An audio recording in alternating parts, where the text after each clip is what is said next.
Reborn as Yamcha, he awakened a point allocation system that allows him to enhance his innate talents through rigorous training, achieving hundreds of times the potential of an ordinary Earthling, an astounding feat indeed. Were the Kamehameha and the four demon fists? Is it not merely a matter of having hands? When Sun Wukong encounters Yamcha, he is inevitably in awe, henceforth considering Yamcha as the ultimate goal to pursue throughout his life. Even the proud and defiant Tien must kneel in reverence. As for Piccolo Jr., upon encountering Yamcha, he finds himself compelled to retreat in disgrace. Yamcha's philosophy is one of invincibility. Chapter 1. The Desert Wolf. Yamcha in the vast, boundless deserts of Dragon Ball Earth. The blazing sun hangs mercilessly overhead, scorching the land, and the blistering sands seem poised to ignite. Amidst the unbearable heat of this desert, a remarkably handsome youth engages in an extraordinary form of training. He displays a lithe physique, executing a series of peculiar movements, resembling a fierce, ravenous wolf. In the next moment, he darts forward like a phantasm, propelling himself several dozen meters ahead, then swinging his fist into the air, the force of his punch whistling through the air, stirring up clouds of swirling sand several meters high. His silhouette flickers beneath the relentless sun as the swirling sands shift in tandem with his movements. At that moment, a voice as pure and melodic as a child's emanates from behind him, imbued with respect and admiration. "Young Master Yamcha, you have been training for 3 hours. Please come and drink some water." The speaker is Puar, a charming blue cat floating in midair. Its delightful appearance, with a soft and fluffy body resembling a cloud, is utterly endearing. Its entire form displays a captivating shade of blue, save for a patch on its belly that is a light gray, a distinctive coloration that further enhances its adorability. At this moment, it holds a water jug firmly in its diminutive arms, brimming with refreshing liquid. It is worth noting that this is a harsh desert environment, perpetually scorched by the sun, where ordinary life struggles to survive. Even for Yamcha, a martial artist, enduring 3 hours of intensive training under the blazing sun leaves him parched. Martial artists possess far superior physical attributes compared to regular humans, yet such intense training exacts a significant toll on one's stamina. "Puar, I'm coming," Yamcha responds upon hearing the voice, swiftly appearing beside the blue cat. Puar, smiling, extends the water jug. Since aligning with Yamcha, it has enjoyed a life of relative stability. Reflecting on its past, after graduating from a southern kindergarten, Puar began a life of wandering. The Dragon Ball world is fraught with peril, teeming with terrifying creatures and marauding bandits, where even the slightest misstep could spell doom for a fragile being like Puar. Fortunately, after being robbed by Yamcha, it obediently chose to accompany him. In retrospect, Puar considers that decision to be the wisest choice of its life. Yamcha accepts the water jug and tilts his head back, gulping down several mouthfuls of the cool liquid, which flows refreshing down his throat, providing considerable relief. Once quenched, he resumes his training without pause. At this moment, Yamcha has effectively been supplanted by a soul from another world named Zhongsan. In Zhongsan's previous life, Dragon Ball was merely an animated series. However, this very fact grants him a unique advantage: the ability to foresee events before they unfold. This gift allows him to anticipate the trajectories of various developments in the perilous Dragon Ball universe, affording him ample time to prepare for training and confrontations. His diligent training serves not only to enhance his combat prowess, but also to fulfill the daily tasks imposed by the system. Indeed, upon transmigrating into Yamcha's body, he awakened a system that functions by collecting talent points through exercise. 8 hours of training daily yields 0.1 talent points. These talent points not only augment his potential, but also expedite his learning of various martial arts techniques. After over a year of relentless training, his talent points have soared to 119.5, while the typical Earthling possesses merely 1. Prior to augmentation, Yamcha's innate talent was a modest 83, yet he was still recognized as a rare martial arts prodigy among Earthlings. According to the system, the pinnacle of an Earthling's talent is a mere 100, qualifying one as a super genius. However, with the system in his possession, Yamcha's fate has transformed. He is no longer bound by such limitations, and his talent points can increase indefinitely. This is the reason he shattered the talent ceiling of Earthlings after a year of training. In his memories, while Yamcha was already the foremost pure-blood human on Earth, he still fell behind other Dragon Ball warriors in later stages. Part of this can be attributed to Yamcha's lack of diligence compared to his peers, and after emerging from the desert, he became preoccupied with his romance with Bulma, leaving little time for training.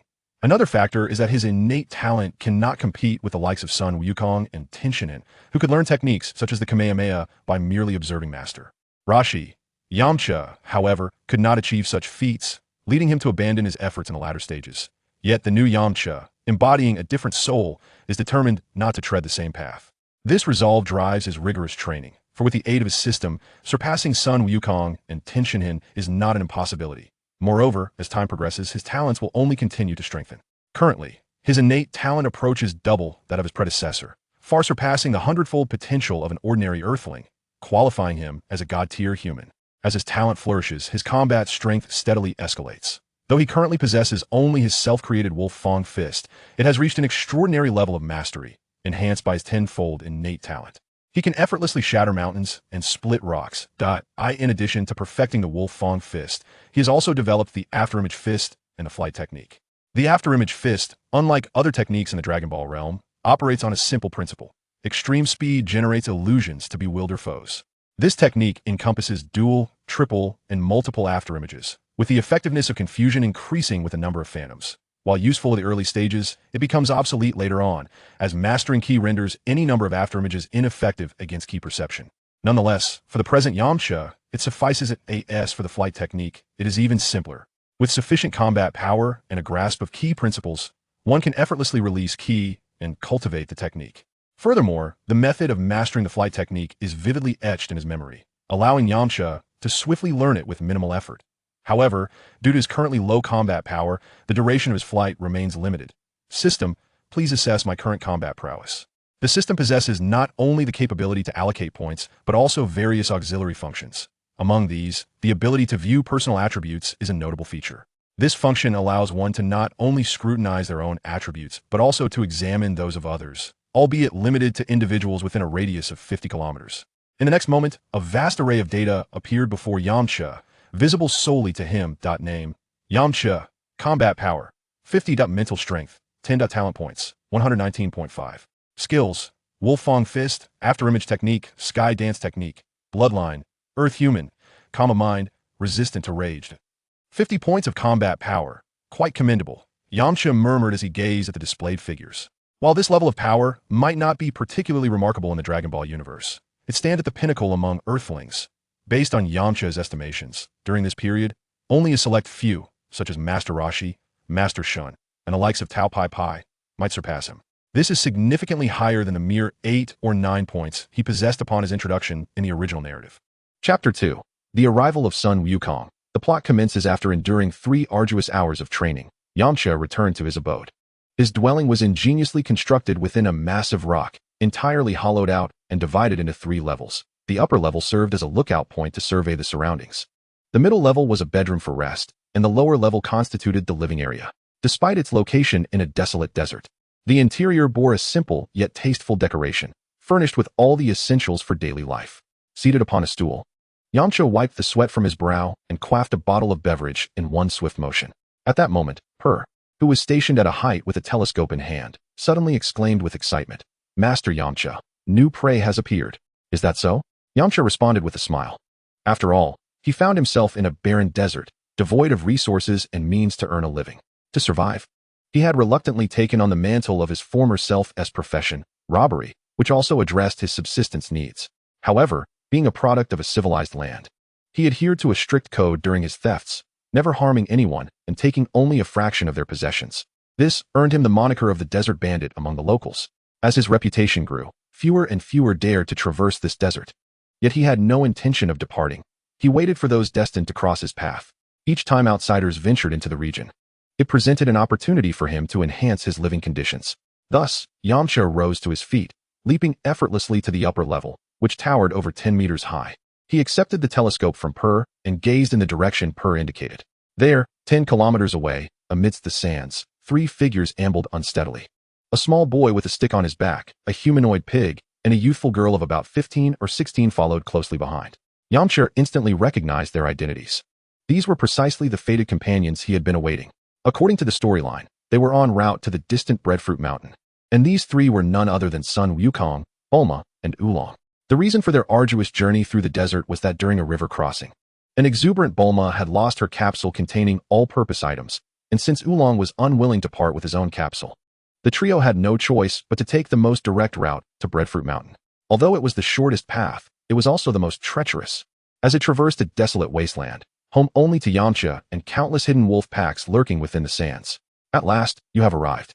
It is time for me to emerge from my solitude and behold the true visage of this world, Yamcha proclaimed, his face alight with joy. Upon hearing Yamcha express his intent to leave the desert, Per's expression fell, sensing the end of their tranquil years together, fearing a return to wandering.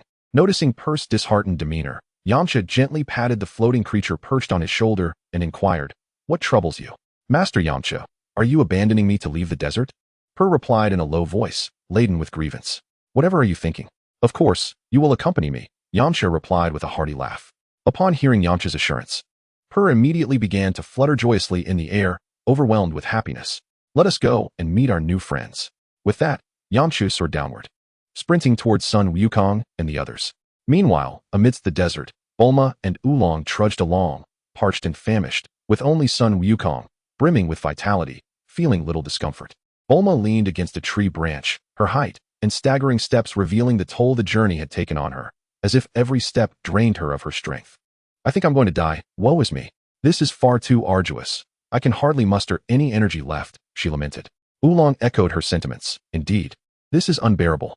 Sun Wukong, striding ahead, turned back with annoyance at the duo, exclaiming, "You two are utterly useless. I have come down to walk with you, and yet you still cannot keep up." Having the Nimbus cloud at his disposal, the journey was a trivial matter for him. Only those with pure hearts could ride upon it, making it inaccessible to Oolong and Bulma. To accommodate his companion's feelings, Sun Wukong chose to descend and accompany them on foot.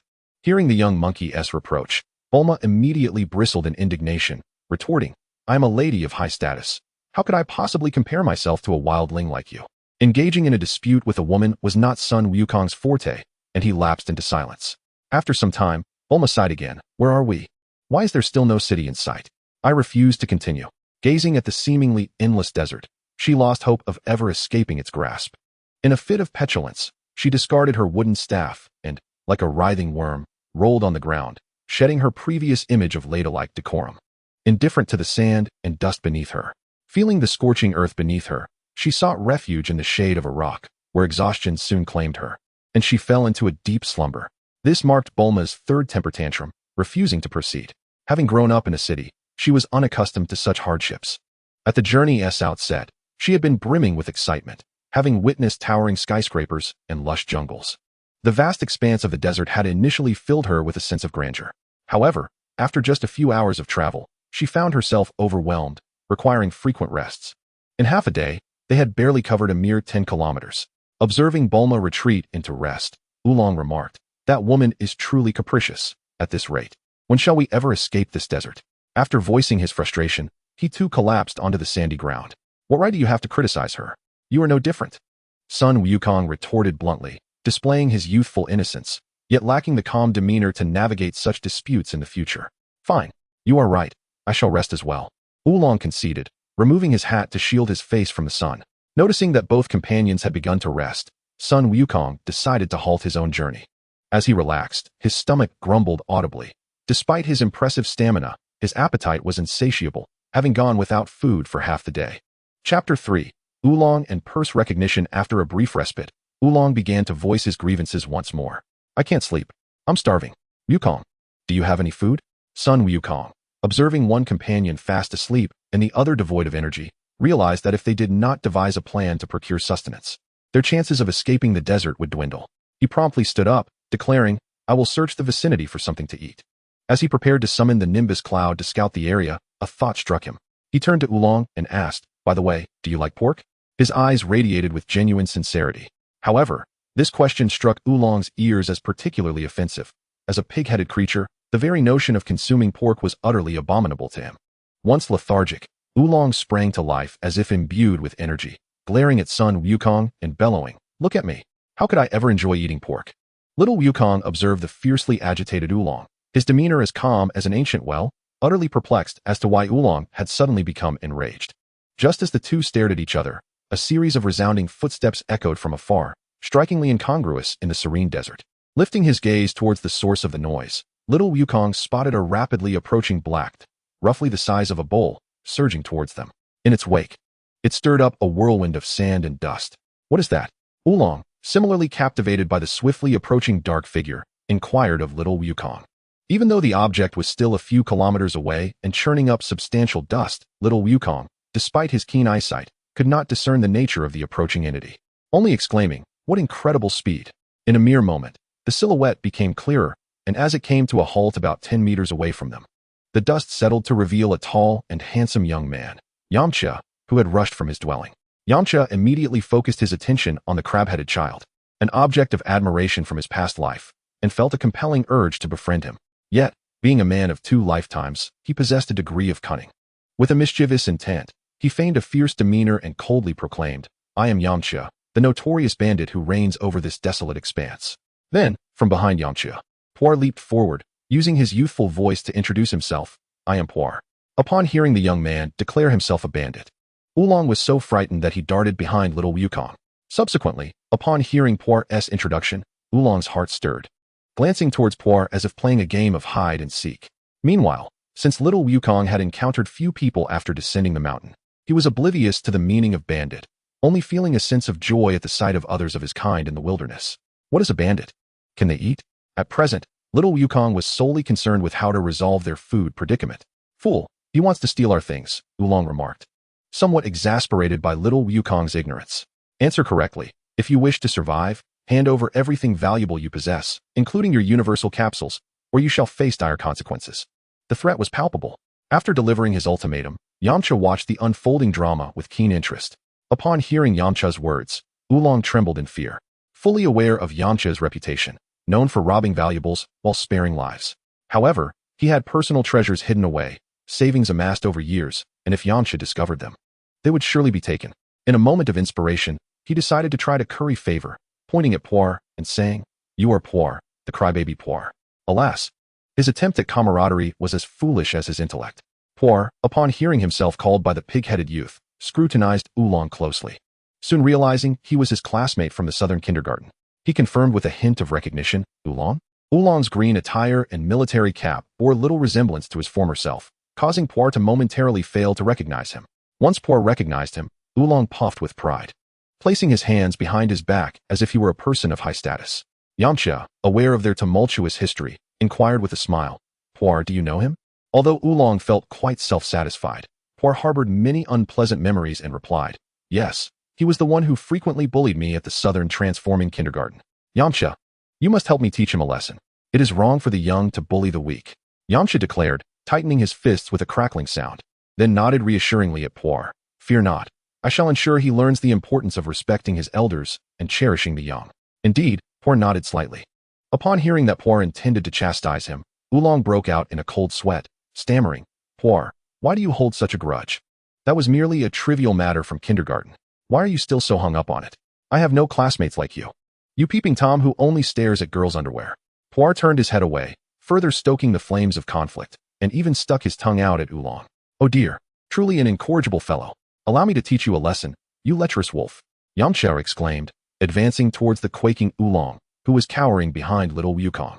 Feeling utterly terrified, Oolong realized his only hope lay with little Wukong and whispered, "Aren't you supposed to be formidable?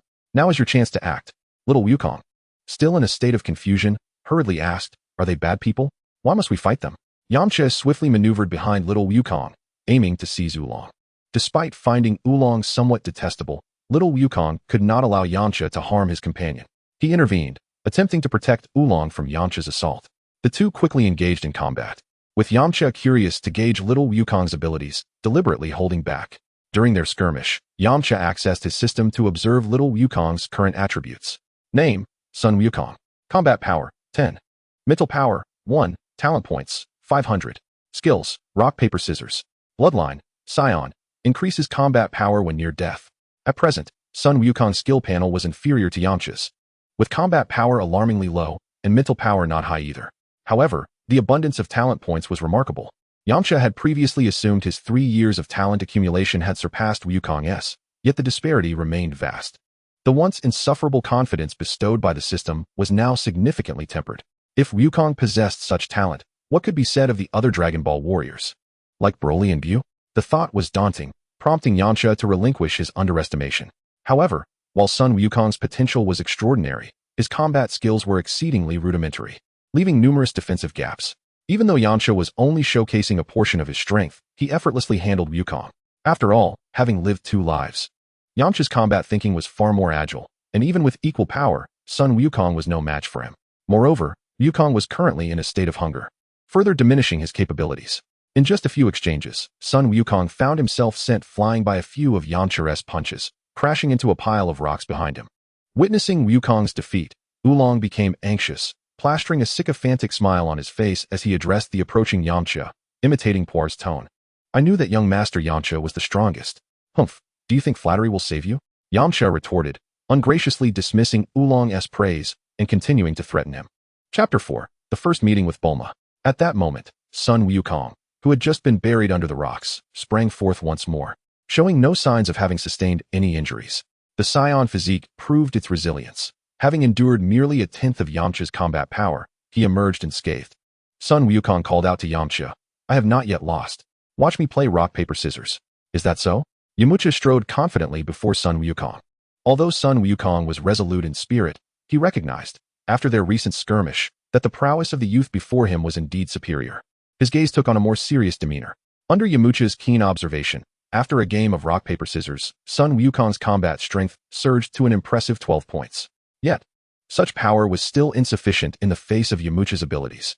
The game of chance consisted of merely 3 moves, a heavy punch, a 2-finger jab aimed at the eyes, and finally, a slap to the face. Despite Yamcha not exerting his full strength, his reflexes were undeniably sharp, no matter the technique employed by the young Wukong. Yamcha had ample time to counter. With a single palm, he thwarted Wukong's punch, then deftly turned his left hand over like a blade, positioning it between Wukong's fingers to neutralize the jab. The final slap had not even been executed when Yamcha's right finger deftly struck Wukong's wrist, rendering him unable to continue the attack. Ah, it hurts. Though Yamcha's touch was but a gentle poke, it struck Wukong with the force of a speeding vehicle, causing him to yelp in pain. Your rock, paper, scissors is merely child's play, Yamcha remarked with a scornful expression. This incensed Sun Wukong, for this was a martial art his grandfather, Sun Gohan, had imparted to him, now belittled by this arrogant youth. In the next instant, Sun Wukong charged at Yamcha once more, spirited yet insufficiently formidable. With a series of thunderous strikes, the Wolf Fang fist was unleashed, and Yamcha moved with the swiftness of a wild wolf, his hands striking at Wukong's vital points like phantoms. The young warrior endeavored to evade and resist, but to no avail.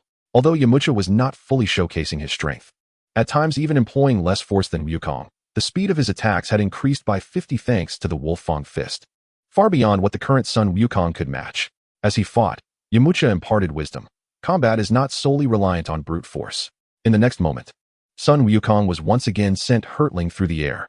After several exchanges, Wukong found himself in a dire situation, his face bruised and battered. Am I being a tad inhumane? After all, he is but a child. Yet, recalling that Saiyans had the capacity to invade planets from a young age, he dismissed such human sentiments. Despite the beating, Wukong exhibited no sign of despair. Instead, his eyes sparkled with indomitable fighting spirit. With a sudden shift, he charged at Yamcha once more, even drawing forth the Rui Jingu Bang from behind him. It seemed he was resorting to every possible tactic, even wielding a weapon long dormant. Yamcha, well aware of the Rui Jingu Bang's capabilities, deftly evaded the attack, transforming into a blur to escape its reach. He positioned himself behind Sun Wukong, delivering another blow that sent him several meters away.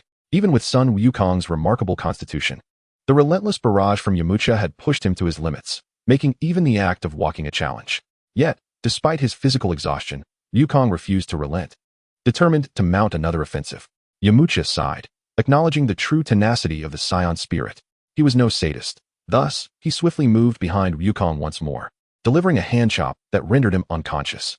As Wukong succumbed to the blow, a crisp notification echoed in Yamcha's mind. System, congratulations, host, for defeating the plot character. Weak Sun Wukong. Reward, 3 talent points. Delighted by this unexpected boon, Yamcha smiled with satisfaction. He had not anticipated that victory over an opponent could yield such rewards. 3 talent points would save him a month of training. Suddenly, an idea struck him as a potential method to acquire more talent points, by continuously following Sun Wukong and defeating him again and again. However, as if the system anticipated his thoughts, a subsequent message extinguished the flames of his fervor. System, host, please note. The same plot character can only provide talent rewards once a year. With no means to farm talent points continuously, Yamcha quelled his nefarious thoughts. Meanwhile, Oolong, Witnessing Yamcha incapacitate son Wukong, assumed that Wukong had been slain, and in a panic, transformed into a small bee in an attempt to escape. Observing the airborne bee, Yamcha showed no inclination to intervene, instead addressing the eager Puar.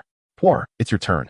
Understood, Master Yamcha, Puar replied, transforming into a fly swatter, and swiftly pursued Oolong in his bee form. The fly swatter was drawn back like a bow and then brought down with considerable force upon the bee's head, indicating that Puar had poured all his strength into this strike, venting the frustrations of his childhood bullying. With a resounding thud, the bee crashed into the sandy ground, revealing Oolong's true form, dazed and disoriented, as he gazed up at Puar and Yamcha, retreating in fear to hide behind a nearby rock. Coincidentally, this was precisely where Bulma was resting. Oolong hastily roused Bulma, urging her to flee. Remarkably, Bulma had slept soundly through the fierce battle between Yamcha and son Wukong, only to awaken grumpily. Oolong, what are you doing? Why did you wake me? She complained. What time is it? You're still sleeping, and we encountered thieves. Son Wukong has been killed. Oolong exclaimed in a tone filled with terror. Bulma's mind went blank. She had never fathomed that the formidable son Wukong could be slain. She promptly broke into tears, for she was but a girl in her teens. At that moment, a cheerful voice rang out from outside. Beautiful lady, do you need assistance? It was Yamcha, who was instantly captivated by the sight of the vibrant girl with large eyes and flowing blue hair. Although he had seen her many times in his previous life, witnessing her up close was profoundly striking. The awkwardness that plagued the original personality when encountering girls had vanished with the merging of their souls. Bulma looked up to see a tall, handsome boy clad in orange, smiling at her. Yamcha's striking features matched every fantasy she had harbored about charming princes from the tales she had read. Caught in his gaze, Bulma's cheeks flushed crimson, transforming her from a weeping girl into a bashful maiden. Chapter 5. Ash Xiaowu. The seemingly innocuous phrase resonated in Oolong's ears like the whisper of death, especially as he observed Bulma, frozen in rapture. It's over. We can't escape now, he lamented, his spirit crushed. Bulma, momentarily lost in her thoughts, was jolted back to reality by Oolong's words. Where are the thieves? He is right here. Oolong pointed accusatorily at Yamcha. How could that be? There's no way such a handsome thief could exist. In her mind, thieves were typically brutish men with thick beards or one-eyed ruffians donned in masks. It was inconceivable that the charming boy before her could be a criminal. The beautiful lady spoke quite well. Allow me to introduce myself. I am Yamcha, a wandering warrior of the wilderness. As for the thief mentioned by that fool over there, it is nothing but slander, Yamcha remarked with a smile. My name is Bulma, she shyly replied. Witnessing this scene, Oolong was incensed. Previously, this woman had either struck or scolded him. Yet now she displayed such tenderness towards this thief who posed a threat to her. And that Yamcha's ability to change his demeanor has left Oolong momentarily speechless. You killed son Wukong. Oolong stammered, attempting to expose Yamcha's deceit. Is that so? Bulma inquired, her gentle gaze fixed on Yamcha. Yamcha shrugged his shoulders and replied. It is a misunderstanding. I was merely sparring with Wukong and did not harm him. He should be asleep now. If you don't believe me, you can go check. Skeptical, Oolong approached the spot where the little Wukong lay, and before he could get close, he heard the sound of Wukong snoring. This is impossible. Oolong, not only are you lecherous, but you also lie. Bulma glared at Oolong in indignation. Yamcha held a fondness for Bulma. Although he recalled that his original self did not end up with her, that did not prevent him from seeking her company. Despite knowing women typically detract from his fighting prowess, Bulma was no ordinary woman. She was one who could enhance his strength. Essentially, she could create anything one could desire. Yamcha pondered that once he grew stronger, he would explore other universes. Bulma, my home is not far from here. I invite you to rest at my abode. Yamcha extended an invitation to Bulma. Upon hearing of a place to rest, Bulma's excitement surged, for she had grown weary of traversing the endless desert. That sounds wonderful. How far is your place from here? Not far, merely 5 kilometers. It can be reached in the blink of an eye, Yamcha replied nonchalantly. 5 kilometers. I simply cannot walk any further, Bulma said, feeling despondent.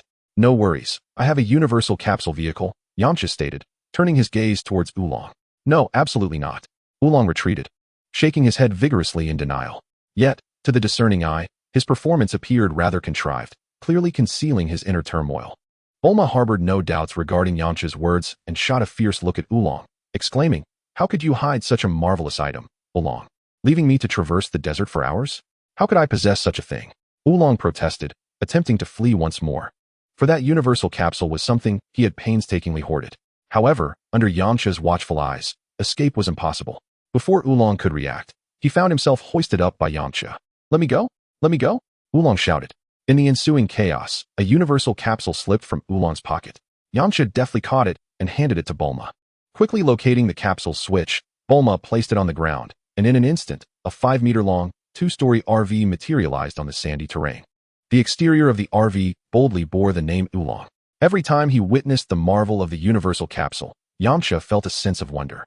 How could such a large object be folded into something so small? Although he had acquired some universal capsules through his exploits over the years, they were always small items, such as motorcycles. This was his first encounter with such a sizable capsule, and its value was undoubtedly considerable. After relocating little Wukong into the RV, the group of 5 set off towards Yamcha's dwelling.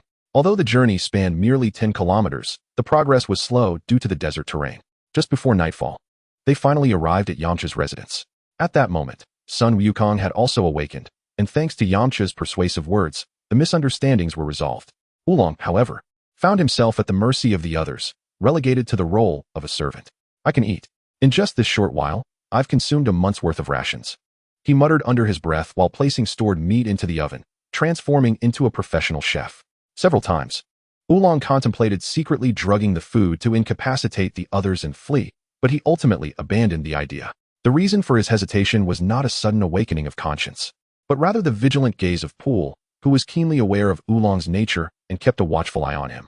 It was clear that Oolong could not engage in any underhanded schemes under the scrutiny of Pool, who also possessed transformation abilities.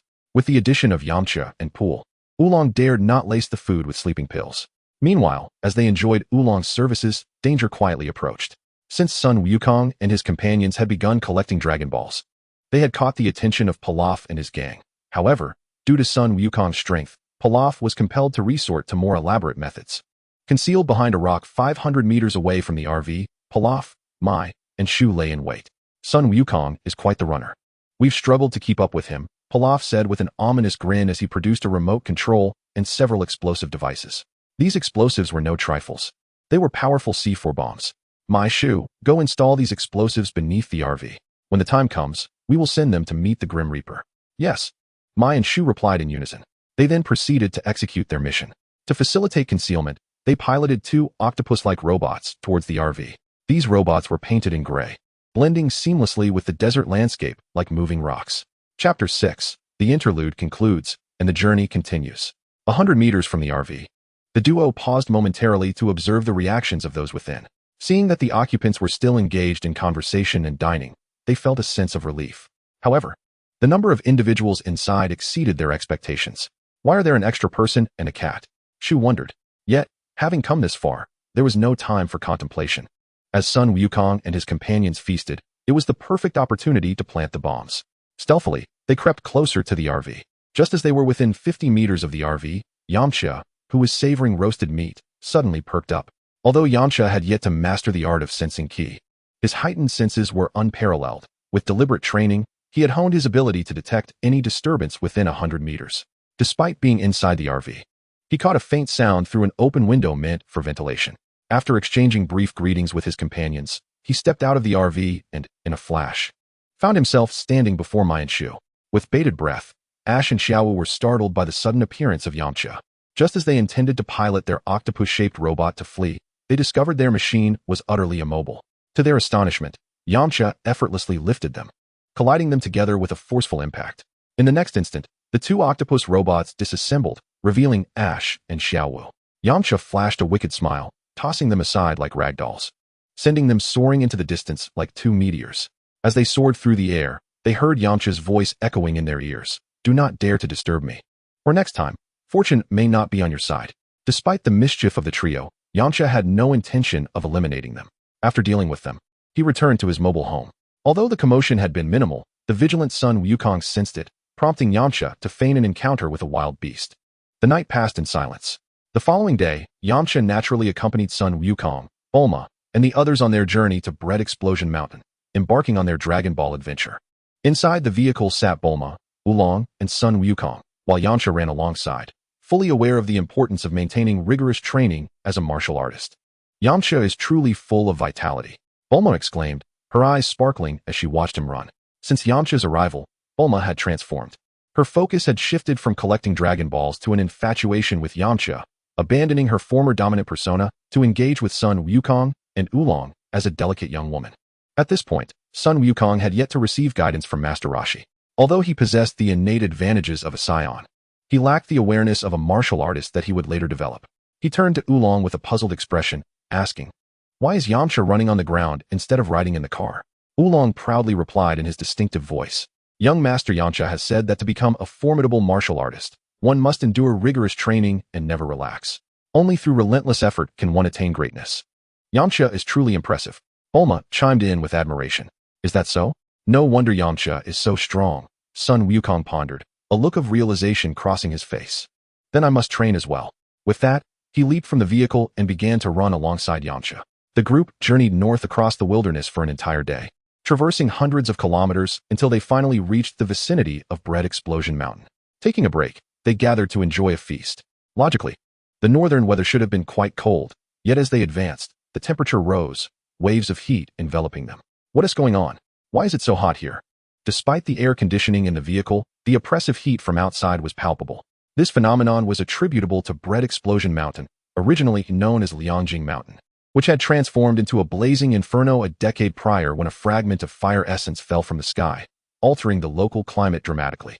"Yamcha, you know so much," Bulma exclaimed, transformed into a smitten admirer. After 2 days of companionship, Yamcha had grown quite familiar with Sun Wukong and Bulma, with the exception of Oolong. "That is nothing. I know that too," Oolong muttered while grilling. However, his remark did not elicit admiration from Bulma. Instead, it was met with disdain. As Bulma enjoyed watching Yamcha, Oolong's interruption soured her mood, prompting her to give him a firm tap on the head. "Oolong, focus on grilling your meat," she scolded. "People have become so heartless." Oolong felt trapped, overwhelmed by Bulma's attention and the cunning Yamcha, unable to escape their grasp. "Look, the sunset is beautiful," Sun Wukong exclaimed, pointing at the vibrant crimson clouds ahead. "How lovely," Bulma echoed in awe. "That's not the sunset. That's the flames of Bread Explosion Mountain." Aside from the informed Yamcha and Oolong, the others were incredulous. Upon reaching the entrance of Bread Explosion Mountain, Oolong halted the vehicle, his face etched with fear. "Do you really want to go in there? That's where the Ox King resides." The Ox King's notorious reputation in the north was synonymous with malevolence, a figure feared even by children. Oolong, considering himself a coward, dared not provoke such a fearsome character. "You keep mentioning the Ox King. Is he really stronger than Yamcha or Wukong?"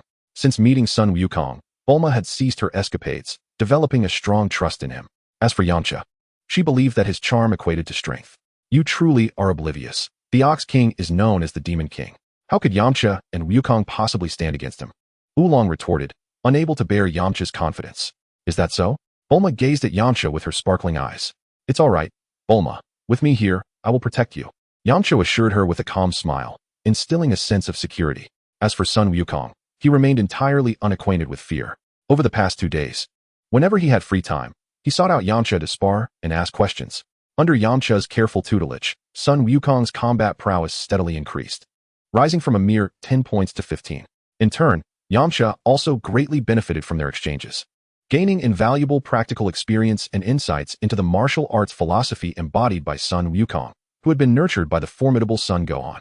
When the group arrived at a desolate city at the foot of Bread Explosion Mountain, they suddenly heard the thunderous sound of footsteps. Drawn to the noise, they turned to see a towering Tyrannosaurus Rex, standing at 2.5 meters, chasing a small girl.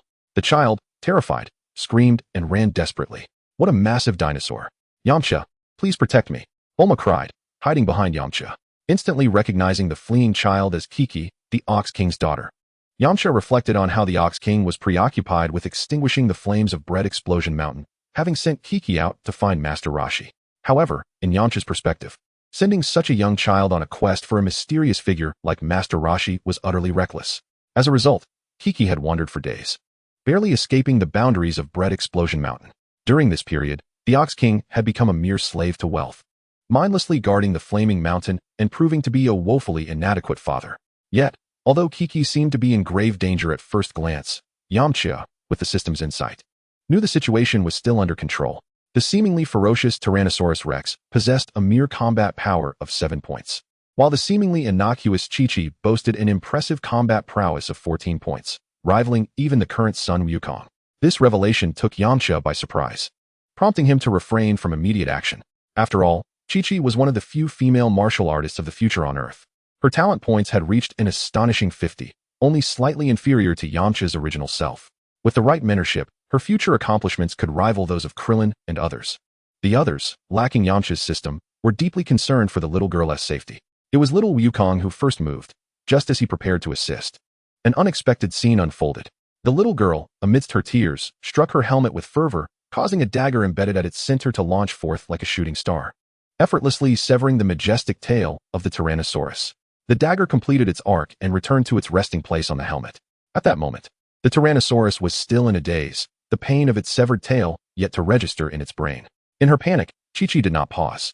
She extended her chubby fingers and tapped the sides of her helmet, resulting in a concentrated beam of energy shooting forth from a circular opening in the center of the helmet.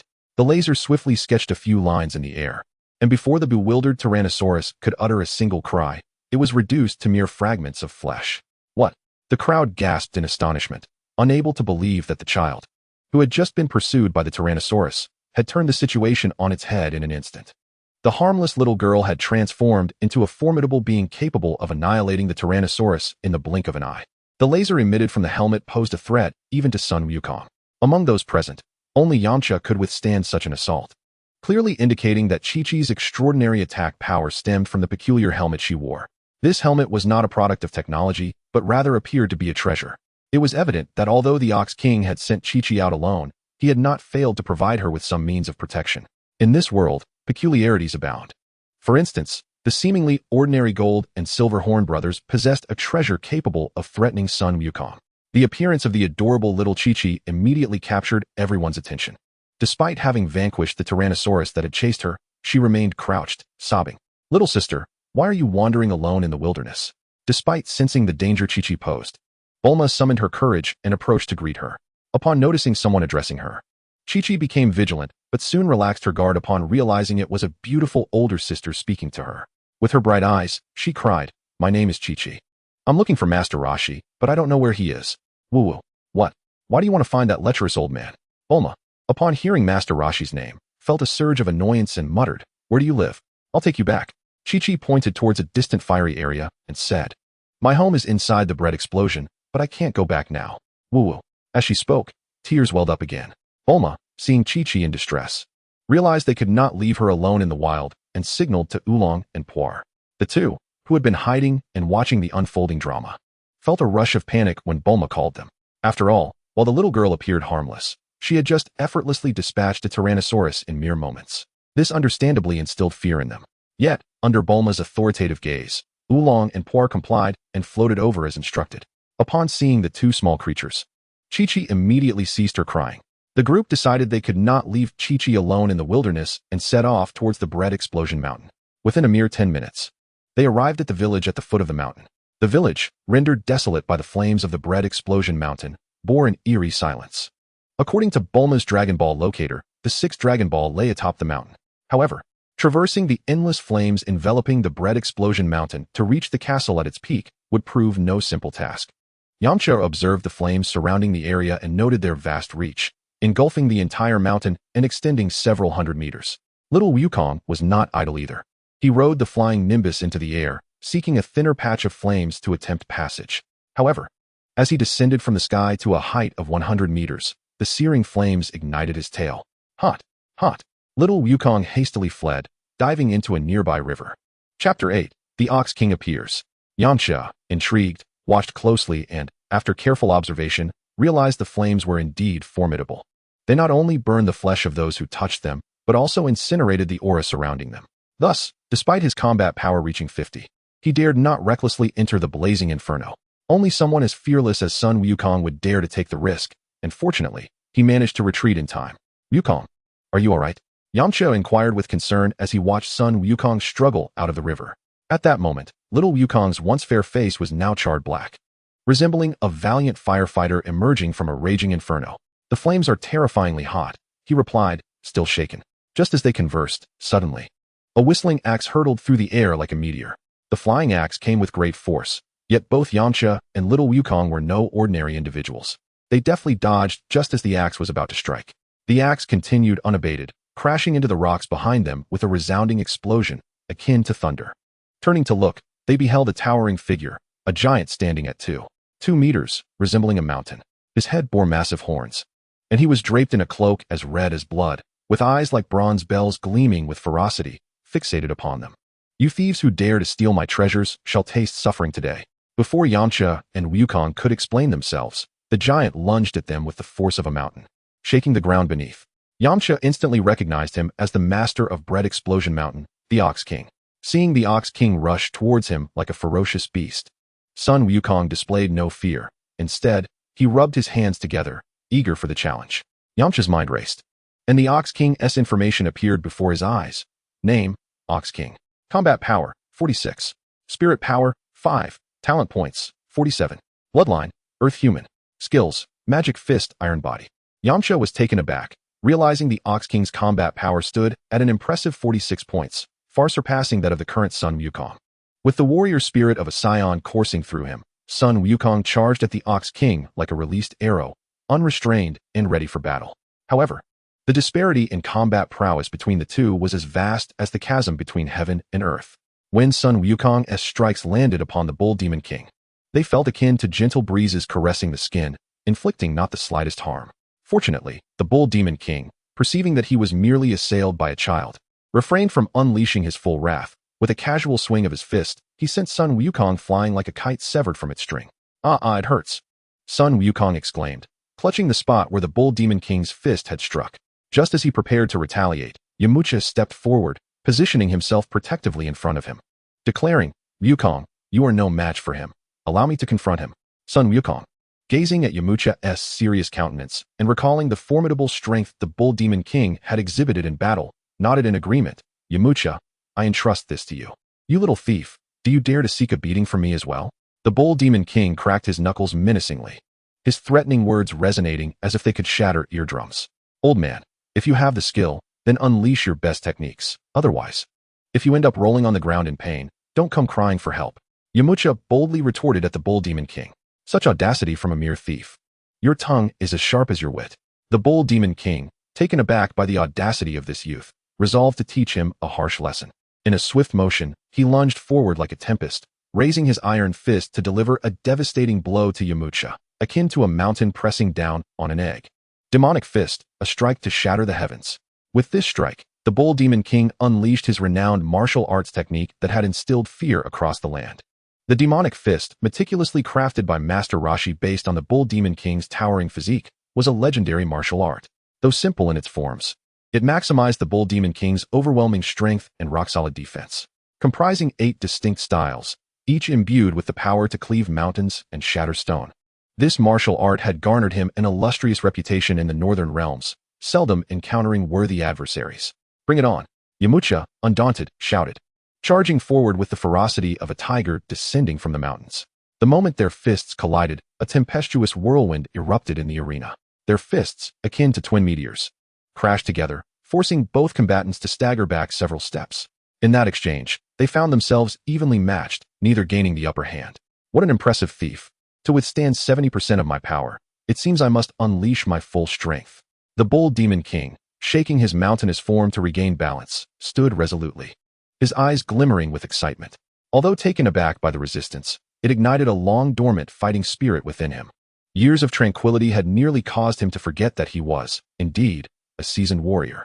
Through their recent clash, he had discerned that this young man possessed strength rivaling his own. "Is that so? I too am eager to witness the true power of the legendary Bull Demon King," Yamcha replied, his voice resonating like a bell, firm and unwavering. The Bull Demon King's expression shifted slightly as he responded, "To know me and yet speak so boldly. It appears this elder has been underestimated by you, a mere junior. So he is the Bull Demon King. No wonder his power is so formidable," Sun Wukong remarked, awakening from his stupor. At that moment, the battle fervor between Yamcha and the Bull Demon King ignited like a raging inferno, growing ever more intense. In the next instant, they surged towards one another like lightning, each eager to showcase their martial arts prowess. Their combat styles were starkly different. The Bull Demon King's offense resembled a tempest, grand and sweeping, with relatively few foot movements, relying predominantly on his impervious demonic fist for offense and his unyielding physique for defense. In contrast, Yamcha moved like a nimble wolf, relying on agility and remarkable speed, retreating swiftly after each missed strike to seek the next opportunity to attack. For a time, Neither could gain the upper hand. The Bull Demon King could not land a blow on Yamcha, while Yamcha's attacks failed to breach the Bull Demon King's defenses. The contest now hinged on stamina. After contemplating for a moment, Yamcha leaped back, positioning himself 5 meters away from the Bull Demon King. Young one, your strength is commendable, but to defeat me is an impossibility. Having acknowledged Yamcha's abilities through their recent skirmish, the Bull Demon King spoke with newfound respect. Behold my final move, and I fear you may not withstand it. Yamcha proclaimed, his form darting forward like a bolt of lightning, rapidly circling the Bull Demon King, his speed creating multiple afterimages. Upon witnessing Yamcha employ the Phantom Fist, the Bull Demon King's smile froze, memories from deep within his mind jolting forth like a lightning strike. He recalled training under Master Roshi, facing his senior brother Son Gohan, only to be consistently defeated by Son Gohan's Phantom Fist. Yet, due to his own physical limitations, he had never been able to master the technique, leaving an indelible mark of regret in his heart. In the moment of the Bull Demon King's distraction, Yamcha seized the opportunity like a specter, swiftly striking. He slipped into the Bull Demon King's blind spot, one hand grasping firmly onto the protective gear on the Bull Demon King's arm, while the other hand clamped down on the waistband of his pants, effortlessly lifting the Bull Demon King into the air.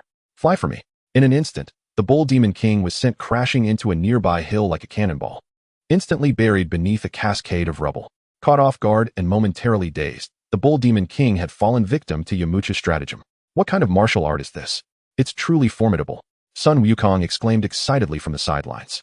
For him, there was no greater thrill than witnessing profound martial prowess in action. After a considerable time, the Bull Demon King emerged laboriously from the pile of debris, though his tough exterior had been rattled by the powerful blow. Bull Demon King, shall we continue our battle? Yamcha called out. The Bull Demon King was not one to be obstinate. Recognizing his inferiority, he promptly declared, I concede. As the Bull Demon King admitted defeat, Yamcha received another system notification. System, congratulations, host, on defeating the Bull Demon King. You have been awarded 138 talent points.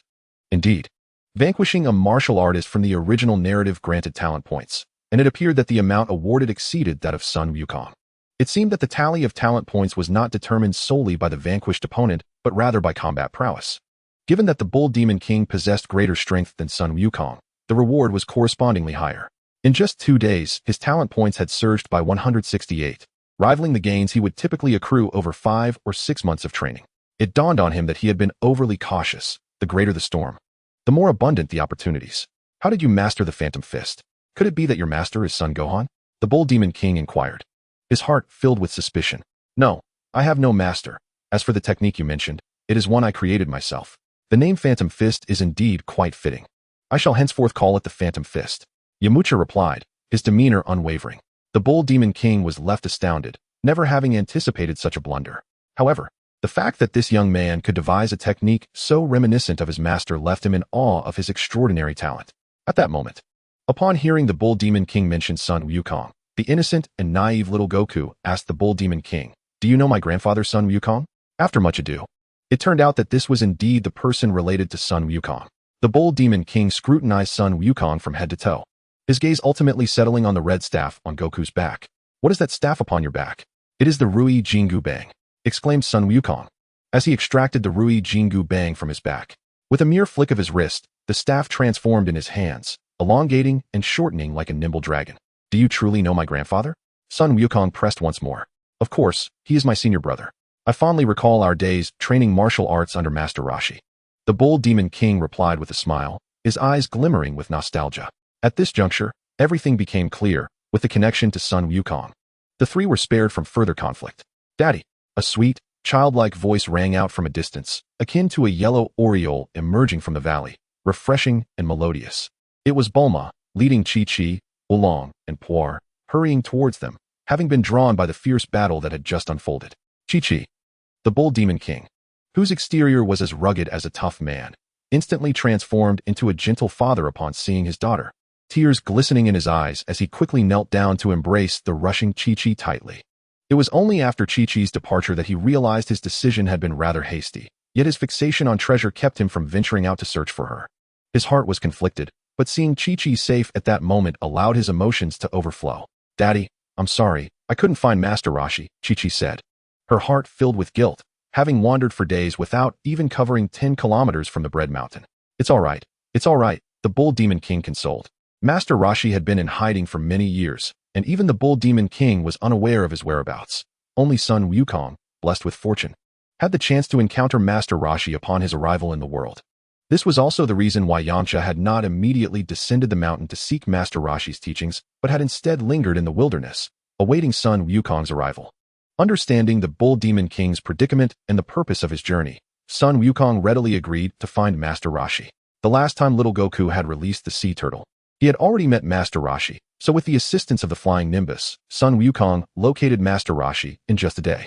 There stood Master Roshi, carrying an enormous turtle shell on his back, hunched over like a large shrimp, shuffling in flip-flops, wearing dark sunglasses and dressed in casual attire, resembling a friendly old neighbor. This was the first time Yamcha had encountered Master Roshi. In the next moment, Yamcha accessed Master Roshi's attributes. Name, Master Roshi. Battle power, 139. Mental power, 15. Talent points, 61. Bloodline, Earth Human. Skills, Kamehameha, Universal Shockwave, Afterimage Fist, Max Power Burst, Telepathy. Master Roshi's battle power of 139 was already at the pinnacle of the Earth martial arts community during this era, his mental power surpassing Yamcha's. After all, he was an ancient being of several centuries. As for talent points, he fell slightly short compared to his original self. When Yamcha glimpsed Master Roshi's skill set, he was immediately tempted.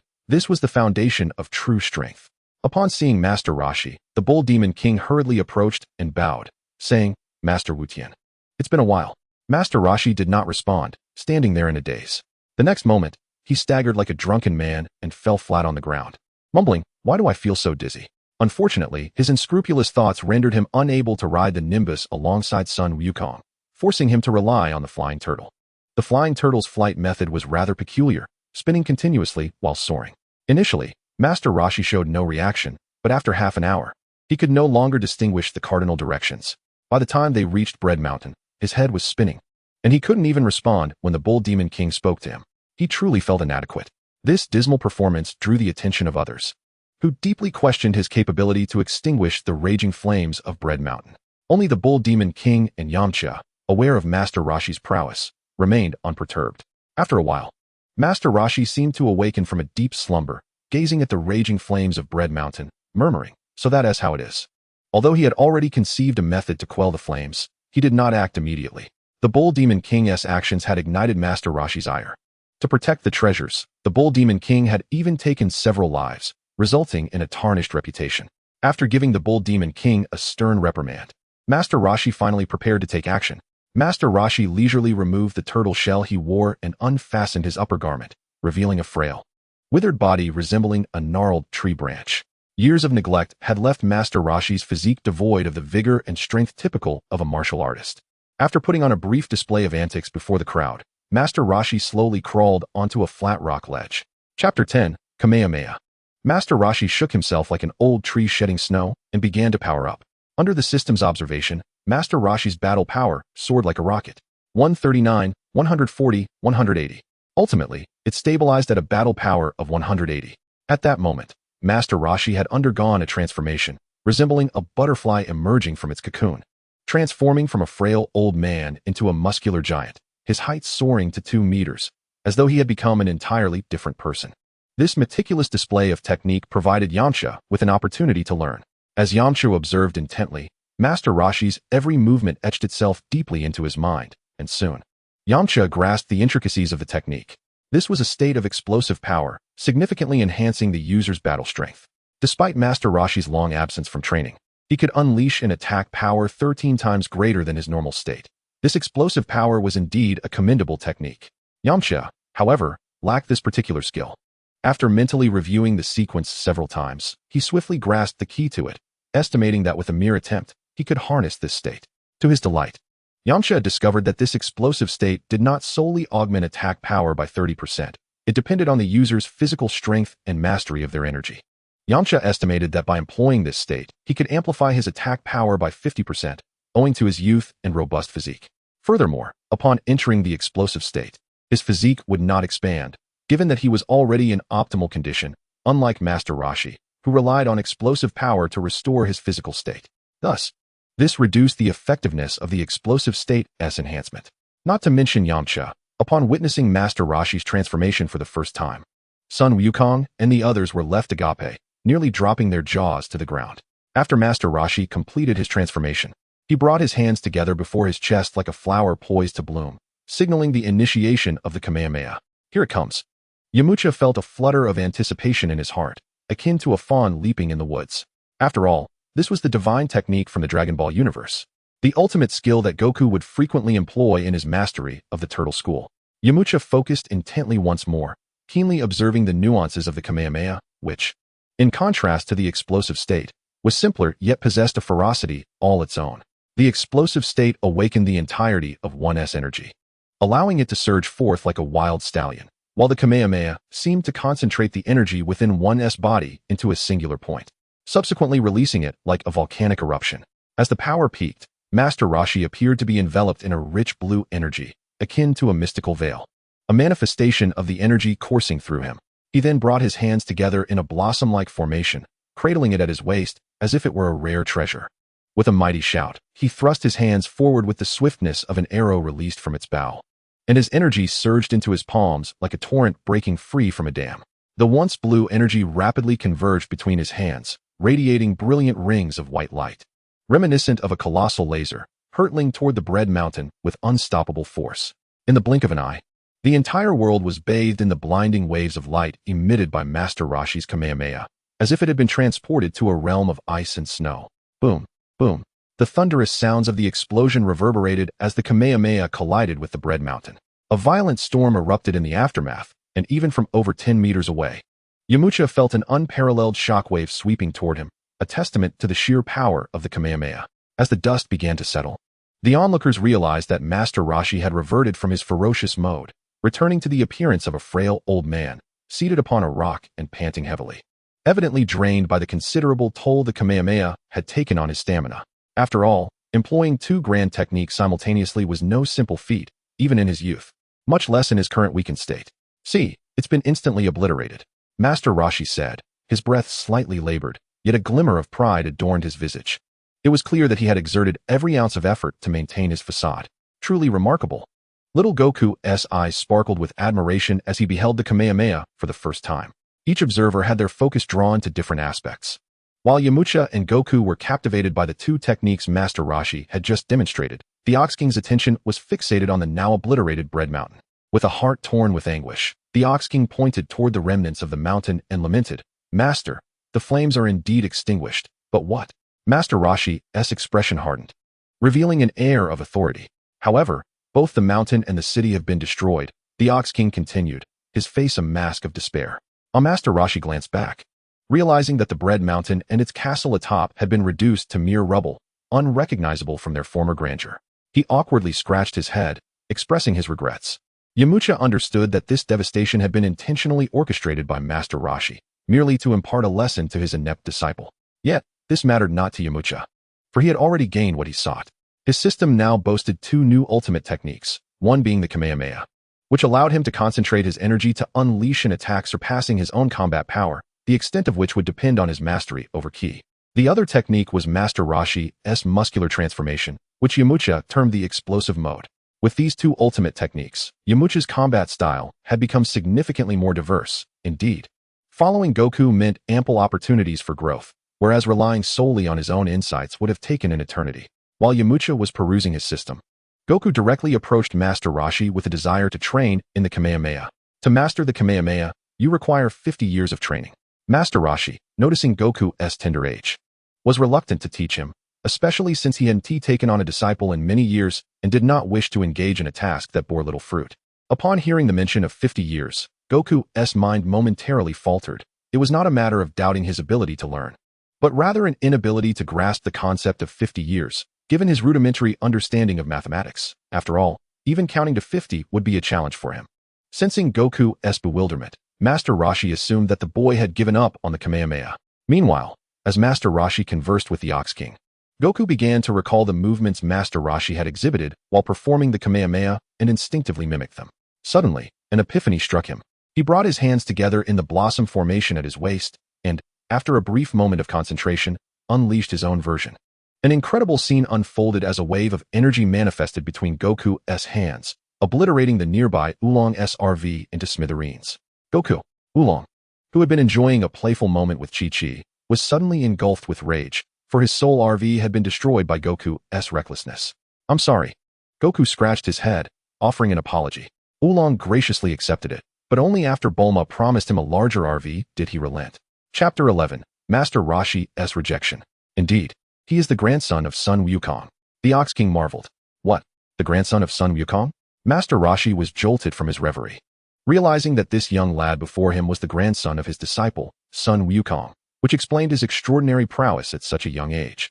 He had learned the Kamehameha in a single attempt. Intrigued, he approached Goku with purposeful strides and inquired, "Child, how does your grandfather, Sun Wukong, fare? Grandpa has passed away."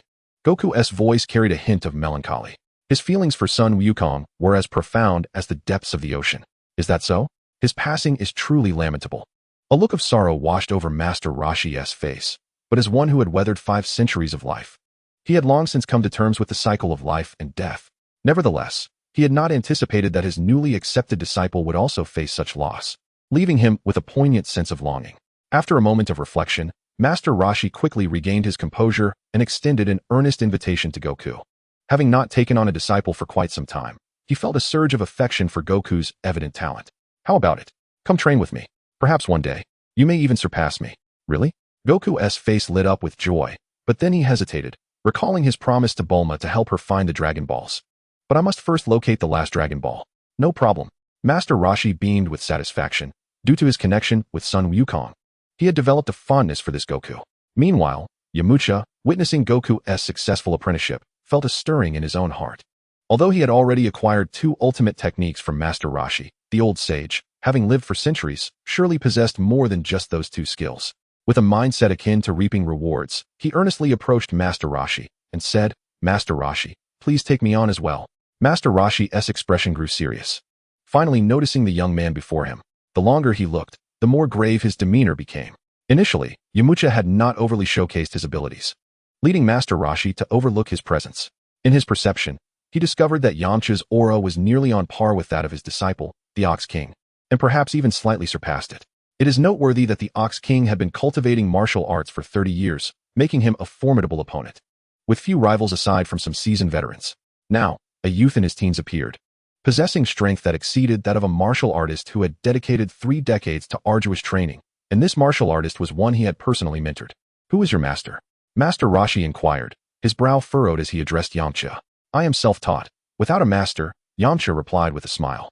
Although Yamcha's foundation was established in a martial arts school, his most esteemed techniques, such as the Wolf-Fang Fist and the Phantom Fist, were developed through his own research, showcasing his remarkable talent. "Self-taught, how intriguing. Should you wish for me to teach you, you must first earn my approval," Master Roshi stated with gravity. "And how might I earn your approval? Like Sun Wukong just did?" Yamcha asked respectfully. Master Roshi shook his head and assumed a starting stance. Yamcha instantly grasped the meaning of Master Roshi's intent. The so-called approval was essentially a test of his martial arts foundation and prowess. Naturally, Yamcha was not one to be coy. He had come down from the mountains precisely to improve himself and identify his shortcomings.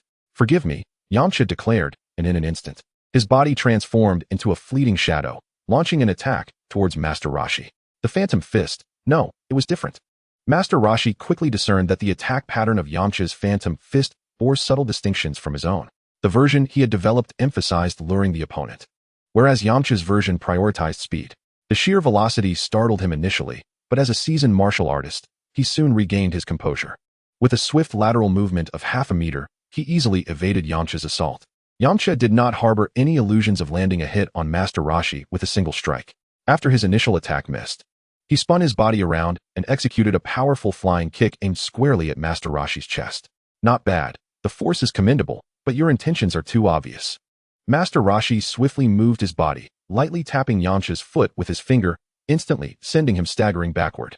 Yamcha recognized that Master Roshi was offering him guidance. Yet his own actions did not cease. Wolf-Fang Fist. A flurry of claw shadows surged toward Master Roshi's vital points, and even before the wolf claws could reach him, the violent winds they generated whipped up the surrounding flora. "Quite impressive, indeed," Master Roshi remarked, not merely evading but also countering Yamcha's Wolf-Fang Fist with rapid hand movements. Seeing that his attacks bore no fruit, Yamcha's mind sparked with a daring idea. He swiftly retreated, gathering an immense amount of energy toward his hands. Kamehameha. Master Roshi's mouth fell agape. not out of fear of Yamcha's Kamehameha wave, but rather due to the fact that two individuals had merely glanced at his famed technique and learned it instantaneously, prompting him to seriously question his worldview developed over the years. "Yamcha, you are quite formidable," Sun Wukong remarked with childlike innocence. The energy Yamcha amassed was considerable, if unleashed. It could easily obliterate a small mountain. "Young man, quickly release the energy you have gathered. This old fellow wishes to live a few more years." Master Roshi gestured for Yamcha to cancel the Kamehameha wave. Although Yamcha's attack would not match the force he once used to obliterate the Bread Mountain, it still posed a significant threat to him in his current state. Upon hearing Master Roshi's words, Yamcha felt embarrassed to proceed further and promptly dissipated the energy in his hands. "Master Roshi, what are your thoughts on my abilities?" Yamcha inquired with a smile. "Quite remarkable. I initially believed Sun Wukong to be a rare talent, yet your strength has surpassed my expectations," Master Roshi replied with a grin. "Does this mean you agree to take me as your disciple?" Yamcha asked, brimming with excitement. However, Master Roshi's subsequent words caused Yamcha's heart to plummet. "Not quite. I believe you do not require my guidance. Your strength has already surpassed that of the Ox King, whom I have trained for many years. Based on our recent exchange, I can see that your martial arts foundation is exceptionally solid. Studying under me would not yield significant improvement for you." Then, Master Roshi shifted the conversation, adding, "However, I do know of a place that would suit you well." "What place?" Yamcha inquired. "Karen Tower. There resides a sage who can offer you invaluable insights. I am confident he will provide you with greater advancement," Master Roshi said with a smile. "Karen Tower," Yamcha murmured. He was well aware of that location. However, his original plan had been to train under Master Roshi for a time before venturing there. He never anticipated that his recent display of prowess would dissuade Master Roshi from taking him as a disciple, redirecting him instead to Karen Tower. Nevertheless, upon reflection, it was indeed a fitting destination for Yamcha at this juncture. In his memories, Sun Wukong's first ascent of Karen Tower followed his participation in the martial arts tournament, at which point Sun Wukong's combat prowess was merely in the 30s. In contrast, Yamcha's current strength had reached 50, far surpassing the Sun Wukong of a year hence. Primarily, Yamcha's mindset remained entrenched in the narrative, desiring to act in accordance with its progression. However, after years of relentless training, his strength was leagues ahead of the original character. Even Sun Wukong was far behind him. Chapter 12. Challenge of the Indian warrior. Having learned of Karen Tower's location from Master Roshi, Yamcha, akin to an arrow released from a bow, sped toward Karen Tower with Puar at his side. Although Bulma's heart was heavy with reluctance, how could Yamcha be ensnared by the allure of gentle comforts? After all, tumultuous storms were on the horizon in this world. Whether it be the imminent emergence of the Demon King Piccolo or the subsequent arrival of the Saiyans, both of which were beyond Yamcha's current capability to confront. Nonetheless, to alleviate Bulma's worries, Yamcha assigned her some tasks, requesting her assistance in researching a gravity device. Although he had no immediate need for it, once his combat prowess reached a bottleneck, he believed that the device would prove invaluable. The distance from Bread Mountain to Karen Tower stretched a daunting 1,000 kilometers. And after a grueling week of arduous travel, Yamcha finally arrived at the site of Karen Tower. During this time, he encountered several bandits and monsters. However, they posed little challenge, and the rewards granted by the system were scant. The total points awarded were less than what he had gained from defeating Sun Wukong, but it was better than nothing. "Master Yamcha, look over there at that towering spire," Puar exclaimed excitedly, gesturing toward the sky. That must surely be the Karen Tower spoken of by Master Roshi. After enduring half a month of relentless travel, Puar had been thoroughly exhausted by Yamcha's pace. Despite merely riding on Yamcha's shoulder, the daily treks covering hundreds of kilometers had left Puar utterly fatigued. Now, upon sighting Karen Tower, it knew that the days of hardship were finally drawing to a close. Yamcha followed Puar's pointing direction and beheld a magnificent, yet slender tower that seemed to pierce the very clouds. Even though he had anticipated its grandeur, the actual sight of Karen Tower left him profoundly awestruck by its majestic height and splendor. The construction of such a magnificent tower indicates that extraordinary individuals once graced the earth. After consuming some provisions, Yamcha once again ventured towards the base of Karinta. Although the tower was now in sight, the distance was still considerable. As the saying goes, one may see the mountain, but it takes time to reach it.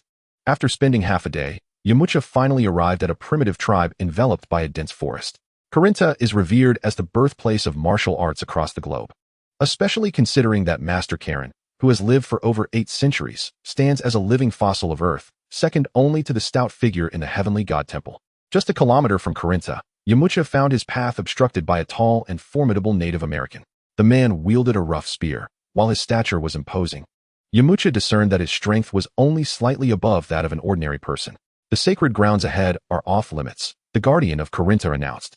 Yamcha understood that this individual was a protector of the sacred site beneath Corinta, thus he refrained from recklessly charging forward. Instead, he stood like a statue, awaiting the man's approach. Before long, the imposing Native American strode forward, his dark skin resembling coal, adorned with a string of mysterious animal teeth around his neck. His eyes were filled with vigilance, akin to a watchful lion, fixating intently on Yamcha. Little one, the path ahead is not for you to tread. Though he dismissed Yamcha with disdain, his actions were cautious, for anyone who reached their tribe was no ordinary character, often an adventurer. Why can't I go? Yamcha replied, nonchalantly, his voice as calm as still water. I shall speak plainly. Only the most valiant warriors are permitted to approach Corinta, and you, by any measure, do not appear to be one. The Native American puffed out his chest, akin to a volcano ready to erupt, showcasing his might. In his view, the bravest warriors resembled those of his tribe, possessing muscles as hard as rock, towering and robust. Yamcha, in contrast, appeared rather slender and not particularly tall, hardly fit for hunting in their tribe. Thus he could not be deemed a courageous warrior. And what if I insist on approaching Corinta? Yamcha replied, a faint smile gracing his lips, his gaze resolute as steel, radiating unwavering determination. The Native American, observing Yamcha's confident demeanor, felt a flicker of hesitation, and then spoke. That is simple. Defeat the strongest warrior of our tribe, and you may proceed. However, judging by your appearance, your chances seem bleak. Ultimately, the purpose of the Native Americans here was to sift through ordinary martial artists. If one could not even overcome those untrained in martial arts, attempting to scale Corinta would be a futile endeavor. Lead the way, Yamcha declared, his tone unwavering as a mountain. Before long, they arrived at the Native American tribe. The settlement was modest, resembling a small village, with only a handful of rudimentary dwellings. Upon hearing of an outsider challenging Corinta, the surrounding Native Americans swarmed like bees drawn to nectar, encircling Yamcha. In the midst of the towering 19-foot-tall warriors, Yamcha appeared as a diminutive child. Over 100 Native American warriors gazed down at the 16-foot-tall Yamcha, their faces breaking into hearty smiles. In their eyes, this was merely a farcical spectacle. No one believed Yamcha could conquer the mightiest warrior of their tribe. Chief, allow me, one muscular man exclaimed. This little one looks like an easy target. No need for Bra to intervene. Let me. Another brawny figure called out to the elder with a white beard, who leaned on a cane. Before the elder could respond, a sharp voice cut through the air. One at a time is too troublesome. Let you all come at me together. Yamcha had no desire to indulge in their childish games. He intended to visit frequently in the future and to minimize unnecessary trouble. He begrudgingly agreed to exchange a few blows with them. Upon hearing Yamcha's audacious proclamation, the previously lively Native Americans fell into an eerie silence. His seemingly casual words felt like an endless mockery to them. They never anticipated that a diminutive outsider would belittle them, as they had long been the ones to teach foreigners a lesson. Though few outsiders had attempted to scale Corinta in recent decades, those who did were often self-proclaimed martial artists, easily dispatched by their valiant warriors. Today truly is a day like no other, they mused. In an instant, the warriors of the tribe were eager to pounce, itching to teach this brazen individual a lesson. The chief, whose eyes had narrowed, suddenly glared with the sharpness of a hawk. Very well, outsider, your courage is commendable, and I shall not take advantage of your size. He turned towards the tallest among the crowd, proclaiming, Bra, you shall face this outsider in combat. Yamcha couldn't help but chuckle inwardly, while claiming not to bully him. They had chosen their strongest. However, to Yamcha, it mattered little. Chapter 13, The Ascent of Corinta. Yamcha's reckless audacity was like a thorn, deeply embedded in the chief's heart, sowing seeds of resentment. The ordinary Native Americans towered like giants, but Bra was the pinnacle among them, standing at an imposing 2.1 meters. His muscles exaggerated as if forged from steel, resembling a coach descending from a bodybuilding stage. His combat prowess was unparalleled among the assembled warriors, boasting a fighting power of 16. While the other Native Americans simmered with indignation, Yamcha was lost in thought, contemplating the system rewards he would earn after defeating Bra. A fighting power of 16 would bestow him a substantial number of talent points. Facing Yamcha, Bra gripped a bone fork, exuding the majesty of a war god. Draw your weapon. Let us engage in a fair contest. My weapon is these hands, Yamcha replied breezily. Bra, as the strongest of the tribe, did not exhibit arrogance despite Yamcha's smaller stature. Instead, he approached with the carefulness of a leopard. As they drew within 2 meters of each other, Bra lunged forward like a flash of lightning, wielding his bone fork with such swiftness that it appeared as a phantom, unleashing a sweeping attack toward Yamcha with tremendous force. Though Bra's strike seemed rapid, to Yamcha, it unfolded in slow motion. He moved with the grace of a swallow, leaping backward 3 or 4 meters, effortlessly evading Bra's assault. Yamcha could discern that Bra, wary of his strength, had not unleashed his full power in that strike. He turned to Bra with a smile, saying, "Do not hold back. Otherwise, you may not have a second opportunity to strike." As Bra listened to Yamcha's words, a heavy sensation enveloped his heart. The initial probing strike he had executed had only been a fraction of his true power, yet even so, it would be a formidable challenge for the fiercest lion on the grasslands to evade such an attack. However, he was utterly taken aback to witness Yamcha evade it with such ease. "I concede that you are a formidable martial artist. Henceforth, I shall unleash my most potent attack." Bra clasped his hands together, his gaze sharpening with the focus of a hawk. In the next moment, Bra's body surged forward like an arrow released from a bow. As he neared Yamcha, he leapt into the air, descending upon him like a mountain crashing down. Too weak, Yamcha shook his head. Although this strike was significantly stronger than the previous one, it was akin to an ant attempting to shake a tree in Yamcha's eyes. With the swiftness of lightning, Yamcha sidestepped.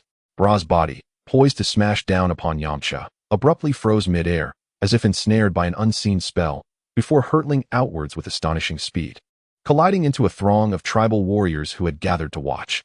What just transpired? Why did Bra suddenly fly out? Could it be that this little fellow possesses magic?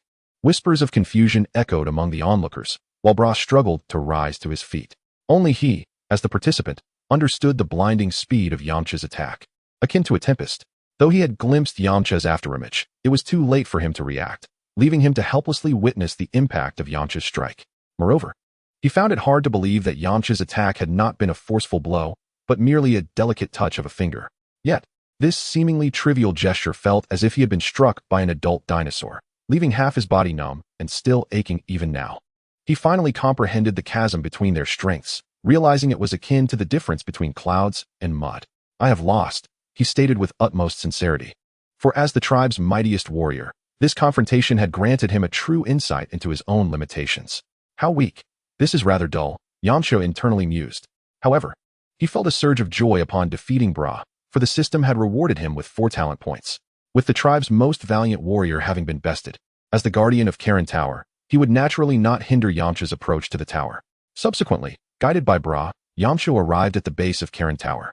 Seen from a distance, Karen Tower resembled a graceful maiden, slender and delicate, yet up close, it loomed like a colossal giant. The base alone soared over 2 meters, with a length and width reaching 4 to 5 meters, deeply rooted within the earth to an unknown depth. The foundation was constructed of incredibly hard granite, while above it, the tower rose with a radius of over a meter, adorned with various totems and intricate patterns that conveyed an ancient elegance, as if narrating the vicissitudes of time. "Yamcha, your strength is indeed formidable, yet I must caution you that challenging Karen Tower is a matter of life and death. A moment's carelessness could lead to your demise." Bra spoke with a grave expression. Despite Yamcha's nonchalance, Purr, visibly anxious, timidly remarked, "Young Master Yamcha, do not worry. Purr, simply hold on tightly to me." Yamcha reassured him. After bidding farewell to Bra, Yamcha planted his feet firmly and leapt skyward like an arrow, ascending rapidly until he stabilized himself atop the tower. This astonishing leap left the onlooking Native Americans agape, their mouths agape enough to fit an egg. Although his earlier battle with Bra had revealed a portion of his abilities, this single jump surpassed their wildest expectations. Perhaps he truly might succeed, Bra pondered silently. While the crowd continued to marvel, Yamcha had already vanished from their sight. Upon the tower shrouded by clouds, he resembled a nimble lone wolf, racing along the tower's structure with incredible speed. Occasionally glancing back, he noticed the tower's height distorted his perception, as if it were a fantastical illusion of human vision. As he ascended, the air grew thinner and the temperature plummeted as if he had plunged into an ice cavern. The exact height of Karen Tower remained a mystery, but according to the original work, even Sun Wukong, with a battle power of approximately 30, had taken 2 full days and nights to climb it. Based on Yamcha's estimation, Karen Tower had likely penetrated deep into the Earth's atmospheric middle layer. Yamcha sprinted for 20 kilometers, halting only at the stratospheric altitude, where the air was exceedingly thin, rendering it inhospitable for ordinary humans. Only seasoned martial artists could endure. To conserve his strength, Yamcha reluctantly slowed his pace. Though he could soar into the sky with his flight technique, climbing Karen Tower itself was a form of training. As he had yet to reach the pinnacle of the world, Yamcha was not one to indulge in comfort. Moreover, The ascent of Karen Tower was a trial set by the Guardian of Karen, designed to gauge a challenger's strength through their climbing speed. After a brief respite, Yamcha resumed his journey. After approximately 3 to 4 more hours of running, he finally beheld the circular summit of the tower, resembling a resplendent pearl, shimmering with an enigmatic glow amidst the clouds. "Young Master Yamcha, we are nearing the top," Per exclaimed, unable to conceal its delight. Although it merely needed to cling tightly to Yamcha during the ascent, the prolonged suspension thousands of meters in the air had left it quite frightened. However, relief washed over as they approached their destination. Yamcha smiled faintly, accelerating like a released arrow, and half an hour later, he reached the base of the circular summit. The design of the base was remarkably user-friendly, featuring a staircase. Yamcha, as light as a swallow, leapt upward and entered the stairwell. The staircase twisted and turned, and in Yamcha's perception, it resembled a colossal dragon spiraling upward. Upon traversing the stairwell, Yamcha arrived at a spacious area, which resembled a pavilion, albeit one of considerable size, spanning several hundred square meters, with an upper level and a parasol-shaped roof above. Yamcha understood that the parasol-shaped roof not only provided shelter from the elements, but also served as the foundation for the celestial hall. Not far from the entrance stood several large water basins and a small bed. These 3 large basins were extraordinary, resembling mirrors of time, allowing glimpses into the past, present, and future. Filled with curiosity, Yamcha gently lifted the lid of the first basin, and instantly, the water's surface unfurled like a vibrant painting, resembling a cinematic projection.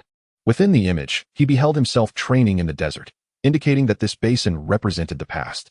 Next, he opened the middle basin, where the image revealed Bulma, who appeared to be in a classroom. Despite the ongoing lesson, her attention was not on the teacher or the blackboard, but rather directed out the window. Clearly, Bulma was disinterested in the educational proceedings, and the scene reflected what was currently happening, much like a real-time surveillance device. Upon opening the last basin, Yamcha was greeted by a foggy image. As he continued to observe, a figure emerged from the mist, revealing himself, enveloped in a mysterious energy. Suddenly, the reflection of himself in the water tank became profound, as if transcending the river of time, gazing back at him.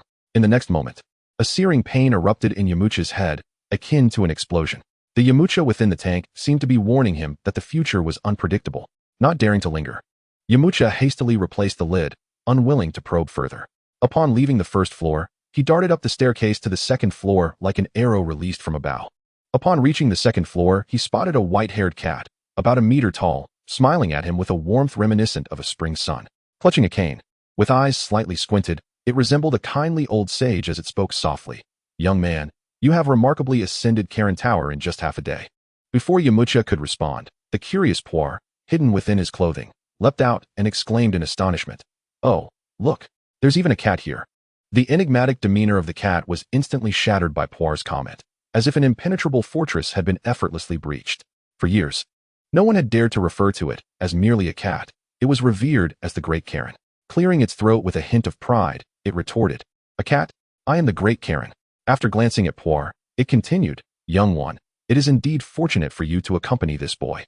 "Of course, young Master Yamcha is immensely powerful," Poir declared, viewing Yamcha as undoubtedly the mightiest individual on Earth. "Modesty is key," Yamcha replied with a subtle smile, addressing Poir. He then bowed deeply to the Great Karen, saying, "Esteemed Great Karen, I, Yamcha, extend my greetings to you." Habitually, he accessed the system to view the information on the feline sage. Name, Karen. Combat power, 180. Mental power, 500. Talent, 72. Lineage, Earthcat clan. Skills, Phantom Fist. Void technique, Aura perception, mind reading, foresight. As the leader of martial arts on Earth within the Dragon Ball world, the Great Karen was undoubtedly far superior to the current Yamcha, with a combat power that had reached the pinnacle of Earth. Its mental prowess surpassed that of Master Roshi, a testament to the accumulated wisdom over centuries. The talent points were also notably high, had it not been for the influence of Earth's martial arts. Its combat power would likely have been significantly greater. The Great Karen fixed its gaze upon Yamcha and said in a resonant voice, "Young man, your ascent to Karen Tower is to seek the ultra-divine water, is it not?" "No," Yamcha replied earnestly. "I have come here seeking your guidance in my training." He spoke with sincerity, fully aware that the fabled ultra-divine water was not as miraculous as the legend suggested. The true source of his strength lay in the training from the Great Karen. As for the other ultra-divine water, which could potentially enhance combat power, it was not meant for human consumption. According to his memories from a past life, Those of pure heart who ascended to Karen Tower would receive training from the Great Karen, and through trials, they might be offered the ultra-divine water. Conversely, those with impure or malevolent intentions would be given the toxic ultra-divine water.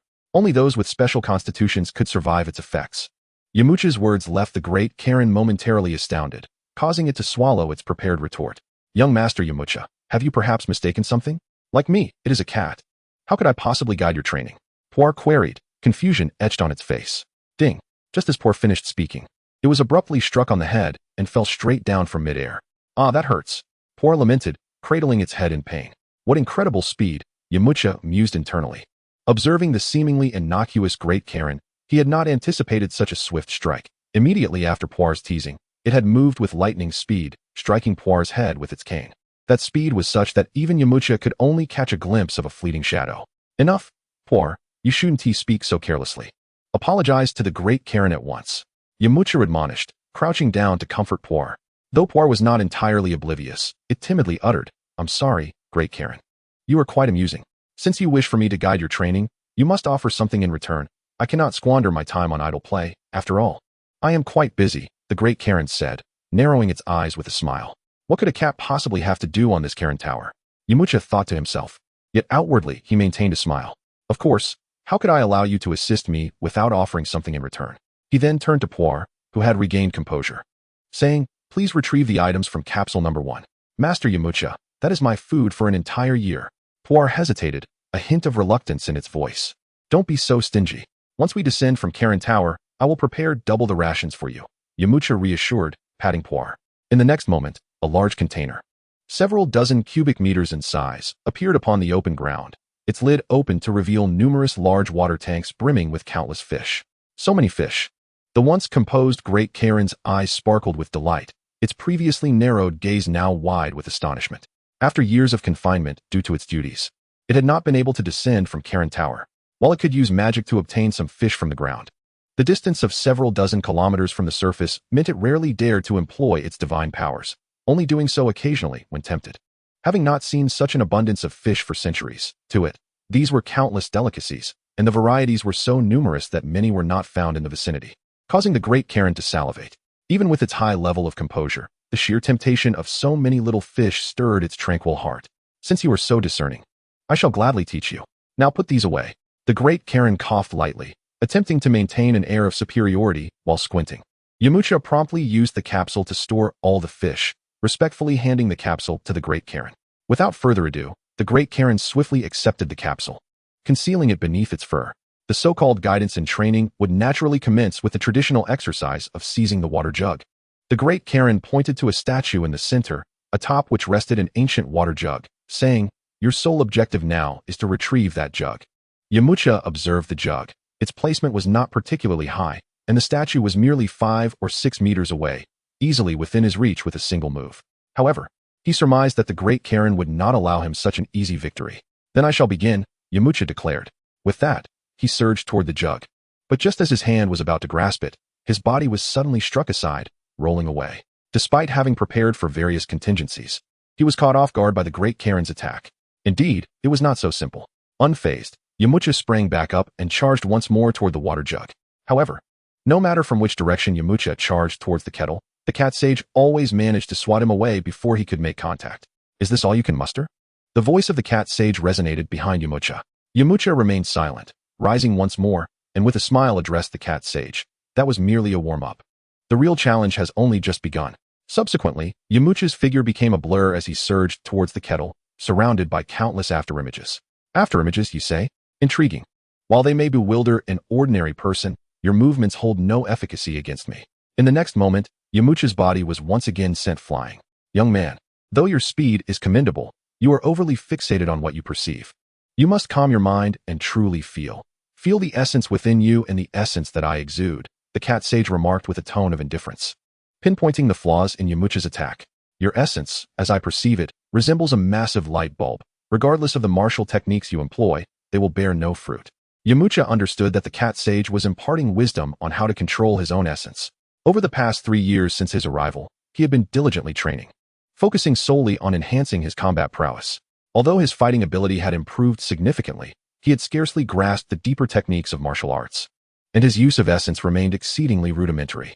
Though Yamcha was aware of many developmental paths in the martial arts of the Dragon Ball universe, his execution was lacking, primarily due to the absence of sagacious guidance. Now, with the Cat Sage's direct instruction, Yamcha's foundation was rapidly solidifying, and the flaws within his body were swiftly diminishing. Previously, he had relied solely on his formidable strength to compensate for his physical shortcomings, but now he was addressing the root of the problem. His movements became more streamlined. Martial arts is indeed a journey from simplicity to complexity, and then back to simplicity. Under the Cat Sage's tutelage, Yamcha was now embarking on the process of refining his actions, eliminating unnecessary movements during combat, and minimizing energy expenditure to the greatest extent. His training in essence progressed from a mere nascent understanding to swiftly approaching proficiency, advancing towards mastery. Throughout the Cat Sage's guidance, Yamcha's combat power was steadily on the rise. You still cannot grasp the kettle. You have yet to interpret my movements or my breath. How could you possibly succeed? The Cat Sage ambled leisurely, resting his staff upon his shoulder, with the kettle dangling from its tip. Although the Cat Sage appeared to be turning his back on Yamcha, in his perception, Yamcha was as present as if standing before him. Such is the essence of perception. Yamcha realized that to learn the art of sensing essence, one must not rely heavily on sight, for such reliance yields poor results in training. With this thought, he tore a strip from his garment and blindfolded himself, thus rendering himself incapable of depending on his eyes to track the Cat Sage. A commendable idea, the Cat Sage acknowledged. The moment Yamcha covered his eyes, he truly lost sight of the Cat Sage. Cat Sage, where are you? The Cat Sage shook his head. While Yamcha's notion was commendable, its execution proved exceedingly challenging. Oh, I'm tired now. I think I shall return to rest, the Cat Sage quipped, appearing rather languid. Guided by the sounds emitted by the Cat Sage, Yamcha dashed towards him, only to find that the Cat Sage had already relocated by the time he reached the spot. Calm your mind, the Cat Sage reminded again. Yet, this was evidently not a task to be mastered overnight. Day after day, Yamcha endured bruises and scrapes, yet he remained undeterred in his enthusiasm. While Yamcha was training in the sacred land of Korin, Goku and the others concluded their quest for the Dragon Balls. Without Yamcha's intervention, the final wish for the 7 Dragon Balls was seized by Oolong, who wished for a pair of women's underwear. Bulma returned to West City as the second semester was about to commence, while Goku headed to the small island where Master Roshi resided to begin his martial arts training under the old master. On his way, he encountered Krillin, and after passing Master Roshi's trials, the two officially became his disciples, embarking on a rigorous training regimen. Chapter 16, Training on Korin Tower 2. Days passed, and despite the high intensity of his training, Yamcha found himself beleaguered yet again each day. Nevertheless, unbeknownst to him, his ability to sense essence was subtly improving. One day, as usual, Yamcha blindfolded himself and pursued the Cat Sage atop Korin Tower. His body had become more agile than before, and his movements were no longer as reckless as at the outset. He began to experiment with using his heart to perceive the flow of air around him, striving to capture the faint essence stirred by the Cat Sage's movements. The Cat Sage intentionally slowed his pace, curious to see if Yamcha could detect the change. Suddenly, Yamcha felt a gentle current of essence wafting from his left. His heart stirred, and without hesitation, he lunged towards the left. Ouch! Yamcha found himself colliding with a nearby pillar. Haha, Yamcha, you're starting to grasp the sensation, but it's still not quite accurate. The Cat Sage's voice rang from his right. Rubbing his sore head, Yamcha remained undeterred, excitement bubbling within him as he exclaimed, Cat Sage, I truly sensed movement to the left just now. It seems I am not far from success. Do not let pride cloud your judgment. You have a long journey ahead. The Cat Sage replied, shaking his head, continuing to guide Yamcha. Days passed, and Yamcha's progress became increasingly evident. No longer did he recklessly charge about, but rather he could generally ascertain the Cat Sage's position based on the flow of essence. One day, the Cat Sage, as usual, waved his staff adorned with the kettle before Yamcha. Taking a deep breath, Yamcha calmed his mind, vividly picturing the distribution of essence around him. He sensed the Cat Sage was not far ahead. Cautiously, Yamcha moved towards the Cat Sage, each step light and deliberate to avoid disturbing his perception of the essence. As he approached, he suddenly extended his hand towards the kettle. The Cat Sage was momentarily taken aback, not expecting Yamcha to pinpoint the kettle's location with such precision. Nevertheless, the Cat Sage effortlessly sidestepped, leaving Yamcha grasping at air. Well done, Yamcha, you have developed the ability to accurately sense my presence and essence. But your speed still leaves much to be desired. The Cat Sage nodded in satisfaction. Although Yamcha had not seized the kettle, he felt elated, content simply to know he was making progress. While he might not yet match Goku's ability to master essence perception in 3 days, he was on the cusp of achieving it after this fortnight of training. As time rolled on, Yamcha's ability to sense essence reached new heights. He not only accurately perceived the beings and objects around him, but could also gauge the strength of others based on the intensity of their essence. During a simulated match with the cat sage, Yamcha, utilizing his exceptional essence perception, successfully grasped the kettle from the cat sage's staff. However, upon reflecting, he realized he had been atop Korin Tower for 20 days. Yamcha eagerly gulped down the super sacred water. Although he was aware that the super sacred water was merely ordinary water with no power-enhancing properties, he was nonetheless curious about its taste. After several hearty swigs, his parched lips were quenched, though he felt no other effects. "Stop drinking. Come over here and help me grill some fish."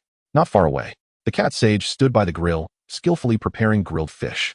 Ever since tasting the fish expertly cooked by Yamcha, it had developed a fondness for his culinary creations. Yamcha set down the kettle and swiftly approached the cat sage, deftly picking up seasonings to enhance the flavor of the fish. The cat sage gazed longingly at the fish, nearly drooling in anticipation. Before long, a tantalizing aroma wafted from the grill. Unable to contain itself, the cat sage eagerly grabbed a fish and began to savor it. This is truly delightful. Yamcha, your skills have improved remarkably. Of course, young Master Yamcha is unparalleled, Por said with a smug expression. Por, just eat the fish and spare us the chatter, Yamcha laughed, handing a freshly grilled fish to Por. He then took a fish for himself and began to eat heartily. As the cat sage enjoyed its meal, it remarked, Yamcha, your talent is exceptional.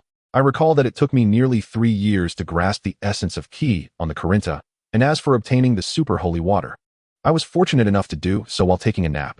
Cat sage, I must say my talent is merely average. I know of someone whose abilities surpass mine by a considerable margin.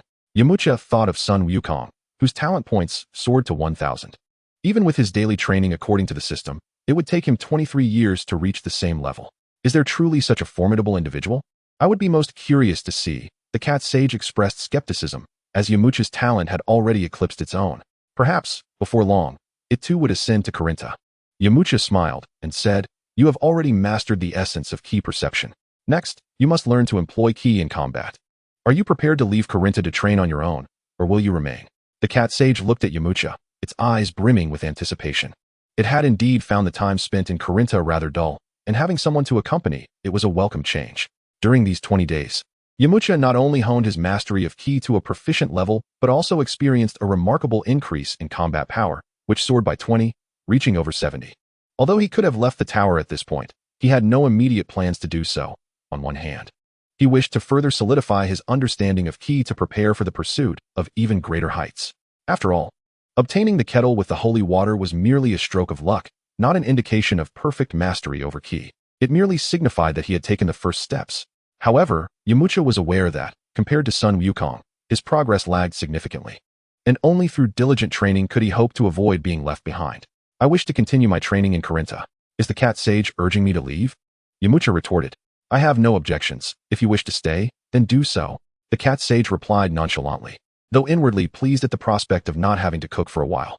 During this period, Yamcha categorized the application of ki into 5 levels: beginner, proficient, minor achievement, major achievement, and perfection.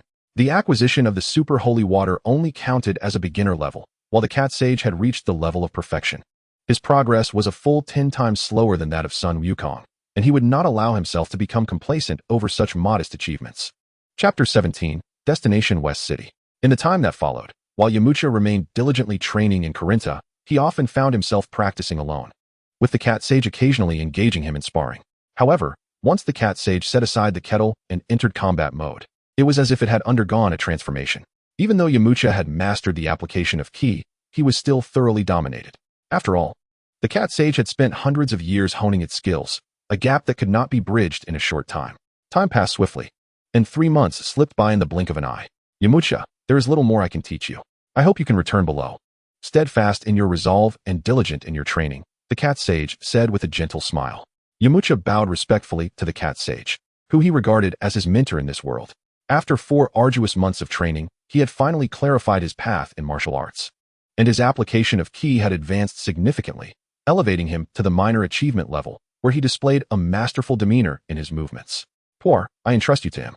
Indeed, Yamcha had no intention of taking Por with him as he descended from Korinta. He was determined to have the cat sage take Puar under its wing and teach him the art of cultivating the magical beans.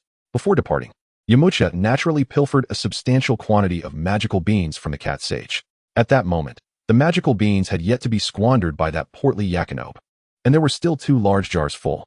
Yamcha directly requested a whole jar of magical beans. He did not intend to hoard them for himself, but rather sought to maximize their potential for future use. The cat sage, unaware of the bean's significance, had no reason to refuse, especially after Yamcha had treated it to a feast before leaving. "Rest easy," the cat sage said with a light-hearted smile. It held a fondness for this young relative and was glad for the company amidst its solitude in Corinta. After bidding farewell to the cat sage and Puar, Yamcha vanished from the sacred grounds of Corinta like a wisp of smoke. Meanwhile, Puar remained tearful, gazing longingly out the window. But the only sight beyond was the drifting white clouds, devoid of any trace of Yamcha. Since being saved by Yamcha in the desert 2 years ago, Puar had never left his side, thus forming an unbreakable bond of dependency. "Young Master Yamcha," Puar murmured. Despite understanding Yamcha's expectations of him, Puar, still in his youth, felt a pang of abandonment. "Stop looking. He has long since vanished without a trace," the cat sage said, shaking its head in exasperation. Noting Puar's continued daze, the cat sage added, "As long as you can master the magic I impart to you, you will be able to seek out Yamcha below." The previously bewildered Puar instantly perked up at the prospect of finding Yamcha, as if invigorated with newfound energy. It quickly turned to the cat sage, earnestly imploring, "Then I shall rely on you, esteemed elder." "That's the spirit." The cat sage resumed its teaching mode, this time with Puar as the student, shifting the focus from martial arts to magic. Indeed, the wondrous magic. As a seasoned sage, the cat sage was not only well-versed in martial arts, but also possessed formidable magical prowess. Otherwise, how could it have developed the miraculous magical beans? The magical beans were a unique strain, cultivated from fava beans provided by the Celestial Hall, enhanced through magical refinement. Meanwhile, Yamcha, having taken merely 20 minutes, successfully reached the base of Corinta. Of course, he could have employed a simpler method to descend, but that would not serve the purpose of training. Moreover, with his application of ki having reached the minor achievement level, Yamcha could now navigate the 90-degree tower with ease, no longer requiring the use of both hands and feet as he had upon his arrival. Over the past 4 months, he had scaled the tower dozens of times, a training regimen set by the cat sage to help him acclimatize to the thin air of high altitudes. Just as he descended from Corinta, he encountered Bra, who had just returned from a hunt, accompanied by a young child of around 4 or 5 years. "Yamcha, you have descended once more. Are you still in pursuit of dried fish?" Bora greeted Yamcha with a smile. Indeed, for the past few months, Yamcha has not only engaged in his training, but has also taken on the responsibility of sourcing ingredients for Corinta. After centuries of not having a proper meal, the cat sage was eager to utilize this newfound labor. Thus Yamcha found himself procuring various necessities for Corinta alongside his training. The Indian tribe served as the primary supplier of dried fish. "No, this time I am departing from here," Yamcha declared. Upon hearing this, Bora was initially taken aback, then cast a look of envy, for Yamcha's departure indicated that he had gleaned the knowledge he sought from Corinta. For those like them, who have guarded Corinta for generations, encountering her successor was a profound honor. Once outside of Corinta, Yamcha surged forth like an arrow released from its bow, sprinting towards West City, of course, still on foot. After more than 4 months of rigorous training, his combat prowess had soared to 99 points. However, breaking through the barrier of 100 points proved to be as arduous as trudging through quicksand. According to the cat sage, it seemed he had encountered the first limiter of the human body. Should he manage to shatter this barrier, his combat strength would undoubtedly ascend like a rocket. Conversely, if he failed to break through, his power would remain eternally capped at 99 points. Even the all-powerful cat sage found himself at a loss. At this critical juncture, Yamcha could only rely on his own efforts to strive for victory. Each race possesses its unique limiters. Take the Saiyans, for instance, whose first limiter reaches a staggering 3 million combat power. Upon breaking through this threshold, they not only continue to elevate their strength, but also unlock the Super Saiyan mode, akin to a phoenix reborn from the ashes. While Earthlings may find themselves ensnared by the shackles of physical limiters, they comparatively possess a somewhat easier path to transcendence than the Saiyans. In Yamcha's understanding, these limiters are akin to shackles on the body's strength, barriers to its ultimate endurance. The most effective way to enhance one's physical resilience, undoubtedly, lies within the confines of the gravity chamber. Yamcha surmised that at this very moment, Bulma had likely succeeded in constructing the gravity chamber, yearning to reunite with Bulma as soon as possible. Yamcha abandoned the time-consuming and laborious conventional methods in favor of the instant transmission technique. With each increment in his combat prowess, the speed of his instant transmission soared as well. At this moment, Yamcha exerted himself fully, and his speed was akin to lightning, reaching 200 kilometers per hour. In merely 5 hours, he traversed over 1,000 kilometers, arriving at West City. Chapter 18, A Reunion Unforeseen. As he approached West City, to avoid any unnecessary complications, Yamcha descended gracefully like a nimble bird. After all, this world was not only rich in martial arts, but also flourishing in technology. Should he suddenly burst into West City from the sky, he might be perceived as an invader and face unwarranted hostility. Upon entering West City, Yamcha found himself amidst a sea of technological civilization, where towering skyscrapers rose like colossal trees, and wide thoroughfares intertwined like a spider's web. With various vehicles racing by like agile dragons, a splendid tableau of prosperity. Countless flying vehicles darted through the air like shooting stars. This world appeared as a torn tapestry, featuring both the bustling vibrancy of urban life and the simplicity of ancient villages. Moreover, West City boasted an exceedingly high population density, with pedestrians hurrying about, reminiscent of the bustling scenes in grand cities of his past life. Naturally, in addition to ordinary humans, there existed a myriad of anthropomorphic beings, coexisting harmoniously and naturally. Before long, Yamcha inquired about Bulma's residence. Bulma's home was situated to the north of West City, surrounded by clusters of affluent villas, clearly a haven for the city's elite. However, Bulma's home stood out prominently. Among the predominantly 2- and 3-story residences, it resembled a grand castle or an enormous inverted bowl. Strikingly eye-catching, its height reached several dozen meters, establishing it as a behemoth in the villa district. The castle's exterior bore the inscription Capsule Corporation, the emblem of Capsule Corporation. Yamcha pressed the doorbell, and shortly thereafter, a robot emerged. "Greetings, sir. Welcome to Capsule Corporation. How may I assist you?" The robot spoke with a range of expressions, resembling a human being, far surpassing any automaton Yamcha had encountered in his previous life in terms of intelligence. "Please, could you summon Bulma for me?" Yamcha requested. "Regrettably, Miss Bulma is not at home at the moment," the robot replied, its hands raised apologetically. Its lifelike mechanical form and highly human-like demeanor led Yamcha to ponder whether this robot possessed a soul within its circuitry. Not wishing to stand idly like a wooden post waiting for Bulma's return, Yamcha addressed the robot. "Might I trouble you to inform Bulma that her friend Yamcha has come to see her?" The robot nodded, responding, "Oh, please hold for a moment, sir. I shall contact Miss Bulma right away." As it spoke, the robot engaged its internal systems to reach out to Bulma. At that moment, Bulma was attending class at Second High School in West City. The teacher was droning on at the blackboard, yet Bulma found herself utterly disinterested. Having inherited the exceptional genes of Dr. Brief, she had long mastered the material taught in school. Attending class now served merely as a diversion from her parents' incessant nagging. To Bulma, school felt like a stifling prison, while the outdoors represented an adventurous paradise filled with limitless possibilities. She would rather brave the wilderness than endure the tedium of monotonous lessons. In her eyes, the students at school appeared as immature as unripe fruit, devoid of interest. The thrill of outdoor exploration paled in comparison to the excitement of her recent adventure in search of the Dragon Balls, where she had met numerous formidable martial artists. In an instant, a handsome young man appeared in her thoughts, possessing immense strength and a gentle demeanor. As she pondered, a blush crept onto her cheeks. Just then, someone bumped her shoulder, and a teasing voice rang in her ear. "My lady, are you thinking of your Prince Charming again?" It was her desk mate, Maria. "You little pest," Bulma exclaimed, her face flushing crimson in embarrassment. At that moment, her smartwatch emitted a series of subtle beeps, as if calling from afar. Eagerly, she pressed the activation button, and in an instant, a lengthy message flooded the display. "Yamcha has finally come to find me." A radiant smile of sheer joy blossomed across Bulma's face, completely disregarding the curious glances from her classmates and teacher.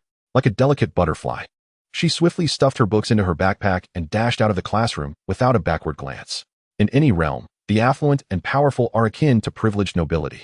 Bulma, the heiress of the world's largest corporation, commands an aura that renders her untouchable. No one dares to obstruct her actions within the school. Upon exiting the classroom, she sauntered into the corridor, not following the crowd towards the stairwell, but instead, like a nimble cheetah, gracefully leapt onto the railing. Without a moment's hesitation, she plunged downwards from the 10th floor of the academic building. As she descended, she swiftly retrieved her universal capsule remote, and in the blink of an eye, a jet-powered motorcycle materialized beneath her feet, catching her entirely. With a deft twist of her right hand, the motorcycle soared into the sky, her movements fluid and practiced. Clearly not her first escapade. The second high school was not far from her home, and in just over 10 minutes, Bulma returned. Upon landing, she was greeted by Yamcha, who awaited her at the door. Disembarking from her flying motorcycle, Bulma darted towards him like a jubilant bird, a radiant smile illuminating her face like the blossoms of spring. Bulma, Yamcha. Just as Yamcha was about to embrace Bulma in a long-awaited reunion, her expression abruptly shifted to one of winter's chill, and she slapped him across the face. You wretched Yamcha, did you not promise to see me in a month? It has been over 4 months. As she spoke, tears cascaded down her cheeks like a deluge breaching its dam. It was evident that Bulma was playfully pouting, and as an experienced individual, Yamcha recognized that any attempts at explanation would only exacerbate the situation. The only remedy lay in the most direct and unadorned gestures. Like a valiant lion, he enveloped Bulma in his arms, his gaze sparkling with affection, fixated upon her. As a pampered heiress, Bulma had never encountered such overt displays of affection. Her previous classmates had only ever showered her with sweet nothings. The sudden intimacy left her heart racing like a startled fawn. Bulma, I fear that after seeking you out, I might neglect my training, Yamcha confessed. Bulma bristled at this, feeling a pang of discontent at being less important than his training. Is training truly more vital than I am? She retorted. Of course, you are paramount. If I do not train diligently, how can I protect you in the future? Yamcha replied tenderly. His words struck a chord deep within Bulma's heart. Naturally, every girl relishes hearing kind sentiments. Upon receiving the affirmation she longed for, she ceased her relentless inquiries. Chapter 19. The amusing Brief family under Yamcha's sweet words. Bulma's fury melted away like winter's snow, and she flitted about joyfully, sharing delightful tales from their time apart. Every girl enraptured in love is like a book brimming with stories, eager to convey endless anecdotes to her beloved. Bulma led Yamcha towards her opulent home, a magnificent edifice reminiscent of a castle. As they passed through the glass sensor door, it felt as though they had stepped into a vast, dreamlike realm. The hall was devoid of human presence, save for the industrious robots. Whether they were cleaning or manning the reception desk, the household was evidently dominated by advanced robotics. Unlike the rudimentary disc-shaped vacuum cleaners of yore, these were humanoid robots donning human attire, embodying the essence of dutiful household caretakers, diligently sweeping every corner of the hall. Upon seeing Bulma, a cleaning robot approached respectfully, greeting her with, "Welcome home, Miss Bulma." She nodded in acknowledgement and inquired, "Where's Mother?" The robot, lowering its head in contemplation, responded, "At this hour. She is likely in the garden." "Is that so?" Bulma murmured, leading Yamcha further inside, their destination being the gravity chamber she had constructed. Traversing the spacious hall, they seemed to step into another enchanting world. Ahead loomed modern skyscrapers, towering like giants, while behind them lay a fragrant garden, a vibrant tapestry of nature. The courtyard sprawled expansively, akin to dozens of football fields, with numerous cats and dogs frolicking like little sprites. To Yamcha's astonishment, he even spotted a few diminutive dinosaurs, as if they had traversed time from an ancient epoch. Just as Bulma was about to introduce Yamcha, a middle-aged man in a white lab coat unexpectedly appeared, riding a bicycle. His unkempt hair and beard resembled a wild thicket, adding to his casual demeanor. This man shared Bulma's striking blue hair and wore glasses, presenting the image of a quintessential scholar. A black cat rested lazily on his shoulder, exuding an air of leisure. Recognizing his unique appearance, Yamcha immediately identified him as Bulma's father, Dr. Brief, a renowned scientist of this world. Dr. Brief leisurely pedaled up to Bulma, greeting her with, "Ah, Bulma, you're back." She replied softly. Casting a glance at Yamcha, Dr. Brief's lips curled into a playful smirk as he teased, "And who might this young gentleman beside you be?" He winked at Bulma, suggesting there were hidden stories between them. Understanding his implication, Bulma's cheeks flushed, and she stomped her foot playfully, exclaiming, "What are you talking about? I told you this is my friend Yamcha." "Oh, I see." Dr. Brief chuckled heartily, his eyes seemingly skeptical. The more he laughed, the more Bulma's expression soured. And just then, a stylishly dressed woman approached. This stunning woman had splendid, golden curls. She was none other than Bulma's mother, Panchi. "Haha, what is so amusing?" she inquired. "Mother," Bulma exclaimed, her embarrassment palpable. Panchi, instead of addressing Bulma or Dr. Brief, focused her attention on Yamcha, smiling as she remarked, "What a handsome young man. How about a date sometime?" Her sparkling eyes playfully flirted with him. Though Yamcha was no novice, Panchi's teasing rendered him flustered, his cheeks betraying his composure. Even as he understood her jest held no serious intent. "Mother, you're being ridiculous," Bulma interjected, feigning jealousy. With her daughter employing her charm, Panchi relented. All right. No more jokes." She then turned her gaze to Yamcha, adding, "Bulma often speaks of you. Do not disappoint her." I won tea, Yamcha quickly assured. As Bulma was about to continue her incessant chatter, Yamcha hurriedly grasped her hand and dashed toward her secret base, exclaiming, "Mom, Dad, we have matters to attend to." Thus, they fled in a manner akin to escape. The commotion caused by her family in front of Yamcha made Bulma anxious. Fearing that he might develop a skewed perception of her, she quickly reassured him, "Yamcha, my parents are rather unreliable. You wouldn't think ill of me, would you?" "Not at all. Your parents seem quite entertaining and amiable. I couldn't possibly think otherwise," Yamcha replied with a smile. Bulma's heart warmed at his lack of resistance. In Yamcha's eyes, being from a family of the world's wealthiest did not lend them an air of superiority. Their hospitality and humor were indeed commendable. In no time, they arrived at the place where Bulma worked and conducted her research. There, in the center of a vast factory, stood a hemispherical structure towering 3 to 4 meters high, resembling a mysterious fortress. Bulma, beaming with joy like a flower blossoming in spring, proclaimed, "Yamcha, this is the gravity chamber you've longed for. It has taken me 2 months of dedicated effort to create it. What do you think?" A proud smile graced Bulma's face as she clasped her hands behind her back, her eyes brimming with anticipation. Yamcha, possessing considerable emotional intelligence, intuitively understood that this was Bulma's subtle cue for praise. "Bulma, you truly are exceptionally intelligent. Nothing seems to pose a challenge for you," he remarked with a grin. "Of course, I am the unparalleled genius Bulma," she declared, lifting her chin with pride. As their gazes intertwined, an air of ambiguity surged between them like a rising tide. The more Yamcha gazed at Bulma, the more he found her enchanting, unconsciously leaning closer. He gently pressed a kiss upon her charming visage, causing Bulma, who had already been blushing like a ripe peach, to turn a deeper shade of crimson. Resembling a perfectly ripe apple, she playfully pushed him away, aware that such matters should not be rushed, and thus refrained from teasing her further. Subsequently, the two immersed themselves in the study of the gravity chamber.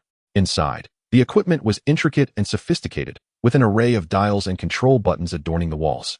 Bulma pointed to a large display screen, which exhibited incomprehensible parameters and complex charts. "This gravity chamber has been constructed based on your specifications using existing materials. Theoretically, we can adjust the gravity multiplier within this control panel," Bulma explained, a hint of pride evident in her eyes. Curiously observing the buttons, Yamcha inquired, "What is the current gravity setting for this chamber?" Bulma pressed several buttons delicately, and the data on the display flickered momentarily. "It's currently set at normal Earth gravity. 1 times. If you wish to try, you can gradually increase the gravity, which will help you adapt and enhance your strength." Yamcha nodded, filled with anticipation for the gravity chamber. He understood that training in a high-gravity environment would swiftly elevate his physical capabilities and strength. The operation of the gravity chamber was remarkably straightforward. Under Bulma's guidance, Yamcha quickly mastered its use. Eagerly, he addressed Bulma, "Could you step out for a moment? I'd like to test the training effects of this gravity chamber." "All right, but be careful," Bulma replied before exiting the gravity chamber and closing its door behind her. Once alone, Yamcha focused his attention on the control panel. "I'll start with 2 times gravity," he declared, excitement bubbling within him. He adjusted the gravity settings, and with a soft whir of machinery, the gravity in the chamber began to gradually increase. Yamcha immediately sensed his body growing heavier, each movement requiring greater exertion. "This feels good. Although there's some pressure, it's within tolerable limits," he said, stretching his limbs with a smile. Under 2 times gravity, Yamcha began performing simple training exercises, such as push-ups and squats. Each action proved slightly more challenging than under normal gravity, yet for him, it remained quite manageable, as he had often trained with heavy rocks in the desert. The pressure from 2 times gravity was nothing compared to lifting several hundred pounds of stone. However, after half an hour of training, beads of sweat began to appear on his forehead. After a while, having acclimatized to the 2 times gravity environment, he decided to increase the setting further. He tested 3 times gravity, then 4, and only at 5 times did he start to feel some strain. At 5 times gravity, every movement felt like struggling through a mire, his muscles aching from the immense pressure. Yamcha recognized that this gravity setting provided the optimal training effect for him. However, due to material constraints, the gravity chamber could only reach a maximum of 60 times gravity, which was sufficient for Yamcha at this stage. Having spent over an hour testing the gravity chamber, he figured Bulma was likely becoming anxious. He then reverted the gravity back to normal and exited the chamber. By this time, dusk had fallen. Bulma anxiously paced outside, her footsteps echoing as she walked back and forth. "Bulma, could you please stop pacing? It's making me dizzy." Oolong grumbled from his perch on a nearby stool. Previously, when their vehicle was destroyed by Goku at Bread Mountain, Bulma had promised to provide him with a new universal capsule, so after parting ways with Goku, he had followed Bulma back to West City. Upon arriving in West City, Oolong was captivated by the bustling modern metropolis, with its towering skyscrapers and the ceaseless flow of traffic. Everywhere he looked, advanced technological devices were on display, and notably, there were plenty of girls in revealing attire. Thus, he settled in comfortably, spending his days wandering the city and returning to Bulma's home for delightful meals. Living in sheer bliss. Upon hearing Oolong's remarks, Bulma halted, hands on her hips, and retorted, "What do you know? Yamcha has been inside for so long. How could I not worry? Yamcha is a martial artist. His body isn't as fragile as some," Oolong muttered under his breath. "What did you say?" Bulma was about to respond when the gravity chamber door swung open, revealing Yamcha stepping out. She rushed to greet him, exclaiming, "Yamcha, you've been in there for so long. I was worried sick." Her brows knitted in concern, yet her eyes sparkled with care. Wiping the sweat from his brow, Yamcha smiled apologetically. "Sorry, Bulma. I lost track of time testing various gravity levels. The effects of this gravity chamber are truly remarkable. I love it." "That is wonderful." Bulma immediately brightened, her face lighting up with joy. Oolong also approached, remarking that such things could only be conceived by you human martial artists. In an instant, it recalled the harrowing experience when Bulma had captured it for testing in the gravity chamber. Even at 3 times the gravity, it felt as though it would be crushed. Were it not for its own prowess, Oolong would have surely suffered multiple fractures. Yamcha chuckled, remaining silent. Bulma declared, "All right, since you're here, let us go have a meal. I've instructed the chef to prepare a feast." At the mention of delicious food, Oolong's eyes sparkled. It had endured hunger just to wait for Yamcha. With that, Bulma led Yamcha and Oolong towards the dining hall. Before long, they arrived at an opulent restaurant, where a grand table was laden with an array of delectable dishes, exuding an enticing aroma. Yamcha gazed at the spread, only then realizing that his stomach was growling with hunger. Bulma's culinary creations were renowned for their excellence. Even gods of destruction and angels could not resist them, let alone Yamcha. Before he could even take a seat, Oolong dashed to the dessert table, eagerly sampling the treats. "Yamcha, you've expended so much energy today. Hurry up and eat." "Then I shan't hold back," Yamcha replied, sitting down to indulge heartily. Bulma watched him devour the food and couldn't help but laugh. "Slow down. There's no one competing with you." Yamcha, mouth full, mumbled, "Bulma, your cooking is simply divine. I've exhausted so much energy, and now I'm truly famished." After finishing their meal, Yamcha and Bulma stepped into the courtyard. The night sky was speckled with stars, and a gentle breeze wafted through, bringing a refreshing coolness. Bulma looked up at the starry sky and suddenly asked, "Yamcha, why do you train so diligently in martial arts?" Yamcha followed her gaze to the heavens, his expression turning serious. "You see, the universe is vast. What if extraterrestrials come to invade Earth? If I am not strong enough, how can I protect you? I've encountered an alien once. It was adorable and quite charming. How could they possibly invade Earth?" Bulma was referring to the alien Gak, whom Tais had met during her adventures while seeking inspiration for writing.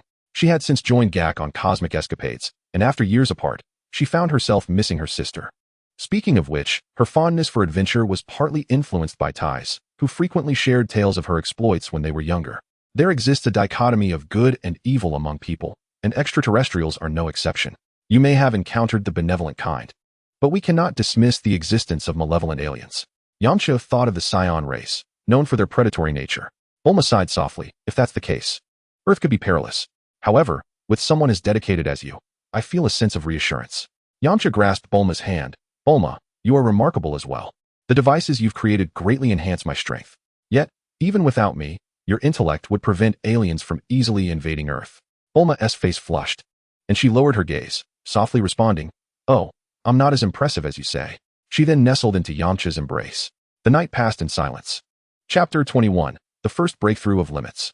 In the days that followed, Yamcha shamelessly took up residence at Bulma's home, for he had nowhere else to go. Bulma's abode was the epitome of luxury on Earth, a place even the proud Saiyan prince could not refuse. Thus, Yamcha settled in comfortably. Aside from dedicating time to accompany Bulma, he spent the majority of his days in the gravity chamber. There, he resumed his rigorous training regimen.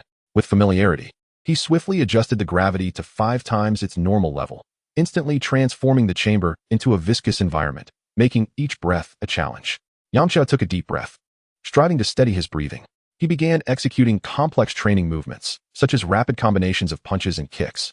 However, each strike proved to be exceedingly arduous, with both speed and strength significantly hampered. Soon, sweat cascaded down his forehead, dripping onto the floor.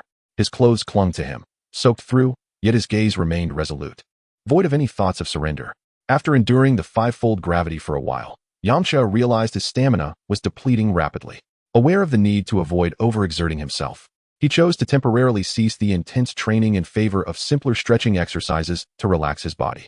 During these stretches, he felt his muscles tremble under the weight of gravity, but he gritted his teeth and persevered. He understood that only through such trials could he grow stronger. After a brief respite, Yamcha resolved to once again challenge his limits. He increased the gravity by another 0.5 times, reaching an astounding 5 times gravity. In this instance, he felt as though a great mountain was pressing down on him, making each breath a daunting task. He attempted basic movement drills, but found his legs weighed down as if filled with lead. Nevertheless, he trudged forward, each step slow yet steadfast, akin to a traveler battling through a storm. As time passed, Yamcha gradually discovered a sense of balance under the 5 times gravity. He began to practice simple combat techniques, although his movements lacked the fluidity experienced under normal conditions. He sensed that his body was slowly adapting and growing stronger in this extreme environment. Within the gravity chamber, Yamcha fought valiantly against the formidable force of gravity. His will as unyielding as steel, continuously pushing his boundaries toward a higher realm of strength. Time slipped away, and before long, Yamcha felt his stamina nearing its limit. Aware that he could not continue, he gradually returned the gravity to normal. At that moment, as the gravity normalized, he felt as though his body had become incredibly light, as if a great weight had been lifted. Exhausted, he collapsed onto the ground, gasping for air, yet his face radiated a satisfied smile. He knew that the training he had undertaken that day in the gravity chamber had yielded significant results. He felt on the verge of shattering his limits. Half a month swiftly passed, each day spent in rigorous training. One day, while immersed in a sevenfold gravity environment, Yamcha suddenly sensed an unprecedented surge of power coursing through him. It was as though his body had ignited, with every cell rejoicing in exuberance. This sensation was extraordinary, as if all the pressure he had previously endured had transformed into momentum, propelling him toward a higher echelon. Yamcha closed his eyes, focusing intently on the changes within his body. He could perceive his muscles undergoing subtle reorganization, becoming firmer and more elastic, akin to meticulously forged steel. The fatigue accumulated from overexertion gradually dissipated, replaced by an unending vitality. His breath transformed into something extraordinary. The once sluggish energy coursing through his body now flowed like a serene stream, swiftly traversing his meridians, with its quantity continuously increasing. Each inhalation seemed to absorb the very essence of the universe, fortifying his physique. As Yamcha tentatively moved his limbs, he discovered a remarkable enhancement in both speed and strength. With a gentle leap, he ascended to the apex of the gravity chamber, landing soundlessly, akin to a feather drifting to the ground. He unleashed a punch, the wind from his blow whistling past, generating a powerful gust that spiraled into a miniature whirlwind within the chamber, an unprecedented level of strength he had never attained before. His senses sharpened to an extraordinary degree. He could distinctly hear every subtle sound emitted by the gravity chamber's machinery, as if amplified several-fold in his ears. He could even detect the minute temperature variations on the chamber's walls and trace the paths of dust particles in the air. Yamcha excitedly realized he had finally transcended his limits.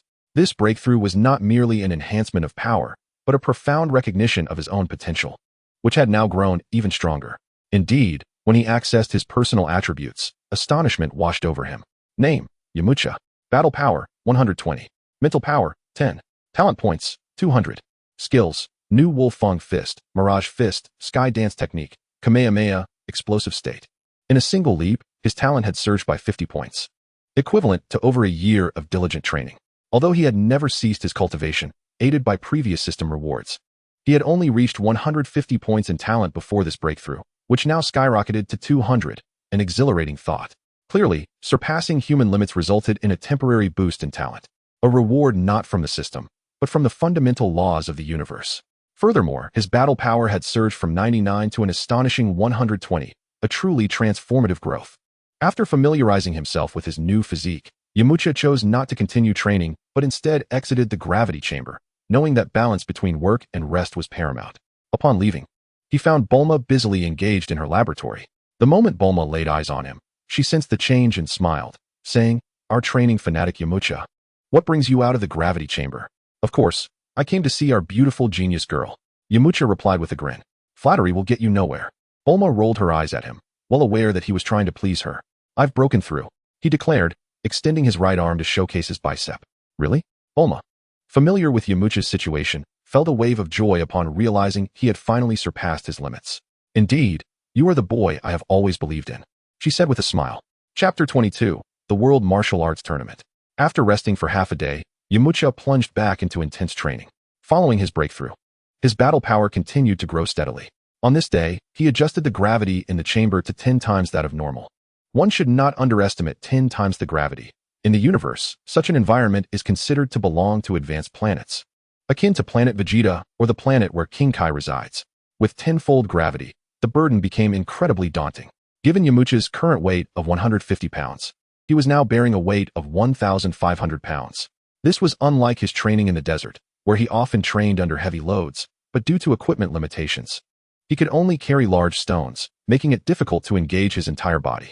Now, in the gravity chamber, he felt the overwhelming pressure enveloping him.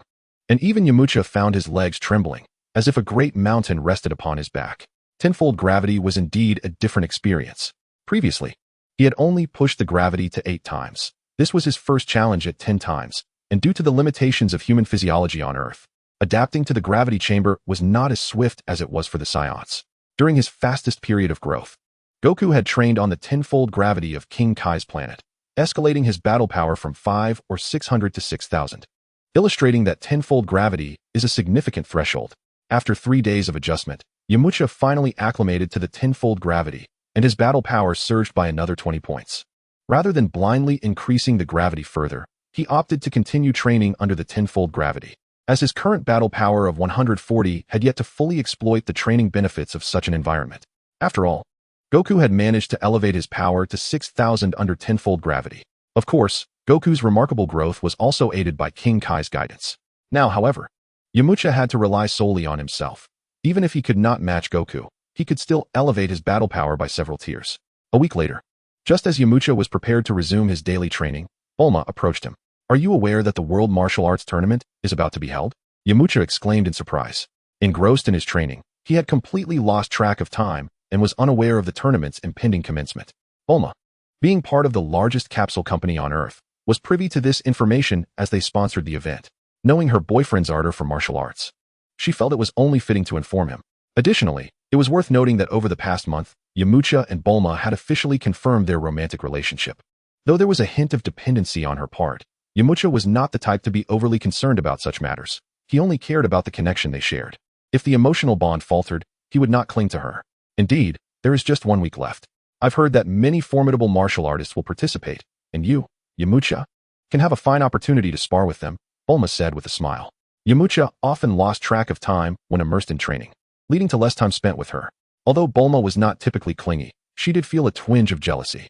She thought about how they could enjoy their time together at the tournament, providing a chance to unwind. Yamcha reflected on this and realized the merit in balancing work and relaxation. Moreover, interacting with other martial artists was an excellent way to enhance his skills. Most importantly, the tournament could yield system rewards, as he needed to elevate his talent beyond Goku's capabilities, and mere training would not suffice. Including his time spent training at Karen Tower, he had been honing his skills for half a year. It was time for the world to recognize Yamcha's existence. Checking his battle power through the system, he felt a surge of confidence and smiled at Bulma, saying, "Bulma, would you like to win the championship trophy at the World Martial Arts Tournament?" Bulma immediately understood Yamcha's intentions. Rolling her eyes at him, she retorted, "You've only been training for a little over 10 years, and you're already aiming for the championship? Dream on. Though my training time may be short, I am Yamcha. Not securing first place would be quite the embarrassment," he replied, his demeanor relaxed. The next day, the two set off with Oolong, flying towards the island where the World Martial Arts Tournament would be held. Initially, Yamcha had no desire to bring along the lecherous pig, but Oolong insisted on joining after hearing about the many beautiful women attending the tournament, compelling Bulma to acquiesce. Bulma, unable to resist the opposing party, had no choice but to bring Oolong along. What was initially meant to be a world for two had now become a rather cumbersome trio. 4 hours later, the two finally arrived at the small island where the martial arts tournament was to be held. By that time, the island was already teeming with people, bustling with spectators. Clearly, the renown of the world's #1 martial arts tournament rivaled that of the Olympics in a past life. "Come on, Yamcha. I hear we need to register for the competition. Otherwise, we won't be allowed to participate," Bulma urged, pulling Yamcha towards a densely populated area. "You've done your homework quite well, Bulma," Yamcha remarked with a smile. "Of course. Didn't you say you wanted to secure first place for me? I certainly need to gather all the necessary information to avoid missing anything due to such trivial matters. Upon reaching the registration area, the atmosphere was palpably different. On the outskirts of the island, the crowd consisted mostly of ordinary onlookers, while the registration area was filled with a formidable assembly of martial artists, each radiating a fierce aura, akin to brilliant stars shining in the night sky, truly the elite from various schools across Earth. With Yamcha's current perception of energy, he easily discerned the levels of these martial artists. To him, they posed no significant threat. Most of their combat power hovered around 10 points, with only a select few exceeding that. Just as Yamcha was feeling a bit bored, he suddenly sensed a considerable surge of energy behind him, akin to a stone cast into a tranquil lake, sending ripples across the surface. He turned to look and beheld 3 figures approaching, 2 small and 1 large. Reminiscent of shooting stars streaking across the sky, none other than the long-missed Master Roshi and Son Goku, accompanied by a bald young man. Yamcha instantly recognized the bald youth as Krillin, surprised to see him following the same path as in his previous life, having become a disciple of Master Roshi. The energy he had just sensed emanated from Son Goku and Krillin, while Master Roshi's aura was notably restrained, appearing as tranquil as a bottomless abyss, seemingly indistinguishable from that of an ordinary person. Following Yamcha's gaze, Bulma spotted Son Goku and the others, and like a cheerful little bird, she dashed over to greet them. Goku, she waved enthusiastically. Goku, who was wandering around, immediately noticed Yamcha and Bulma and responded, Bulma, Oolong, Yamcha. Soon, greetings were exchanged among the group. Master Roshi, trailing behind Goku, experienced a slight change in expression as a ripple of concern stirred within him. He recalled that during the incident at the Bread Mountain, Yamcha's energy had surged like a raging sea. Even from hundreds of meters away, he could clearly sense Yamcha's formidable presence. Yet now, with only 100 meters separating them, he could not discern that same sharpness, instead feeling a similarly subdued aura emanating from Yamcha. It seemed that through his training with Karen Tower, Yamcha had indeed refined his control over his energy. This revelation astonished Master Roshi, as he realized that his own mastery had taken him 300 years of experience on Earth, combined with his training at Karen Tower. However, considering Yamcha's innate talent akin to that of Son Goku, it was somewhat understandable. As for Goku, due to time constraints, he had yet to learn the technique for energy restraint from Master Roshi. Nonetheless, he had made remarkable strides in strength over the past 6 months, which brought Master Roshi considerable satisfaction. Chapter 23, Registration. While Master Roshi scrutinized Yamcha, Yamcha activated his system to observe Master Roshi, Son Goku, and Krillin. Master Roshi's attributes remained largely unchanged, but Son Goku had experienced the most significant transformation. When they last parted, Goku's combat power was only 15. Now, after half a year, it had soared to 39, more than doubling. He had also acquired several skills, including Master Roshi's explosive energy technique, demonstrating rapid growth. Next, Yamcha turned his attention to Krillin. Name: Krillin. Combat power: 18. Mental power: 9. Talent points: 80. Skills: Dodon Ray, speedrunning, Kamehameha. Krillin's talent was indeed formidable. Albeit slightly diminished compared to his original self, he was among the strongest of the current humans on Earth, after all, capable of mastering the solar flare technique. However, in terms of combat power, he still lagged significantly behind the current Son Goku, let alone Yamcha. After observing Yamcha for a while, Master Roshi shifted his gaze, reverting to his usual nonchalant demeanor, his shifty eyes leering at Bulma with a predatory gaze. In these peaceful times, Master Roshi had long lost his ambition for martial arts, and having drunk from the fountain of youth, his life stretched infinitely. Naturally, he sought amusement to pass the time, and as a man, his greatest pleasure lay in appreciating beauty. Just as a widely circulated street interview in a past life featured a reporter asking a passing elder, "Sir, what is your secret to longevity?" The elder proudly replied, "I simply look at pretty girls every day, nothing else, just to keep my spirits high." Clearly, Master Roshi was of the same mind. Though Yamcha understood that Master Roshi bore no ill intentions, he still felt quite uncomfortable at the lecherous way the old man was eyeing Bulma. In an instant, he swiftly positioned himself between Master Roshi and Bulma, like an impenetrable wall, obstructing the old man's gaze. Unperturbed, Master Roshi attempted to shift angles like a cunning fox, but Yamcha thwarted every attempt. This playful exchange between the two was not lost on Goku and Bulma. Bulma, recognizing Yamcha's protective gesture, refrained from intervening and focused on chatting with Goku, through which she got to know Krillin. Frustrated at being unable to indulge in the view of beauty, Master Roshi's temper flared, his face turning red with rage as he shouted at Yamcha, "You little brat, have you grown wings? How dare you obstruct my view?" Yamcha innocently scratched his head and replied, I was merely helping you stretch your old bones. Humph, Master Roshi huffed, choosing not to respond further. Before long, it was their turn to register. Since today was merely for registration, the procedure was relatively simple. They needed to provide their names, ages, and affiliations, along with a registration fee. The actual competition would commence the following day with preliminary screenings for the martial arts tournament.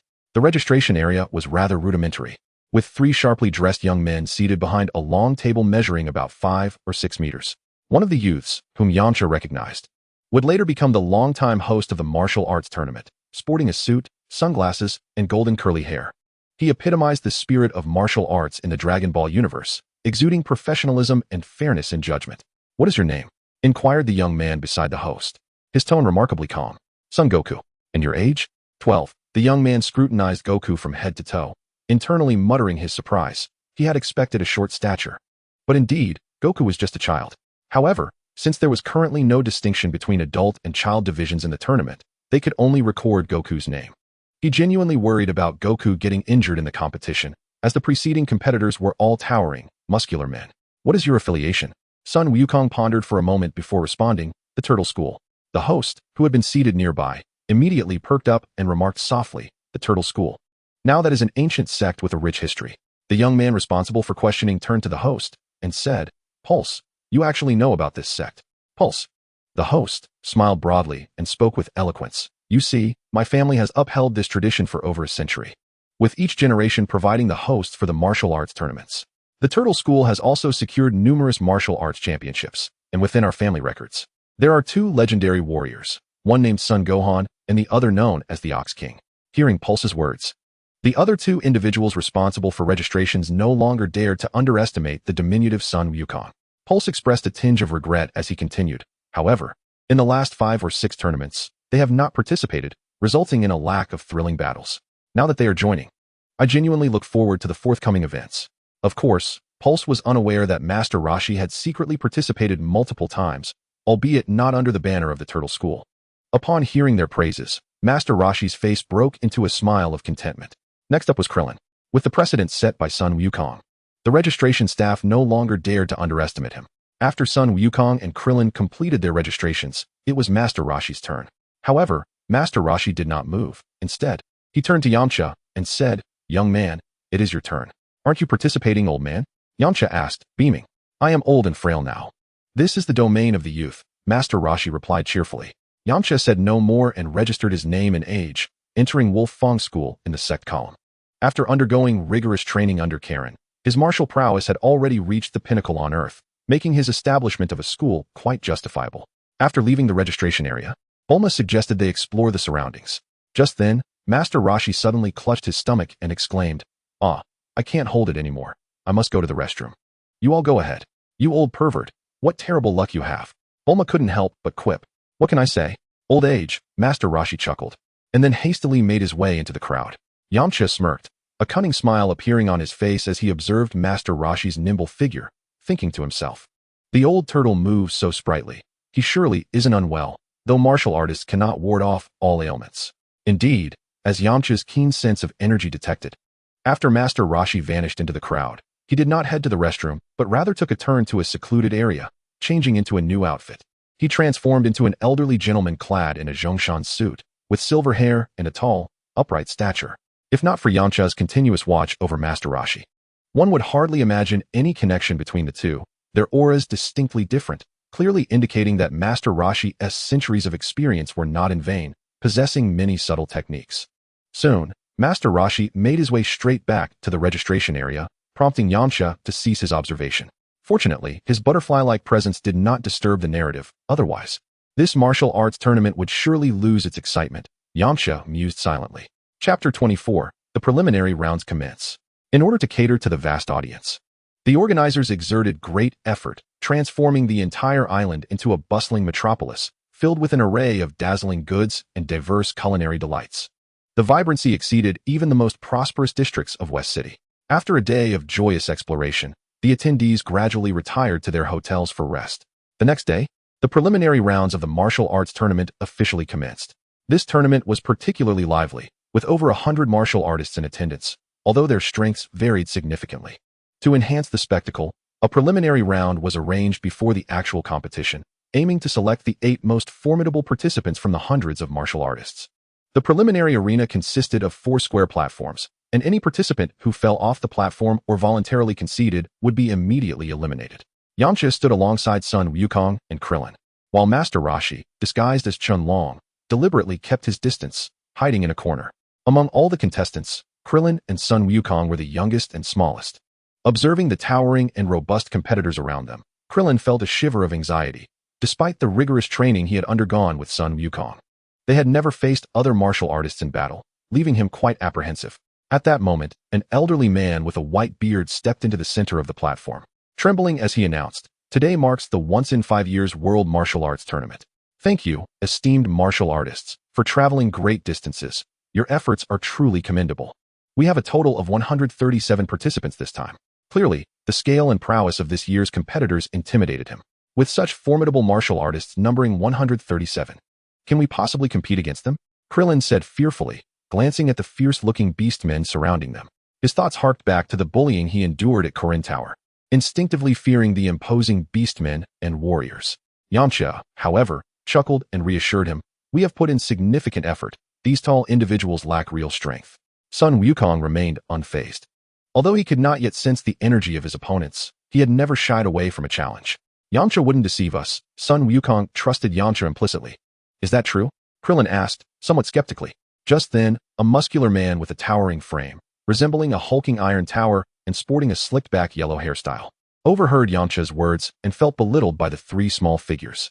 He approached with an angry glare, striding forward like a proud lion, his fists colliding in front of his chest with thunderous reverberations. Krillin, already anxious, now felt like a startled bird, scrambling to hide behind Sun Wukong and Yamcha. Yamcha shook his head in resignation, thinking that Krillin still had not found his footing. Stepping forward, Yamcha stood tall and unwavering before the muscular man, declaring loudly, "What's this? Are you looking for trouble?" The muscular man scoffed dismissively, "You insolent fool, proclaiming we lack strength. Your bravado is amusing. With just one hand, I could make you regret coming here." Yamcha, with a confident smile, retorted, "If you dare to strike, I will ensure you leave on a stretcher." Due to the prohibition of unsanctioned martial arts battles outside the competition grounds, the muscular man merely postured, making a throat-cutting gesture without truly attacking. Soon, the matches officially commenced. As it was a preliminary round, the participants exhibited a wide range of skills, with many bouts appearing to Yamcha as nothing more than children's play, devoid of entertainment value.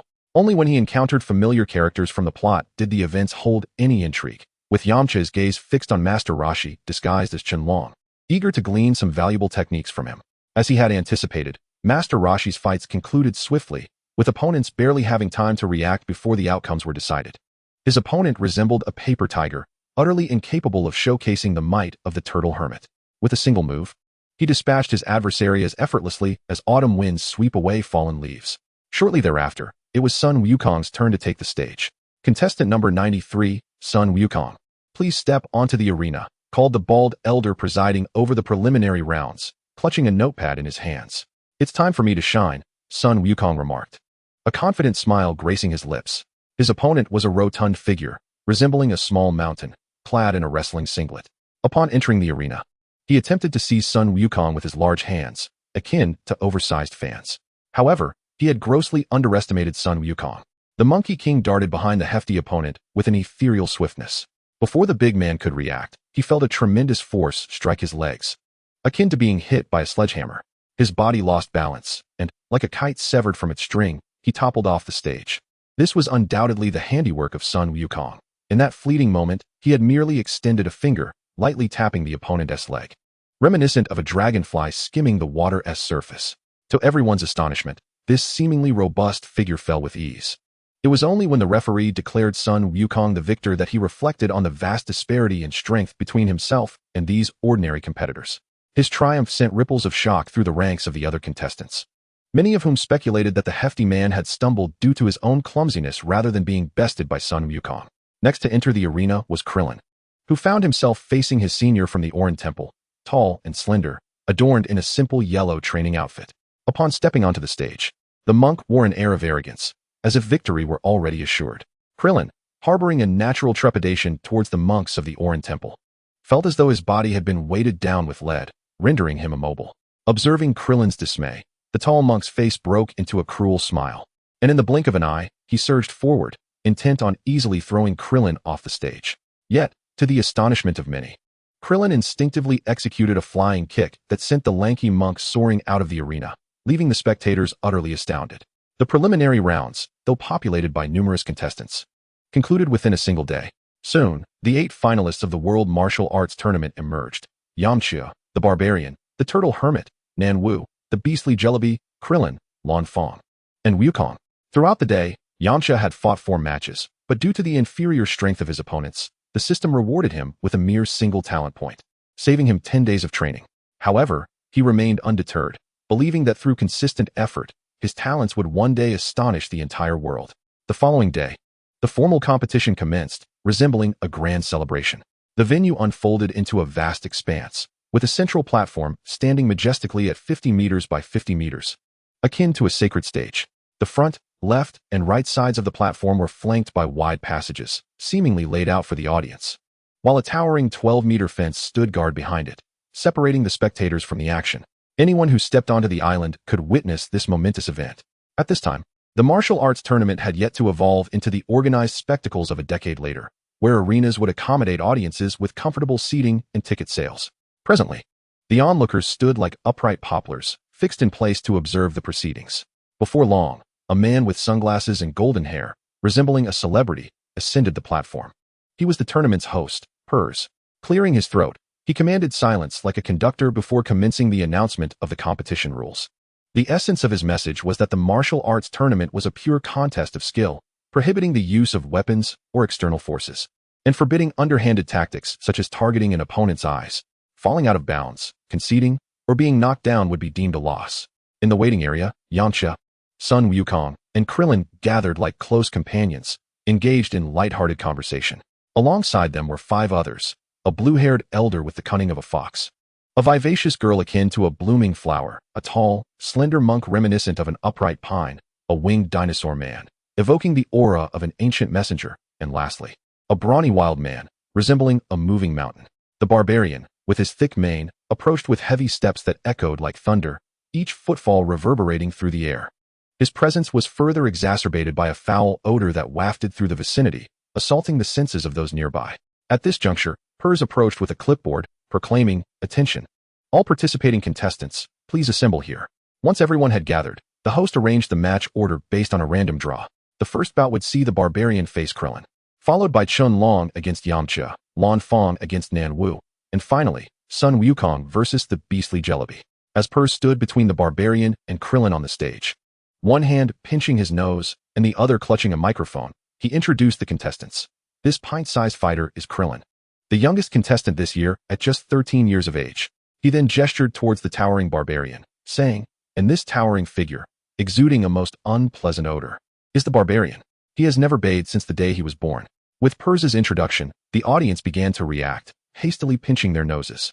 Though the spectators were several meters away from the platform, the noxious scent reached those in the front rows. Meanwhile, the focused crowd turned their attention to Krillin, astonished that someone so young could participate in the tournament, leading them to ponder the diminishing standards of the World Martial Arts Tournament. A middle-aged man callously scoffed, "You uncultured old fool. Krillin is but a disciple of the lecherous old man, yet his prowess is formidable." As he saw others mocking Krillin, Bulma's temper flared instantly, and she pointed an accusatory finger at the man, retorting fiercely. Their verbal sparring was drowned out by the cheers of the audience. Before the battle had even commenced, Krillin was already drenched in cold sweat. The stark difference in height between him and the barbarian was daunting. To fully comprehend his opponent, Krillin found himself craning his neck. Furthermore, during the preliminaries, he had witnessed all contestants facing the barbarian succumb to the noxious stench that permeated the air. Even though Krillin himself had a high tolerance for odors, he was now psychologically engulfed by an innate fear and concern over the foul smell. The first match began. With the resounding clang of the gong, Krillin and the barbarian's battle officially commenced. Although anxiety rattled within him, Krillin maintained a poised and proper offensive stance. The barbarian, however, bellowed with laughter, effortlessly spreading his arms wide to release the foul odor from his armpits. It was evident that the barbarian's offensive had begun even before any physical confrontation. In an instant, a stench far worse than before enveloped Krillin. Having seen this tactic employed numerous times, he felt as if a pungent cloud had descended upon him, rendering him disoriented and diminishing his combat effectiveness by half. As the barbarian approached with heavy strides, Krillin involuntarily stepped back. For every step the barbarian took forward, Krillin retreated. Just as the barbarian believed victory was assured, he lunged forward. His right hand arced toward the dazed Krillin, seemingly intent on seizing him. However, in a surprising twist, Krillin propelled himself upward with a powerful kick, deftly evading the barbarian's grasp. The barbarian grinned and remarked, "Not bad, little one. You possess quite the agility. Now, allow me to demonstrate my move, the Breath of Decay." With that, the barbarian unleashed a foul breath directly at Krillin. This noxious exhalation was even more pungent than the odors emanating from his body and armpits, a miasma rife with bacteria and viruses that surged toward Krillin. The barbarian's halitosis rivaled that of a biological weapon, and Krillin, who had managed to withstand the previous stench, suddenly felt his limbs weaken, his defenses forgotten. But the assault did not cease there. The barbarian rubbed his hand against his privates, and in the next moment, his right hand was enveloped in an odor far worse than before. With a wicked grin, he pointed a finger at Krillin's forehead. In an instant, Krillin felt as if he had been electrocuted. His body grew sluggish, his vision blurred, and he collapsed, his fighting spirit extinguished. Chapter 26. Inside and Outside the Arena. At this moment, Pors donned a gas mask and began to report as soon as he saw Krillin fall unconscious. The battle has barely begun, and Krillin has already succumbed. The combination of halitosis and foul odor from the barbarian's attacks is simply unbearable for anyone. What a disgusting tactic. Krillin, rise. The barbarian's repulsive antics garnered even the previously skeptical audience's support for Krillin. After a few moments, Krillin regained his senses and stood once more. "Come on," he declared, summoning his inner strength. However, before he could assess the barbarian, he was seized by both hands and hoisted into the air, the barbarian's grip tightening around his neck. To the barbarian, there was no distinction between child and adult. His overpowering strength left Krillin gasping for breath. As the barbarian increased his grip, Krillin's face flushed, as if he were on the brink of asphyxiation. "Krillin, keep going." With the encouragement of the surrounding crowd and Yamcha, Krillin finally summoned his resolve and broke free from the barbarian's grasp. He swiftly delivered a kick, sending the barbarian crashing to the ground. The audience erupted into thunderous applause, clearly relishing the sight of the stinking barbarian being thwarted. "You little brat." The barbarian growled as he clambered back to his feet, visibly enraged by Krillin's attack. With a fierce glint in his eye, he advanced menacingly, forcing Krillin into a corner of the arena. Retreating further would mean tumbling off the platform. Krillin, observing the barbarian's defensive stance, lacked the confidence for a decisive strike. He understood that despite the barbarian's seemingly crude movements, his martial arts foundation was solid. After all, only those of considerable skill had made it past the preliminaries. Suddenly, Krillin spotted a significant opening beneath the barbarian's waist. He swiftly maneuvered beneath the barbarian, attempting to escape the oppressive pressure. Just as Krillin was about to slip through, the barbarian unexpectedly plopped down, landing squarely on him. Ouch! The barbarian's considerable weight crushed Krillin, eliciting cries of distress. Having endured rigorous training under Master Roshi alongside Sun Wukong, Krillin quickly adapted. As the barbarian attempted to maintain his weight on Krillin, he executed a swift turn and hoisted the barbarian's rear end with both hands.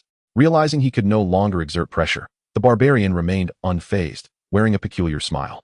He forcefully concentrated his energy into his abdomen, and with a loud, flatulent sound, an indescribable stench enveloped Krillin once more.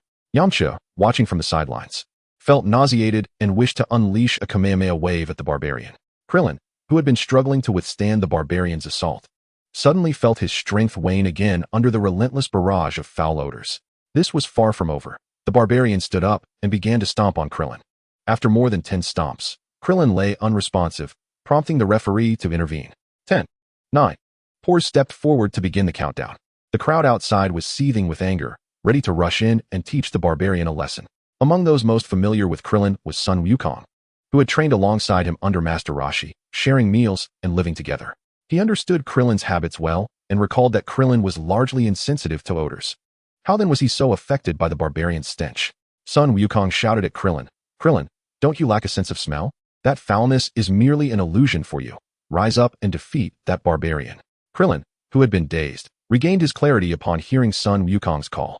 He realized he had fallen into a psychological trap, seeing everyone around him avoiding the barbarian as if he were a plague. And the barbarian's tangible foulness had influenced his perception. With Sun Wukong illuminating his misunderstanding, he suddenly felt no trace of the stench. Just as the referee counted down to 3, Krillin stood once more. Empowered by Sun Wukong's encouragement, he cast aside his hesitation and showcased the fruits of his training. In an instant, the barbarians' 3-axe strikes lost their efficacy against Klin and were swiftly vanquished.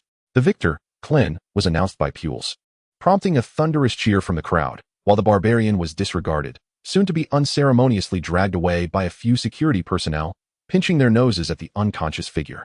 In the contestants' lounge backstage, Lan Fong was applying lipstick in front of a vanity mirror when a lecherous old man approached her, asking with a feigned seriousness, "May I inquire?" "Miss, what is your name?" This old man was none other than Master Rashi, disguised as Chen Long. "I am Lan Fong. It is a pleasure to meet you," she replied. In the face of Master Rashi's flirtation, Lan Fong exhibited no typical shyness expected of women. Instead, she smiled and winked at him. "Oh, I am Chen Long. Who is your opponent in the match?" Master Rashi continued his inquiry. "That handsome young man over there." Lan Fong pointed to a nearby youth, eyes closed in meditation, hands clasped together like a monk. Master Rashi was momentarily speechless, glancing between Lan Fong and the monk-like figure, astonished that he, an old man, was outshone in attractiveness by the youth before him. Without hesitation, he approached the young monk, playfully tapping his arm and saying, "Hey, you are truly enviable." However, the young monk remained indifferent to Master Rashi's unwarranted provocation, an uncharacteristic demeanor that piqued Master Rashi's interest. His gaze sharpened, he projected his awareness towards the young monk. Sensing his thoughts, having been observing Master Rashi, Yamcha couldn't help but smile, realizing that Master Rashi was employing a unique technique, resonance of mental waves. This technique allowed one to mimic the mental frequency of another, achieving a state of resonance. While not particularly difficult, understanding its nuances required vast experience, something Yamcha possessed in abundance. After a few attempts, he grasped the technique, which was essentially a form of telepathy, although not suitable for combat. It was excellent for discerning the hearts of others. Yamcha, ever eager to enhance his skills, gladly adopted this newfound ability. His aim for participating in the World Martial Arts Tournament extended beyond fame. He sought to glean further knowledge from Master Rashi. With the Kamehameha and the Kaioken already under his belt, this was the third skill he had surreptitiously acquired from the master. Now adept in telepathy, Yamcha turned his attention toward the young monk. In the next moment, the monk's inner thoughts materialized in Yamcha's mind. At this juncture, though situated in the arena, the monk's heart remained tethered to his homeland, a desolate village nestled within a barren desert, perpetually afflicted by drought and food scarcity. The villagers struggled to secure even the most basic necessities of water and sustenance. Should the village fail to replenish its water supply, all would face a dire struggle for survival. "I cannot afford to lose. The fate bestowed upon me must be altered by my own hands," the monk resolutely contemplated, gripping his hands tightly as if to bolster his resolve, oblivious to the onlookers as he shadowboxed. Such spirit in a young man, Master Rashi observed with a knowing smile, nodding approvingly. Shifting his gaze, Master Rashi began to assess the other contestants, soon landing on Yamcha. Yet, just as he prepared to employ his telepathic ability once more, he found it inexplicably ineffective. "This lad is quite peculiar," he mused, opting not to delve deeper into the enigma. After a brief intermission, the second round of competition commenced. The contenders were none other than Yamcha and Master Rashi, who, amidst the audience's roaring cheers, ascended to the stage. Below, Bulma shouted encouragement for Yamcha, who turned and waved back with a smile. While others may not recognize Master Rashi, Yamcha was acutely aware of his true prowess. Though this was merely the quarterfinals, he understood that facing Master Rashi represented his most formidable challenge yet. "I didn't anticipate encountering Yamcha so early. My plans to subdue the rapidly advancing Goku will have to be scrapped," Master Rashi thought to himself. Having once scaled the heights of Karin Tower, Master Rashi could gauge the energy emanating from Yamcha, realizing that the latter's aura now rivaled his own, a stark reminder of his advancing age. As the second match officially commenced, the gongs echoed once more. Master Rashi gestured for Yamcha to initiate the attack. Though he appeared relaxed and vulnerable, Yamcha refrained from rushing in. For a martial artist of Master Rashi's caliber, what seemed like openings could well be traps. And it was evident that Master Rashi intended for Yamcha to make the first move before retaliating. "Very well, I shall not hold back," Yamcha thought with a clever smile, recognizing the importance of respecting his elder's wishes. In the blink of an eye, Yamcha launched a flurry of attacks towards Master Rashi, his hands transforming into a multitude of claw-like shadows that assailed the old man from every angle, each strike a blend of illusion and reality, remarkably intricate. Through his experiences at Karin Tower, Yamcha's Wolfang Fist had undergone a significant transformation. The previous iteration, characterized by rapid hand strikes that delivered impactful blows, now showcased a myriad of variations, enveloping opponents in a sense of being besieged by a pack of ravenous wolves. Any misstep could lead to a vicious mauling, escalating the threat level exponentially. While Master Roshi maintained an air of ease, his body responded with astonishing agility, evading Yamcha's relentless onslaught of claw-like shadows.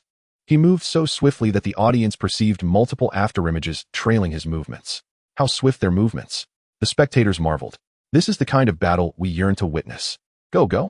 The crowd roared in excitement, in stark contrast to the earlier bout between Tien and the barbarian.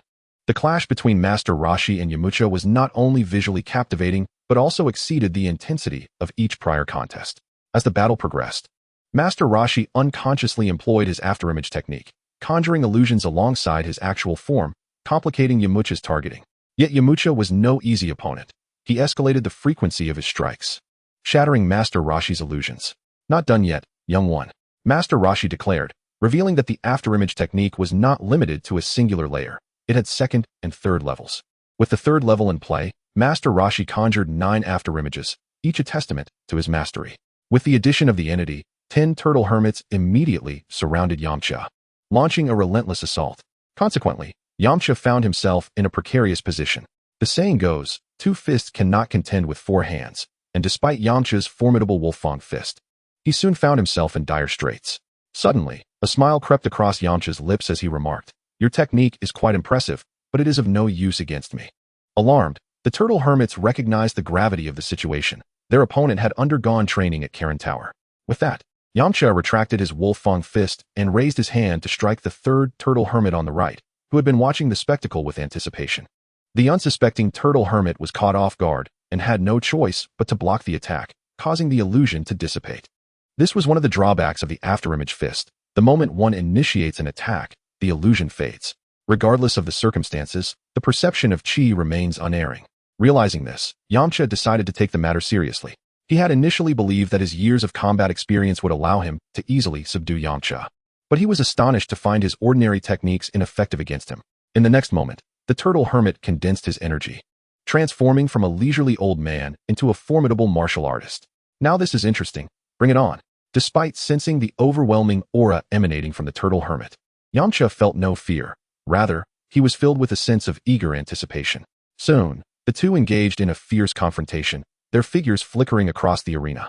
While the audience could only hear the sounds of their continuous clashes, unable to discern their movements clearly. Only those with exceptional martial prowess could catch glimpses of their blurred forms. After a flurry of attacks, Yamcha momentarily retreated. The turtle hermit, seeing Yamcha cease his assault, chuckled. "Young man, your recent attacks were swift, yet they still lack a certain finesse." Yamcha, with a confident smile, stood tall and replied, "Is that so, old man? My previous Wolfang fist was merely a fraction of my true power. If you maintain this attitude, I shall send you off the stage in the next moment." The turtle hermit was taken aback. He had intended to impart wisdom from his seniority, but found himself threatened instead. "Very well. I am curious to see just how far your Wolfang fist has progressed." Chapter 28. The world-shattering palm. After a moment of concentration, Yamcha launched another attack. This time, he unleashed a new iteration of the Wolfang fist, driven to its utmost limit. An invisible current enveloped his fists, roaring forth towards the turtle hermit, constricting his movement space to an exceedingly narrow range. The turtle hermit's expression grew grave. At this juncture, he had no choice but to employ his ultimate technique in retaliation. However, due to his current appearance, he was unable to utilize some of his preferred techniques and was left to resort to rarely used moves. "Young man, you possess some talent. However, what follows is my true technique, and for you to witness it is quite an honor," the turtle hermit declared solemnly. With hands clasped together, an immense surge of electricity erupted from his palms, instantly enveloping them in a golden lightning aura. The world-shattering palm. As a Dragon Ball aficionado, Yamcha recognized this extraordinary technique. Though it had rarely been showcased, it left a lasting impression, especially since it had not faded even in the era of Dragon Ball Super. Originally employed against Goku, it was now forced into the open by Yamcha's prowess. The electrical discharge from the world-shattering palm could reach tens of thousands of volts. While Yamcha was confident in his current physical capabilities, he dared not risk being struck by such a formidable current. Moreover, the world-shattering palm was exceedingly perilous. A moment's lapse could lead to disaster. It was only in the presence of Yamcha that the turtle hermit felt emboldened to unleash it. Eager to gauge the true extent of Yamcha's abilities post-Karen Tower training, as the arcs of electricity manifested in the turtle hermit's hands, They effortlessly pierced through the illusions conjured by Yamcha's wolf-fang fist, relentlessly pursuing him. With the world-shattering palm in play, Yamcha found himself unable to close the distance to the Turtle Hermit. According to the system's real-time assessment, the Turtle Hermit's combat power had surged to 278 points, meaning that after employing the world-shattering palm, his strength had effectively doubled. It was pertinent to note that, following his training in the gravity chamber, Yamcha's own combat power barely reached 150 points. Instantly, Yamcha was thrust into a passive role, forced to evade the arcs of electricity unleashed by the Turtle Hermit. Yet, he understood that prolonged defense would inevitably lead to his downfall. Yamcha, you can do it. Defeat that old man. From the sidelines, Bulma cheered him on, witnessing his predicament. Yamcha glanced back and waved at Bulma. At that moment, the Turtle Hermit seized the opportunity. 3 arcs of electricity surged from his hands like whips, effectively sealing Yamcha's escape routes. A heart-wrenching cry echoed through the arena. That hurts. Yamcha grimaced in pain. Fortunately, his combat power was significantly greater than that of the original Goku. Otherwise, this strike would have rendered him unable to continue fighting. Young man, to be distracted while battling me is a grave disrespect, the Turtle Hermit teased, a smirk on his face. Yamcha fell silent, offering no retort, while the Turtle Hermit remained patient, curious to see what further tricks this younger fighter might possess. Recognizing that his usual tactics fell short against the Turtle Hermit, Yamcha realized he still had the capacity for resistance. It was time to unveil the skills he had surreptitiously learned. With a mischievous grin, Yamcha declared, "Now I shall abandon all semblance of martial ethics." He shouted, beginning to gather his energy. In mere moments, Yamcha underwent a dramatic transformation. What? The Turtle Hermit's jaw dropped in astonishment as he beheld Yamcha's metamorphosis. Standing at 1.8 meters, Yamcha now towered at 2.5 meters, transformed into a muscular giant. His upper garments had been completely torn apart due to his expansion, revealing explosive muscles, while his trousers, though also stretched, had held together well enough to become a pair of shorts. The reason for this muscular form during his energy burst was that Yamcha had discovered enhanced defensive capabilities in this enlarged state. At that moment, even the Turtle Hermit's control techniques would struggle to ensnare Yamcha in his energy state. From the sidelines, Bulma blushed at the sight of Yamcha's imposing physique, her thoughts unclear. This is the explosive state he previously employed, the max power giantization. I don't recall teaching him that, she mused, recalling only having used it once during a fire-extinguishing incident at Bread Mountain. This kid not only learned my Turtle School Kamehameha, but also secretly mastered my max power giantization technique. The Turtle Hermit thought to himself. Upon witnessing the astonished expression of Master Roshi, Yamcha chuckled and remarked, "You seem to recognize me, old man, don't you?" Transformed into a muscular giant, Yamcha no longer evaded but boldly approached Master Roshi's formidable technique, the Kamehameha. Master Roshi, being a seasoned veteran, quickly regained his composure despite the initial shock from Yamcha's display of his ultimate skill. A look of approval graced his face as he spoke. "Very well. Let me see how much of my prowess you have acquired." He did not deny his identity, accepting Yamcha's recognition with grace. With a full-force invocation of the Kamehameha, the once quiet currents in Master Roshi's hands erupted into a multitude of arcs, enveloping Yamcha in a vast electric net that surged from all directions. "Bring it on," Yamcha bellowed, charging headlong into the electric web. Although his transformation into a giant had fortified his physicality and defense, it had also diminished his agility, leaving him unable to dodge the overwhelming electric onslaught. In but a breath's time, countless arcs had ensnared him entirely, rendering Yamcha a colossal figure of lightning. The intense currents relentlessly assaulted his defenses. The giant form provided some resistance to the electricity, yet the barrage of shocks did not strip him of his combat spirit. Rather, each step he took was met with immense pressure. At this moment, Yamcha was not only depleting vast reserves of energy to maintain his explosive state, but also enduring a mental trial against the electrifying stimuli. Chapter 29, The Battle Continues. Yamcha appeared as a demigod, each step he took imposing a heavy burden upon Master Roshi. Truly formidable youth. Master Roshi, who had always been confident in his Kamehameha, found himself once again astonished. For centuries, his technique had proven invincible, even against his old rival, Tien. Yet today, he faced a challenger who could withstand it. Though superficially he seemed to hold the upper hand, only he understood the toll it took on his aging body. The exertion of the Kamehameha had rendered him breathless. In stark contrast, Yamcha's aura showed no signs of waning. The recent assault had merely left him with superficial injuries. Master Roshi recognized that if this stalemate continued, victory would be elusive. Rather than persist, it would be wiser to concede and preserve his dignity. With a swift motion, he dissipated the gathered electric currents. Yamcha, invigorated by the rush of adrenaline, suddenly felt the electric charge around him vanish, and upon looking closely, he realized Master Roshi had withdrawn. "Elder, why the sudden retreat? Have you found yourself outmatched?" he inquired with a smile. "Young man, you show no respect for your elder," Master Roshi retorted with a glance. "This is a martial arts competition. How can there be any yielding?" Yamcha chuckled lightly. Master Roshi sighed softly. "I had intended to demonstrate my prowess personally, to instill in my disciple the understanding that there are always greater heights to aspire to. However, it seems that will not come to pass. The world now belongs to the youth. It is time for this old man to retire." Before Yamcha could respond, Master Roshi leaped down from the arena. With only Yamcha remaining on the stage, Poir immediately jumped forth to declare Yamcha the victor. Although victorious, Yamcha felt a twinge of dissatisfaction.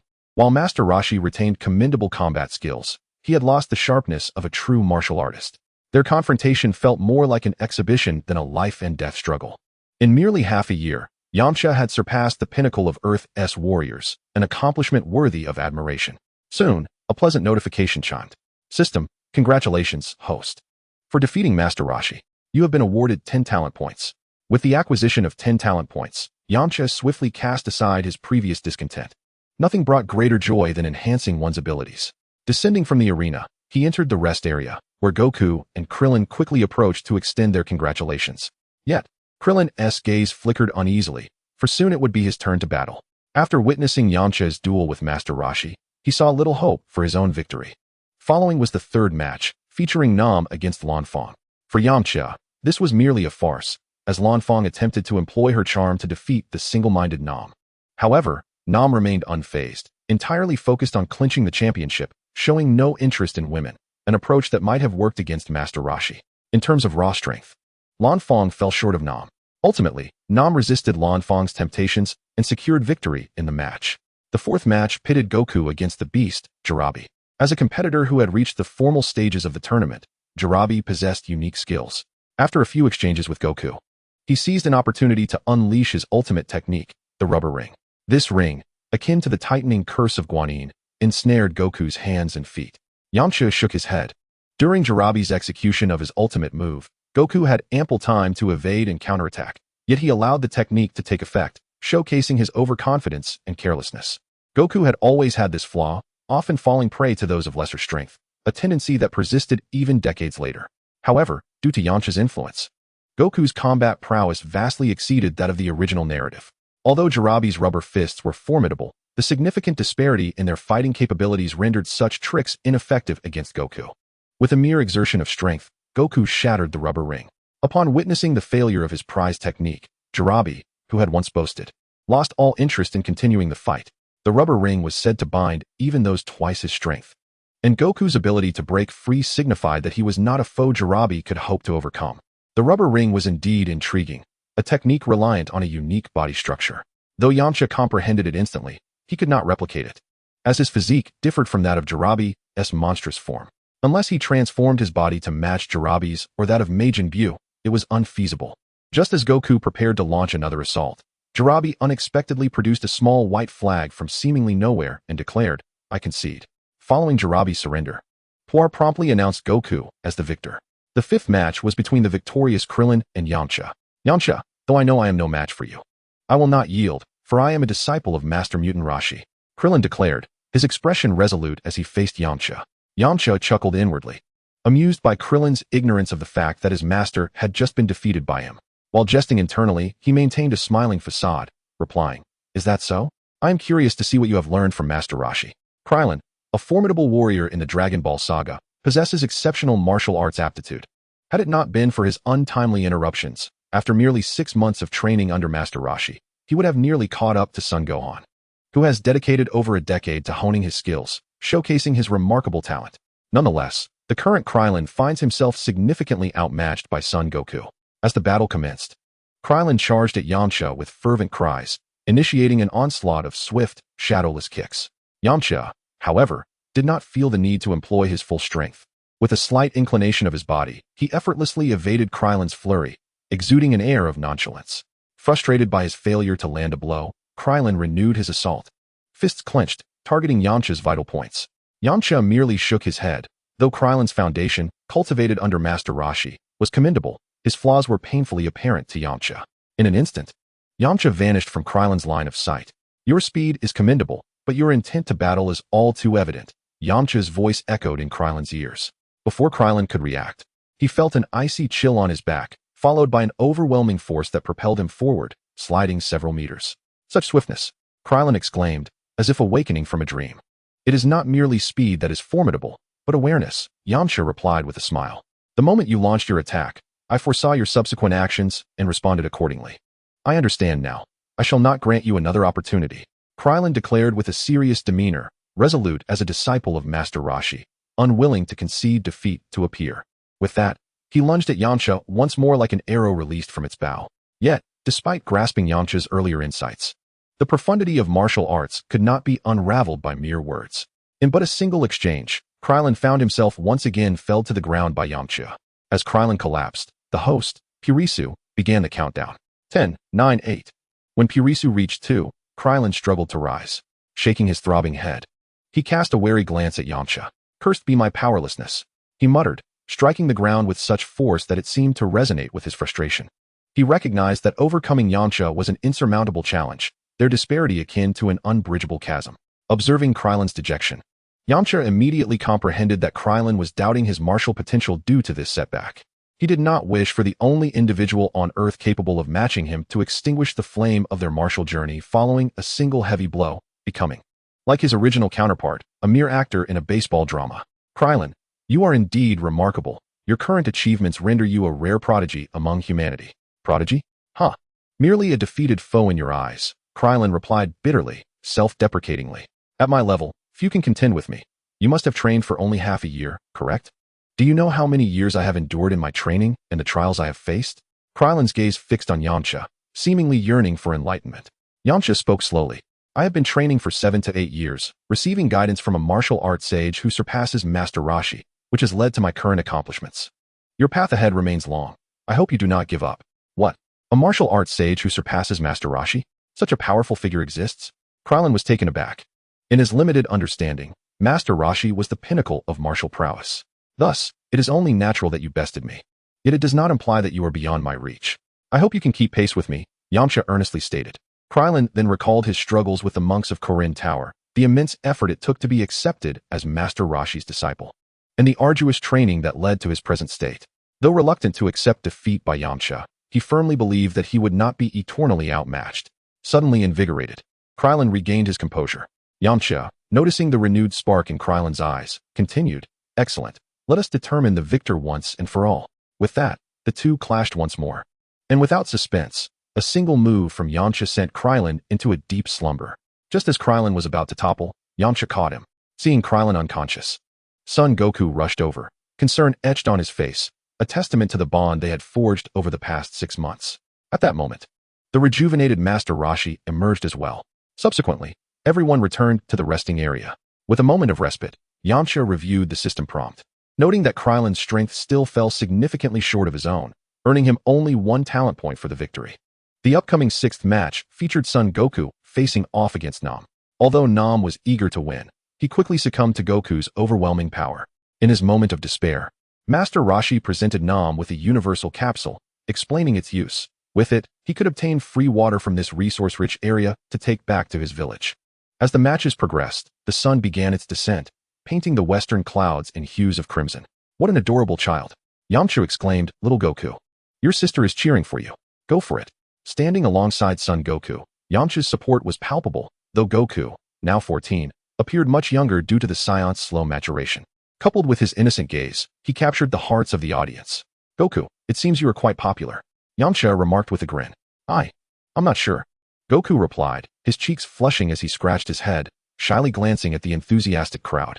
Even with his tranquil demeanor, he felt a warmth of embarrassment. Unable to continue watching, he turned to Yamcha, determination igniting in his eyes. Yamcha, this time, I will not lose to you. Yamcha smiled. Your spirit is commendable, Goku. Let me witness how much you have progressed in these past 6 months. In an instant, the two entered a state of combat. Although Goku's displayed power was still significantly below Yamcha's, Yamcha did not dare underestimate him. After all, Saiyans possessed a natural advantage in physical prowess, and Goku's tenacity in battle warranted careful consideration. As the gong sounded, both fighters instinctively charged at each other. The arena was soon filled with the thunderous echoes of their fierce clashes, each strike met with equal fervor. Initially, Goku held back his true strength, while Yamcha too utilized only a fraction of his capabilities. As the battle wore on, their power escalated, transforming the arena into a landscape marred by the remnants of their collisions. What an exhilarating spectacle! This is the scene I longed to witness. The crowd cheered, their excitement palpable. Go, go! As the battle between the two intensified, the fervent shouts of the audience grew ever louder. After 10 minutes, Yamcha discerned that Goku's fighting power had plateaued, hovering around 60 points, likely a result of his rage boost. Nevertheless, even at this level, Goku's strength far surpassed that depicted in the original narrative. It is worth noting that during the World Martial Arts Tournament, in the original storyline, Goku's power was merely 20 points. Only after ascending Korin Tower and undergoing training under Master Roshi did his fighting power rise to the mid-50s, enabling him to triumph over Master Roshi's disciple, Tien. Yamcha felt a sense of satisfaction with this fighting prowess. Yet he believed it insufficient and yearned to witness whether Goku could unleash another surge under his pressure. Is this the limit of your strength? Then I shall not hold back, Yamcha declared. Chapter 31, Goku's Transformation. Upon finishing his statement, Yamcha's aura surged dramatically, propelling him toward Goku like a bolt from a crossbow. He unleashed his new Wolf Fang fist, delivering a flurry of rapid punches that created a series of afterimages in the air. Goku, sensing the potency of Yamcha's strike, sharpened his focus. Firmly planted on the ground, he slightly crouched, crossing his arms swiftly before his chest to adopt a defensive stance. Boom! Yamcha's fist struck fiercely against Goku's arm, the tremendous force causing the arena beneath them to crack and spread like spiderwebs. However, Goku's defense held firm. Leveraging the momentum of Yamcha's punch, he leaped backward, widening the distance between them. Yamcha, you are strong, but I am far from defeated, Goku shouted. And then his body began to shimmer with a golden radiance. He was attempting to break through his limits, his aura swirling chaotically within him as he sought to elevate his fighting power once more. Yamcha, witnessing Goku's transformation, felt a surge of excitement. He recognized that Goku still had untapped potential, and he sought to elicit Goku's utmost capabilities. Without granting Goku a moment's respite, he launched another assault. Yamcha's attacks were perfectly calibrated to Goku's limits, overwhelming him with the sensation of facing countless Yamchas. Yet Goku remained unflustered, the greater the pressure, the more fervent his fighting spirit became. Suddenly, Yamcha sensed a significant increase in Goku's aura, followed by a straight punch that broke through his new Wolf Fang fist, heading straight for him. Faced with this seemingly divine strike, Yamcha smiled slightly and deftly retreated a few steps. Goku, impressive. You managed to break through my new Wolf Fang fist, Yamcha praised. Yamcha, you are indeed formidable. I nearly faltered, Goku replied with a grin. The audience below gasped in astonishment at Goku's transformation. They had not anticipated such a thrilling battle, as both fighters exceeded their expectations. Yamcha, witnessing Goku's renewed fighting power, wore an exhilarated smile, knowing he had achieved his objective. He charged at Goku once more, this time augmenting his fighting power slightly. In an instant, their figures vanished once more, and the arena quaked violently. Suddenly, a slender figure plummeted from the sky like a cannonball, crashing down to the earth with a resounding thud. Upon closer inspection, it was none other than Goku. Just moments ago, they had been engaged in a rapid exchange mid-air. But Yamcha had seized the opportunity to land a punch to Goku's abdomen, sending him crashing to the ground. Once Goku hit the surface, Yamcha gracefully descended, appearing remarkably composed. At that moment, Poor anxiously exclaimed, "This is bad. Goku has been knocked down by Yamcha. It seems he has sustained a grave injury. Is this how it ends?" No. Goku is getting back up. The indomitable Goku would not be easily subdued by Yamcha's strike. He dusted himself off, standing up nonchalantly and quipping, "Yamcha, your speed is astounding. I hardly had time to defend myself." Yamcha was well aware of Goku's formidable defensive capabilities. His recent attack had likely exerted a force equivalent to 80 points of fighting power. Were it Krillin, such a blow would have been catastrophic. Yet Goku seemed entirely unscathed. The Saiyan's physique truly was remarkable, capable of withstanding attacks that surpassed their inherent fighting power. At times, Yamcha contemplated exchanging his bloodline for that of a Saiyan. But as a reincarnated Earthling, he held his own pride. He did not believe Earthlings were destined to be inferior to Saiyans. This was also the reason he had refrained from collecting the Dragon Balls to make a wish. "Very well, let us continue," Yamcha said with a smile. As Yamcha's fighting power surged, Goku naturally found himself on the defensive. After a barrage of over 10 strikes from Yamcha, Goku could only muster a counterattack once or twice. Minutes passed, and under Yamcha's relentless onslaught, Goku was on the verge of collapse. His resilience was sustained solely by his Saiyan heritage and willpower. And although his fighting power had risen by another 5 points during this struggle, it proved insufficient. Is this truly the extent of your capabilities? Yamcha mused inwardly. Then he spoke aloud. Goku, you have no chance of victory. It would be wise to concede. Goku did not respond, merely regarding Yamcha warily, clearly intent on resisting. Yamcha shook his head, unwilling to prolong the confrontation. In a sudden burst of speed, he took advantage of Goku's momentary distraction, positioning himself behind him. With a powerful arm, he locked Goku's neck and declared, Goku, it is over. Yamcha sought to compel Goku to concede voluntarily. However, the Saiyans' innate pride would not allow him to yield to Yamcha again. Even as Yamcha constricted him to the brink of asphyxiation, Goku stubbornly held on. Before long, Goku's complexion turned a shade reminiscent of liver. Goku, you cannot win. It would be prudent to submit. Yamcha urged. Even the spectators around them could no longer bear to watch, calling out, Kid, just give in. Although Goku heard their pleas, he resolutely whispered, I will never concede. The energy within Goku, hindered by Yamcha's grip, surged toward his rear. With a sudden sound, Goku's severed tail erupted from behind him. Almost immediately, Goku fell silent. Yamcha's expression shifted, glancing down at Goku, murmuring, could I have choked him to death? Before he could finish his thought, an immense energy erupted from within Goku. Yamcha sensed an overwhelming threat and was compelled to release Goku, retreating rapidly. This is impossible. Suddenly, Yamcha realized something. He looked up at the sky and saw a full moon had risen.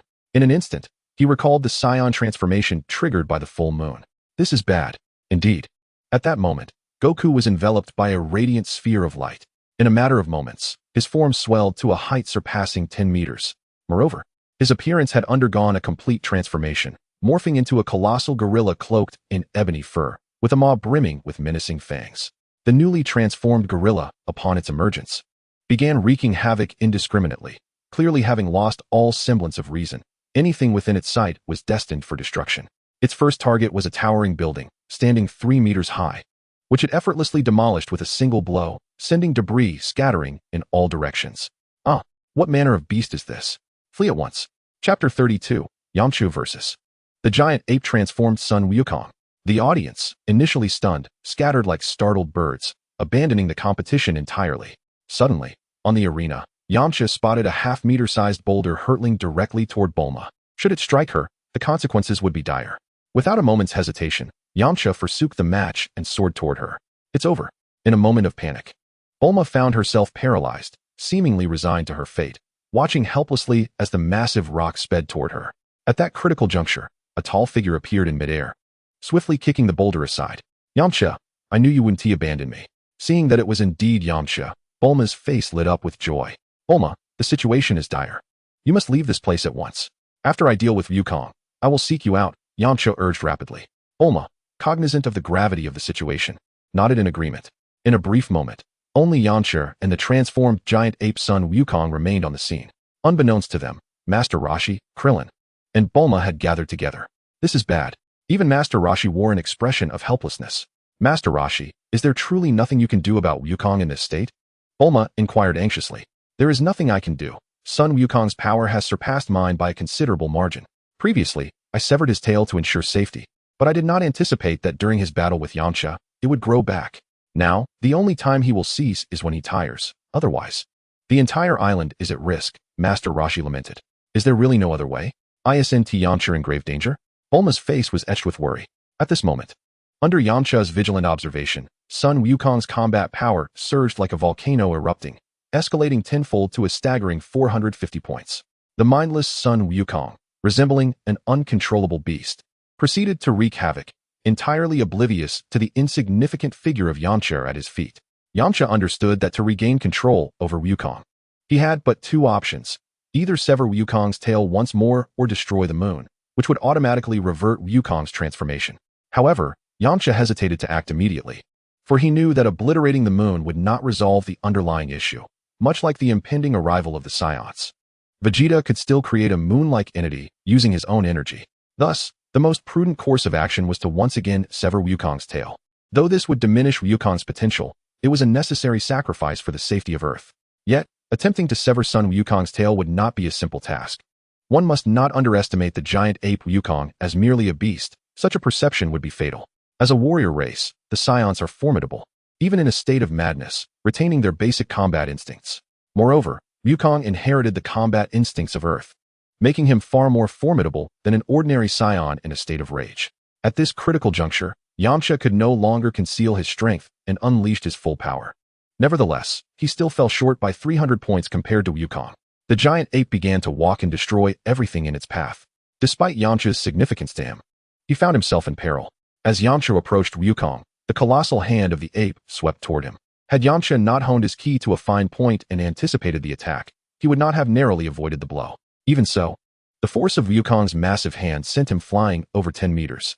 Clearly, given his current strength, Yamcha struggled to even approach Wukong, let alone sever his tail.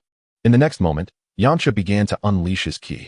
A powerful aura surged from his body, igniting the surrounding air and creating a strong wave of energy. His hair danced wildly in the gusts, and his eyes shone with unwavering determination. Yamcha knew that this battle was one of life and death, as well as a matter of Earth's safety. He could not falter.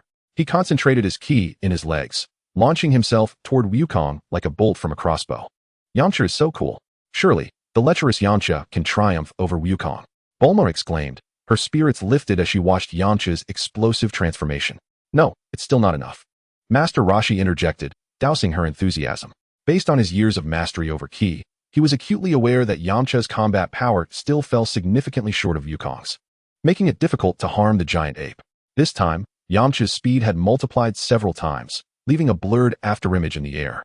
However, as Yamcha's power increased, the mindless Wukong noticed the little insect that was Yamcha. Faced with Yamcha's approach, a glint of malice flashed in Wukong's massive crimson eyes.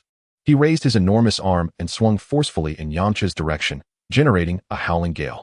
This wind, sharp as a blade, rushed toward Yamcha. Sensing the overwhelming force barreling toward him, Yamcha dodged in advance. This time, thanks to his increased speed, he easily evaded Wukong's hand, and the tempest it created did not affect him in the slightest. Yamcha adjusted his trajectory and continued to close the distance to Wukong. He constantly fine-tuned his ki, pushing his speed to its limits. As he neared Wukong, the gap between them narrowed. Just as Yamcha was about to reach Wukong, the latter suddenly opened his gaping maw, unleashing a searing energy beam toward him. The energy beam surged forth like a relentless torrent, intent on obliterating Yamcha in its path. Fortunately, Yamcha halted just in time, refraining from advancing further. Had he not, the outcome would have been dire. The ground where the energy beam struck instantly formed a massive crater several meters deep. It seems I underestimated my opponent. After the earlier test, under the absolute pressure of force, the speed of the giant ape's attack surpassed even that of Yamcha's explosive state. Although this state allowed him to survive before Wukong, it remained insufficient for quickly maneuvering behind him, unless Yamcha could double his speed once more. Suddenly, he recalled a method from his past life in the world of Naruto to enhance speed, the stimulation of lightning. He had surreptitiously learned this technique from Master Roshi. But this time, instead of employing it against others, he would apply it to himself, a far more hazardous endeavor. One misstep could lead to his own ruin. However, time waits for no one. The longer the delay, the greater the number of lives that may fall at the hands of Sun Wukong. Without hesitation, Yamcha clasped his hands together before his chest, a tremendous surge of electricity rapidly coalescing within his grasp, which he then pressed against his own heart. What was he doing? Was he inflicting harm upon himself? This action left Master Roshi utterly perplexed. Before Master Roshi could fully comprehend the situation, he witnessed Yamcha's body enveloped in dark smoke as he collapsed, convulsing uncontrollably. It was a tragic sight. How could he be so reckless? Yamcha, Bulma exclaimed, her voice tinged with anxiety. Fortunately, after a moment of trembling, Yamcha quickly retrieved a senzu bean from his pocket and consumed it. This young man had actually brought senzu beans with him. Master Roshi was taken aback. 300 years prior, when he trained with Karen, the cat sage had guarded the senzu beans jealously, refusing to allow him to take any.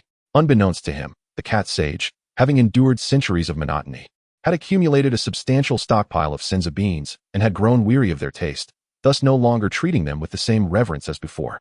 As the bean took effect, Yamcha sprang back to his feet. That was perilous. He had almost perished, but fortunately, he had the senzu beans. Although he had not succeeded this time, he had grasped some of the rhythm from his recent experience, realizing he needed to allow the electricity to enter his body at a specific frequency. Fortunately, at that moment, Sun Wukong resumed his rampage, diverting his attention away from Yamcha, granting him a moment of respite. Taking a deep breath, Yamcha composed himself, casting a glance at the destructively rampaging Wukong, silently vowing to master this newfound power. He prepared to attempt once more, closing his eyes to regulate his breathing and calm his mind. Once again, He employed the technique of the universal shockwave, carefully guiding the electricity coursing through his hands into his body. This time, following the rhythm he had previously discovered, he allowed the lightning to permeate his being gradually. He could feel a powerful energy flowing within him, but unlike before, it was not accompanied by unbearable pain. A surge of joy filled Yamcha, for he knew he had found the right approach. Maintaining this state, he let the electricity circulate within him, invigorating his muscles and meridians. At that moment, it seemed as if he had transformed into a Super Saiyan. His hair stood on end, albeit still retaining its black hue. As time elapsed, Yamcha's aura grew increasingly volatile. Under the system's monitoring, his combat power had astonishingly surpassed the limits of his explosive state, reaching an impressive 350 points. Only 100 points shy of Sun Wukong's great ape form. Remarkably, he had initially thought this state would merely enhance his speed, yet it had also significantly amplified his strength. Clenching his fists, he reveled in the transformation occurring within him. From a distance, Master Roshi and Bulma could sense his remarkable change. This young man has truly unlocked something extraordinary, Master Roshi marveled. Finally, as Yamcha's aura intensified, the great ape Sun Wukong took notice of the diminutive figure beneath him, furiously lifting his foot to stomp down on Yamcha's position. In the face of Wukong's impending strike, Yamcha wore a disdainful expression, perhaps a testament to the mental shift brought about by this newfound power. To an outsider, Wukong's foot seemed to descend with devastating speed, but to Yamcha, the motions appeared to unfold in slow motion. Evading the stomp, he swiftly maneuvered to Wukong's chest and unleashed a flurry of punches. The impact of his fists against the great ape's massive frame resonated like thunder. Even with Wukong's colossal stature, Yamcha's powerful strikes forced him to stagger back 2 steps. The overwhelming pain elicited a roar from the formidable ape, who could not suppress his cries of agony. This relentless assault, fueled by a combat power of 350, incited Wukong's wrath. His eyes ignited with a crimson glow as he opened his mouth wide, unleashing a massive beam of red energy directed at the ground where Yamcha stood. Yamcha faced this onslaught with composure, deftly evading the attack. When Wukong's initial strike missed, he continued to unleash the red beam, sweeping it horizontally in pursuit of Yamcha. For Yamcha, these beams posed no serious threat. However, the ground bore the brunt of the assault. The red energy beams sliced through the solid arena as effortlessly as a knife through tofu, obliterating everything in their path. In mere moments, the arena was reduced to ruins under the relentless barrage. Yamcha, unwilling to allow Wukong to continue his destruction, vanished from his line of sight, reappearing behind him. He targeted Wukong's tail, his right hand enveloped in electricity, resembling a razor-sharp surgical scalpel. With a swift motion, Yamcha struck down upon the great ape's massive tail. It wasn't until Wukong turned around that he realized his tail had been severed.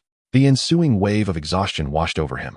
The towering great ape, once over 10 meters tall, rapidly shrank until he transformed into a naked child, reverting to his original form, Sun Wukong, who collapsed unconscious on the ground. Yamcha exhaled in relief as he approached Wukong, checking his condition and discovering that he was largely unharmed. Finally, "It's over," Yamcha uttered wearily. Having simultaneously executed 2 powerful techniques had taken a toll on his body. Within a brief span, he felt as though he was on the verge of collapse. He quickly swallowed another Sensabine to alleviate the strain. This had been his first battle against a foe with superior combat power, and the dangers were evident. Although the fight had been arduous, the rewards were substantial. The system generously awarded him 50 talent points, bringing his total talent points to 265. Not long after Wukong fell, a figure named Puar emerged, microphone in hand, declaring loudly, "The victor is Yamcha." Yet, the audience was nowhere to be found. Moments later, Bulma, Master Roshi, and others arrived on the scene. A medical team soon rushed in, preparing to transport Wukong to the hospital. "Wait," Yamcha called out, pulling another Sensabine from his pocket. "You still have Sensabines?" Master Roshi exclaimed in astonishment. He had initially thought it remarkable that Yamcha had managed to bring even one, yet here he was with more. "Would you like some?" "I can spare a few," Yamcha offered with a faint smile. Master Roshi was momentarily taken aback. It was as if a poor man stood before a billionaire, realizing that what he deemed precious was but a trifling matter to the other. He refrained from answering directly, instead expressing his bewilderment. "Lord Karen is notoriously stingy. How could he allow you to bring any Senzu beans down?" Master Roshi was well aware of the cat sage's miserly nature. "It's nothing. I simply traded some dried fish for them," Yamcha replied with a grin. "What? This is possible?"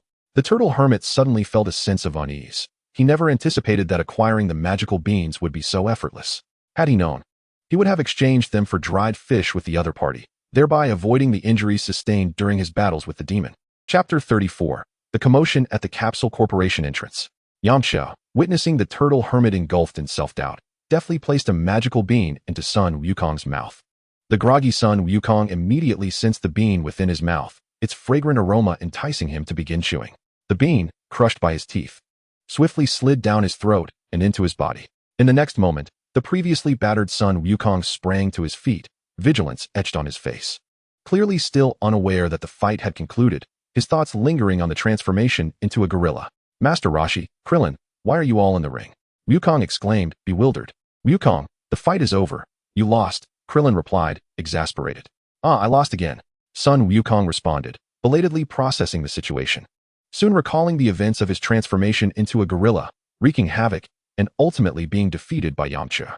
Although his dominant consciousness was that of the gorilla, he retained a faint awareness of his actions.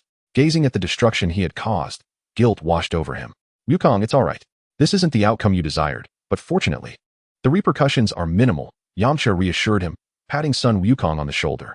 He understood that in the future, scenes like today would be trivial. Indeed, Wukong, the others echoed. And with their encouragement, Sun Wukong's spirits were somewhat lifted. Yamcha, you are truly formidable. It seems I must train even harder to catch up to you, he declared, rekindling his fiery determination. Wukong, I have great faith in your potential. However, catching up to me will not be a simple endeavor. Yamcha replied as the martial arts tournament concluded. The island soon returned to its usual liveliness. Regardless of the world, life must carry on.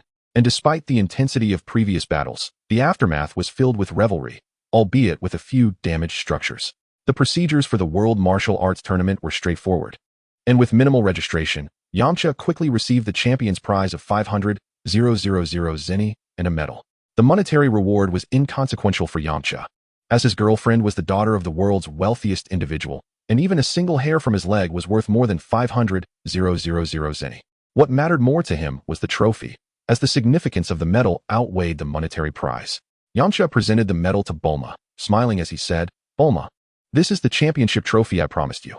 Bulma joyfully accepted the trophy, affectionately planting a kiss on Yamcha's cheek. Yamcha, you are so wonderful to me. A wave of sweet fragrance enveloped Yamcha, instantly making him feel that everything was worthwhile, and their bond grew even closer. Such is the decline of society. The turtle hermit remarked with a hint of jealousy. Humph, what are you rambling about, you old coot? Bulma retorted sharply, her previously bashful demeanor transforming into one of fiery indignation as she raised her hand to strike the turtle hermit. This display left Yamcha utterly astonished. It seemed Bulma possessed a considerable amount of latent ferocity. Had she chosen to pursue martial arts, her strength would not have been negligible. After some playful antics, the group decided to celebrate at an upscale restaurant, though it left Yamcha's wallet considerably lighter. The champion's prize, which had been hard-earned, was swiftly consumed by Sun Wukong, revealing his formidable appetite.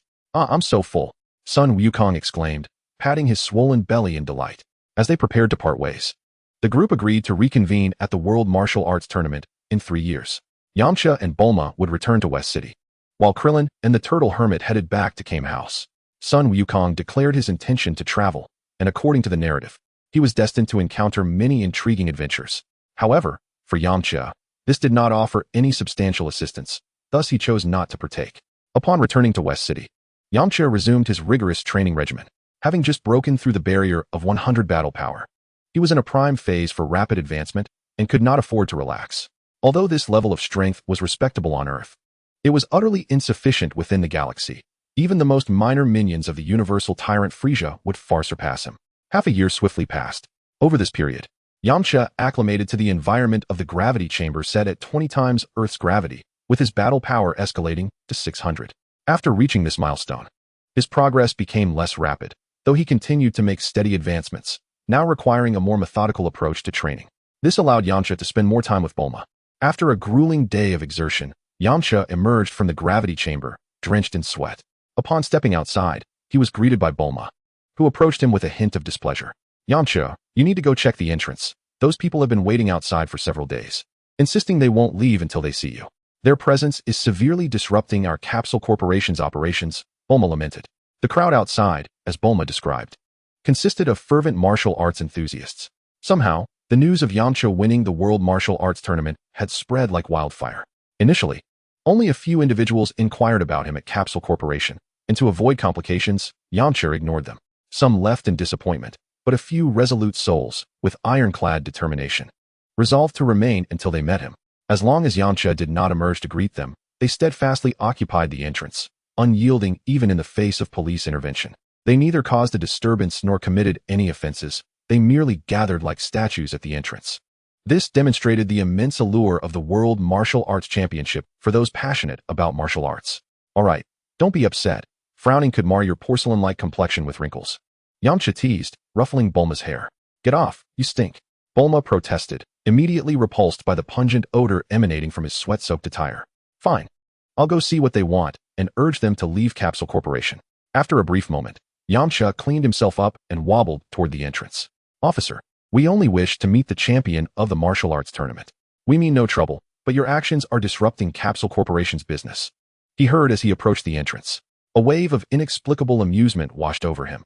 He never imagined he would one day become someone who was sought after by others.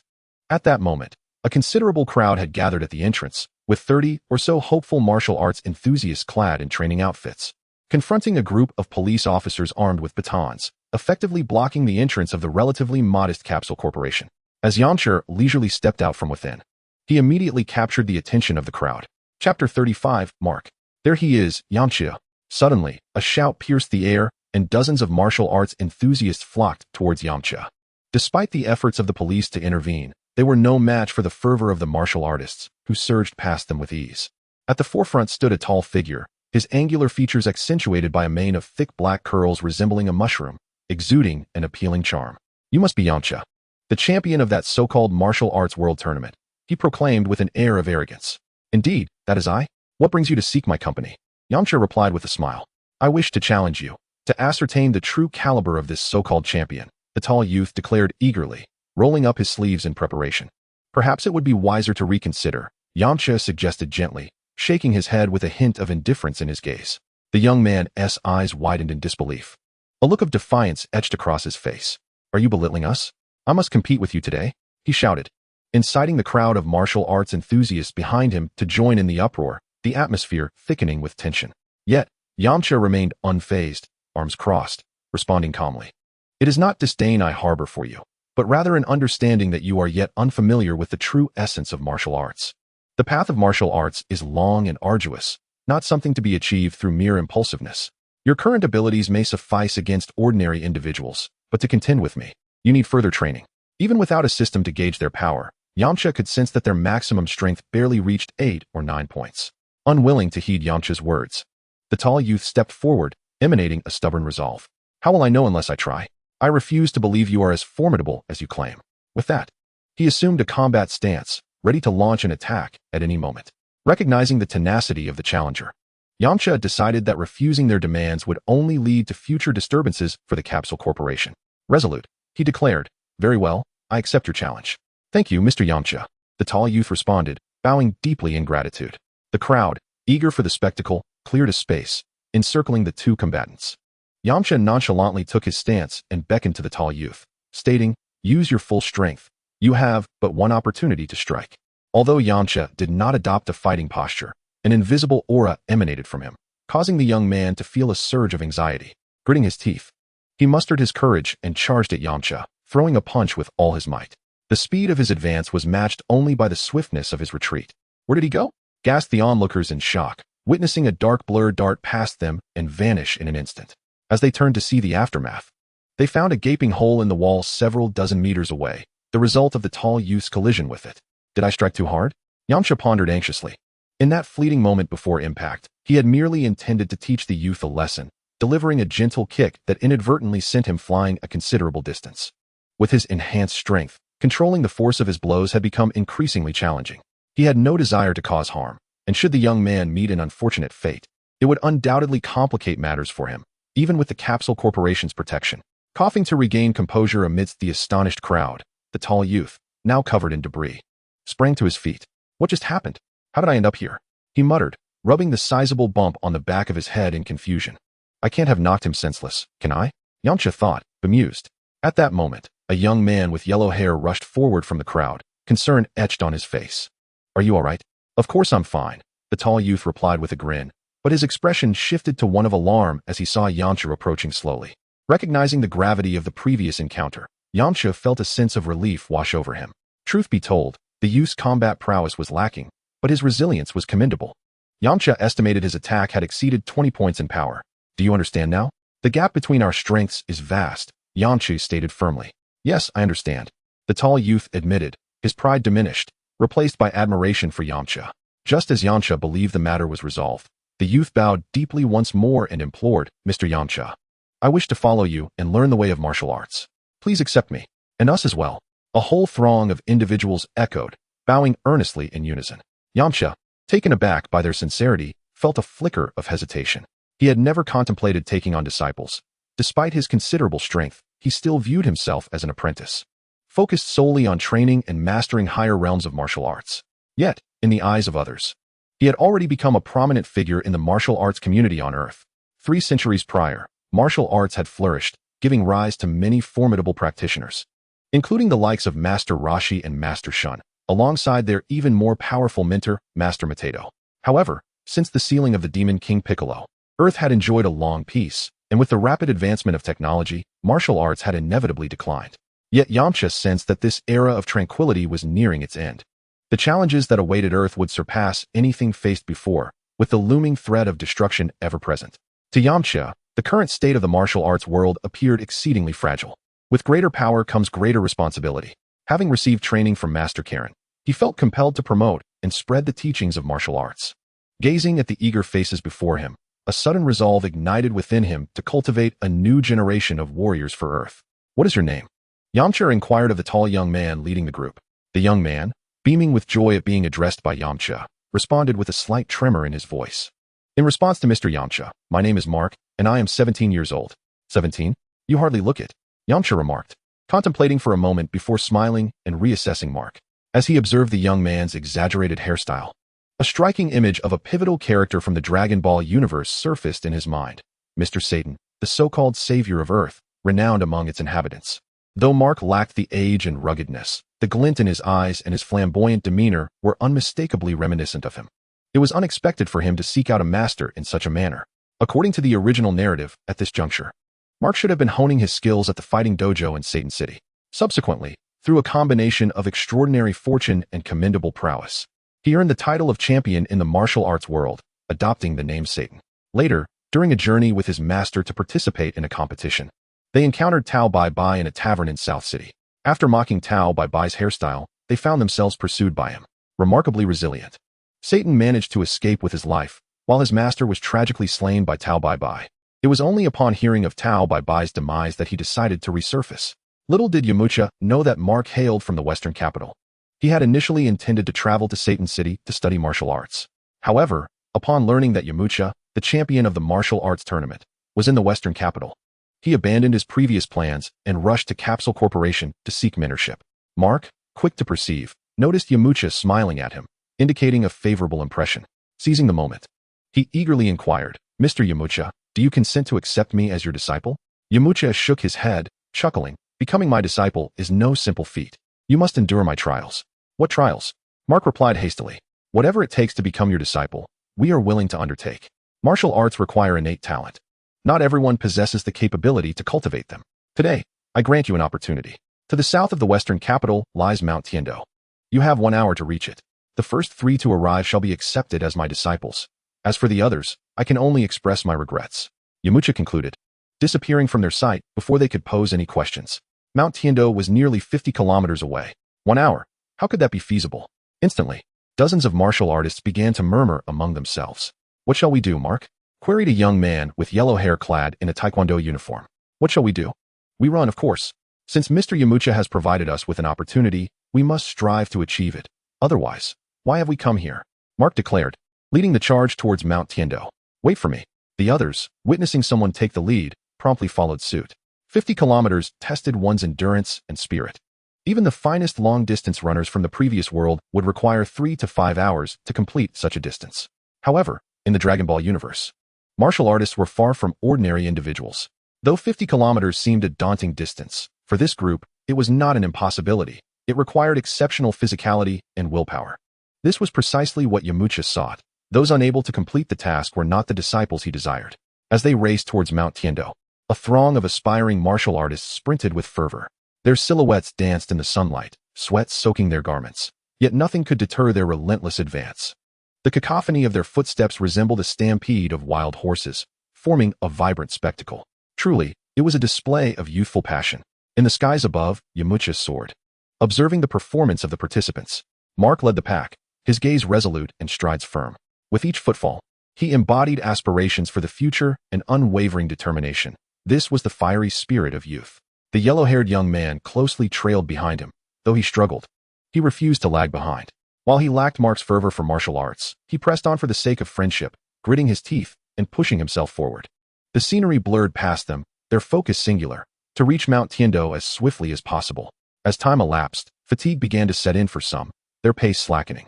Yet Mark and the yellow-haired youth maintained their rapid speed, encouraging and supporting one another. Meanwhile, anxiety and trepidation filled the hearts of other martial artists. They feared elimination and were reluctant to concede. Gritting their teeth, they pressed on, continually motivating themselves. Hold on, we cannot give up. This is our only chance. After running over 20 kilometers, many were severely drained. Gazing ahead at the seemingly insurmountable path, their resolve began to wane. How can we possibly cover this distance in an hour? Perhaps we should just give up. They halted, exhaustion and despair etched on their faces, disappointment evident in their eyes. Some simply sat down, gasping for breath, seemingly resigned to their fate of elimination. In truth, their performance was commendable. 20 kilometers in just over 20 minutes was an extraordinary feat, even by the standards of the previous world. However, in this realm, their achievements were merely average. As the distance increased, Mark and the yellow-haired youth led the first tier, having already distanced themselves from the second tier by over a kilometer. Although half the participants had surrendered by this point, more than 10 continued to forge ahead. After 30 kilometers, their legs felt as though they were laden with lead. Each step required immense willpower to sustain. Mark thought to himself, I cannot give up. This is my only opportunity. I must become the disciple of the martial arts champion and carve out my own path within this realm. The yellow-haired youth also encouraged himself. If Mark can endure, I cannot allow myself to falter before him. Though they were close companions, they were also competitors in this moment. Their bodies, though utterly fatigued, were fueled by a burning spirit that only intensified with each step. With the support of this fervor, their physical limits were gradually surpassed in their relentless pursuit, albeit unbeknownst to them. As time progressed, Mark and his companions drew closer to Mount Tien. Their hearts brimmed with anticipation. They envisioned themselves as disciples of Mr. Yamcha, imagining their continual advancement in martial arts, becoming the center of attention.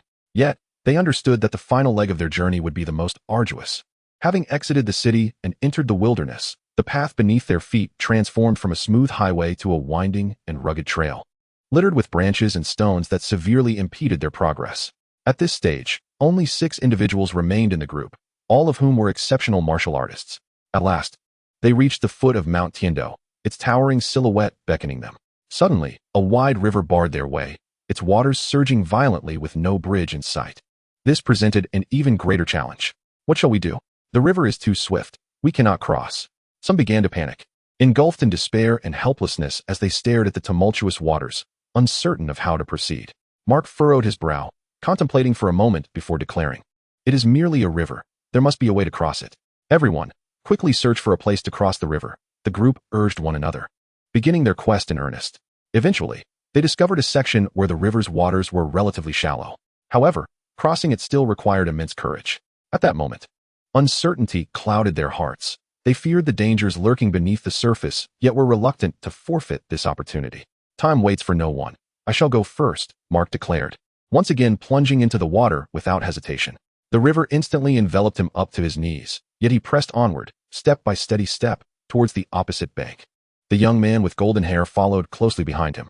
Under their leadership, the remaining 4 bravely leaped into the river as well, forging ahead towards the far shore. After overcoming a series of challenges, they finally succeeded in crossing the river.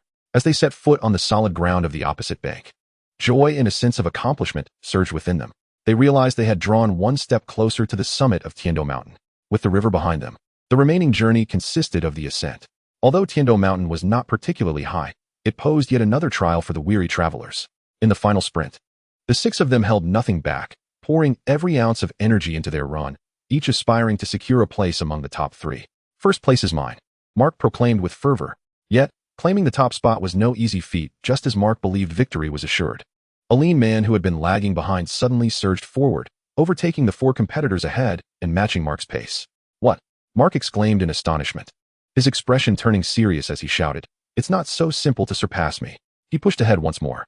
However, the lean man merely smiled, launching himself forward again and pulling ahead of Mark with an undeniable lead. "Excellent. There are still 6 of you, far better than I anticipated." At that moment, Yamcha had already reached the summit, reflecting on the efforts of the 6 as they climbed. Without making Yamcha wait long, the first climber appeared, none other than the previously unassuming lean man, who upon reaching the summit joyfully exclaimed, "Mr. Yamcha, I am the first, haha." "Indeed. Take a moment to rest while awaiting the others," Yamcha responded to the lean man. Moments later, the second and third place finishers arrived, revealing a somewhat disgruntled Mark and the golden-haired youth. Upon reaching the summit and seeing Yamcha, they immediately approached to pay their respects. "Mr. Yamcha." Thus, the top 3, as determined by Yamcha, were established. Satisfied, Yamcha nodded, "You have done well. From this moment forth, you shall be my disciples." The lean man, Mark, and the others knelt in excitement, bowing deeply to Yamcha. "Thank you, master. We shall not disappoint your expectations." Under the system's observation, the disparities in the trio's talents became evident. The most gifted among them was Vela, boasting a talent score of 60 points, the highest of the 3. Next was Mark, with a score of 45 points, and the least gifted was Vincent, with 36 points.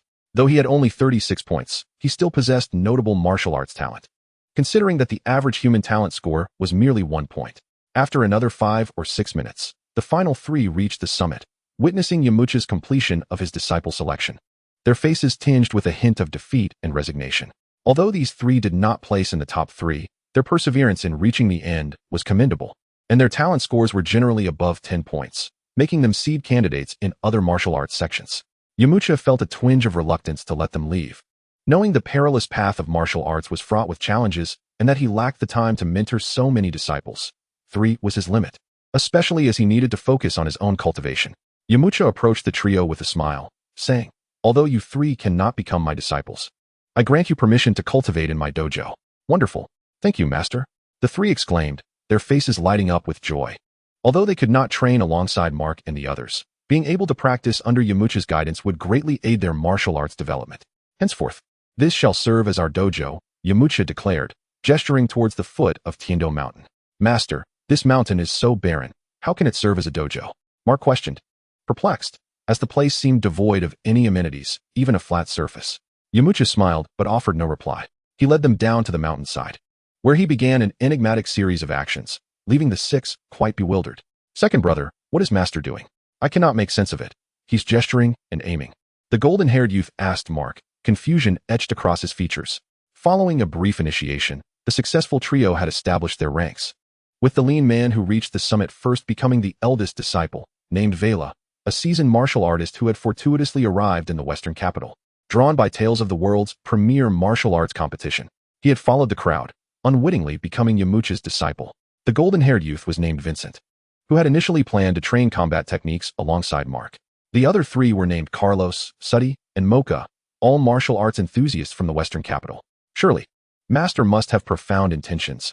We shall simply observe," Mark proclaimed, feigning profundity. After a series of gestures, Yamcha made a decisive proclamation, turning to the 6 and saying, "You are fortunate. Today I shall allow you to witness the true power of a martial artist." Currently, Tien Mountain could not serve as a dojo, lacking even a flat surface.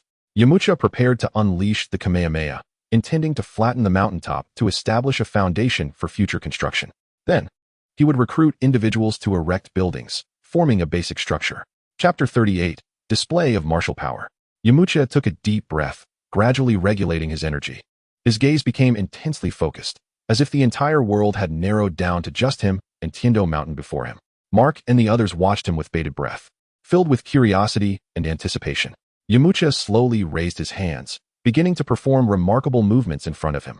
His motions were fluid and powerful, as if he were communicating with some mysterious force.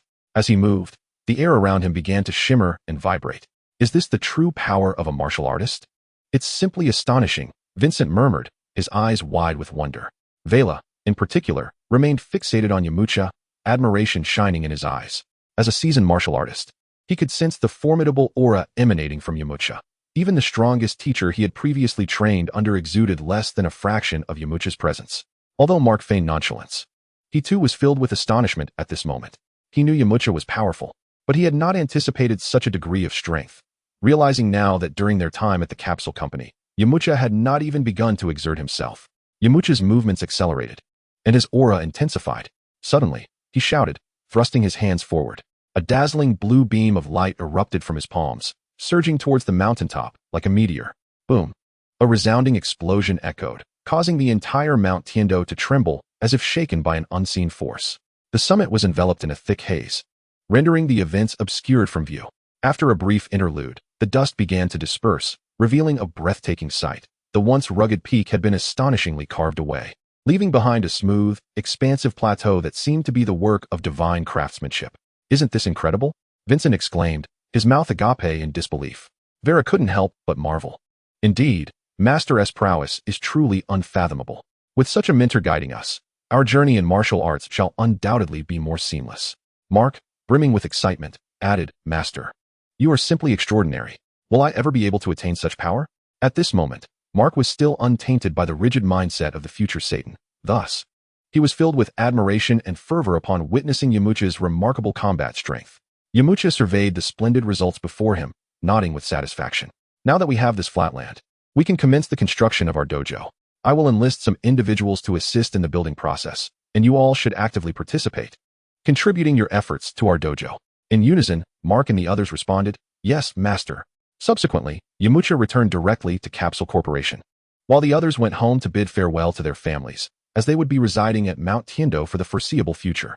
After spending 2 hours on this endeavor, one could only imagine how anxious Bulma might be. Where could that Yamcha have vanished to without a word?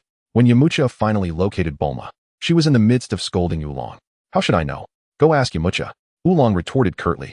At that moment, Yamcha's voice floated to her from behind. Upon turning around and laying eyes on him, Bulma's anger had not entirely dissipated. "Where have you been? You vanished without a trace. Do you have any idea how worried I was?" Yamcha offered an apologetic smile. "I'm sorry, I had some urgent matters to attend to, but I am back now." "Aren't I?" Bulma frowned. "What could possibly be so important that you couldn't even leave a message?" Yamcha pondered for a moment before succinctly explaining his plans to recruit disciples on the southern slopes of Mount Tiendo and to establish a dojo. Upon hearing Yamcha's intention to open a dojo, Bulma's demeanor softened. After all, it was her boyfriend's venture. "I see," she said, "but you should have informed me. I thought something had happened to you." Yamcha gently took Bulma's hand. "It was my oversight, causing you worry. I assure you, it won't happen again." Observing the two, Oolong rolled his eyes. "Oh dear, how sappy. Yamcha, don't go running off again, or Bulma might take her frustrations out on me next time." Yamcha chuckled, "Rest assured, that won't occur again. By the way, Bulma, did you need to discuss something with me?" Bulma shot him a glance, nearly forgetting her irritation. "The invention you asked me to work on has made progress. I want you to see it." "Oh, really?" Yamcha inquired with curiosity. Bulma smiled mysteriously. "Come with me." With that, she led Yamcha toward the laboratory, while Oolong shook his head in resignation and followed. What Bulma was researching was an evolution serum.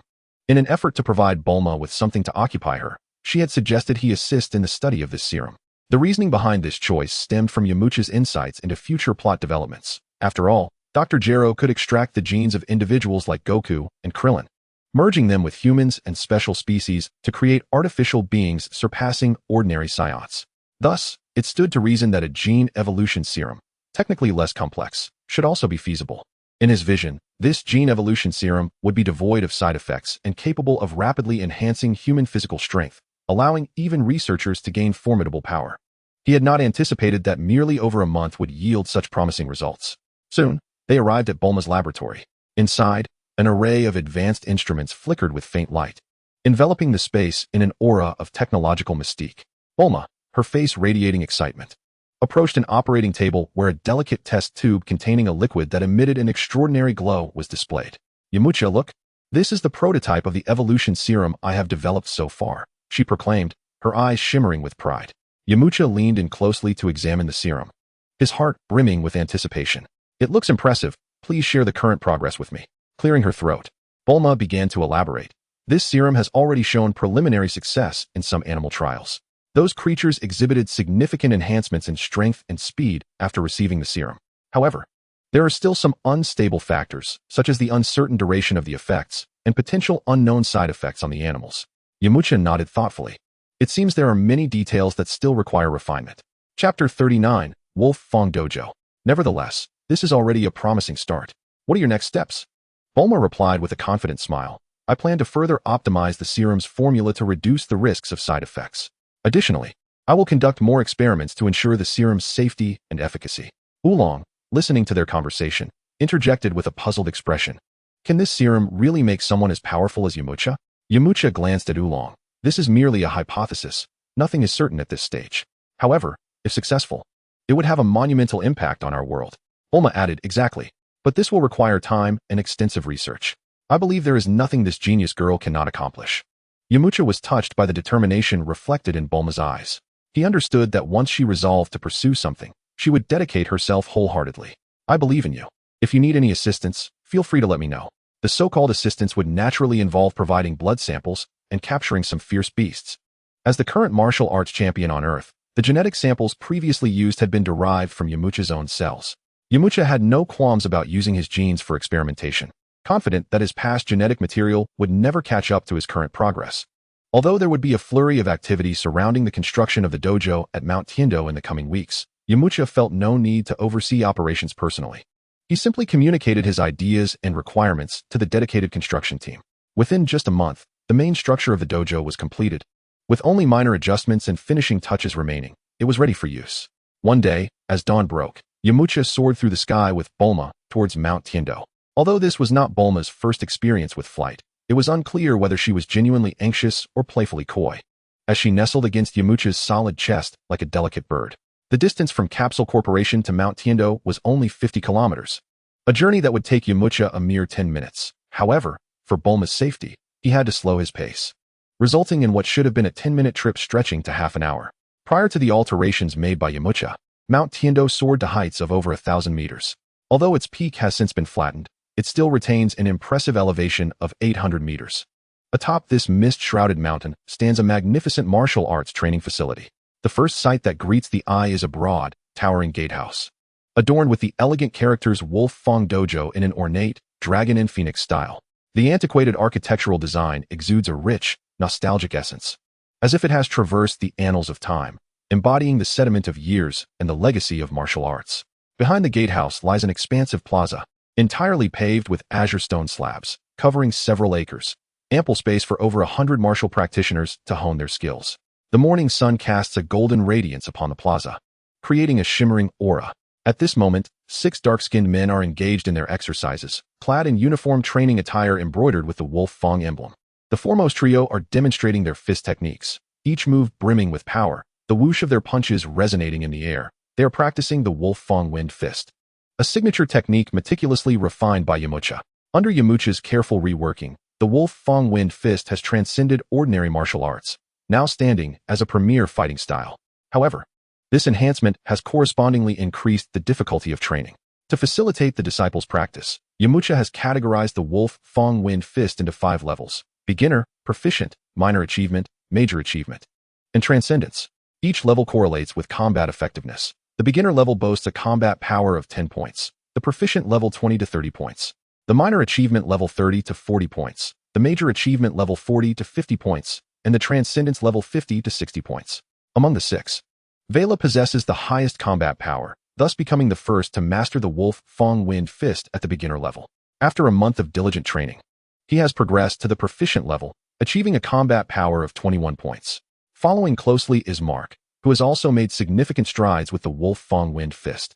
Having advanced quite far into the beginner level, it is only a matter of time before he breaks through to proficient, currently boasting a combat power of 18 points. Despite the slight disparity in power, his unique resilience renders him nearly on par with Vela. Vincent, on the other hand, lags somewhat behind, with a combat power of 12 points at the beginner level. The remaining 3 have lower combat powers and have yet to reach the beginner level with the Wolf Fong Wind Fist. However, their training has still improved their combat effectiveness, generally hovering around 8 to 9 points. Behind the plaza, several pavilions and towers are artfully arranged, featuring flying eaves and intricate brackets, with beautifully carved beams and painted columns. The crimson pillars and slate roofs complement each other, glistening with a mysterious sheen under the sunlight. Inside the pavilions, stone tables and benches are neatly arranged, providing a space for practitioners to rest and savor the tranquility and serenity of the mountains. The towers rise majestically into the clouds, their windows adorned with exquisite carvings that exude an ancient and solemn beauty. To harmonize the architecture with its surroundings, various flowers, plants, and trees have been integrated, alongside the introduction of mountain spring water, achieving a perfect blend of nature and construction, truly embodying the concept of the Tao. In the distance, the mountains undulate, with wisps of clouds drifting through, reminiscent of a fairyland. Occasionally, a bird soars across the sky, tracing a beautiful arc and adding a touch of vitality to this serene expanse. The place you've built is truly remarkable. It makes me want to move here. Bulma remarked with a smile. Should you wish to come, you are always welcome. Are we not equals? Yamcha replied, winking at Bulma with an unspoken intimacy. Humph, Bulma, nestled in Yamcha's embrace, felt an overwhelming shyness, her face flushing deeper at his teasing. Before long, Mark and the others noticed the two in the sky, promptly ceasing their training. They were not overly surprised by the sight of flying, having witnessed Yamcha's aerial maneuvers frequently during this time. They had considered attempting the sky dance technique themselves, but Yamcha had merely promised that whoever first surpassed a combat power of 50 would earn the right to learn it, a strategy to prevent distractions. Soon, Yamcha descended, cradling Bulma in his arms. The ever-scheming Mark, upon seeing Yamcha with a youthful maiden, exchanged glances with the others and then called out in unison, Master, Mistress. Bulma, being the young maiden in question, had never been addressed in such a manner, especially not by a group of burly men. She merely nodded, turning her face away with an unkind expression, her right hand firmly pinching Yamcha's arm. Yamcha feigned discomfort, grinning in response to Mark with a thumbs up.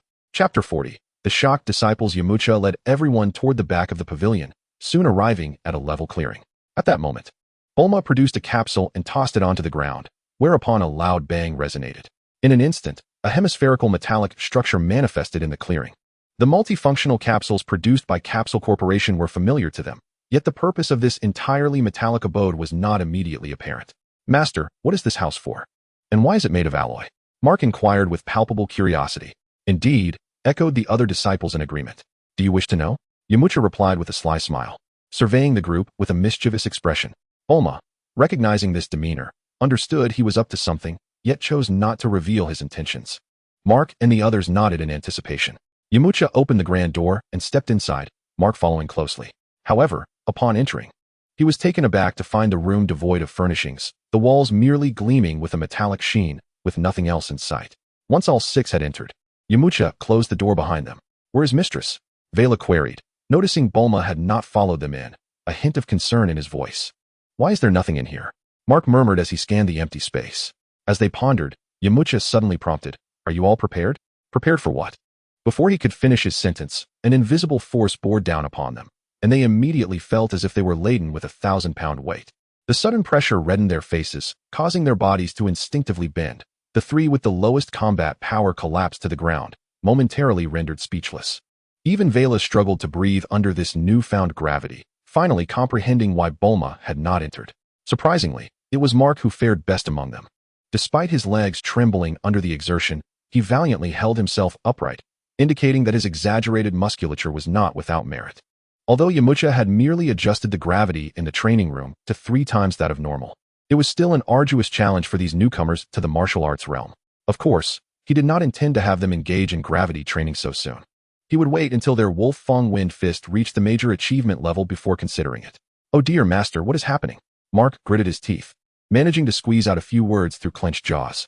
Seeing that the desired effect had been achieved, Yamcha promptly retrieved a remote control and readjusted the gravity in the training room back to normal levels. As the gravitational force returned to normal levels, the 6 individuals were suddenly enveloped in a wave of relief, gasping for breath to alleviate the pressure inflicted by the previous triple gravity. Yamcha, observing their disheveled appearance, couldn't help but wear a mischievous grin. Heh, welcome to the gravity training room, designed specifically to enhance your abilities. That gravity you just experienced was 3 times the normal level. Unpleasant, wasn't it? Upon hearing this, their eyes widened in realization, understanding why they had struggled to even stand upright moments ago. Once Vera regained her composure, she exclaimed, Wow, Master, does this gravity training room really enhance our strength? Yamcha nodded earnestly, stating absolutely. Training in a high-gravity environment can significantly unlock your physical potential and accelerate your growth and power. However, this process will be quite painful. For now, it's still too early for you. Your primary focus should remain on mastering the Wolf Fong Fist. Vincent, wearing a woeful expression, lamented, Master, this is unbearably difficult. Yamcha playfully tapped Vincent on the head, admonishing him, "There are no shortcuts in martial arts. Only through greater effort than others can one truly become strong." Subsequently, Yamcha led the group out of the gravity room. Upon exiting, they encountered the long-awaited Bulma, who was idly exploring the surroundings.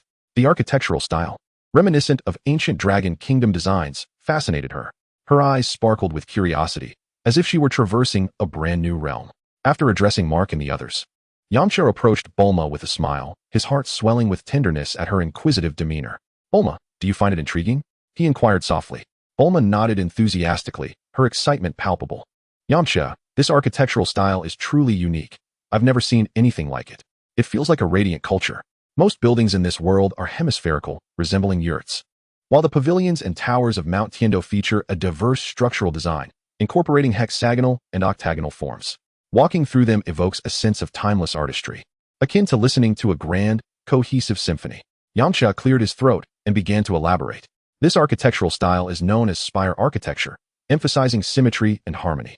Observe these flying eaves and brackets. They are not only aesthetically pleasing, but also functional for drainage and decoration. The colors are predominantly subdued, imparting a solemn atmosphere. Bulma listened intently, occasionally posing questions. "What about the dojo? Do you have any specific plans?" Yamcha smiled faintly, continuing, "I intend to transform this place into a comprehensive martial arts dojo. In addition to the gravity training room, there will be various training areas, such as combat arenas and endurance training zones. We will also establish relaxation and study areas, allowing disciples to unwind and learn amidst their training." Bulma's eyes brightened. "That sounds promising. But with only 6 disciples currently, do you plan to recruit more?" Yamcha pondered for a moment before replying, "Not at this time. I will consider it once they are on the right track." Bulma nodded, smiling. "So what else can I assist you with, oh great talent?" Yamcha regarded Bulma with hopeful anticipation. "I hope you can continue to leverage your intellect to design advanced training equipment for the dojo, along with the gene evolution serum you are researching. With your assistance, I am confident our dojo will become a premier martial arts institution on Earth." Unspoken were his aspirations for it to be a leading dojo in the universe.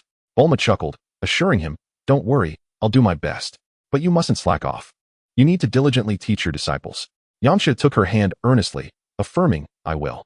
This will be my life's work, to make this dojo a sanctuary for martial arts enthusiasts." Witnessing Yamcha's dedication to his mission, Bulma's heart swelled with joy. Chapter 41, Vitality. Bulma remained until the afternoon before departing.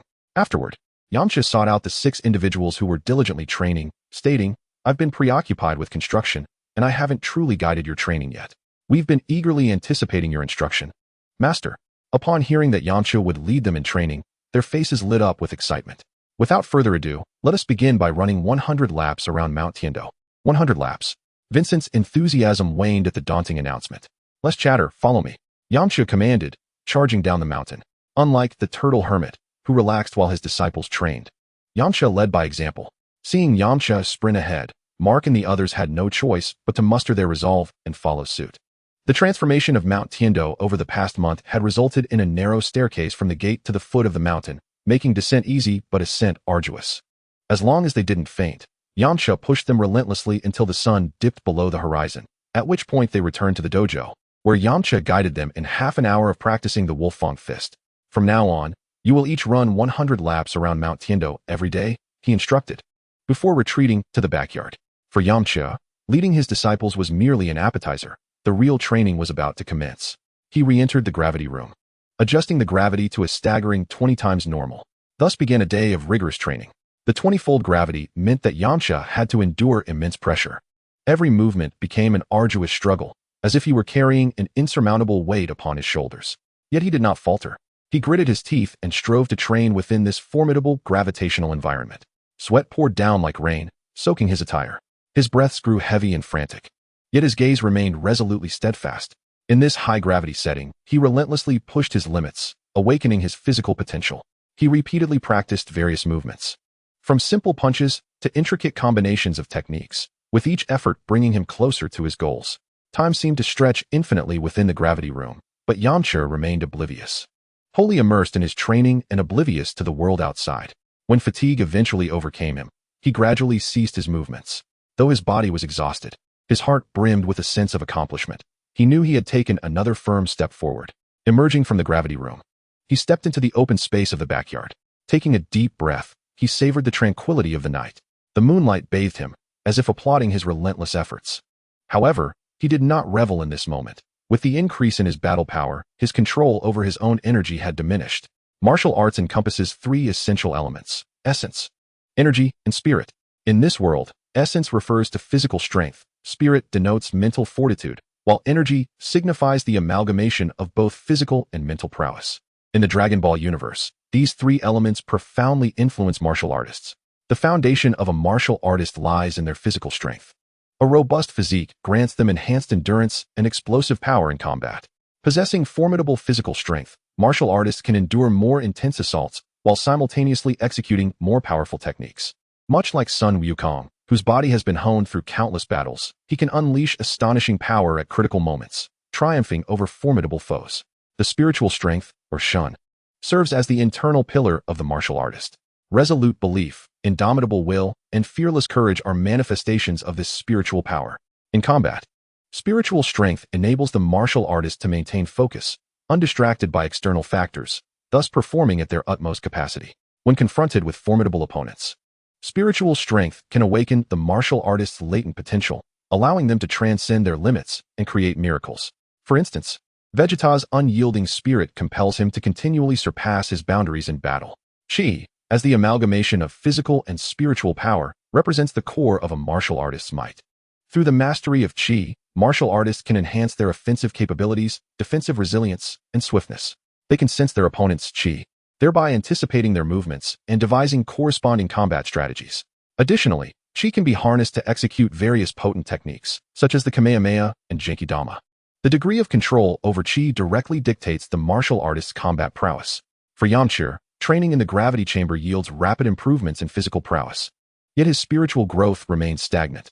Unlike the Saiyans, who can continuously enhance their abilities within the gravity chamber, Yamcha, as a human, must find a deeper connection with nature and his own psyche to elevate his shun.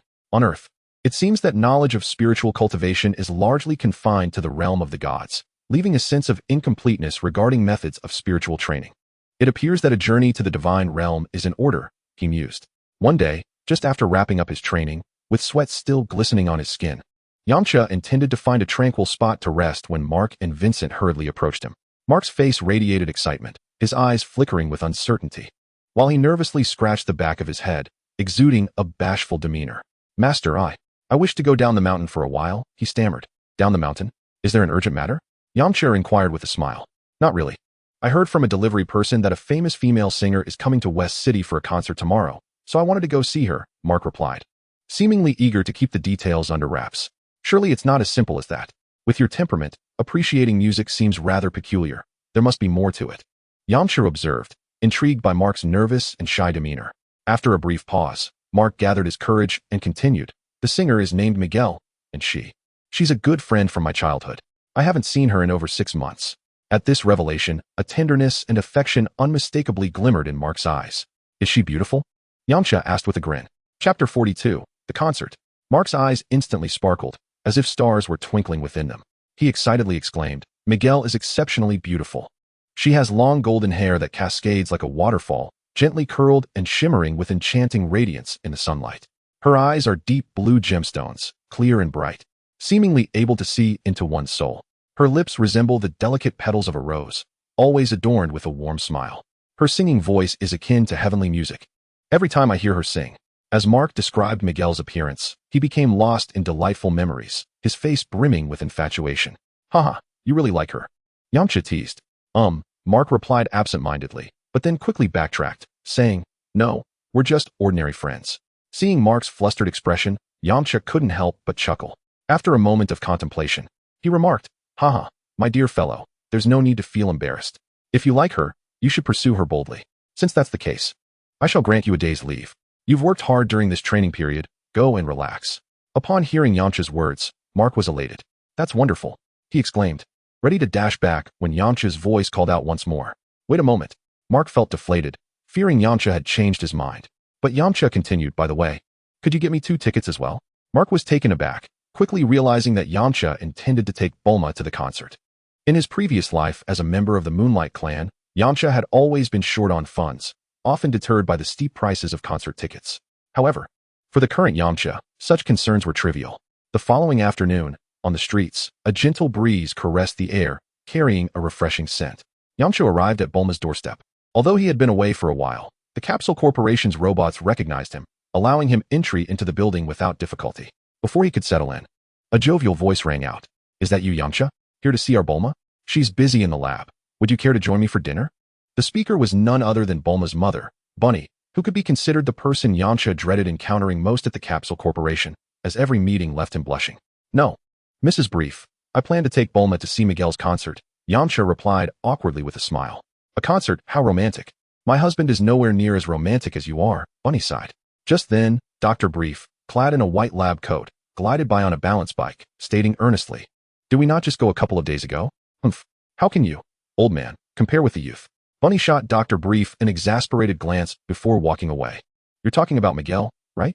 Dr. Brief leaned closer to Yamcha, smiling inquisitively. Everyone has their passions, and Dr. Brief's is music. From the original narrative, it is evident that he possesses a deep obsession with music, even ensuring to install sound systems in spaceships he constructs. "Oh, Dr. Brief, do you know that singer?" Yamcha asked curiously, clearly recognizing that Dr. Brief was well informed about the concerts in West City. "I've heard she is a promising new artist," Dr. Brief replied earnestly. "Then, Doctor, why don't we go see it together?" Yamcha suggested casually, unsure of Dr. Brief's inclination. "Forget it. If Bulma finds out I'm attending a concert with you, I won't hear the end of it," Dr. Brief lamented, revealing the considerable authority Bulma held within the household. Even as her father, Dr. Brief dared not offend her, which had fostered Bulma's fearless character, emboldening her to wander freely in search of Dragon Balls. After Bulma finished tidying up, she emerged clad in a radiant orange dress. Her voluminous blue hair adorned with glistening droplets of water, resembling a fairy who had just stepped out of a lake, her beauty blossoming with age. "Let us hurry," Bulma exclaimed, linking her arm with Yamcha's, a playful smile gracing her lips. Prior to Yamcha's arrival, he had already communicated with Bulma through his device. Upon learning that he was on his way, she promptly set aside her tasks, refreshed herself, and made her appearance. "Bulma, you look truly exquisite," Yamcha complimented, enchanted by the subtle fragrance that wafted from her. "Of course," Bulma replied, winking playfully at him, akin to a lark. The pair then proceeded towards the venue where the concert was to take place. Upon their arrival, they were greeted by a sea of people, the atmosphere vibrant and bustling. The stage was awash with shimmering lights, a kaleidoscope of colors. Yamcha clutched Bulma's hand tightly, fearful of becoming lost in the throng. They found their seats and settled down, eagerly anticipating the concert's commencement. Although the crowd was vast, Yamcha's eyes quickly located Mark and Vincent sitting in the front row. Mark clearly having gone to great lengths to secure a prime spot for an unobstructed view of Miguel. Meanwhile, Yamcha and Bulma occupied a more central location in the audience, which was, in Yamcha's view, the ideal spot for soaking in the lively ambience. Mark was leaning forward, eagerly scanning the stage, though it had yet to officially begin. "Stop looking. The show hasn't started," Vincent teased. As Mark's closest friend, Vincent was well aware of Mark's infatuation with Miguel, spurred on by the fact that Miguel had once remarked that she favored tall men capable of protecting her, prompting Mark to pursue martial arts training. "I just want to see Miguel as soon as possible," Mark responded, a dreamy smile spreading across his face, not bothering to refute Vincent's words. Just then, a discordant voice cut through their conversation. "Humph, with that foolish expression, you think you can meet Miguel? Have you looked in the mirror to see if you're worthy?" It was Tien, a familiar face to Mark, dressed in a slick suit and exuding an air of superiority, clearly believing himself to be more attractive than Mark. Fuming, Mark shot back, "What did you say, Tien? You are the one unworthy of meeting Miguel." Mark, choosing to avoid confrontation, initially brushed off Tian's provocation, but the latter mistook Mark's restraint for weakness and pressed further. With arms crossed and a smirk on his face, Tien taunted, "How am I unworthy? Do you have more wealth than I? Can you offer anything to Miguel?" His cutting remarks left Mark momentarily speechless, as Tien was the son of a wealthy family. The three of them had been classmates in high school, but after graduation, their paths diverged. Miguel was scouted by an entertainment company for training, while Mark devoted himself to education and martial arts. Suddenly, an idea struck Mark, and he retorted, "Miguel is not the type to be swayed by wealth or status. She prefers a formidable man like me. You, on the other hand, should reconsider." "A formidable man, you say?" Tien laughed heartily, then unbuttoned his suit to reveal a muscular physique. After graduation, he had not been idle, investing considerable effort in finding an esteemed martial arts school to train in. After 6 months of rigorous training, he had significantly improved his abilities, and he attended Miguel's concert to showcase his transformation. What? You started training in martial arts too? Mark exclaimed in surprise. Indeed, are you surprised? You are no match for me now, Tien Zhongjiao declared confidently. Although his talent was average, his instructors had claimed that even seasoned fighters would struggle against him, let alone a recent high school graduate like Mark. In Tien Zhongjiao's eyes, Mark was merely an ordinary person with some strength, good at fighting, but not much else. Just muscle. You think a few days of training can surpass me? I've been training under the champion of the World Martial Arts Tournament, Yamcha, Mark boasted. Tien Zhongjiao, having heard of Yamcha's reputation as this year's champion, was aware of his status in the martial arts community, outshining even some seasoned veterans. Yet, seeing Mark's arrogant demeanor irked him, and he retorted, Yamcha is merely a lucky newcomer. My master is a disciple of Crane Hermit. Unlike Master Rashi, who enjoys a carefree life on a remote island, Crane Hermit thrives in the city, pursuing wealth and power, despite rarely appearing in martial arts circles. Over the years, he has left behind many disciples to provide him with financial support. While Mark had once been an enthusiast of martial arts, he was not well versed in the prominent figures of the community. His focus had been on training under Yamcha's Wolf Fong Fist style, leaving him unfamiliar with other schools, especially the long-absent Crane School. Crane School? I've never even heard of it, Mark replied dismissively. Having undergone 6 months of guidance from Yamcha, Mark was no longer the same person. With his newfound strength came a surge of pride, and in his eyes, only Yamcha warranted his respect. Once Mark committed to someone or something, he remained steadfastly loyal. Since we are both martial artists, let us see who truly deserves Miguel's favor, Mark declared, his expression reflecting disdain for the Crane School, which Tien Zhongjiao could not tolerate.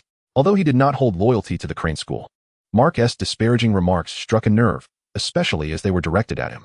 Fine, let us compete. I'm not afraid of you, Mark scoffed. Just as Tien Zhongjiao was about to discuss the details of their duel, music began to fill the air. Now is not the time for this. After the concert, you'll regret it, Tien Zhongjiao huffed. The stage lights began to dance in time with the music, and then Miguel, flanked by a host of dancers, gracefully emerged from behind the curtain, her enchanting voice flowing like a gentle stream into the hearts of every audience member. The crowd erupted with excitement, the atmosphere brimming with harmony.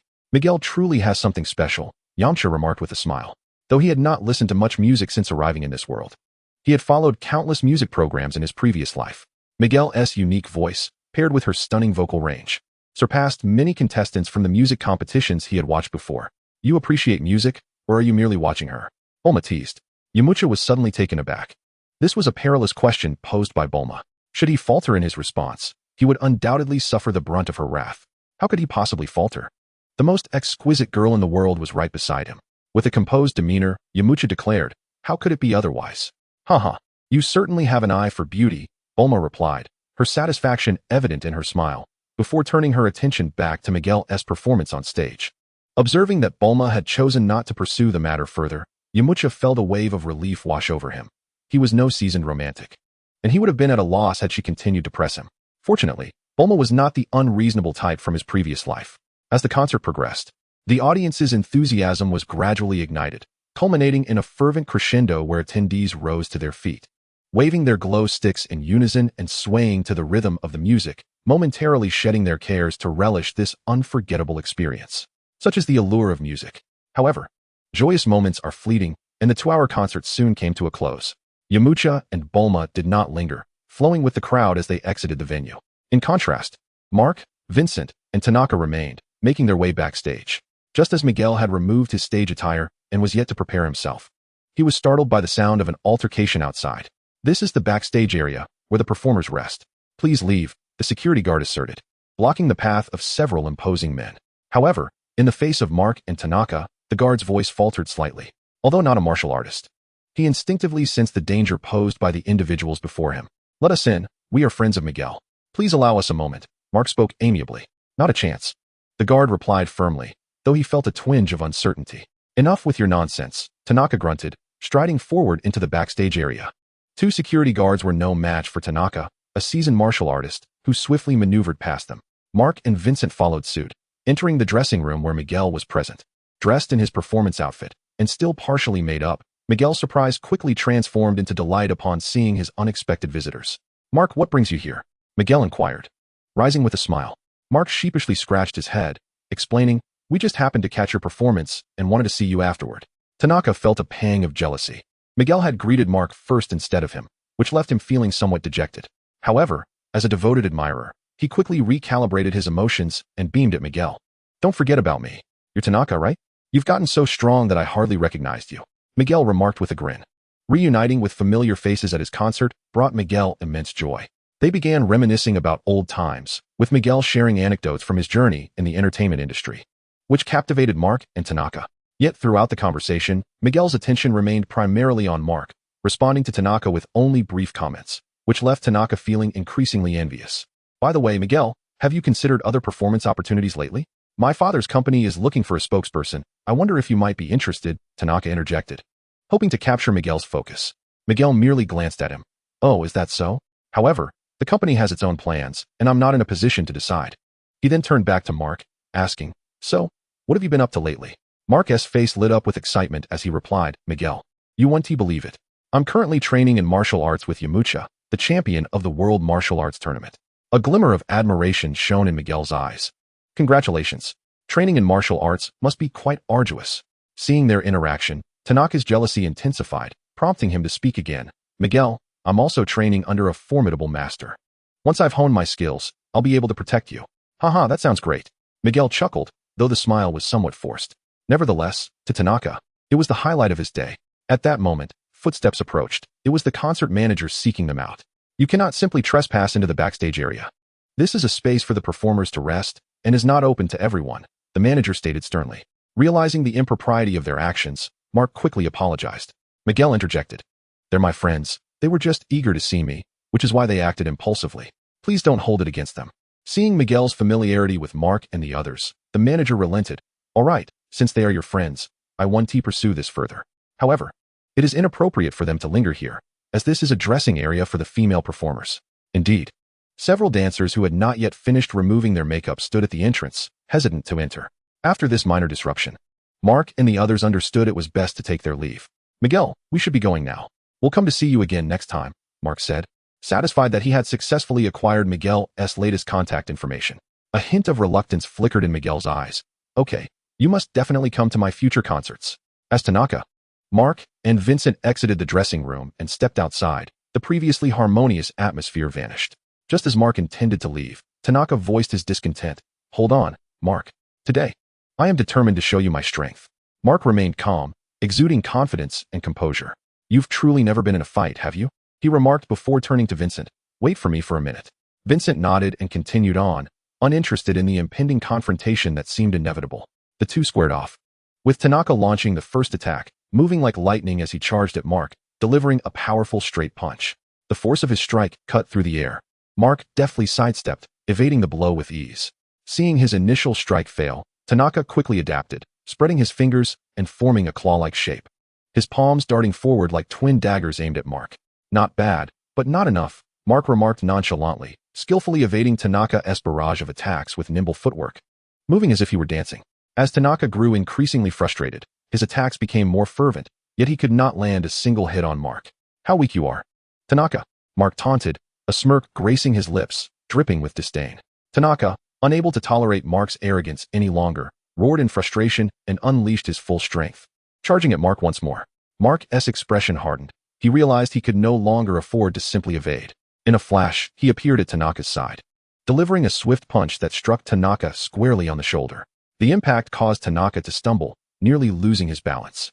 He steadied himself, his face revealing shock. He had not anticipated the formidable strength of Mark. He felt utterly powerless before him. "I refuse to accept this," Tanaka roared, charging at Mark once more. Mark sighed, resolving to teach Tanaka a lesson. With a single punch, he struck Tanaka in the abdomen, sending him flying. Tanaka crashed heavily to the ground, blood seeping from the corner of his mouth. He struggled to rise, yet found himself utterly incapable. Gazing at Mark, his eyes brimmed with resentment.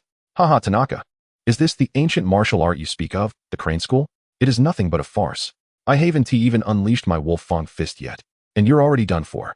If you wish to settle the score, come find me at Tiendo Mountain," Mark said languidly. After casting a glance at the fallen Tanaka, he refrained from further humiliation and turned to pursue Vincent. It was only after Mark had departed that Tanaka managed to rise. With a heavy heart, he made his way back to the dojo, having believed the victory to be assured, only to be thoroughly defeated by Mark, the disparity between them now glaring. At that moment, he harbored grave doubts about the authenticity of the martial arts he had learned. The so-called ancient martial arts were utterly inadequate. With these questions weighing on his mind, he returned to the Flying Crane Dojo. Chapter 45. Unwelcome guests. The Flying Crane Dojo is situated in the northern part of the western capital, having been established for 50 years. It has garnered a notable reputation within the city. The current head of the dojo, Yoshino, is a slender man in his 40s. At this hour, the dojo was devoid of visitors, enveloped in a profound silence. However, the reception room remained brightly lit. In the center of the reception room sat an elderly man sporting a goatee and donning a crane hat, flanked by two unusual individuals. One was tall and young, with a bald head and a sharply defined face, featuring 3 eyes, an aura of menace, a straight nose, and deep-set eyes that suggested he was not to be trifled with. The other appeared adorably naive, short in stature, resembling a child, with a black hat atop his head. A tiny braid visible, and he floated in midair. If Yamcha were present, he would instantly recognize the three as Master Roshi and his 2 disciples, Tien Shinhan and Kairatsu. As for Yoshino, he stood nearby, hunched over, respectfully awaiting the elder's command. The Flying Crane Dojo had long boasted of its affiliation with the Crane School. However, since Yoshino had taken over from his master 2 decades ago, he had yet to encounter the so-called Master Roshi. Unexpectedly, today he found himself face-to-face with an elderly man and 2 children, the former claiming to be Master Roshi. Initially skeptical, he was soon compelled to believe when his prideful flying crane fist was effortlessly defeated by the 3-eyed youth. Despite Master Roshi's modest stature, his presence instilled a sense of trepidation in Yoshino. Master, may I inquire as to your business in the western capital? Yoshino asked cautiously, casting a furtive glance at Master Roshi and Tien Shinhan, wary of inciting displeasure. He was aware that his ancestor was not one to be trifled with. Known for his volatile temperament, often resorting to violence even against his own disciples if they fell short of his expectations. Seeing Master Roshi maintaining a jovial demeanor, Yoshino felt a measure of relief.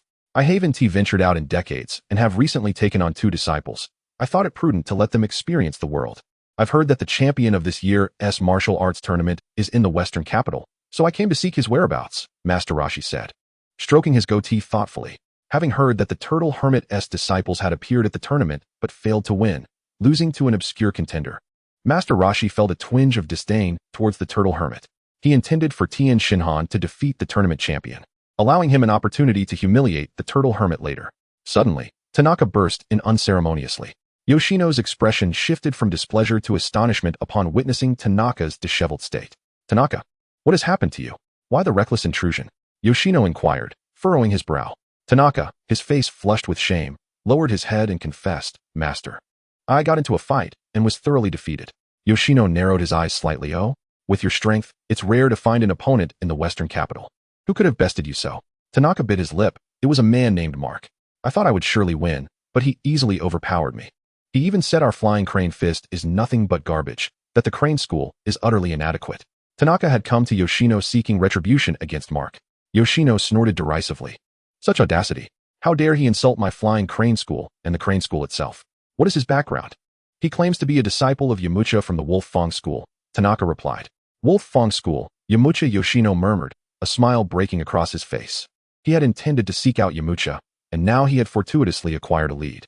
Yoshino then inquired further about Mark, dismissing the latter as a trivial concern.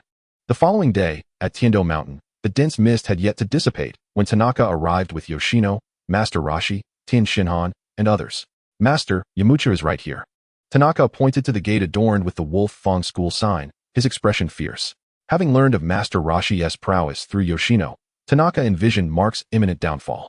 This Yamcha has exquisite taste. This place is quite remarkable, Master Roshi remarked, observing the entrance to the Wolf Fong School.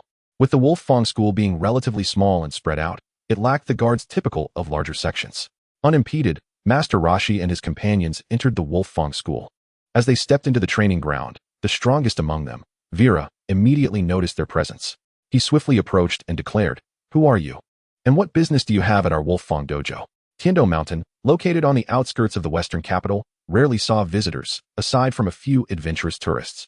The individuals before him, however, did not resemble tourists, and he sensed impending trouble. Master Roshi merely smiled, unfazed, deeming Vera beneath his notice. Bring Yamcha forth, Tanaka demanded arrogantly. Just then, Mark and his associates arrived, and upon recognizing the familiar Tanaka, Mark scoffed. Tanaka, hasn't yesterday's lesson sufficed? Are you here to cause trouble with these people? Mark, my master is here today, so I fear you not, Tanaka stammered, recalling the humiliation of the previous day. Yoshino shook his head, deeply disappointed in Tanaka as cowardice, yet he stepped forward. You are Mark, the one who dared to label my flying crane school as trash? Mark looked at the middle-aged man before him, unperturbed, and replied, Is that so? Young man, has your master never taught you that calamity often arises from one's words? Yoshino Chun-sheng remarked. He is not, Mark replied nonchalantly. Truly, the youth are formidable. Today, I shall take it upon myself to impart a lesson on behalf of your master. With that, Yoshino leaned forward, gracefully ascending, his right hand morphing into a claw aimed directly at Mark's face. Although Mark appeared carefree, he was far from negligent. The moment Yoshino struck, he was quick to react. From the first encounter, Mark discerned that Yoshino was no novice. Being a disciple of Master Crane, Yoshino had not received direct guidance from him. Yet he had mastered the esteemed flying crane fist to an extraordinary level. Mark, undeterred, unleashed the full extent of his wolf fang fist. Nonetheless, danger lurked at every turn, and soon he bore several claw marks and bruises. The flying crane fist embodied both the agility and swiftness of the crane, making Mark's ordeal exceedingly uncomfortable. Its rapid and unpredictable attacks confounded him, revealing his lack of combat experience. Surprised by Yoshino's prowess, Mark continually adjusted his rhythm, seeking an opening. Yet, Yoshino's movements flowed seamlessly, akin to a stream, making him elusive. Young man, do you now grasp the severity of the situation? Yoshino sneered, intensifying his assault as if determined to utterly vanquish Mark. Gritting his teeth, a stubborn resolve surged within Mark. Despite being on the defensive, his robust defenses held firm. He suddenly recalled the combat techniques imparted by Yamcha, along with insights gained through his own training. He resolved to alter his strategy, shifting from blind aggression to a defensive posture, biding his time. With focused concentration, he scrutinized Yoshino's every maneuver, searching for a flaw. Yoshino, taken aback by Mark's sudden shift in tactics, did not relent. Instead, he escalated his attacks. Though Mark's defense had grown more formidable, the adage of prolonged defense invites defeat soon proved true as he absorbed yet another barrage of strikes.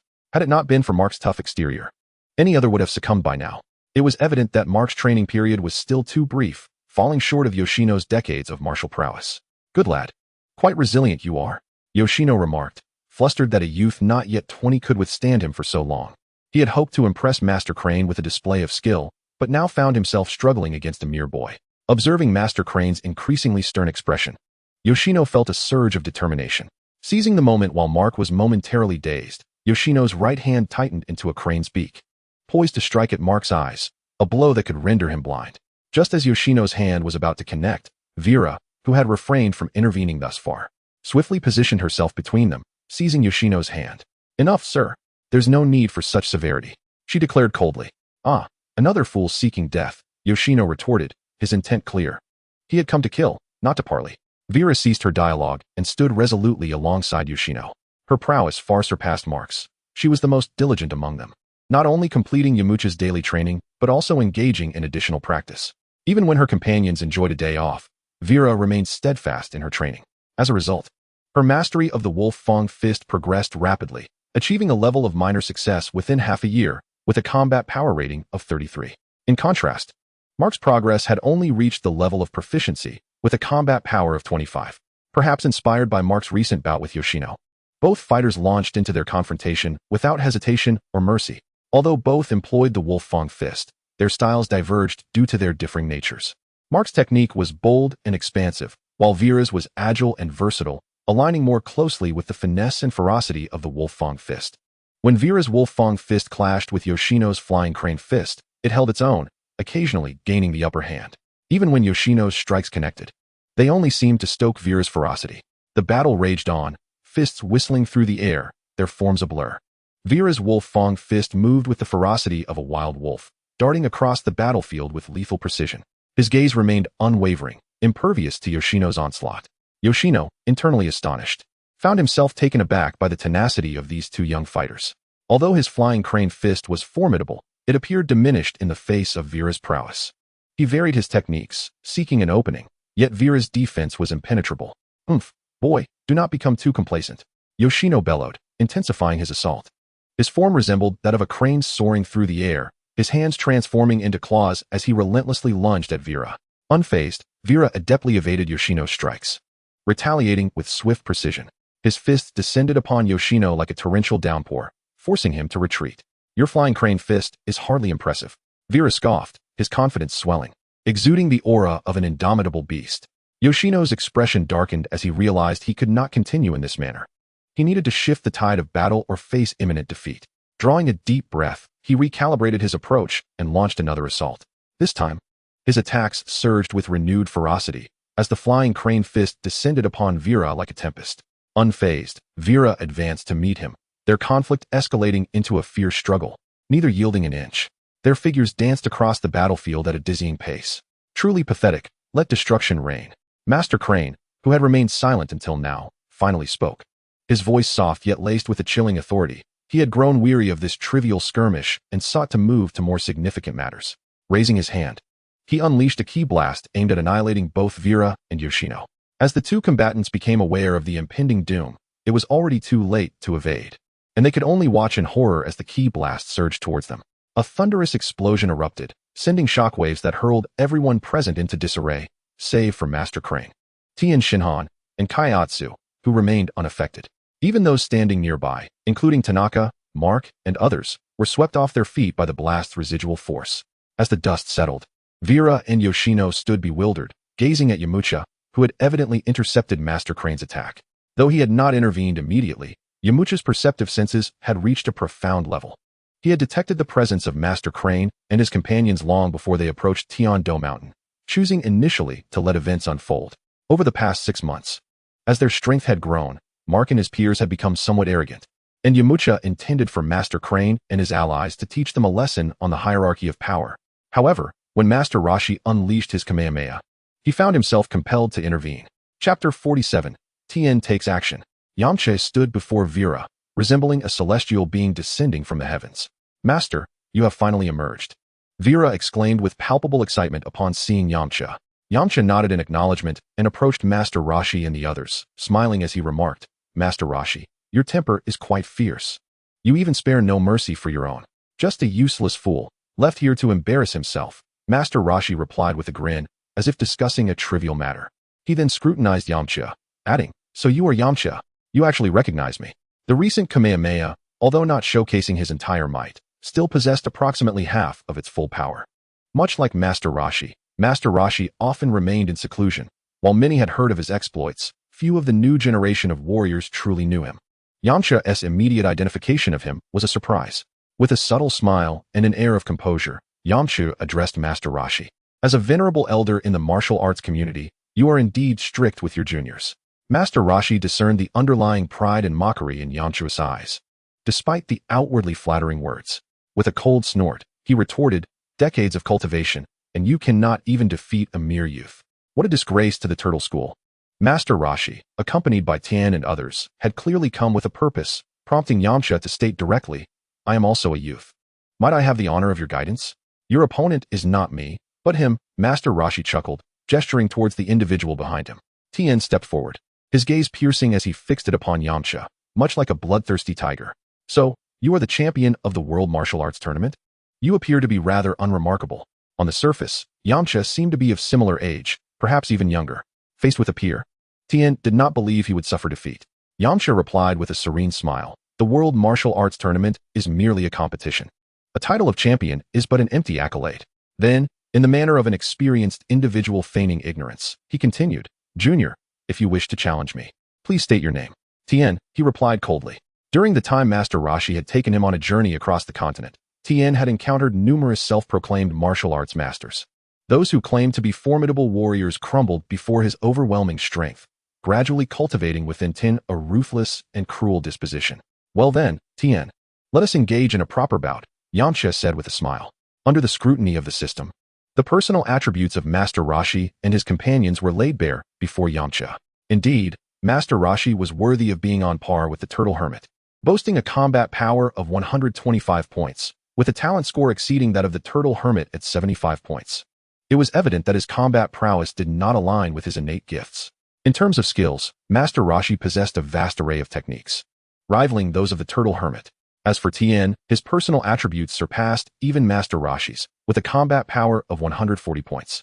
Apart from a mental strength of 30 points, his talent score had astonishingly reached 150 points, exceeding the earthly limit of 100 points. This marked Tien as the second strongest talent Yamcha had encountered, explaining his remarkable achievements, even during the era of the androids. However, Tien's current talent was merely that of a younger sibling to Yamcha. After all, through 6 months of accumulation, Yamcha's talent score had reached an impressive 283 points. Yamcha held a favorable view of Tien. As a hybrid of a three-eyed alien and a human, his innate talents were indeed exceptional. In the original narrative, influenced by the turtle hermit and Goku, Tien evolved into a righteous individual, a diligent protector of Earth and peace, one of the few exemplary warriors on the planet, surpassing the original character's abilities. Regrettably, as the Dragon Ball saga progressed, Tien's potential waned, leading to his gradual obscurity. Should the opportunity arise, Yamcha wished to extend a helping hand. After all, few warriors on Earth commanded his respect. In contrast, Kaiatsu was a character Yamcha deemed inconsequential, merely a background figure with little impact. On the other hand, the most exhilarated were Vera, Mark, and others, who had not witnessed Yamcha in action for quite some time. The last time he had fought was during the development of the Tien Mountain, and the might of that Kamehameha remained vivid in their memories. Master is about to strike. Such a foe is merely a matter of 2 or 3 punches for him, Mark commented with a smile, growing increasingly convinced of Yamcha's strength with each passing day. Not necessarily, Vera interjected. That old man's attack was not in the least inferior to the Kamehameha Master unleashed 6 months ago. Moreover, the old man clearly has confidence in Tien being able to take action. Vera furrowed his brow, having narrowly escaped death earlier. He now recognized the vast gap between his abilities and those of true masters, crushing the pride that had briefly surfaced within him. After Yamcha accepted Tien's challenge, he appeared completely at ease, stretching in place without a hint of tension, as if Tien posed no threat at all. Observing Yamcha's nonchalant demeanor, Tien's expression turned sardonic as he coldly remarked, "Humph, spare me the grandstanding and do not speak to me in such a condescending tone. Go ahead and talk to yourself. I will soon show you the might of the Crane School." The confrontation between Yamcha and Tien was imminent, their auras clashing and rising, igniting invisible sparks in the air. Onlookers hurriedly retreated, their eyes fixed on the impending clash. As the tension surged, Tien noticed that Yamcha maintained his aura at a level comparable to his own. Realizing that in this contest of wills, he was at a disadvantage. "How about it? Shall we continue?" Yamcha inquired, a serene smile gracing his lips. "Here it comes." Tien launched the first assault, his form darting like lightning towards Yamcha. His speed was astonishing, creating a whirlwind that obscured his figure. Tien's fist, clenched tightly, contained formidable power as it surged towards Yamcha's chest. Yet, Yamcha remained unfazed, subtly shifting his body to effortlessly evade Tien's strike. Tien's fist grazed past Yamcha, stirring the air with a gust. As he dodged, Yamcha quipped, impressive speed, but still lacking. Surprised by his failure to connect, Tien was momentarily taken aback. He had not anticipated Yamcha's quick reflexes, which allowed him to sidestep the attack so effortlessly. Immediately, he adjusted his stance and launched a renewed offensive. Fiery lightning fist. This time, his attack was even more ferocious, his fists raining down upon Yamcha like a barrage from a machine gun. Chapter 48. Tien's Relentless Assault. Yamcha remained unperturbed, his steps agile as he nimbly avoided each of Tien's strikes. A faint smile lingered on his face, as if he were merely playfully engaging with a child. How could Tien Shinhan endure this? He had always dominated his opponents, and now it was the first time he found himself underestimated. As a result, his attacks grew increasingly ferocious, yet he could not land a single blow on Yamcha. "Humph, are you merely going to evade?" Tien Shinhan bellowed in anger. Yamcha smiled slightly, replying, "Don't rush, this is merely a warm-up. Even if I don't evade, you still wouldn't hit me." With that, Yamcha stood his ground, not moving an inch. "Now's my chance," Tien Shinhan thought to himself, a smirk forming. He swiftly moved, unleashing his fiery kikaho in a torrential barrage upon Yamcha. Yamcha leaned back, one hand resting on his back, while the other transformed into countless afterimages, blocking Tien Shinhan's relentless strikes. "Can you go any faster?" "I certainly can," Yamcha taunted mischievously. This taunting remark ignited Tien Shinhan's fury. "Don't underestimate me." His face flushed with anger. He had not anticipated that his prideful kikaho would prove so ineffective. Realizing his attack had failed, Tien Shinhan decisively retreated. However, he remained calm, as the kikaho was merely the weakest technique in his arsenal. With a mighty shout, he charged at Yamcha once more. Midway, he suddenly leaped high into the air, placing his hands on his forehead as a blinding beam of light erupted from his brow, enveloping the entire Tendo Mountain in an intense white glow. The searing light caused the spectators to be momentarily blinded. Only the wise Master Rashi and Kaiatsu, well-versed in Tien Shinhan's techniques, remained unaffected. Master Roshi, wearing sunglasses and familiar with the solar flare, managed to shield himself. While Kaiatsu had closed his eyes at the moment Tien Shinhan initiated the attack, Yamcha, too, was unfazed by the solar flare, being intimately acquainted with this renowned technique. As he closed his eyes, the method of Tien Shinhan's solar flare replayed in his mind. Thanks to his exceptional talent, he swiftly dissected the technique in his thoughts. In less than a second, he comprehended the essence of the solar flare. However, despite Yamcha's brief study of the technique, Tien Shinhan wasted no time and launched an assault. By the time Yamcha was ready to react, Tien Shinhan was already upon him. With a fierce shout, Tien Shinhan's body transformed, sprouting 2 additional arms from his back, causing his shirt to tear apart, revealing his formidable physique as all 4 arms reached for Yamcha. For Demon Fist. In the next moment, seizing the fleeting opportunity, Tien Shinhan's 4 hands converged. 2 embraced Yamcha's waist while the other 2 seized his wrists, firmly immobilizing him. Now you can't escape. Tien Shinhan grinned cruelly. As his third eye began to stir, Yamcha was acutely aware that Tien Shinhan's third eye was no mere ornament. It was the source of his power. After years of training, Tien Shinhan had discovered various applications for his third eye, including focusing his energy to unleash a concentrated beam attack. This beam, although slender, possessed an incredibly high energy density and formidable penetrating power, capable of obliterating even the hardest diamond on Earth. However, this beam attack had a notable drawback. Its activation time was relatively slow. Sensing the escalating energy radiating from Tien Shinhan's third eye, Yamcha felt a surge of anxiety. Despite his superior strength, if struck directly by the beam, he could not guarantee his safety. It seemed he had been somewhat careless. Attempting to immediately learn his opponent's ultimate technique during battle was still a stretch for him. Tien Shinhan, how devious you are, Yamcha remarked, a hint of panic crossing his face. Heh, Tien Shinhan replied with a smile, focusing intently on controlling his third eye.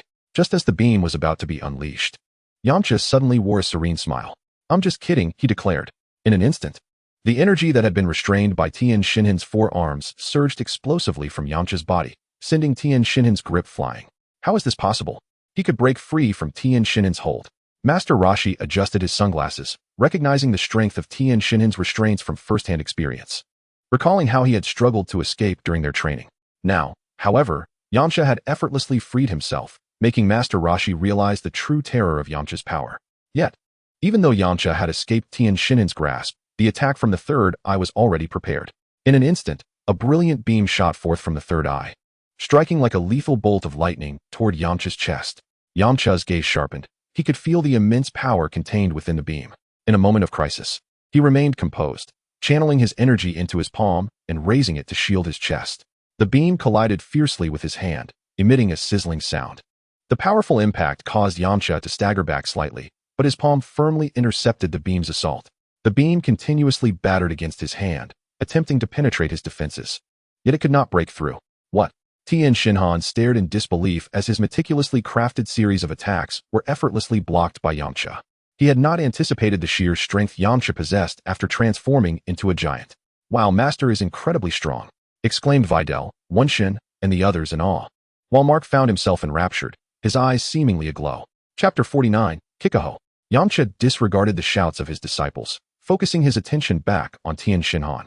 A faint smile gracing his lips. Tien Shinhan, your attacks are commendable, but they are insufficient to defeat me. After a brief moment of astonishment, Tien Shinhan regained his composure, a hint of defiance evident on his face. I won't accept defeat. I am not finished yet. With that, Tien Shinhan strode forward, his 4 arms striking out like the limbs of multiple combatants. Useless. Is this the extent of your strength? Yamcha remarked, barely exerting himself as he easily subdued Tien Shinhan.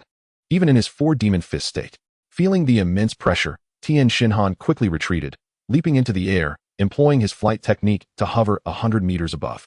Yamcha regarded Tien Shinhan, now airborne, with a bemused expression, showing no sign of surprise. Prepare yourself. Kikaho. Tianjin Fan concentrated his energy at his fingertips, unleashing a powerful beam of energy that surged towards Yamcha at lightning speed. The force was impressive, as perceived by Yamcha. The attack's power reached a formidable 280 combat points, double that of Tianjin Fan's inherent strength, rendering it undeniably potent.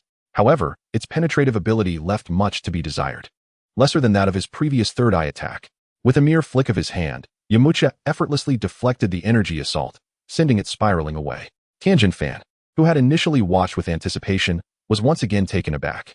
This challenge against Yamcha had repeatedly shattered his expectations. Each time he believed his assault would succeed. Reality dealt him a crushing blow, momentarily leaving him motionless. "Come on, Tien fan," urged Jiaozi from below, noticing his friend's self-doubt. Meanwhile, the turtle sage's expression darkened as he observed the battle unfold. It became evident to him that Yamcha's prowess surpassed that of Tien fan. Even with his assistance, victory seemed elusive. An insidious idea crept into his mind as he glanced at Jiaozi. Though Jiaozi lacked the strength of Tien fan, he possessed a unique ability, telepathic control, also known as the binding technique, which allowed him to manipulate another's movements through his powers. If he could restrain Yamcha during Tien fan's ultimate technique, victory might still be within reach. Encouraged by Jiaozi's words, Tien fan revitalized his focus. "This will be my final strike. I cannot contain its full power," he warned. With that, his hands shifted into a new formation, crossing over his chest, the right hand resting atop the left, thumbs touching, forming a frame several centimeters wide, aimed squarely at Yamcha. Instantly, his energy diminished drastically, all converging within the frame of his hands, his gaze turning dazed. This marked the first time he had summoned his ultimate technique to such an extent. Even the dance of the sky was becoming increasingly difficult to maintain. To defeat Yamcha, he was willing to exhaust every last bit of energy to enhance his impending attack. "Come forth, Kamehameha," he shouted. A brilliant ray of light erupted from the frame between his hands, akin to a beam of annihilation, hurtling toward Yamcha. The air seemed to tear apart in the wake of the Kamehameha, emitting a sharp, whistling sound. Yamcha's eyes widened. He could sense the attack's immense power had surpassed 500 points. Truly remarkable. One must never underestimate any martial artist from Earth. Combat prowess is merely a facade. The true potential encompasses techniques and skills. His own base combat strength remained at 750, and an assault exceeding 500 could pose a significant threat. He dared not be complacent and swiftly mobilized his energy to brace for the impending blow. At that moment, the turtle sage subtly gestured to Jiaozi. Understanding the cue, Jiaozi activated his telepathic ability. Suddenly, Yamcha felt a constriction in his body, as if ensnared by an invisible force. A glance revealed Jiaozi, sweating profusely, hands positioned in front of him, exerting his control. Instantly, Yamcha realized that Jiaozi was behind this interference. With a slight gathering of breath, he broke free from Jiaozi's telepathic hold. However, despite the brief duration of Jiaozi's control, it proved sufficient for Tien fan. The next moment, the ground where Yamcha had stood sank several meters. The once solid rock shattered into countless fragments under the onslaught of the Kamehameha, enveloping the area in a cloud of dust.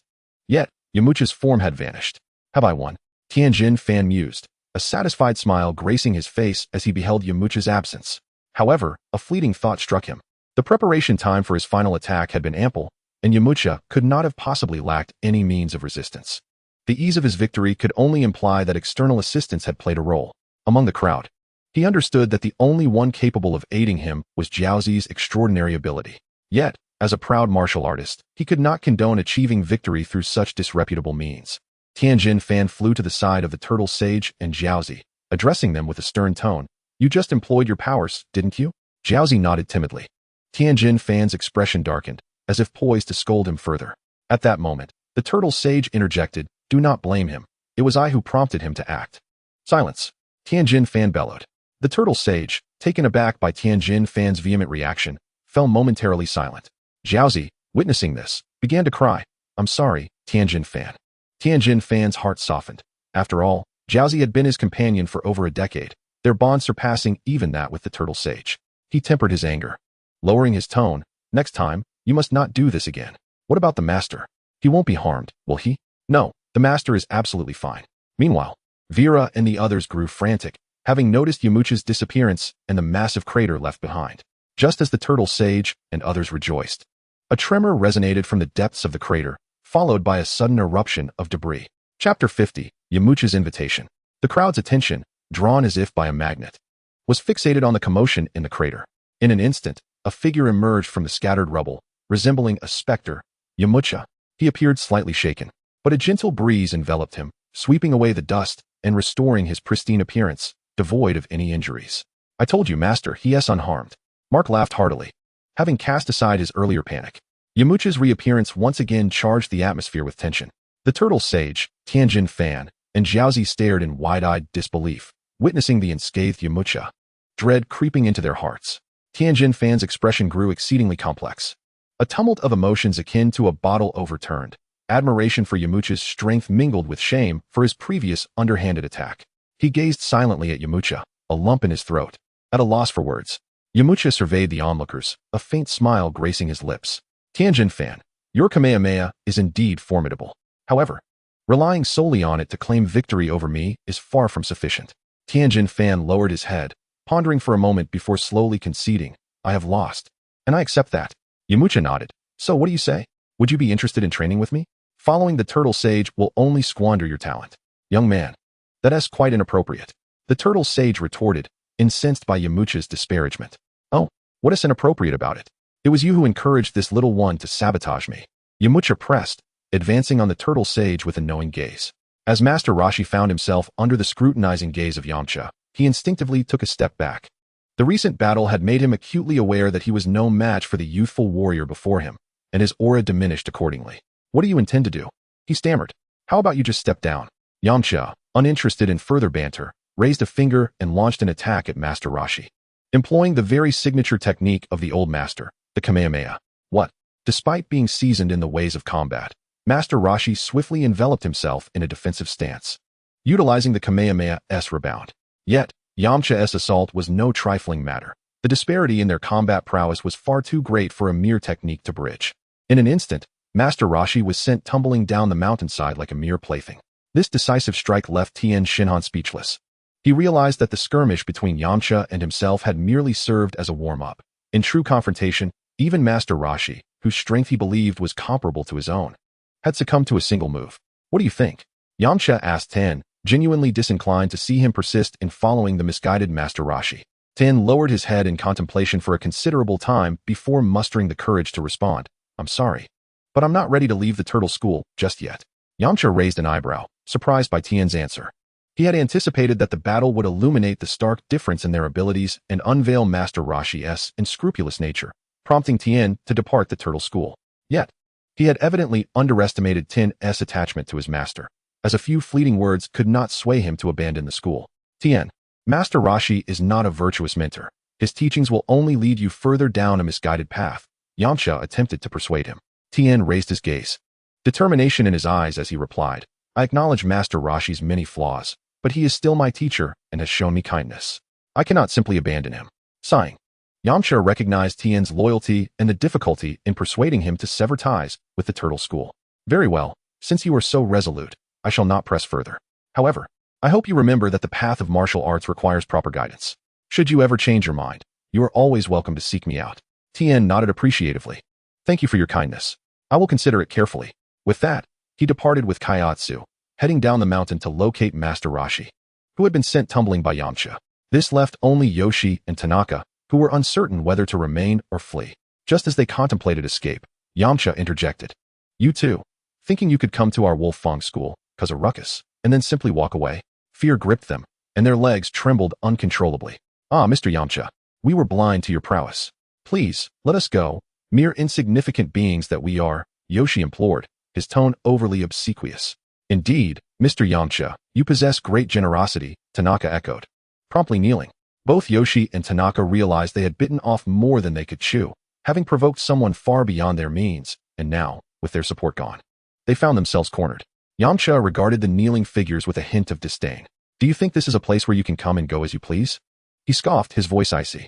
Moreover, you've left our Wolfang dojo in disarray. Do you think you can just escape after that? Although Yamcha's demeanor was stern, Yoshi, as a dojo leader, had honed his ability to read the room and discerned that while Yamcha was displeased, he had not yet resorted to violence, indicating a glimmer of hope for negotiation. Quickly grasping the implication of Yamcha's words, Yoshi hurriedly replied, You are right, sir. I will descend and arrange for the repairs of the damaged facilities in Square, ensuring they are restored to their former glory. Additionally, I will provide a sponsorship of 500,000 to help replenish the nutrition of your dojo members. Mr. Yamcha, would this be acceptable? Yamcha nodded, sensing that Yoshi was making a genuine effort, and decided not to press the matter further. With a smile, he responded, Since you are being so forthcoming, I have no desire to complicate matters. However, should you attempt to deceive me, you will come to learn the consequences. Understood. With that, Yoshi and Tanaka departed, their spirits deflated. Master, are we truly just letting them go? Vera inquired. They are but insignificant nuisances. If you still harbor grievances, Seek to reclaim your honor when your strength has grown, Yamcha retorted, exasperated. You have trained with me for 6 months, and you cannot even best a mediocre martial artist? It is a source of shame. From now on, you shall intensify your training. Please, no? Mark lamented at the thought of additional training. Ignoring his disciples' lamentations, Yamcha returned to his quarters with a smile. He needed to reflect on the insights gleaned from the recent fight. In his encounter with Tien, he had observed all of Master Roshi's techniques. Aside from the solar flare, he had also noted the Kamehameha and the spirit bomb, both worthy of further exploration. Moreover, the Wolf Fang school ought to develop a few more formidable techniques. He resolved to devote several days to cataloging all the martial arts he had mastered, refining them, and ultimately creating a few signature techniques that would embody the true essence of the Wolf Fang school. Following this battle, his talent points had surged past the 300 mark, elevating his abilities to new heights, and ideas for various techniques began to flourish like mushrooms after rain. The following day, Yoshi returned as promised, accompanied by a construction team of dozens, ready to restore the damage incurred during the battle, while simultaneously addressing previously unfinished work. He also presented a savings deposit slip valued at 500,000. Seeing Yoshi's earnestness, Vera and the others chose not to press him further. Yoshi had come to understand that it was more prudent to serve the visibly formidable Wolf Fang school than to curry favor with the elusive Master Roshi. As for Tanaka, he had been expelled from the Flying Crane school, which, while diminishing income for Tanaka's dojo, posed no significant threat to the long-standing institution. To demonstrate goodwill, Yoshi accepted a challenge from Vera and the others once again. This time, however, no one intervened, and ultimately, Vera emerged victorious. Their ruckus had once again ignited the reputation of the Wolf Fang school within the martial arts community of the Western capital, drawing many young enthusiasts eager to join. Yet, the entrance examination thwarted most of them. A month passed, and the Wolf Fang school managed to recruit only 3 new disciples, who, like previous members Carlos, Sadie, and Mocha, became outer disciples. Thus, aside from Yamcha, the school now boasted 9 disciples in total. In light of their hard work and dedication, Vera and the others trained diligently, making rapid progress. After a month, Vera had mastered the Wolf Fang fist to a high level, achieving a combat prowess that surpassed 40, considered quite formidable for this era on Earth. During this period, recognizing his disciples' diligence, Yamcha also imparted to his 3 direct disciples the newly developed technique known as the Chi Element Bullet. Certainly, this martial art technique is fundamentally based on the Turtle School's Kamehameha and the Ki Cannon, optimized for the gathering of Ki energy. The Ki Orb can be summoned simply by forming a claw-like shape with one hand, allowing the user to concentrate Ki within their palm and then launch it as an attack, making the operation remarkably convenient. The extent of damage it can unleash depends on the user's mastery of the Ki Orb. As the creator, Yamcha has developed the Wolf Fang Ki Cannon to an advanced level, capable of doubling his combat power. However, the Ki Orb serves as a final resort. Should it unleash double the power in a single burst, it leads to a rapid depletion of Ki within the body, which is detrimental for subsequent battles. Thus, during combat, it is not always necessary to maximize the Ki Orb's potency. Vera, as the eldest disciple, possesses the strongest talent among the trio and has managed to elevate the Ki Orb's efficacy to 1.5 times its original combat power. In addition to the Ki Orb, he has also mastered the explosive Ki mode, significantly enhancing his combat prowess to at least double that of a month prior. As for the second disciple, Mark, he has made considerable progress with the Wolf Fang fist, achieving a level of proficiency that has pushed his combat power beyond 30. In the realm of the Wolf Fang Ki Cannon, he lags behind Vera, only able to manifest 125 of his combat power. Nonetheless, he is pleased to note that his training in explosive Ki mode is comparable to Vera's, albeit with considerable differences. Vera focuses on enhancing Ki, while Mark emphasizes physical development. After activating explosive Ki mode, Mark's physique enlarges significantly, reminiscent of Master Roshi's max-size technique. Vincent, on the other hand, has made modest advancements, having only reached a proficient level with the Wolf Fang fist, yielding a combat power of 22. Due to insufficient Ki, he has yet to master the explosive Ki mode or the Ki Orb. Meanwhile, the 3 outer disciples, Carlos, Suddy, and Mocha, have barely reached the beginner level of the Wolf Fang fist, each surpassing the threshold of 10 combat power, thus entering the realm of true martial artists, which enriches the foundation of the Wolf Fang style. After 7 to 8 months of training, the disparities in their talents have become evident. One day, Yamcha led his disciples to the mountain gate. Shortly thereafter, a helicopter gleaming with metallic luster descended from the sky. As the door opened, out stepped the youthful and vibrant Bulma. Quick, call out. Hello, master. Mark greeted, prompting the new disciples to join in. Hee, Mark, you rascal. You always put on this show every time you arrive. Initially, Bulma would blush at the attention, but as the calls grew in frequency, she gradually became accustomed to it and began to relax. Yamcha, your Wolf Fong style is looking increasingly impressive. You now have 9 disciples. Bulma remarked with a smile. Of course, as the champion of the World Martial Arts Tournament, my title was not won lightly. If it weren't for the need to maintain the overall level of my Wolf Fong style, I would have gathered at least 1,000 disciples by now. And that would indeed be a sight to behold, Yamcha boasted without a hint of embarrassment. Keep dreaming. 1,000 disciples? You can barely manage this small group. Bulma rolled her eyes at Yamcha, her expression one of disbelief. Indeed, Yamcha had long since depleted his savings and championship rewards in the establishment of his school, necessitating support from Bulma. Thankfully, the 5 million sent by Yoshino had temporarily resolved the financial issues of the Wolf Fong dojo. Isn't that what you're here for?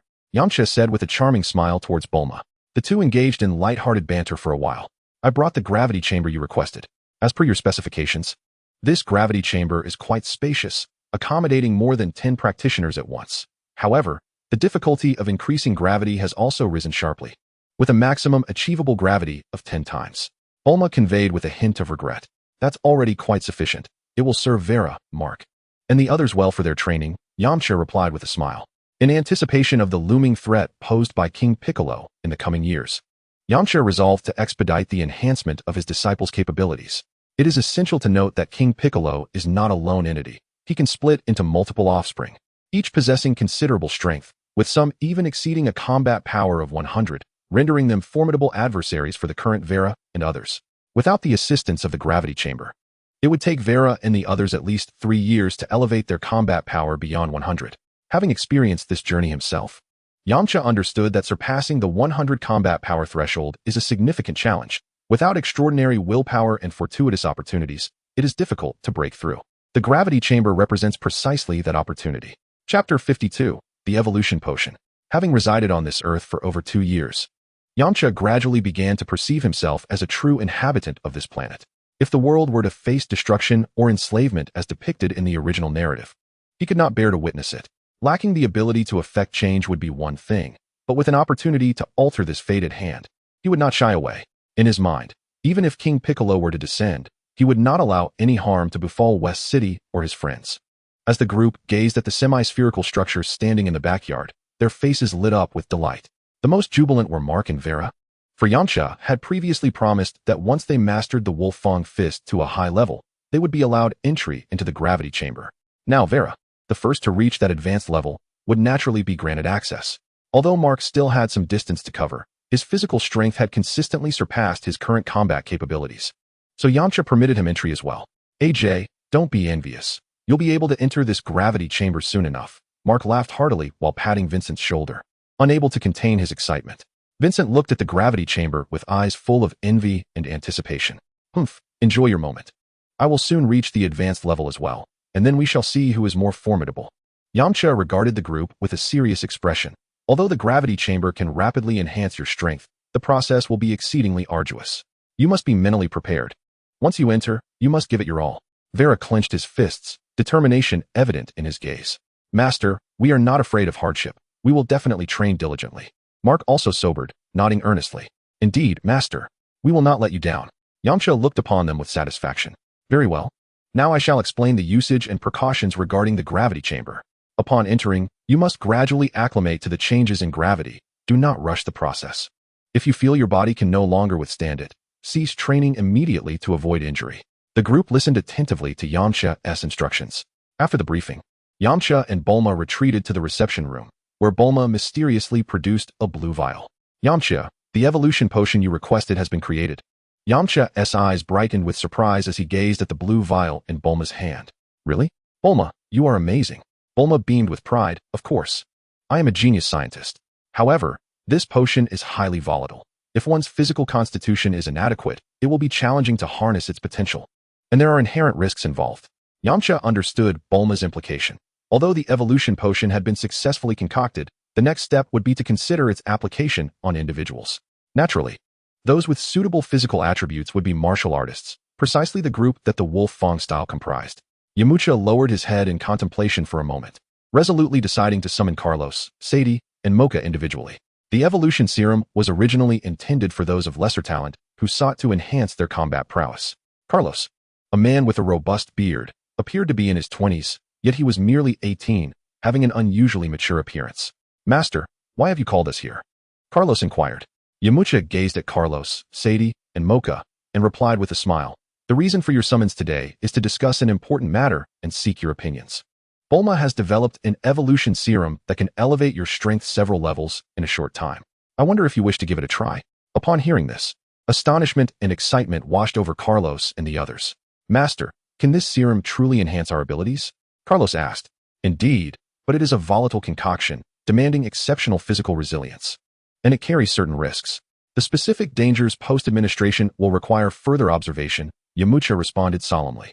Upon hearing of the potential dangers involved with the serum, Carlos and the others hesitated, understanding that their very lives were at stake.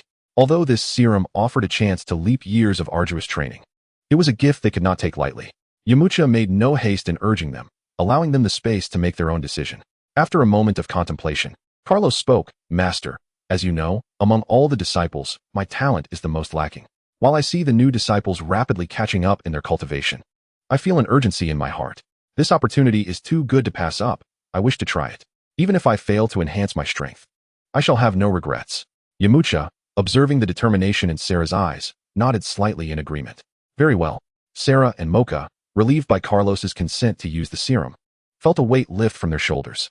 Unlike Carlos, they had families depending on them, making life-threatening decisions difficult for them. Carlos, on the other hand, bore no such concerns. Once the candidates were decided, it was time for the injection. In a tranquil chamber, Carlos sat nervously in a chair, facing a vial of blue evolution serum alongside the injection apparatus. Yamcha and Bulma stood solemnly beside him, their expressions grave. Carlos, are you prepared? Yamcha asked. Carlos inhaled deeply and nodded. Master, I am ready. As a precaution, Yamcha produced a senzu bean. Bulma carefully drew the evolution serum into the syringe. Approaching Carlos, she whispered, It may hurt a bit. You must endure. Carlos gritted his teeth, his face resolute. Bulma aimed the syringe at Carlos's arm and slowly injected the serum into his body.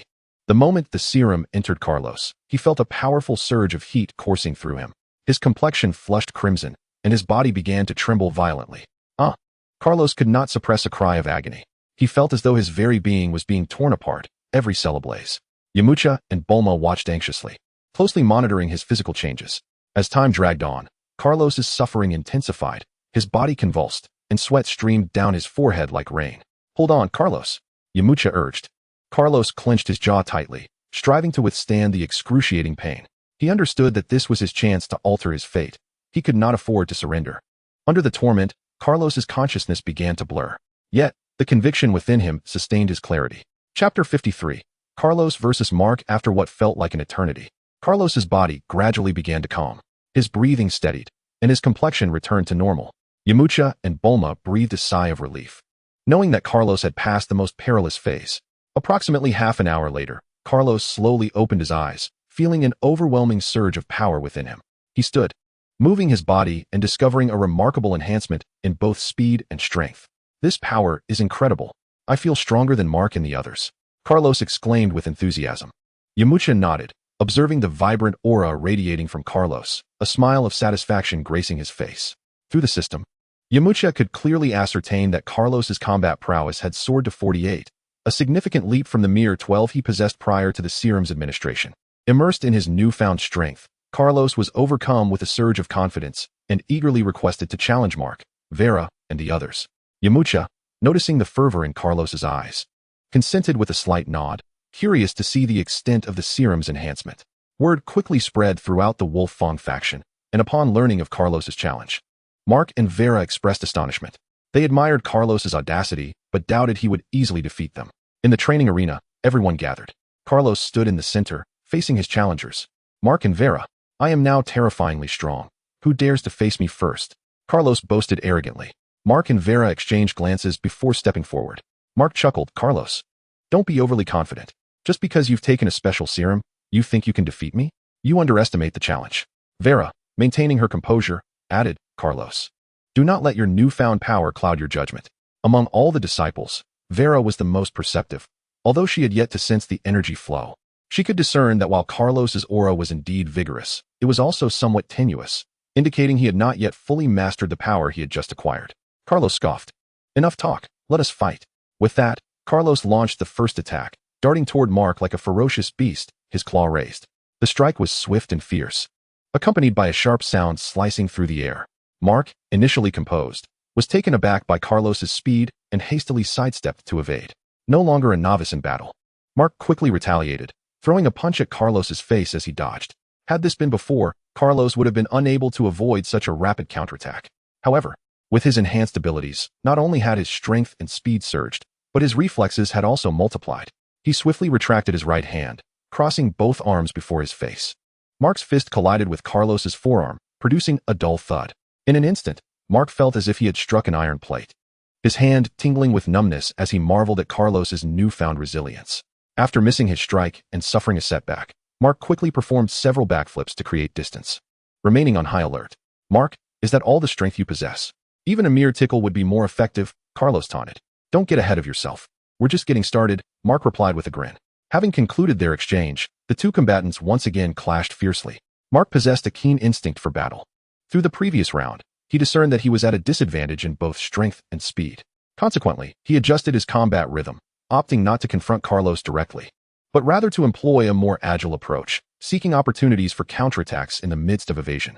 However, at this juncture, Carlos's strength and speed significantly surpassed Mark's, consistently thwarting Mark's attempts to strike with his overwhelming power and velocity.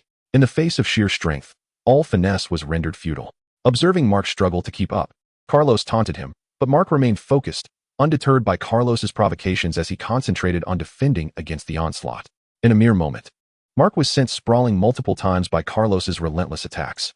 Had it not been for Mark's remarkable resilience and fortitude, he would have already succumbed. The onlookers naturally divided into two factions. The outer disciples, including Sadie and Mocha, formed one group, while the inner disciples, Vincent and Vera, constituted another. Carlos was formidable beyond measure. Regret gnawed at Sadie and Mocha as they watched Carlos dominate Mark, reflecting on their earlier encounters where they had been thoroughly outmatched by Mark and his companions. Do you think Mark can win? Vincent inquired skeptically of Vera, astonished that Carlos, who had previously been bullied by him, could surpass Mark merely by administering a single potion. This revelation instilled a newfound pressure in Vincent, who had previously been indifferent to the outcome. Fear not, Mark has yet to unleash his true prowess, Vera replied with a smile. Mark's Thunder God body had only been mastered recently, utilized once in combat against Vera, leaving the others unaware of its existence. Returning to the duel, Mark, panting heavily, faced Carlos, who mockingly inquired if Mark was faltering. Do not rush, the true battle is about to commence, Mark bellowed, channeling his internal energy. With a mighty shout, a colossal figure, 3 meters tall, materialized in the center of the arena. Carlos gazed at the suddenly manifested giant Mark, a flicker of surprise crossing his features. Yet he quickly regained his composure, sneering, "Is this your newly acquired technique? So what? I can still defeat you." Mark's imposing form radiated an overwhelming aura as he locked eyes with Carlos, determination blazing within him. Now, let me demonstrate the disparity between an inner disciple and an outer disciple. With that proclamation, Mark advanced towards Carlos with heavy, earth-shaking steps. Sensing the pressure emanating from Mark, Carlos did not retreat. Instead, he charged forward to meet him. The two engaged in a fierce confrontation once more. Utilizing his immense stature and formidable strength, Mark faced Carlos head-on. The balance of power and speed was relatively equal, yet Mark's colossal form exuded a more profound sense of intimidation, placing Carlos at a natural disadvantage. Coupled with Mark's wolf-fang fist, the tide quickly turned in Mark's favor as his attacks grew increasingly fierce, leaving Carlos struggling to defend himself and sustaining visible wounds. Didn't you just boast about your prowess, Carlos? Mark taunted. Carlos remained silent, feeling the sting of humiliation as he had relished dominating Mark moments earlier, but now found himself on the receiving end of a reversal. Desperation crept into his thoughts. He knew he could not continue in this manner and needed a strategy to shift the momentum. Suddenly, Carlos conceived a plan, though Mark matched him in strength and speed. His enlarged form had created a broader blind spot. Seizing this opportunity, he darted around to Mark's rear, launching a surprise attack. Swiftly, Carlos executed his full power strike aimed at Mark's back. Mark sensed the impending danger, but his massive frame hindered his reaction time. Unable to evade Carlos's assault, he braced for impact. With a thunderous crash, Carlos's fist struck Mark's back forcefully. Mark's colossal body shuddered slightly, yet he remained standing, under equal combat power. Severely injuring Mark in a single blow was virtually impossible. Turning to face Carlos, his gaze sharpened with focus. It was time to conclude the battle. Prepare to endure my torrential onslaught. Mark roared, launching into another flurry of attacks. His strikes grew increasingly ferocious, forcing Carlos into a more defensive posture. Under the relentless barrage, Carlos could only hold out for 3 minutes before conceding. I surrender, he murmured, lowering his head. Upon hearing Carlos's admission of defeat, a victorious smile spread across Mark's face. There was no need for Vera to intervene further as Yamcha approached with Bulma in tow. Noticing Carlos's disheartened demeanor, he spoke up. Carlos, your current strength is indeed sufficient to overcome Mark. After all, Mark relies on his special technique, which cannot be sustained indefinitely. If you can endure until his technique dissipates, victory will be yours. However, you still have yet to fully master your inherent power. Thus, for the time being, you shall train alongside Vera and Mark in the gravity chamber. Initially dejected, Carlos's spirits lifted upon hearing Yamcha's words. He quickly grasped his shortcomings, rising with renewed determination in his eyes. Once I stabilize my cultivation, we shall fight again. I am always ready, Mark replied, displaying no signs of intimidation. Despite his bravado, Mark and Vera felt the weight of pressure, compelling them to train even harder. This was precisely what Yamcha hoped to achieve. Appropriate pressure was indeed the key to progress. Carlos's experimentation with the evolution potion had been remarkably successful, though the process had been fraught with pain, an ordeal that would deter most. Requiring a level of endurance that only someone like Carlos, seasoned by years of training, could withstand. Fortunately, the endeavor was fruitful, and Bulma dubbed this potion the version 10 evolution serum. Subsequently, she extracted a sample of Carlos's blood for research purposes and hurried back with her findings. The success of the evolution serum opened a window brimming with potential for her. Inspired by Yamcha's suggestions, a torrent of innovative ideas flooded her mind, awaiting practical verification. The future promised the emergence of even more potent evolution serums. After witnessing Carlos's formidable prowess, Sadie and Mocha couldn't help but feel an itch to improve themselves.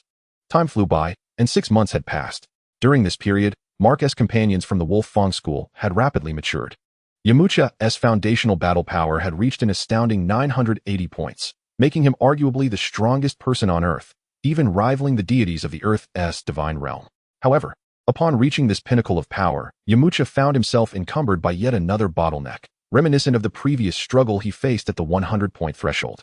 An invisible veil seems to impede his progress, rendering him unable to transcend the limits of his physical form, thus hindering any further enhancement of his combat prowess. As for his disciples, their advancements in combat ability have been remarkably pronounced, particularly among the 3 closest disciples. Vera has achieved a combat strength of 82. Mark stands at 65, and Vincente has reached 45. Meanwhile, Carlos, having consumed the evolution potion, has seen his combat power soar to 63, a testament to the full absorption of the potion's benefits. Over the past 6 months, he has also mastered the Chi Yuan bullet, placing him 3rd in combat strength within the Wolf Fong school. Consequently, Yamcha has elevated Carlos to the status of an inner disciple. Sadie and Mocha have also surpassed a combat strength of 20, while the other 3 new disciples have just crossed the threshold of 10. At this point, the Wolf Fong school has established itself as a formidable force on Earth, yet a lingering emptiness has settled in Yamcha's heart. Suddenly, a realization struck him. He still has a cat back at Karen Tower. More than a year has passed, and he wonders how Bulma is faring in her training with Corinne, especially whether she has learned the cultivation techniques for the magical beans. Observing Vera and the others diligently honing their skills in the gravity chamber, Yamcha nods approvingly. They have found their footing and no longer require his guidance. It is high time for him to consider his own advancement, and the Heavenly Temple undoubtedly presents the ideal opportunity. However, gaining access to the Heavenly Temple requires the use of Son Goku's Nyoibo, as Yamcha's current strength is insufficient to bypass the temple's regulations. He speculates that the Heavenly Temple is protected by a unique barrier, and without the Nyoibo, this essential key, no amount of strength would suffice to reach it. Just as Yamcha is troubled about where to find Son Goku, Bulma brings forth good news. Due to a malfunction in Son Goku's dragon radar, he has come to West City to seek Bulma's assistance in repairing it. Once the radar is fixed, Bulma plans to take Son Goku to the Sky Garden for some leisure, and she invites Yamcha to join them. Naturally, Yamcha accepts with delight, while training is important. Spending time with his girlfriend is equally so.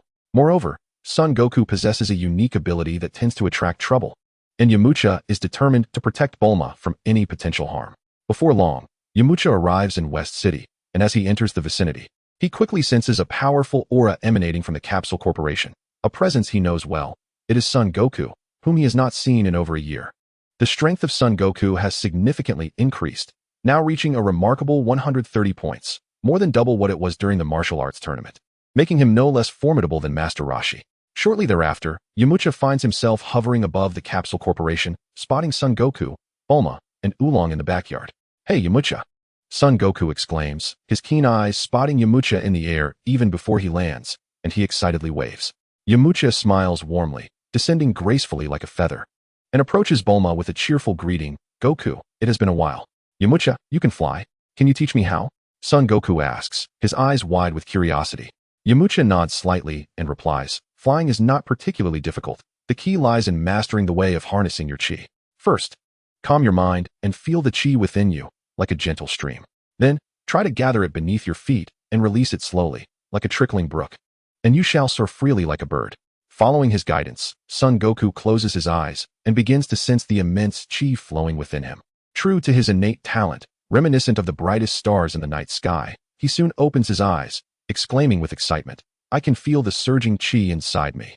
He then attempts to concentrate the chi at his feet, cautiously releasing it. His body moves gracefully like a butterfly, albeit somewhat clumsily, yet he is indeed flying. "Haha, I can fly?" Son Goku joyfully soars through the air. Bulma beams at Son Goku's exuberance, turning to Yamcha. "Yamcha, you are incredible. You taught Son Goku to fly so quickly." Yamcha chuckles, "It is not my prowess. It is Son Goku's exceptional talent. Once he grasps the method, flying becomes quite simple." "I want to fly too. What should I do?" Bulma muses. "Did you not develop the first generation of the evolution potion? If you're not afraid of a little pain. Once your chi increases, I can teach you." Yamcha replies with a smile. "Perhaps not. The first generation of the evolution potion is still not perfected. I'll wait until I create a version with no side effects." Bulma recalls Carlos's painful expression while using the potion, promptly backing down from the idea. The trio enjoys some time in the garden before deciding to visit the aerial amusement park. They board Bulma's aircraft and head towards the park, which is situated in the heart of West City, supported by a massive concrete pillar and surrounded by a spiral elevator that reaches heights of over 100 meters, forming a grand circular amusement venue. After disembarking from the aircraft and preparing to take the spiral elevator up, Yamcha notices 3 sinister gazes directed at them. Without turning around, he instinctively senses their positions. About 50 to 60 meters away, 3 individuals are stealthily following them, a striking woman with yellow hair leading the group, accompanied by a man wearing a hat and a pig-headed creature. However, their combat strength is no different from that of ordinary humans, so Yamcha pays them no mind. The group boards the spiral elevator, ascending directly towards the amusement park, trailed closely by the 3 followers. Although the amusement park is primarily focused on entertainment, it incorporates numerous technological marvels. As the elevator reaches the top, a fantastical scene unfolds, as if they have stepped into a dreamlike realm. The elevator's exit leads to the ticketing area of the amusement park, and without incident, they proceed through the entrance. The amusement park features various attractions, including roller coasters. And as Son Goku experiences these new toys with Oolong, Yamcha and Bulma retreat into their own world, while Son Goku and Oolong attempt to maintain balance on circular spheres. The trio that has been tailing Yamcha zeroes in on their target, Son Goku and his 2 Dragon Balls. As Son Goku remains engrossed in the games, the yellow-haired woman launches a concealed weapon towards his temple, aiming to incapacitate him in a single move. Though distracted, Son Goku's instinct as a martial artist kicks in, and just as the projectile approaches, he reacts swiftly, catching it in his hand. The weapon turns out to be nothing other than a walnut. In a highly secure amusement park, patrons are not permitted to carry sharp objects, so the yellow-haired woman resorts to using hard walnuts, despite being a walnut. As a trained assassin, she has successfully completed missions with them on more than one occasion. At a distance of 30 to 40 meters from Sun Wukong, 3 young women with golden hair were concealed within a thicket. It had been quite some time since I had encountered such a formidable opponent. The golden-haired woman remarked with a hint of surprise. "Sister Haoseki, what method shall we employ to pilfer the Dragon Balls from that Sun Wukong?" inquired the man wearing a green hat, who stood behind her. "What method, you ask?" The golden-haired woman, addressed as Haoseki, turned her head and replied with unwavering confidence. "With my intellect." As she spoke, she pointed to her head with her right hand. Though the oblivious Sun Wukong sensed an impending attack, he quickly dismissed it and resumed his playful antics with Oolong. After a short while, the group gathered to indulge in a feast. Suddenly, a piercing scream for help echoed from a nearby corridor. Fueled by a strong sense of justice, Sun Wukong was the first to dash towards the source of the cry. "It appears someone is bullying a girl. Let us investigate," Bulma declared fiercely. Yamcha nodded with an oddly contemplative expression. Before long, they arrived at the scene of the incident, where a man in a hat and a pig-headed creature were seen attempting to accost a beautiful veiled woman, who was none other than Houseki herself. Evidently, this cliched scenario had been orchestrated by the trio. Yamcha, with a knowing smile, recognized their clumsy performance, knowing it could not deceive someone steeped in countless movies and dramas in his past life. However, he refrained from exposing them immediately, eager to witness what tricks the three would attempt. "It's you two again. Release that girl at once," Sun Wukong exclaimed, his expression darkening. Clearly, he had crossed paths with the man in the hat and the pig-headed creature before. Upon seeing Sun Wukong approach, they hastily discarded the beautiful woman onto the ground. Just as Sun Wukong was about to pursue them further, the veiled woman softly uttered, "Ah?" mistakenly believing she was injured. Sun Wukong slowed his pace to check on her condition. "Are you all right, my lady?" Bulma asked as she helped the woman to her feet. Chapter 56. Unmasking Houseki languidly opened her eyes and said softly, "Thank you for your assistance. My name is Houseki, and I am a fortune teller. I never expected to be attacked by two ruffians. Those two are truly despicable. If we encounter them again, I shall make them pay," Bulma declared, her face a mask of indignation as she glanced back at Yamcha. Noticing Yamcha was unfazed, she assumed he was captivated by the woman's beauty, and jealousy flared within her. "Yamcha, did you hear what I said?" Snapping back to reality, Yamcha quickly replied, Yes, I heard. Those two are indeed vile. We must not let them escape next time." Sensing the two ruffians had not fled far, he saw they were merely lurking nearby, observing. Bulma shot Yamcha a disapproving glance before turning to the woman. "You're a fortune teller? What do you predict?" Houseki lowered her gaze slightly and spoke softly. "I can foretell events of the past and the future." Bulma regarded her with skepticism. "Are you truly that skilled? Surely, you're not deceiving us." With unwavering conviction, Houseki replied, "I do not lie. My divination abilities are remarkably precise." Before long, Houseki led them to a nearby magical abode. Upon entering, Yamcha sensed three distinct auras within the room. Two were hidden behind a curtain in another chamber, while the third emanated from a large urn. Yamcha maintained his composure, quietly observing the situation as Sun Wukong and Bulma curiously explored the magical dwelling. Houseki smiled and said, "To express my gratitude, I shall offer you a complimentary reading." Approaching a table draped in black cloth, she revealed a square pedestal upon which rested a crystal ball, roughly the size of a human head. Gently caressing the orb, it emitted an extraordinary glow. Houseki closed her eyes, seemingly attuning to something. Moments later, she opened her eyes and began, "I see your past and future. This gentleman." She gazed at Sun Wukong. "You previously ventured to a very cold village in the north, enduring a challenging adventure. Then there was a towering structure, into which you entered." Sun Wukong exclaimed with excitement. "You're referring to Miss Ruda. How do you know this?" "Wukong, is she accurate?" Bulma inquired. Her curiosity piqued about the art of divination. "She is spot on," Sun Wukong affirmed. "And within your attire, there are two spherical objects." Houseki continued. The two spheres were undoubtedly the two Dragon Balls on Sun Wukong's person. "Ah, I see," Yamcha acknowledged, realizing that her intentions were clearly aimed at the Dragon Balls. However, an unexpected turn of events unfolded. Little Wukong contemplated for a moment, then unfastened his belt, exposing his lower half without a care for decorum. This shocking display instantly reddened the faces of the two girls present, prompting Bulma to leap up and deliver a sharp slap to Sun Wukong's head. "Why did you hit me, Bulma?" he protested, bewildered by her reaction. Fuming like an irate lion, Bulma shouted, "What a disgrace! Quickly, pull up your pants." Only then did Sun Wukong hastily comply. Yamcha chuckled. "She was referring to the Dragon Balls on you." "Dragon Balls?" Sun Wukong finally understood. Retrieving a cloth bag from his garments and opening it to reveal two shimmering red orbs. Upon seeing the Dragon Balls, a radiant smile spread across Houseki's face. She then signaled to the man in the hat and the pig-headed creature hiding in the other room. According to their scheme, the moment Sun Wukong unveiled the Dragon Balls, they would extinguish the lights in the room, allowing Houseki to employ her thieving prowess to snatch the orbs from him. The man in the hat and the pig-headed creature, responding to Houseki's signal, hurried towards the light switch. However, they were unprepared for the advanced technology of the switch, which required fingerprint verification, leaving them in a predicament. In a fit of desperation, the man in the hat smashed the switch, resulting not in darkness, but in drawing the attention of little Wukong and the others in the adjacent room. Little Wukong pulled aside the curtain and immediately recognized the familiar faces of the man in the hat and the pig-headed creature. "Ah, so it's you two miscreants again." Even the ever-kind Sun Wukong could not suppress his anger at their repeated misdeeds. With their mission thwarted and their identities revealed, the two fled hastily through the window. Seeing them escape once more ignited Sun Wukong's temper. Determined to teach them a lesson, He entrusted the Dragon Balls to Yamcha and pursued the fleeing figures of the man in the hat and the pig-headed creature. As Siki observed that the greatest threat, the diminutive Wukong, had departed, a sense of relief flooded her heart. Within the communications from the Red Ribbon Army, there was no mention of Yamcha, and at that moment, Yamcha, in an attempt to remain inconspicuous to his admirers, donned a hat. For a fleeting moment, Siki failed to recognize this champion of the martial arts tournament, mistaking him for an ordinary individual, akin to Bulma. Her gaze, however, was fervently fixed upon the 2 Dragon Balls clasped in Yamcha's hand, as if she were poised to strike at any moment. Do you desire these 2 Dragon Balls? Yamcha inquired, a sly smile gracing his lips as he addressed Siki. She nodded, a gesture that seemed natural to her.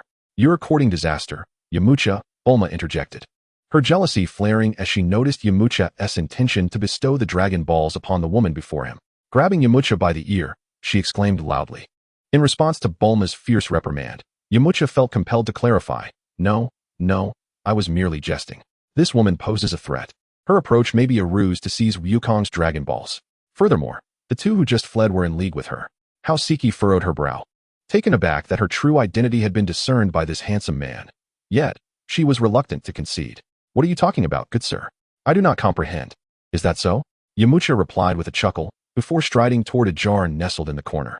He casually dislodged the lid, revealing a bald elder whose mouth was stuffed with a rag. The elder gazed at Yamcha and Siki in bewilderment, seemingly struggling to articulate his thoughts. Yamcha approached and removed the rag from the elder's mouth. This woman is a villain. She imprisoned me within this jar, the elder exclaimed, his emotions erupting. Chapter 57. Return to the Holy Land of Karen. Realizing that her ruse had unraveled, Siki understood there was no longer any need for pretense. Swiftly, she drew a soft sword from her waist and lunged fiercely at Yamcha, intent on seizing the Dragon Balls. Since you have uncovered my intentions, do not blame me for my lack of courtesy. Surrender the Dragon Balls. With a combat strength exceeding 30, her blade transformed into a streak of light as it surged toward him. Yamcha merely shook his head, lightly flicking the tip of the incoming sword. Siki lost her grip, and the sword flew from her hand. Do you truly believe you can claim the Dragon Balls? Such naivete, he remarked with a hint of derision. Bulma, startled, retreated to the side. Witnessing Siki's swift defeat at Yamcha's hands, a sense of pride welled within her. She approached Siki, hands on her hips, and declared with feigned bravado, Humph. You wicked woman, how dare you deceive us? Now you have been caught. Siki's expression darkened, her heart filled with resentment. She had not anticipated that her scheme would be thwarted so effortlessly. Yamcha regarded her with a serious demeanor. Now, reveal your true identity. Why do you covet the Dragon Balls? Siki remained silent, clearly unwilling to divulge any information. Yamcha narrowed his eyes. If you refuse to speak, I shall have no qualms about ending your life. The malice in Yamcha's threat sent a shiver through Siki, and she finally succumbed to panic. Biting her lip, she confessed, the Red Ribbon Army compelled me to act thus. They aspire to collect the Dragon Balls and realize their ambition of world domination. Once again, the Red Ribbon Army, Yamcha muttered, just as son Wukong, having returned, expressed his indignation. He grasped a hat-wearing man in one hand and a pig-headed figure in the other. Since he began his quest for the Dragon Balls, he had frequently encountered the Red Ribbon Army. Were they a force for justice, he would remain indifferent. However, their notorious reputation as a malevolent organization was well known on Earth.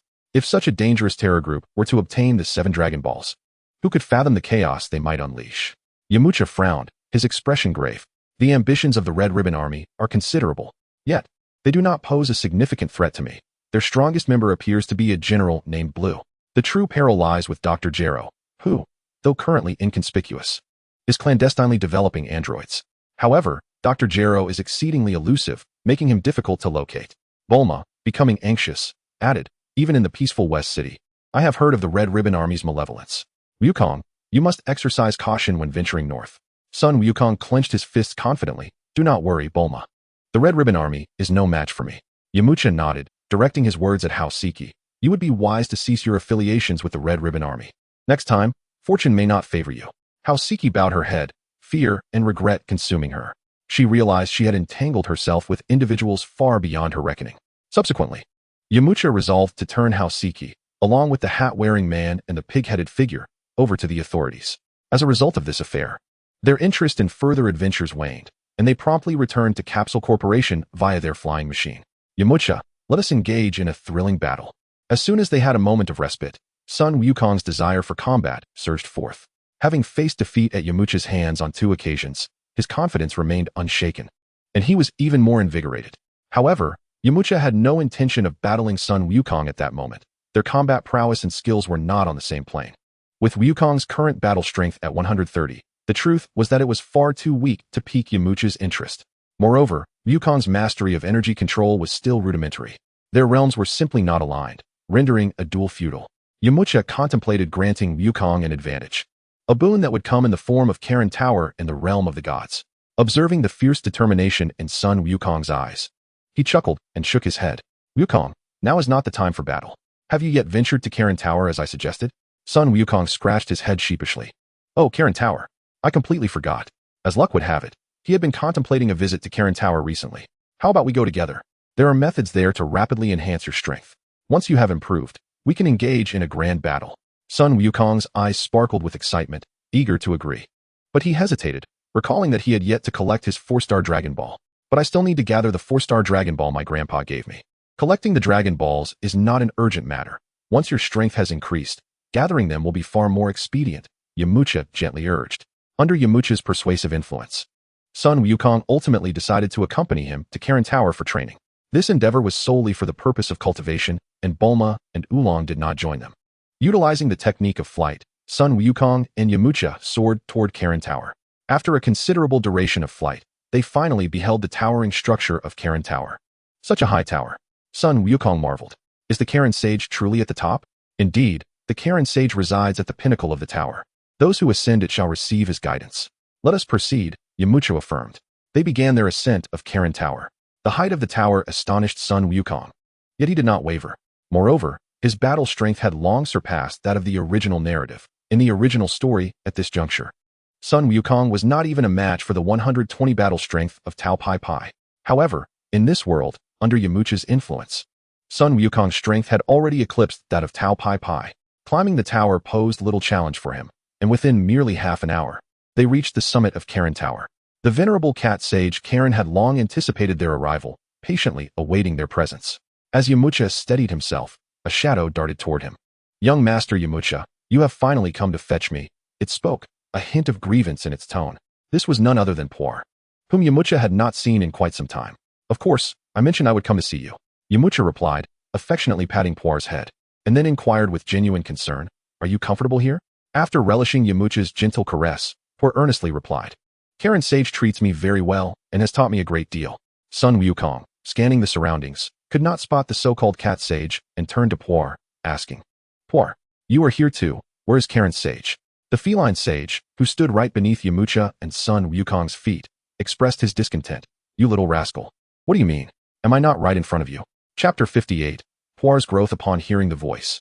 Sun Wukong looked down and was taken aback to discover the diminutive cat sage, his eyes widening in astonishment. You are Karen Sage? How can you be so small? The cat sage huffed, crossing his arms in dissatisfaction. Do not judge by appearances. I am the guardian of Karen Tower, endowed with great wisdom and power. Yamcha, smiling, reassured Sun Wukong. Though Karen Sage may appear small, he is indeed formidable. I brought you here to seek his guidance and enhance your strength.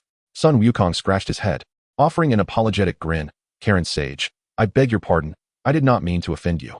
Please, instruct me in my training. The cat sage regarded Sun Wukong with a measured glance and slowly replied, Impertinent lad, why should I teach you to cultivate? Despite his words, the sage was not genuinely angry, he was merely jesting with Wukong. However, Sun Wukong was tenacious and unwavering in his pursuit of training.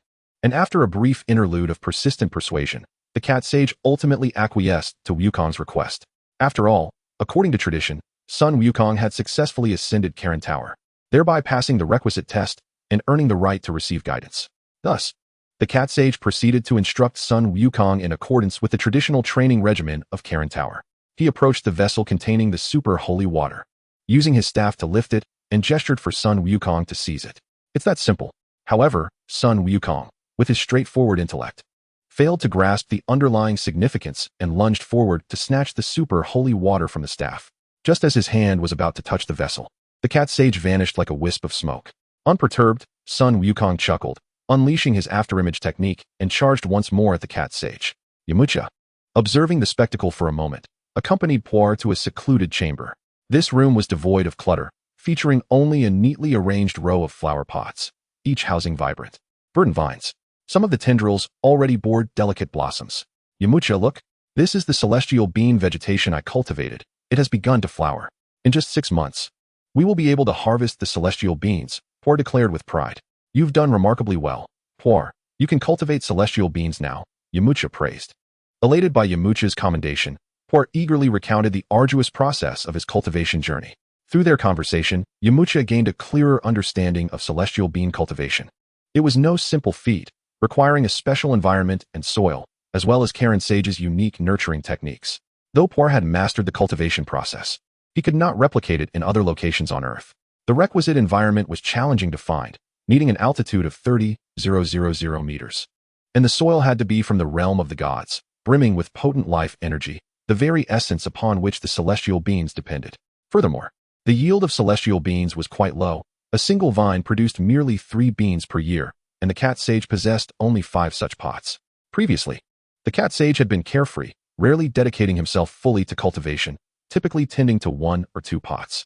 Over 5 or 6 centuries, he had only harvested a meager 1,000 beans, and last time, he had given Yamcha 500 to 600 beans at once. Now, with all 5 pots being cultivated simultaneously, the process would naturally accelerate significantly. In addition to his botanical endeavors, Por's combat prowess had also seen a substantial increase, rising from a mere 5 or 6 points to an impressive 20. While Yamcha may not require him for battle, Por's enhanced strength would undoubtedly increase his chances of survival in future conflicts. With Yamcha's task for Por accomplished, he prepared to take Por back. However, before departing Karen Tower, he had another objective, to visit the Temple of the Gods on Earth. The Temple of the Gods was exceptionally unique, even standing atop Karen Tower. Yamcha could not sense its existence. Initially, he believed his combat power was insufficient, yet now, with his strength exceeding 990, he still could not detect the temple. Clearly, a special barrier surrounded the Temple of the Gods, rendering ordinary exploration ineffective. Yamcha surmised that only through a forceful approach, using ki blasts to assault the space above, could he reveal the temple's outline. However, such actions would undoubtedly antagonize the deities residing within. If he could access the Temple of the Gods through more conventional means, Yamcha preferred not to take a path that would offend the divine beings. Subsequently, Yamcha and Por returned to the training area where Sun Wukong was engaged. At that moment, Sun Wukong was utterly exhausted, having depleted his energy far too quickly in the thin air of this altitude, reminiscent of his own initial training at Karen Tower. Meanwhile, the cat sage sat unceremoniously on the ground, clearly not as composed as during Yamcha's training. Before long, Sun Wukong succumbed to fatigue and lay sprawled on the ground, soundly asleep. The cat sage approached Yamcha and remarked with a hint of astonishment, "Yamcha, this lad you brought is truly gifted. I nearly found myself overwhelmed. Thankfully, I still possess some strength." Indeed, Sun Wukong's talent was undeniable. He could grasp even the most basic techniques with but a single demonstration. In the original tale, he had mastered the use of ki in just 3 days, successfully passing Karen Sage's training and defeating Tao Pai Pai upon descending the tower. Now, with his enhanced abilities, Sun Wukong was learning to harness ki at an even swifter pace. In just half a day, he transitioned from rudimentary ki manipulation to the threshold of ki perception and application, an essential secret within the martial arts realm of Earth, distinguishing elite martial artists from the ordinary. Having mastered ki utilization, Sun Wukong now secured his place within the martial arts community on Earth. The remainder of the training period proved to be quite a trial for the cat sage. Unlike Yamcha, who understood the importance of balancing effort and rest, Sun Wukong was relentless, a singular focus on his training, resembling a tireless machine. Even with celestial beings to restore his energy, the fatigue of the mind was not so easily alleviated. The results were indeed remarkable. Within just 2 days, Sun Wukong completed his training on the manipulation of qi and successfully acquired the super holy water from the cat immortal, becoming the second individual in nearly a century to attain this extraordinary elixir. Chapter 59, The Divine Temple. Under the keen perception of Yamcha, Sun Wukong's combat power surged unexpectedly to 180 points, his aura as steady as Mount Tai, devoid of the previous sharpness. One must not underestimate this seemingly modest increase of 50 points in combat power. After all, when the Demon King Piccolo made his initial appearance, his combat power was merely 50 points higher than that of Tien and Sun Wukong. However, when the Demon King Piccolo unleashed his full formidable might, Tien was rendered utterly deflated, akin to a deflated balloon, losing all desire to fight. In the annals of memory, Sun Wukong's combat power reaching 180 points was a glorious moment that occurred only during the 22nd World Martial Arts Tournament. Now, a mere year has passed since the 21st tournament, signifying that Sun Wukong had achieved this milestone over a year ahead of schedule. At that time, even if Yamcha chose to remain passive, Sun Wukong would be capable of single-handedly confronting the Demon King Piccolo. This undoubtedly indicated that Yamcha was subtly steering the fate of Earth. As for the super holy water from the cat immortal, Yamcha had no intention of allowing Sun Wukong to experiment with it. He himself avoided it at all costs. For Yamcha speculated that this super holy water contained lethal poison akin to that of a scorpion, inflicting grave harm upon the body of the consumer. As severe as Mount Tai crushing an egg. In the tapestry of memory, although Sun Wukong did experience a temporary boost in strength after consuming the super holy water, thanks to the Saiyan's indomitable vitality and the unique trait of potential activation upon nearing death, it ultimately proved to be a futile endeavor akin to drinking poison to quench thirst, offering no real benefit for subsequent training. Despite triumphing over the Demon King Piccolo after consuming the super holy water, Sun Wukong's progress over the following years was as sluggish as a snail's crawl. It is pertinent to note that when the Demon King Piccolo rejuvenated himself with the Dragon Balls, his combat power soared to at least 300 points, while Sun Wukong, even burdened with injuries, must have possessed a combat power exceeding 300 points to have bested him. Yet, by the time of the 23rd World Martial Arts Tournament, Sun Wukong found himself in a stalemate against the second-generation Piccolo, who only had a combat power of 330 points. Clearly, despite Sun Wukong's training in the Divine Temple for a year or two, alongside several months spent in the hyperbolic time chamber, his combat power saw little substantial enhancement, which defied logic. Logically speaking, Sun Wukong was at an age ripe for rapid advancement, yet his growth was excruciatingly slow. After defeating the second-generation Piccolo and encountering Raditz, his progress remained sluggish for several years. It is worth mentioning that Sun Wukong did not cease training upon marrying Chi-Chi. Rather, he continued to train diligently. Yet the results were still meager, his improvements painfully gradual. It wasn't until he faced Raditz and fell to the second-generation Piccolo, preserving his perfect body and entering King Kai's planet for training, followed by a period of rigorous instruction from King Kai, that he experienced a significant surge in power. As for the other individual who consumed the super holy water, Yajirobe, he had become a mere bystander. During the time when the gods summoned Yajirobe, Krillin, Yamcha, and Tien Shinhan to prepare for the impending Saiyan invasion, Yajirobe's growth was the slowest, with a combat power inferior even to that of Krillin and Yamcha, who were weaker than he was.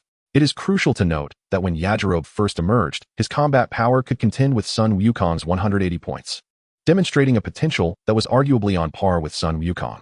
This discrepancy is evidently illogical. The only plausible explanation is that the consumption of the super holy water adversely affected his potential. As for the assertion that Yajirobe's lack of progress was due to laziness, Yamcha found this utterly implausible. Despite his seemingly disinterested demeanor, Yajirobe had independently developed to a level comparable to Sun Wukong, indicating he had undoubtedly engaged in training. He simply lacked the same level of diligence as Sun Wukong. However, for someone of his caliber to undergo divine training without any improvement in combat power is patently unreasonable. The sole explanation is that after consuming the super holy water, his potential was entirely depleted, rendering further enhancement impossible. Unless, like Sun Wukong, he experienced death. Yajirobe was exceedingly slippery, adept at evading danger and avoiding harm. During their downtime, the two men and two cats initiated a barbecue on the second floor of Karen Tower. Although senzu beans could satisfy hunger, Yamcha preferred tangible food that could fill the stomach without diminishing his appetite. Moreover, one could hardly savor any flavor from senzu beans. And with half of them in his possession, consuming one meant losing one. Thus, for the past 2 days, the culinary provisions for Sun Wukong and the cat immortal had been managed by Yamcha. While the cat immortal relished the feast, his gaze turned toward Yamcha, who then inquired, "Yamcha, your visit to Karen Tower is not solely to retrieve Puar, is it? If it were merely to fetch Puar, Yamcha could have departed Karen Tower on the same day rather than lingering for 2 days to accompany Sun Wukong in training. During this time, Yamcha had only assisted with their meals and engaged in no other activities, which was exceedingly unusual. The cat immortal, familiar enough with Yamcha, immediately sensed something amiss, though he had yet to discern Yamcha's true intent. "Haha, you've caught on," Yamcha admitted candidly, raising his right index finger toward the sky. "My purpose lies above." "What? How do you know of that place?" Above referred naturally to the Divine Temple, one of Earth's most enigmatic locations. Logically, Yamcha should not have been cognizant of the Divine Temple's existence, even 300 years ago, when Master Roshi trained there. The cat immortal had never revealed a word about it. How, then, could a young martial artist like Yamcha be aware of the divine temple? This revelation astonished the cat immortal. Suddenly, a flash of insight struck him, as if he had stumbled upon a revelation, and his eyes brightened. What lies above? Is it not the pinnacle of the tower? Sun Wukong, in the midst of devouring grilled fish, interjected with curiosity. What do you mean? The cat immortal refrained from providing an explanation but directed his attention back to Yamcha, saying, could it be that you, before, glimpsed something from the 3 water tanks on the first floor? Yamcha pondered how to articulate his reasoning, only to find that the cat immortal had conveniently provided him with a rationale. Despite being the overseer of Karen Tower, the cat immortal was unaware of what individuals had seen through the 3 water tanks representing the past, present, and future. Thus, it was only natural for him to assume that Yamcha's knowledge of the divine temple came from observing the future water tank. Unexpectedly, you've deduced it correctly. Indeed, during my last visit to the future water tank, I beheld a peculiar scene. I, through Sun Wukong's Rui Jingu Bang, entered another realm, where I underwent training from an individual with a coal-black head. Yamcha elaborated, following the cat immortal's conjecture. As soon as he finished speaking, Yamcha received a sharp rap on the head. Karen, why did you hit me? Yamcha grumbled, rubbing the sore spot on his head. The assailant was, of course, the cat immortal. As the guardian of the divine temple, he was intimately familiar with its denizens. The mention of a coal-black head instantly reminded him of the attendant, Bubbles. For the cat immortal, Bubbles was not merely a subordinate, but a figure with whom he shared a mentor-mentee relationship. Before assuming the role of the cat immortal, he had received guidance from Bubbles, who held a revered place in his heart as his teacher. Upon witnessing Yamcha's disparagement of Bobo, it was only natural for him to impart a lesson to the other party. Chapter 60, Departure to the Heavenly Temple. What a wretched charcoal head. That is a servant of the celestial deity, the cat sage remarked with annoyance. And what precisely is this celestial deity? Inquired Sun Wukong with a hint of curiosity. The cat sage cast a glance at Sun Wukong, his gaze fixating on the Rui Jingu Bang, the golden staff strapped to his back. A sudden realization dawned upon him. This was indeed the purpose behind Yamcha bringing Sun Wukong to Corinta. The celestial deity is, without a doubt, a magnificent existence. Wukong, the Dragon Balls you are currently collecting are miraculous artifacts created by the celestial deity. Furthermore, the celestial deity governs the entire Earth's climate and can communicate with the underworld. The cat sage's eyes gleamed with reverence for the celestial deity. Such prowess. How can we possibly meet this celestial deity? Sun Wukong asked, his curiosity piqued. Observing Sun Wukong's inquisitive nature, Yamcha too was eager to see how the cat sage would respond. The cat sage narrowed his eyes, adopting a serious expression as he replied. To meet the celestial deity, one must be recognized by me. You must possess unwavering strength and resilience, alongside a clear and pure heart. He then turned his gaze towards Yamcha and added, but you, it seems, harbor impure intentions, whereas Wukong here is quite fitting for the criteria. At this juncture, Earth was still in a state of peace, and the threshold for entering the heavenly temple was exceedingly high, necessitating individuals of unblemished intentions. In the eyes of the cat sage, Yamcha's persistent desire to enter the heavenly temple was indicative of ulterior motives, thus disqualifying him from entry. Me? Sun Wukong felt no ripple of concern within. He merely gazed at the cat sage with his large, innocent eyes, appearing somewhat oblivious. However, Yamcha was not willing to relinquish the opportunity to enter the heavenly temple. With a grave expression, he implored, Master Karen, you may not be aware, but although Earth appears peaceful now, in the future, it will face formidable foes. These adversaries will possess strength far beyond our imagination. If Wukong and I do not seize the moment to enhance our powers, we will be powerless to protect Earth when the time comes. The cat sage furrowed his brow slightly. Is this yet another vision of the future you have seen, one that even you cannot overcome? Yamcha inhaled deeply, responding slowly. My current strength is negligible. The enemies Earth will face in the future could obliterate everything with ease. The martial world of today is but a mere ant compared to these foes. The cat sage could sense that Yamcha spoke the truth. If what he claimed was accurate, then Earth was indeed in peril. He could feel the immense energy concealed within Yamcha, a power 5 times greater than his own, should it be fully unleashed. He believed even he would not entertain the thought of resistance. The notion that such a powerful being felt threatened by future adversaries instilled a modicum of fear within the cat sage, yet his long-held principles momentarily hindered his resolve. Is there truly such a formidable presence? I wish to witness it. Sun Wukong, upon hearing of being stronger than Yamcha, felt not fear, but an insatiable drive. He had once thought Yamcha to be the pinnacle of martial prowess, his lifelong aspiration, only to discover that there existed entities that even Yamcha feared. This realization filled Sun Wukong with excitement and fervor, as if he were glimpsing a new realm. The cat sage observed the determination radiating from Sun Wukong, stirring something within him. He then turned to Yamcha, his expression a blend of complexity as he questioned, "Are the future adversaries you speak of truly so terrifying? If that is the case, allowing you to enter the Heavenly Temple to enhance your abilities may indeed be a prudent choice. However, the Heavenly Temple has its own regulations, and I cannot easily breach them." Yamcha quickly responded, "Master Karen, I understand the importance of the Heavenly Temple's rules, but the future situation is dire. If we do not prepare in advance, when the enemies arrive, Earth will be plunged into a grave crisis, and it will be too late for the innocent." After a brief silence, the cat sage finally conceded, "Very well, since you are so resolute, I shall make an exception this once.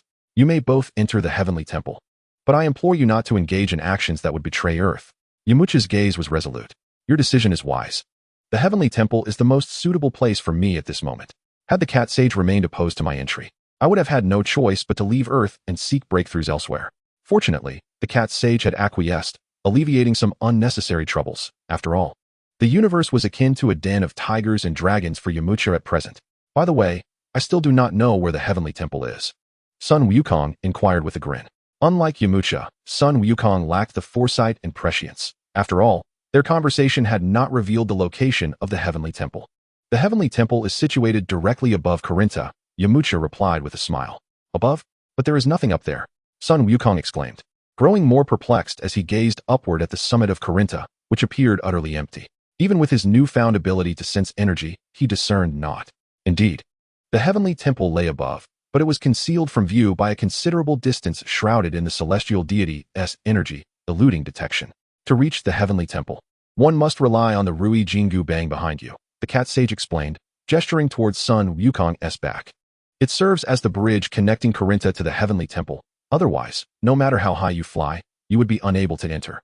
Sun Wukong untied the rope binding the golden staff and held it in his hands, astonished. "Wow, I had no idea the Rui Jingu Bang had such a function. This is, in fact, its original purpose. However, for 5 or 6 centuries, no one has met the criteria for entering the Heavenly Temple, which is why I gifted the Rui Jingu Bang to Master Roshi 300 years ago. Now, as fate would have it, the Rui Jingu Bang has returned to Corinta. It appears to be time for it to fulfill its mission. Moreover, you will also need to take this." As he spoke, the cat sage produced a small yellow bell from his robe. The moment the bell appeared, Yamcha sensed its significance. Emanating a mysterious aura reminiscent of the energy fluctuations when Pool casts spells, albeit considerably stronger. Following the cat sage's guidance, Sun Wukong flew to the top of Corinta, where he found a tiny opening perfectly suited for inserting the golden staff. Gripping one end of the Rui Bang with both hands, Yamcha also reached out to grasp its other end. "Master Karen, Pool, we are off," Yamcha declared, having awaited this moment for far too long, before signaling to Sun Wukong to elongate the Rui Jingu Bang. "Extend, Rui Bang," Sun Wukong commanded with fervor. Chapter 61, Arrival at the Heavenly Temple. In an instant, the Rui Bang transformed into a swift dragon, propelling the two upward like a radiant beam of light. The speed of the Rui Bang's extension was akin to lightning, and in mere moments, the figures of Sun Wukong and Yamcha vanished from the sight of the cat sage and Pool below. As the Rui Bang continued its ascent, Yamcha became aware that the surrounding space began to distort ominously. After about 10 minutes, the Rui Bang pierced through a pitch-black cloud layer, within which lurked countless menacing dragons, crackling with thunder and lightning, instilling a sense of dread. Boom. Not good. Yamcha felt a sudden tightness in his chest, sensing that a grave situation was unfolding. In this tempestuous weather, anyone who has ever been struck by lightning knows well that one must never wield metallic objects, lest they become a target for the wrath of the storm. In that moment, the Rui Bang appeared as an enormous lightning rod, propelling them unflinchingly toward the vortex of thunder and lightning. Yet, both Yamcha and Sun Wukong dared not relax their grip on the Rui Bang. In the next heartbeat, bolts of lightning cascaded down like a torrential rain, bombarding the two with overwhelming ferocity. The terrifying electricity sent Sun Wukong into a frenzy of cries, while the intense shock coursed through Yamcha, leaving him feeling a tingling numbness. Were it not for their formidable strength, they might have struggled to hold on to the Rui Bang and would have plummeted into the abyss below. Within the clouds, not only did the fearsome lightning rage, but the atmosphere was utterly devoid of any sense of direction. With Yamcha's current abilities, entering these clouds would mean becoming hopelessly lost. Logically speaking, they had ascended to an altitude that should reside within the stratosphere or mesosphere, where such weather phenomena were impossible. Thus, the only explanation was that, under the guidance of the Rui Bang and the Bell, Yamcha and Sun Wukong had transcended the earthly realm and entered a parallel dimension. Yamcha surmised that the clouds enveloping this otherworldly space constituted a barrier, with the Bell serving as the key, aligning perfectly with his earlier conjectures. It was no wonder that even during later confrontations, the Saiyans fighting in the Divine Temple would not affect Earth. It seemed that the Divine Temple and Earth existed in entirely different dimensional spaces. At that moment, the storm of lightning served as a trial leading to the Divine Temple, relentlessly stimulating their nerves. Suddenly, Yamcha sensed his long-dormant fighting power beginning to surge. After all, he had not experienced any growth for a month, not even in the gravity chamber. Could it be that the lightning possessed a fortifying effect? A realization dawned upon Yamcha. It was akin to a cultivator's tribulation of ascension, both a test and an opportunity. He then focused his mind, allowing the lightning to invigorate his entire being. As time flowed slowly, Yamcha lost count of how many times he had been struck by lightning. Each jolt caused his body to tremble, a paradox of pain and exhilaration.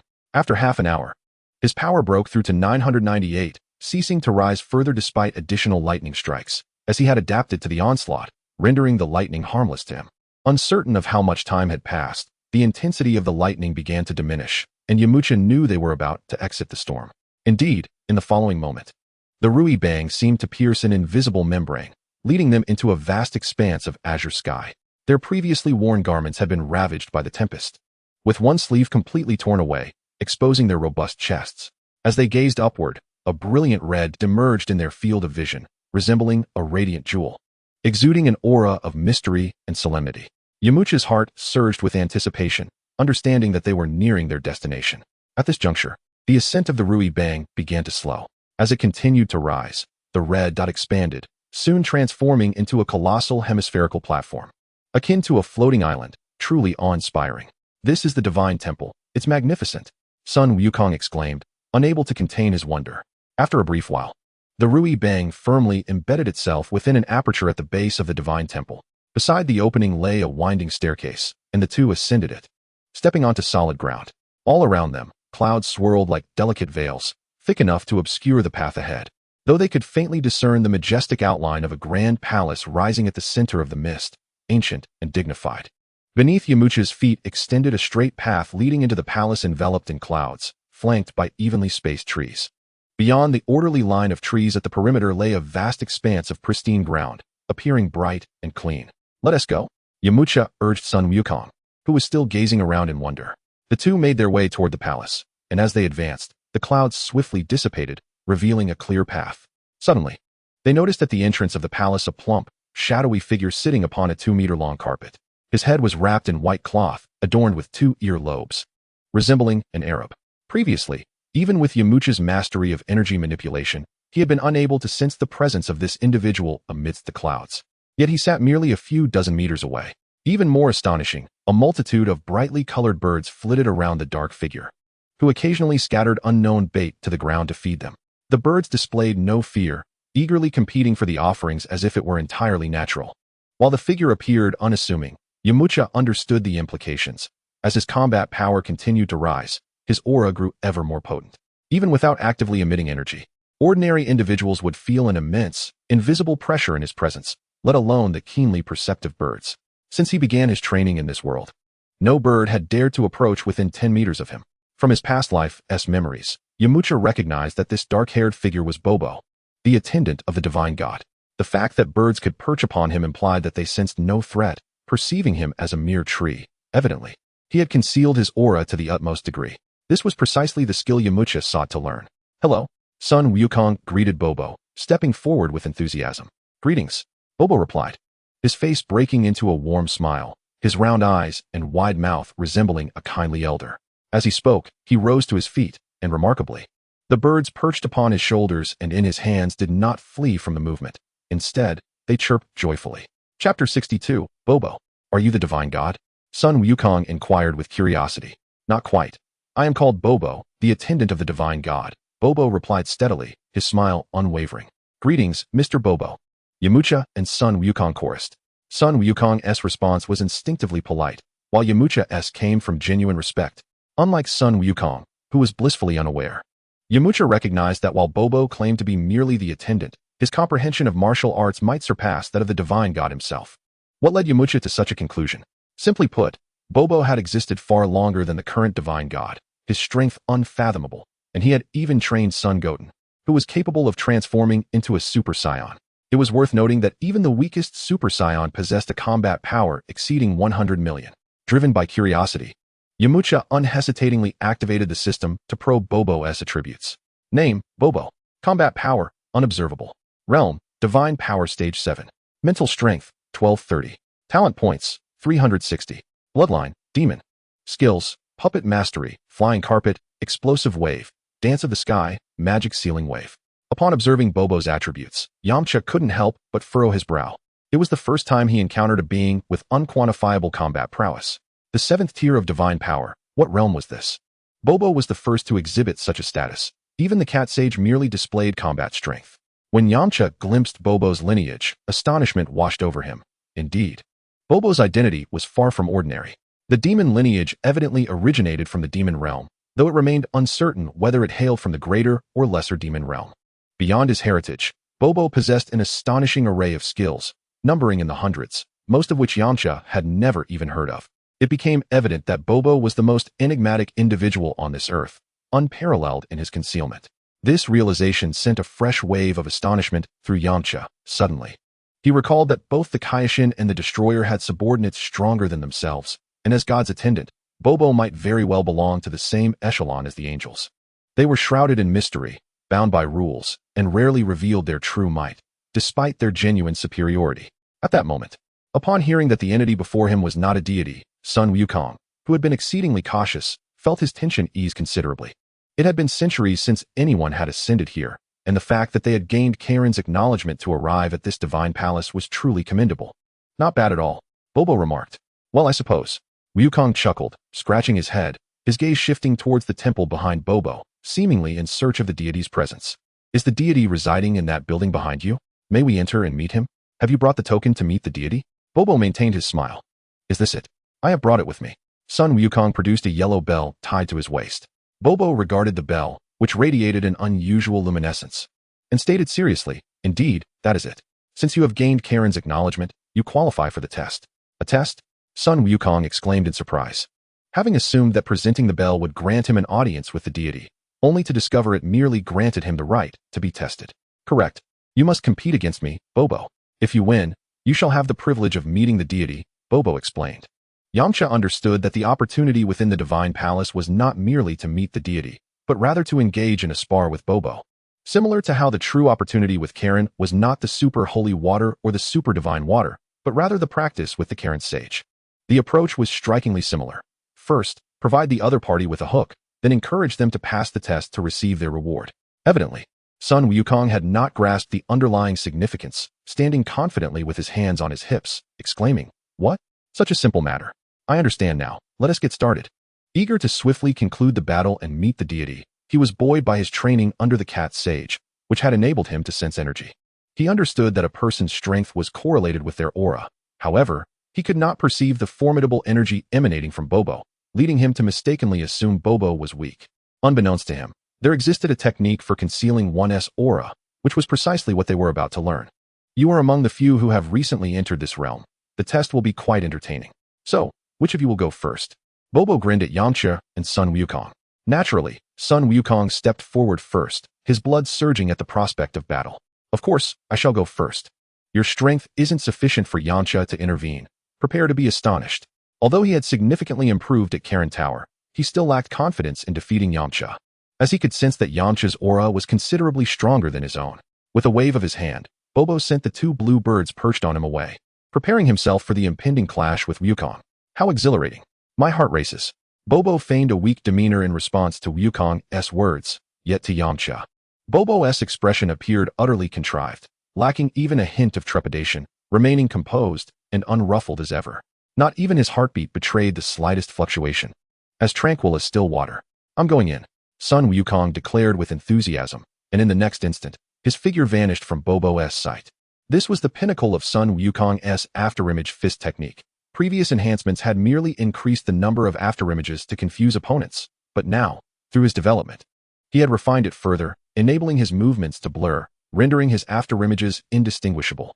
As if he had completely vanished, this was merely a manifestation of his speed reaching an extraordinary level. "Oh, he has disappeared," Bobo exclaimed, adopting an exaggerated expression, his hands raised in surprise.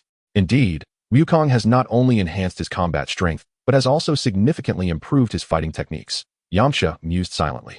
However, he realized that such tactics would not suffice to defeat Bobo. They were far too simplistic for someone of Yamcha's caliber. As Sun Wukong surged forward at high speed, believing his strategy was effective and preparing to strike from Bobo's left, Bobo, feigning confusion, suddenly launched a punch into the air. "Ah, that hurts," Sun Wukong exclaimed as he revealed himself, clutching his cheek where Bobo had struck him. "You must have just gotten lucky with that hit. Next time, I won't let you land a blow." Clearly, Sun Wukong had yet to comprehend the gravity of the situation, attributing Bobo's strike to mere fortune. And with Bobo's misleading expression, the naive Wukong made a grave miscalculation. "Are you ready? I shall attack again," Sun Wukong stated solemnly. "Absolutely. I am ready at any moment," Bobo replied nonchalantly. Chapter 63, The Terrifying Strength of Bobo. Sun Wukong refrained from further banter. Stamping his foot and propelling himself like a streak of light towards Bobo, his speed surpassing that of before. Bobo was momentarily taken aback. Sun Wukong's speed did not escape Bobo's perception. Coupled with Sun Wukong's direct charge, to Bobo, it was akin to walking into death. Indeed, before Sun Wukong could land a blow, he was met with a powerful punch from Bobo that struck him squarely in the face. Another hit. "You truly are weak. Is this the caliber of those recognized by Karen? I truly wonder what you aim to achieve by coming here," Bobo remarked in a tone that was astonishingly calm. Yet, Sun Wukong discerned the disdain and contempt for his strength in Bobo's placid voice. "You charcoal-headed fiend, how dare you call me weak?" Even with Sun Wukong's generally amiable temperament, he could not help but feel his emotions stir at Bobo's taunt. He believed that with his current strength, he could defeat even Master Roshi, aside from the inhumanly strong Yamcha beside him. Yet this charcoal-headed Bobo, who lacked significant offensive power, managed to strike him repeatedly, confounding him entirely. "Truly, you are weak. Do you not realize this?" Bobo continued to deride. Suddenly, the atmosphere grew tense. Bobo's words seemed to strike a nerve within Sun Wukong, unleashing a wave of murderous intent from within him. The birds that had been peacefully perched on Bobo's shoulder were startled and took flight. The Saiyon's strength was remarkable, provoked by Bobo's taunts. Sun Wukong's combat power surged once more, and under Yamcha's observant gaze, it astonishingly broke through to 200 points. A remarkable leap from the 180 points he had achieved just days prior. "Your murderous intent has frightened away even the birds, yet despite this, you shall not prevail against me," Bobo remarked with a smile. The intensity of the atmosphere, for Bobo, was akin to a colossal light bulb, no matter the circumstances. He could not escape Bobo's perception. This was also a manifestation of Sun Wukong's loss of reason. Such a combat style seemed to indicate that he had forgotten the training he underwent at Karen Tower. "Stop your tedious arrogance," Sun Wukong bellowed, launching yet another assault on Bobo. In the ensuing dozens of exchanges, Sun Wukong remained on the defensive, unable even to graze the hem of Bobo's garment. Mercilessly ravaged by his opponent. "You are truly pathetic, a great disappointment. How could Karen allow you to come here? I cannot allow you to meet Lord Kami." Bobo feigned a look of disappointment. Realizing that all his actions were anticipated by Bobo, Sun Wukong lowered his head, momentarily engulfed in self-doubt. This cannot be, he thought. However, who was Sun Wukong? A fleeting failure could not vanquish him, and his gaze regained its steely determination. Observing Sun Wukong's resurgence, Bobo displayed an appreciative expression. From the very start of their battle, Sun Wukong had been subjected to a trial, and this setback served to test his spirit. Perseverance is the most vital trait of a martial artist. In a swift motion, Sun Wukong gathered his energy in both hands and unleashed a Kamehameha wave. A terrifying energy transformed into a beam of light, hurtling toward Bobo's face. Yet, Bobo remained unmoved, merely opening his mouth wide, and in the next instant, astonishingly, he consumed the entire energy wave. After swallowing the Kamehameha, Bobo simply let out a satisfied belch, wearing a grin of contentment. Indeed, Bobo was extraordinary. This only solidified Yamcha's suspicions regarding Bobo's identity. In the realm of Dragon Ball, being able to devour energy waves undoubtedly marked one as a formidable character, in Yamcha's recollection. Only a limited few such as Cell, Majin Buu, Super 17, and Moro possessed such prowess. Seeing the Kamehameha ineffective, Sun Wukong launched another fierce onslaught against Bobo. However, regardless of Sun Wukong's efforts, they bore no impact on Bobo, who seemed to exist on an entirely different plane of competition. The disparity between him and Yamcha was incomprehensible. Subsequently, Bobo ascended into the air and remarked nonchalantly, "This will not suffice. While your energy is commendable, you lack the ability to utilize it effectively." Bobo's words plunged Sun Wukong into contemplation. He was not a fool, and it was evident that Bobo was intentionally offering him guidance. He promptly closed his eyes, beginning to reflect on the differences between Bobo's movements and his own. "Since Wukong has had his chance, it is now my turn," Yamcha declared solemnly to Bobo. "Very well. Come forth." Bobo smiled slightly, perceiving that Yamcha's energy was remarkably solid, indicating his mastery over energy far surpassed that of Sun Wukong. Yamcha's year-long training had not been in vain. When he last descended from Karen Tower, his command of energy had reached a minor accomplishment. Following the World Martial Arts Tournament, rigorous training in the Gravity Room, and battles with Tien Shinhan, he had further refined his control over energy, attaining a major accomplishment. The distinctions between minor and major accomplishments had previously been delineated by Yamcha based on Master Roshi's classifications. However, observing Bobo's command of energy, he realized that even achieving the level of Master Roshi would appear juvenile in comparison to Bobo. It seemed as if there existed an altogether different realm of energy manipulation, and the concealment of energy was merely an external manifestation of this level. Could this be the divine realm? Yamcha pondered. He understood that to ascend to the status of Earth's deity, one must undergo rigorous training to attain the divine realm, and as a mentor to numerous gods. Bobo's level clearly exceeded that of an ordinary deity. Of course, becoming a god entailed more than merely achieving a martial arts level. It required a profound examination of one's spiritual realm, yet that was a topic for another discussion. Overthinking proved futile. The only way to uncover the answers lay within the crucible of battle. In an instant, Yamcha moved, his body floating in the air akin to Bobo, facing him head-on. "Mr. Bobo, forgive my intrusion. Here I come." Yamcha surged forward, his speed surpassing that of Sun Wukong, even in midair. To the casual observer, Bobo stood still, seemingly unguarded. Yet as Yamcha's attack neared, Bobo's counter landed firmly upon Yamcha. It was as though he had calculated that he merely needed to position his fist in the right spot and await Yamcha's approach. Bobo did not employ any martial arts technique. Rather, he operated at a level of perfect control over energy, verging on the realm of the Tao. The result was that the clash between Yamcha and Bobo mirrored that of Sun Wukong's previous bout, both reduced to a state of being mercilessly beaten. Chapter 64, Spiritual Fluctuations. Your movements, while significantly improved from that little brat's, still lack focus. Your mastery of energy is commendable, yet your mindset falls short even of his. How can you expect to control energy flawlessly? Bobo's tone was remarkably calm, yet to Yamcha, it resonated with the force of thunder. He was taken aback to learn that his mental discipline was inferior even to Sun Wukong's. However, upon reflection, it made sense. Sun Wukong's mind was devoid of distractions, aligning with the attributes of tranquility and focus inherent to the spiritual realm.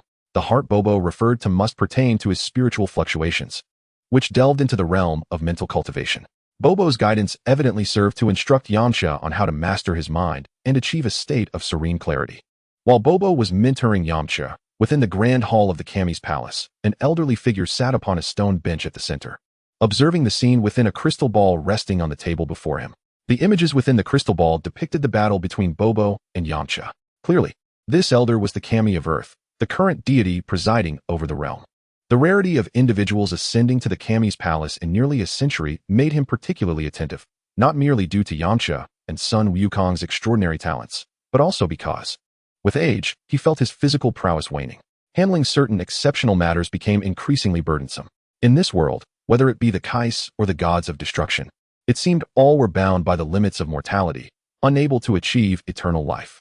The Kami had held his office for 5 or 6 centuries, and he was now contemplating the next successor.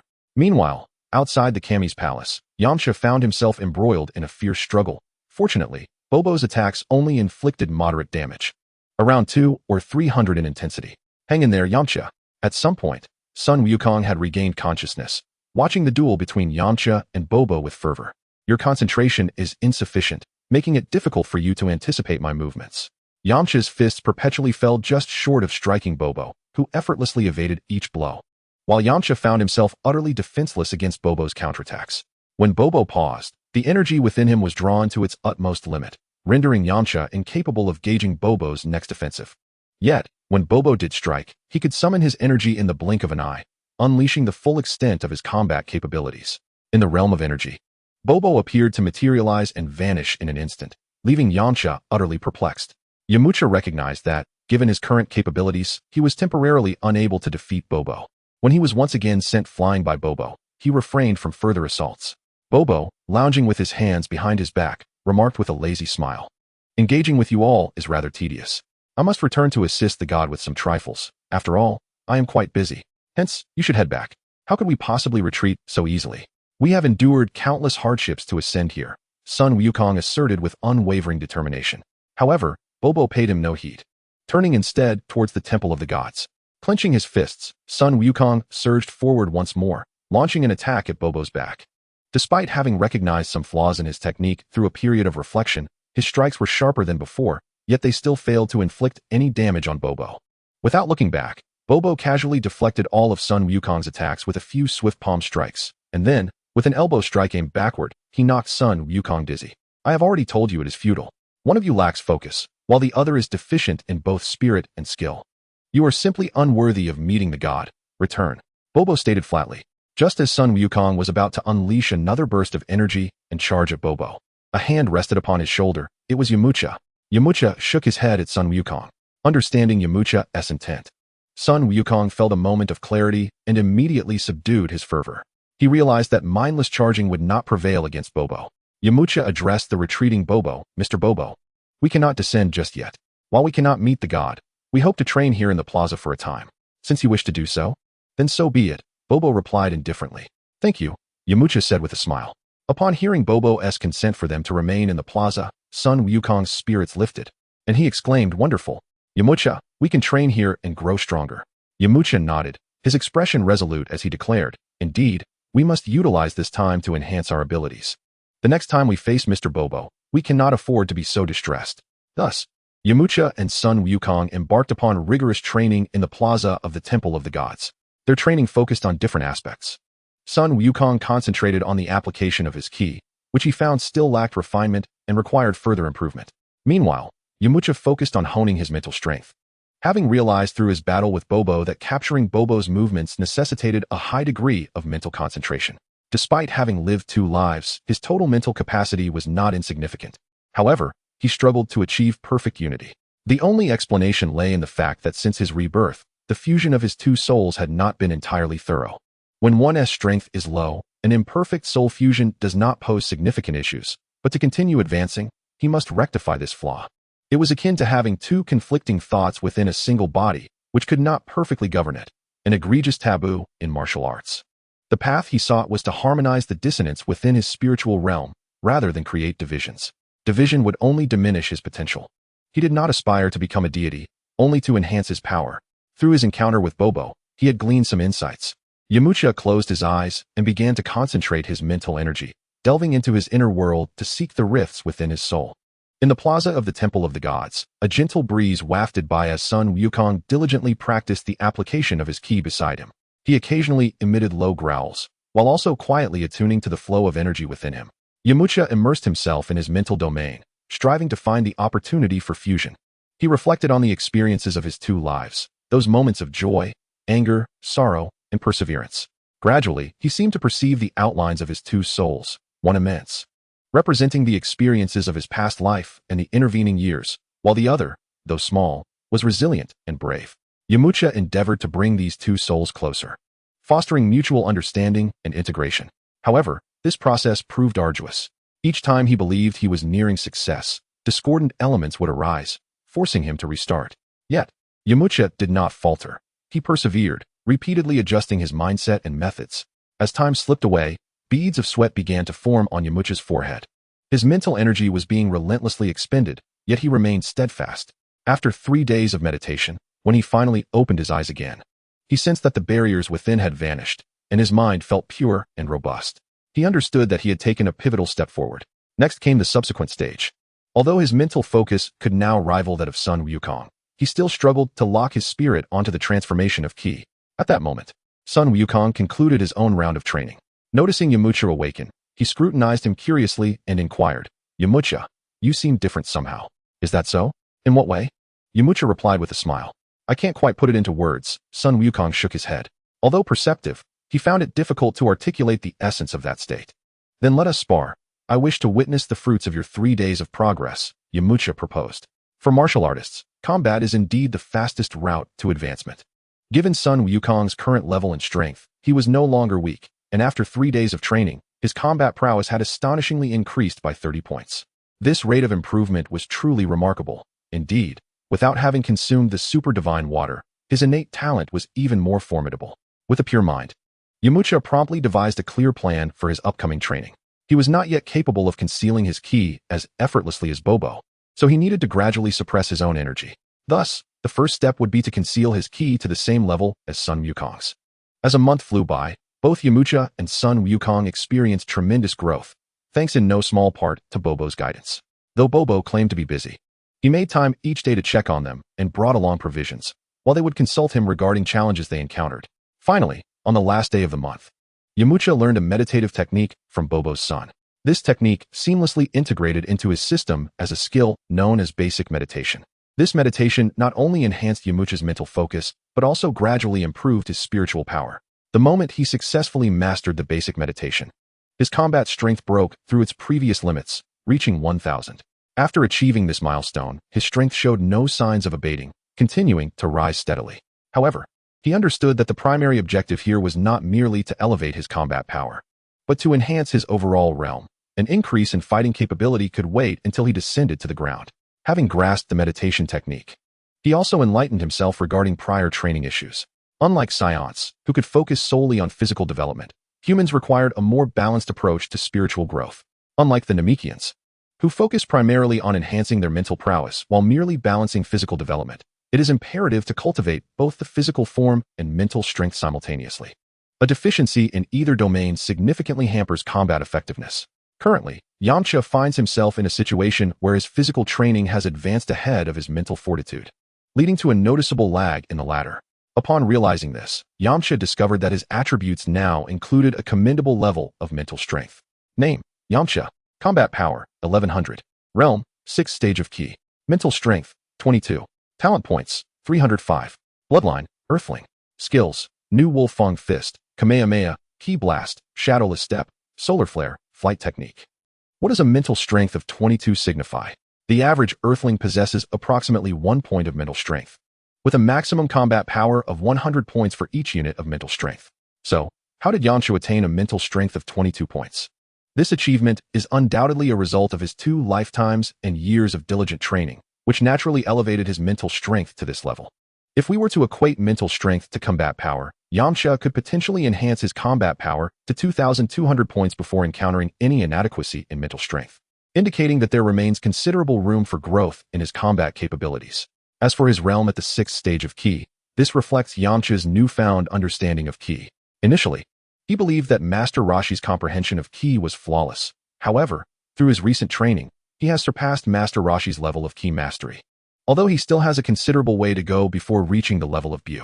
According to the system and Yamcha's own analysis, he has categorized the application of ki into 9 stages, with Master Roshi at the 5th stage, while Yamcha now stands at the 6th stage.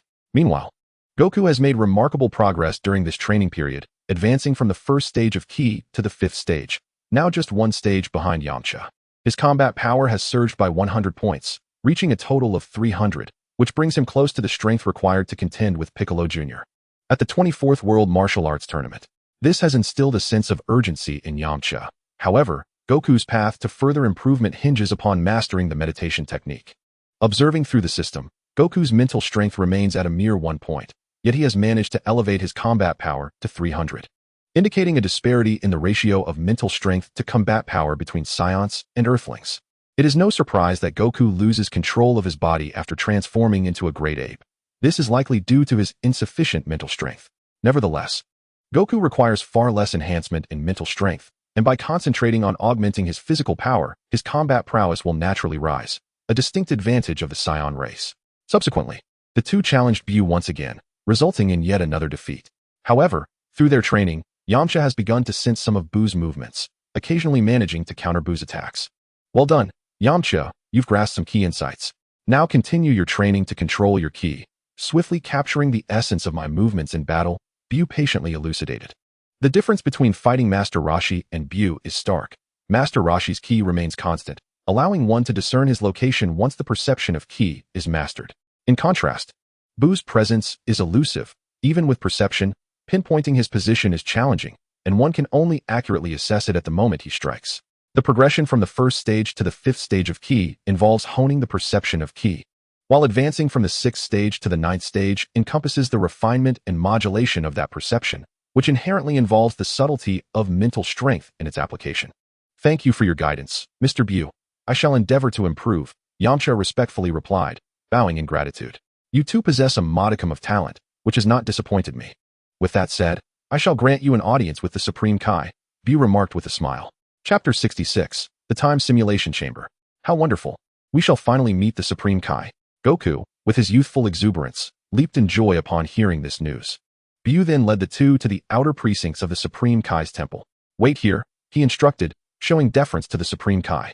After a brief pause, a venerable yet kindly voice emanated from within the temple. Bu, let them enter. Upon hearing this, Bu nodded towards Yamcha and Goku, indicating they could proceed. The two exchanged glances, each reflecting anticipation and trepidation. Taking a deep breath, they stepped into the grand hall of the Supreme Kai's temple. The hall was bathed in soft light, adorned with an air of ancient solemnity. In the center, a green-skinned elder sat gracefully upon a throne, adorned with two antennae resembling celestial beams. His gaze was profound and tranquil, exuding an aura of boundless wisdom. This was the Supreme Kai of Earth, a Namekian. Since Goku encountered the Supreme Kai first rather than the impending threat of Majin Buu, he refrained from attacking, perceiving the Supreme Kai as somewhat distinct from ordinary humans. Are you the Supreme Kai? Goku inquired with innocent curiosity. Does it not appear so? The Supreme Kai replied with a gentle smile. Goku, show some respect, Yamcha interjected, guiding Goku to bow respectfully towards the Supreme Kai. While bowing, Yamcha utilized the system to assess the Supreme Kai's data. Name, Supreme Kai. Combat power, 250. Realm, first stage of God Ki. Mental strength, 120. Talent points, 150. Bloodline, Namekian, Justice Incarnation. Skills, Flight Technique, Super Explosive Wave, Evil Containment Wave, High-Speed Movement. Indeed, the Supreme Kai's realm, like Bu's, is categorized under God Ki. However, the Supreme Kai's true level has yet to reach Bu's, and his combat power, at only 250, is unlikely to surpass even Goku unless he employs his divine abilities. One wonders just how significantly this divine power enhances combat capabilities. The Supreme Kai seems rather aged, otherwise, his combat power should not be so low. Noticing Yamcha's scrutiny, the Supreme Kai smiled and nodded. You must be Yamcha and Goku. Your resolve and innate talent astonish me, reminding me of my younger self. You wish to see me. What is it that you seek? I have no specific demands. I merely accompanied Yamcha here. If I were to express a desire, it would be to increase my strength. Goku scratched his head candidly. Isn't that what you have been doing all this time? The Supreme Kai remarked with a knowing smile. Indeed, Goku acknowledged, a realization dawning upon him. The Supreme Kai then turned his gaze toward Yamcha. Yamcha, what of your aspirations? Yamcha respectfully replied, Supreme Kai, my intentions align with Goku's. We both seek to enhance our combat abilities. Furthermore, Yamcha comprehended that the Supreme Kai was not omnipotent, and the true desires he harbored might not be within the Supreme Kai's capacity to fulfill. Thus, rather than pressing for something unattainable, he preferred to engage in mutual benefit.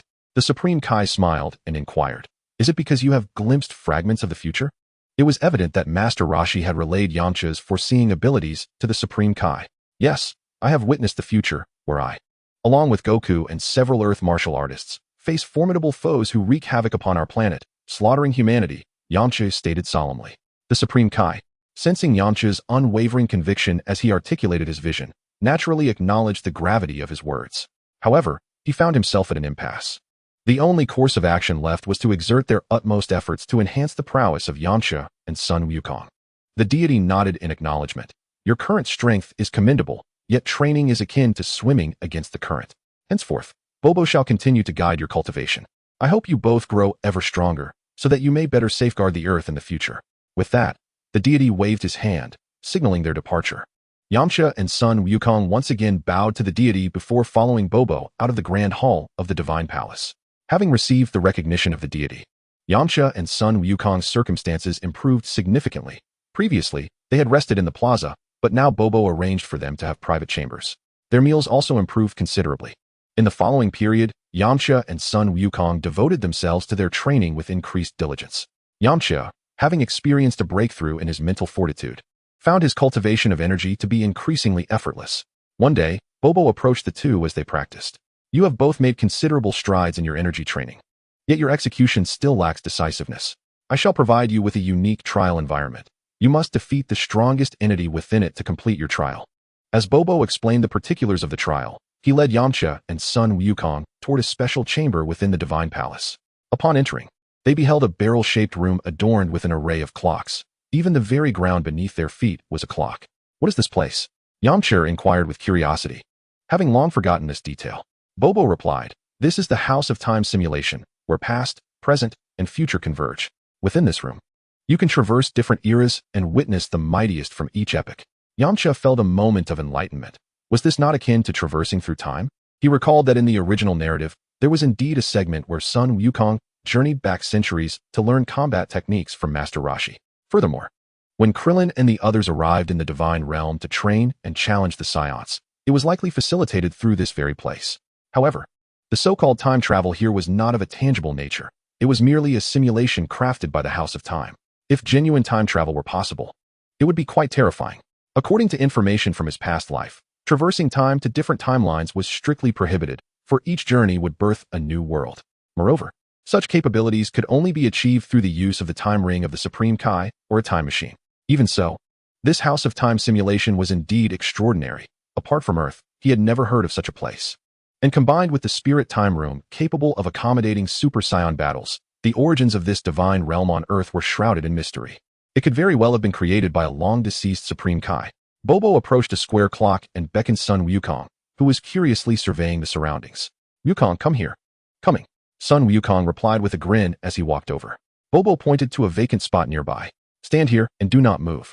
Once Sun Wukong took his place, Bobo began to rotate the square clock before him. After adjusting the clock, Bobo stepped back a few paces.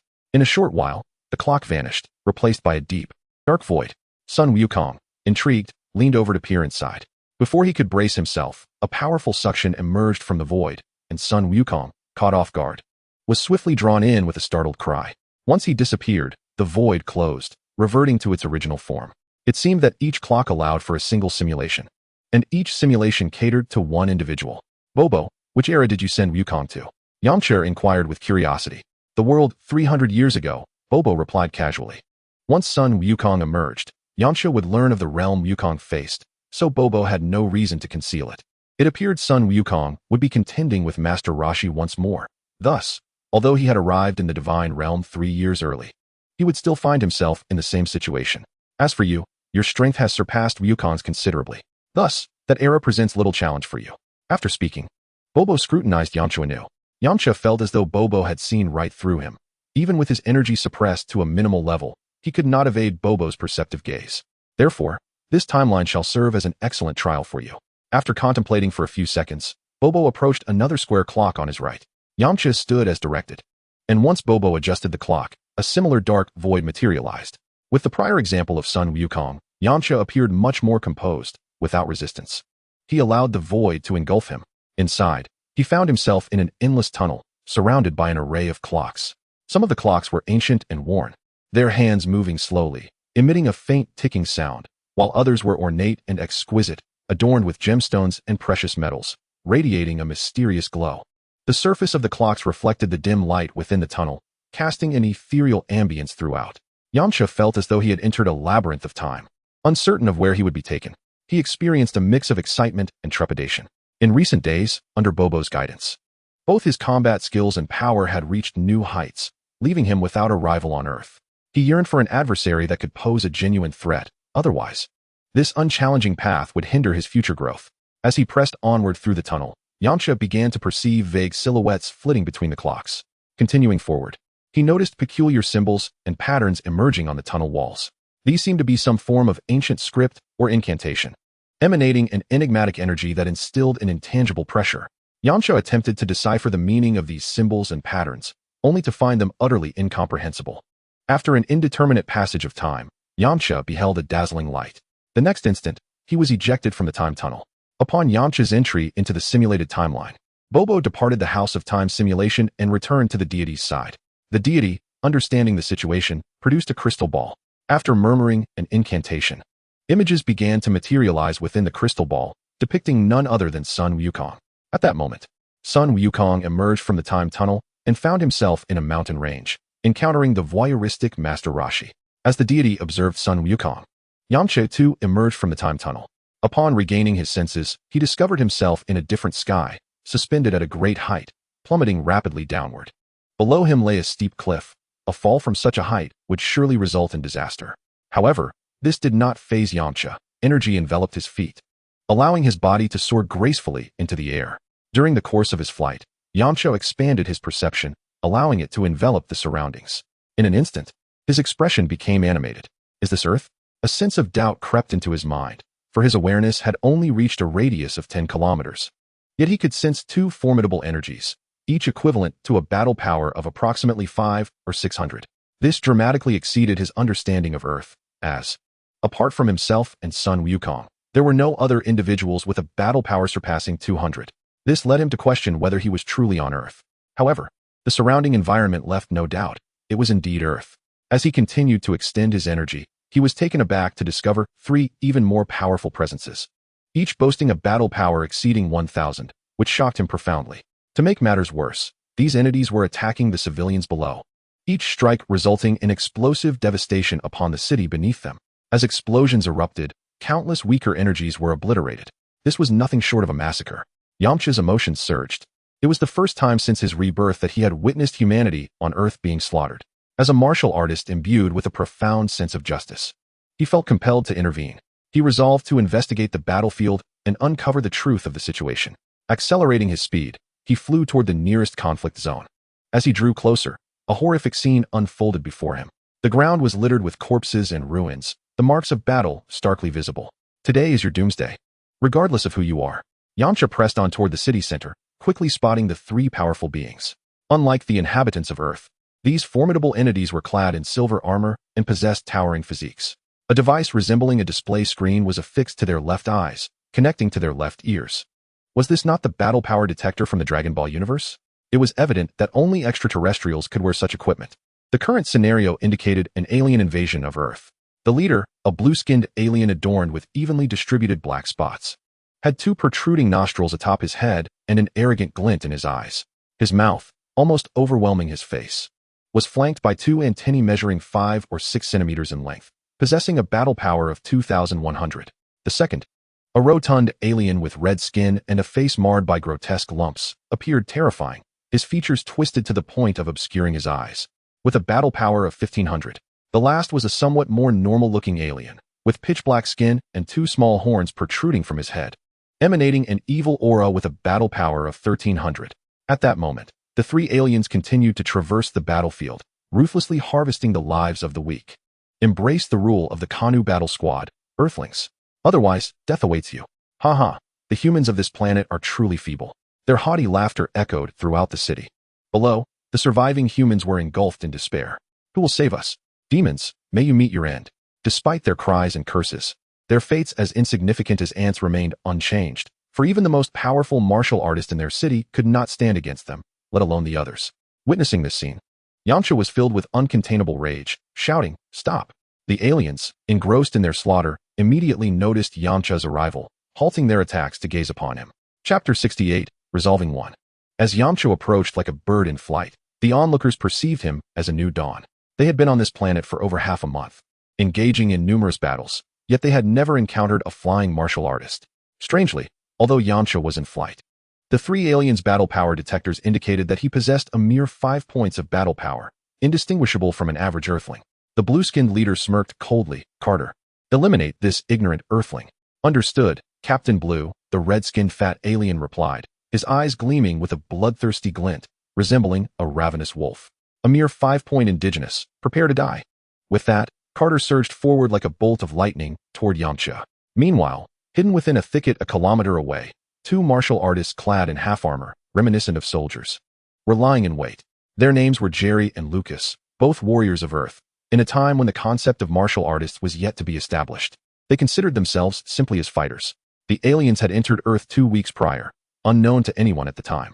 However, once the aliens landed and commenced their merciless slaughter of nearby human settlements, the people began to react. Within a day, dozens of cities had been decimated, including those of the martial artists residing within them. Only a few warriors, sensing the impending doom, managed to escape. The rest fell victim to the aliens' blades. In just half a month, half of Earth lay in ruins, with devastating casualties. The remaining human warriors began to unite under the strongest among them, forming an alliance to resist the alien invasion. Due to the disparity in strength, they could not wage an all-out war. Instead, they opted for guerrilla tactics, striking down the invading squads one by one. The two of them were reconnaissance operatives. Upon discovering the alien invasion squad, they had sent a signal to the main force. They only needed to wait for another half hour for their reinforcements to arrive, at which point they could eliminate the three aliens.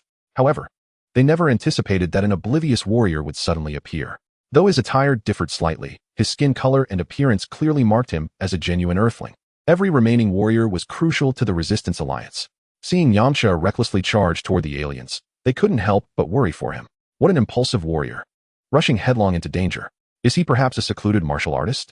I only hope he can hold on until support arrives. Noticing the three aliens did not attack simultaneously, Yamcha felt a sense of relief. With his current battle power of 1280, had they all come at him together, he would undoubtedly find himself in a precarious situation. Confronting just one opponent of equal strength, however, filled him with confidence. To avoid being surrounded, he knew he had to eliminate the red-skinned fat alien Carter before the other two could react. With a battle power exceeding 1,000, Carter approached at near supersonic speed, resembling a blazing meteor, hurtling toward Yamcha with tremendous force. His grotesque face twisted with excitement as he unleashed a deafening roar. Just as Carter was about to close the distance, Yamcha vanished like a wraith from his position. Startled, Carter had yet to regain his composure when Yamcha reappeared behind him, extending a finger to strike at Carter's back from a distance. In an instant, a concentrated wave of energy, akin to a bolt of lightning, surged towards Carter. The execution of this energy wave was remarkably straightforward, with an exceedingly brief preparatory phase, rendering it incredibly efficient in the midst of such a rapid confrontation. This simplicity elucidates Yamcha's choice to employ the less potent Dodo wave over more formidable techniques like the Kamehameha or energy blasts. Carter's hair stood on end, gripped by an invisible terror as he sensed the imminent threat to his life. Without a moment's hesitation, he hastily summoned his defensive maneuver. Surrounding his body was a resplendent red shield, reminiscent of a blooming red lotus, shimmering like the dazzling stars scattered across the night sky, exuding an air of formidable resilience. Yamcha's Dodo wave surged forth like turbulent tides, relentlessly battering against Carter's shield, producing a cacophony of rapid, dense impacts. Each collision resonated like a heavy hammer striking a drum, inducing violent tremors within the shield. Observing Yamcha's onslaught, Carter was taken aback. He had believed his shield could withstand a fierce assault with a combat power of 1,500, yet the ferocity of his opponent's energy wave rendered it precariously close to collapse. This seemingly unremarkable Earthling possessed an astonishingly overwhelming offensive capability. After enduring for merely a few seconds, the shield ultimately succumbed under the strain and shattered.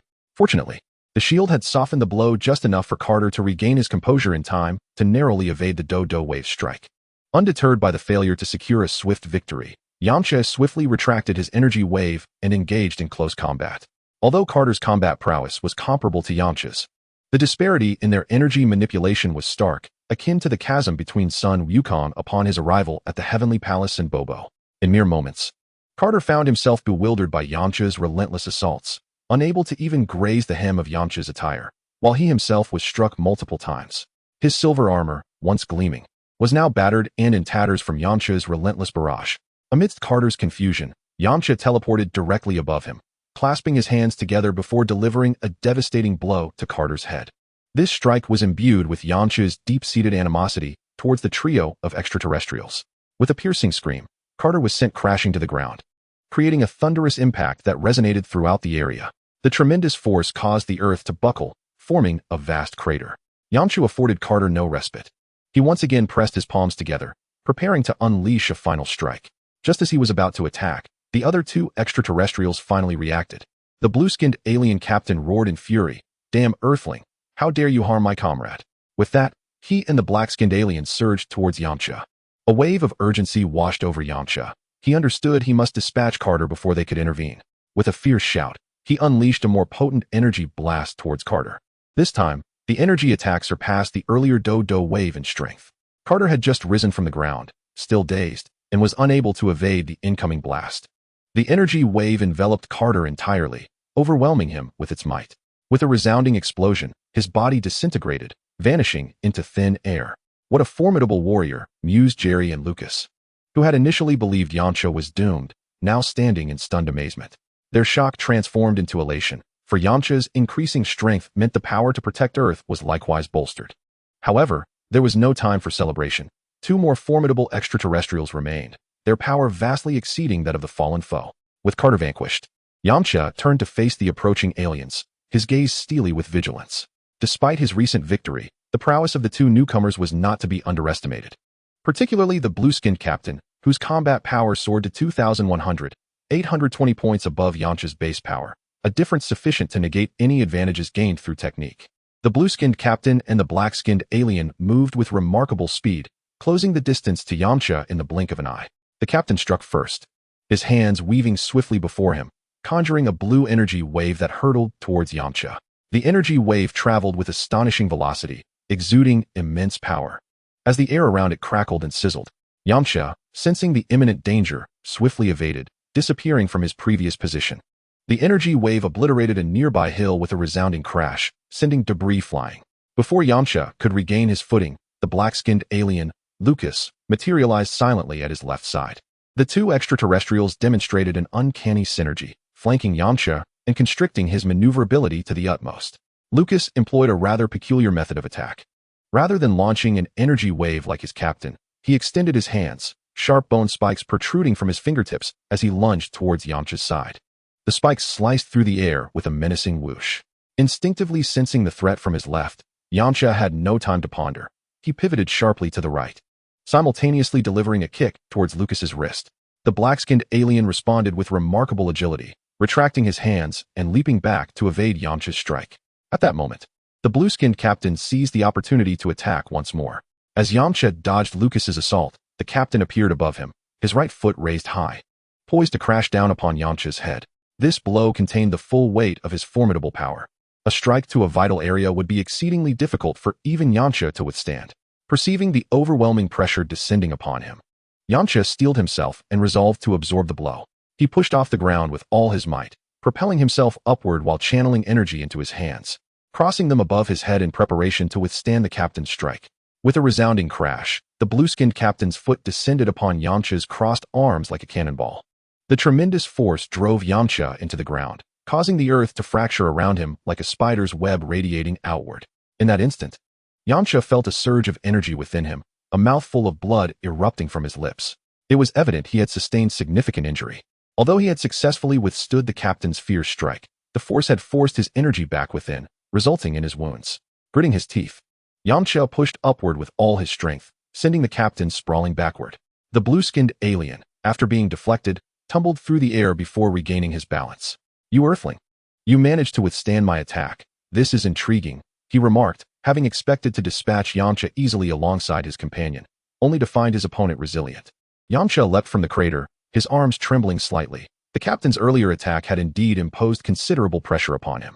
However, his gaze remained resolute, for he understood that conventional methods would no longer suffice to vanquish these two extraterrestrials. It was time to unleash his ultimate technique. "You invaders, today marks your demise," Yamcha bellowed, as his aura began to surge dramatically. He resolved to no longer hold back, dedicating himself entirely to the battle against the two aliens. Jerry and Lucas, sensing the escalating energy emanating from Yamcha, felt a twinge of unease. They swiftly activated their combat detectors. The display screens flickered rapidly, numbers climbing at an alarming rate. This surge was a result of Yamcha entering a state of explosive energy, enhancing his power by 70%, nearly matching Goku's Kaioken. The Kaioken could also be regarded as a unique method of explosive energy, albeit with a greater amplification than the explosive state. The final reading of Yamcha's combat power settled at an impressive 2,200 points. "Impossible. How can a human from Earth possess a combat power greater than mine?" The blue-skinned alien's face paled in shock, his previously arrogant demeanor now replaced by fear and disbelief. The black-skinned alien widened his eyes in astonishment, the darkness of his skin concealing his expression. As members of the Kano team, they had ventured to the fringes of the northern galaxy, perceiving Earth as a primitive planet, its inhabitants weak and easily subdued. Yet this Earthling named Yamcha had utterly shattered their preconceptions. Prior to their arrival, their scans had revealed no formidable combat capabilities. and they were taken aback by the emergence of another Earthling capable of posing a threat. Yamcha, however, would not grant them much time for shock or reaction. He inhaled deeply, a brilliant radiance emanating from his body, enveloping him like a tangible storm of lightning. In this one versus many scenario, Yamcha was compelled to employ his control technique, the thunderous universal palm. He had mastered this technique to such an extent that the lightning not only enveloped his entire being, but could also discharge dozens of bolts simultaneously for ranged assaults. The lightning, akin to a rain of swords, instantaneously sealed off the movement space of the two aliens, caught off guard by the onslaught of lightning. Both extraterrestrials were struck head-on, experiencing the overwhelming force of the electric storm. Seizing the moment of their paralysis, Yamcha charged toward the weaker black-skinned alien. The alien, immobilized by the electricity coursing through him, could only watch helplessly as Yamcha unleashed a full-powered energy blast that struck him squarely in the chest. By the time he regained his senses, a gaping hole had been blasted through his torso. With a final roll of his eyes, he collapsed to the ground. At that moment, the blue-skinned alien had just managed to shake off his paralysis. "You Earthling, you are utterly unforgivable," he seethed. Witnessing his two comrades fall to this Earthling's might, his face flushed with rage, tinged with a hint of purple. "Did you invaders never consider the consequences of your actions?" Yamcha taunted. "You lowly creature from a primitive planet dare to speak so arrogantly."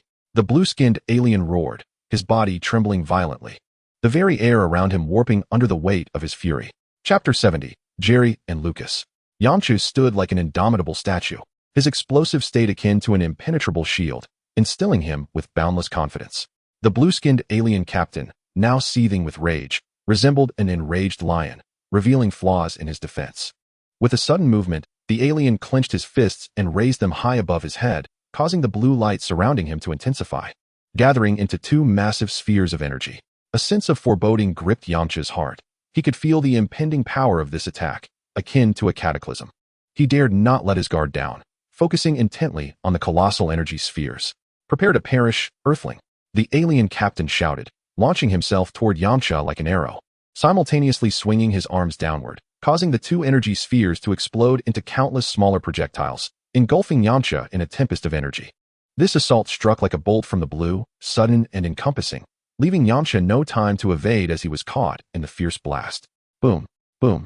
The thunderous explosions reverberated, as if the very world were being torn asunder. The immense force of the blast obliterated everything in Yamcha's vicinity, creating a vast crater in the ground, dust swirling in the air, rendering visibility non-existent. The blue-skinned alien captain wore a triumphant grin, convinced that Yamcha had been utterly annihilated by the onslaught. However, as the dust began to settle, a figure gradually emerged from the depths of the crater. Although Yamcha appeared somewhat disheveled, his clothing tattered and his body marred by scrapes, his gaze remained steadfast and filled with determination. The explosive state not only amplified Yamcha's combat power, but also elevated his defensive capabilities to a similar level, allowing him to withstand the torrent of attacks, albeit at great cost to his energy reserves. "Is this your final performance? Now, it is my turn," Yamcha sneered. The alien captain's confidence evaporated upon seeing Yamcha still standing, replaced by sheer terror. The recent attack had significantly diminished his combat prowess. Yamcha remained silent, thrusting his hands forward as a gargantuan energy sphere rapidly coalesced in his grasp. Energy blast. In an instant, the colossal sphere shot forth from Yamcha's hands like a cannonball, streaking through the air toward the alien captain. Initially, the alien captain believed he could easily evade this seemingly insurmountable attack, and as he saw the energy blast hurtling toward him, a look of disdain crossed his face. Merely a triviality. Despite his waning strength, he adeptly shifted his body, effortlessly dodging the energy blast. "Oh really? Just take a look behind you," Yamcha replied with a smirk, his hand sweeping once more. The energy blast, having narrowly missed the alien, seemed animated, making a sudden sharp turn and hurtling back toward him at lightning speed. "What?" The alien's eyes widened in realization as he turned, only to be met by the rapidly approaching energy blast.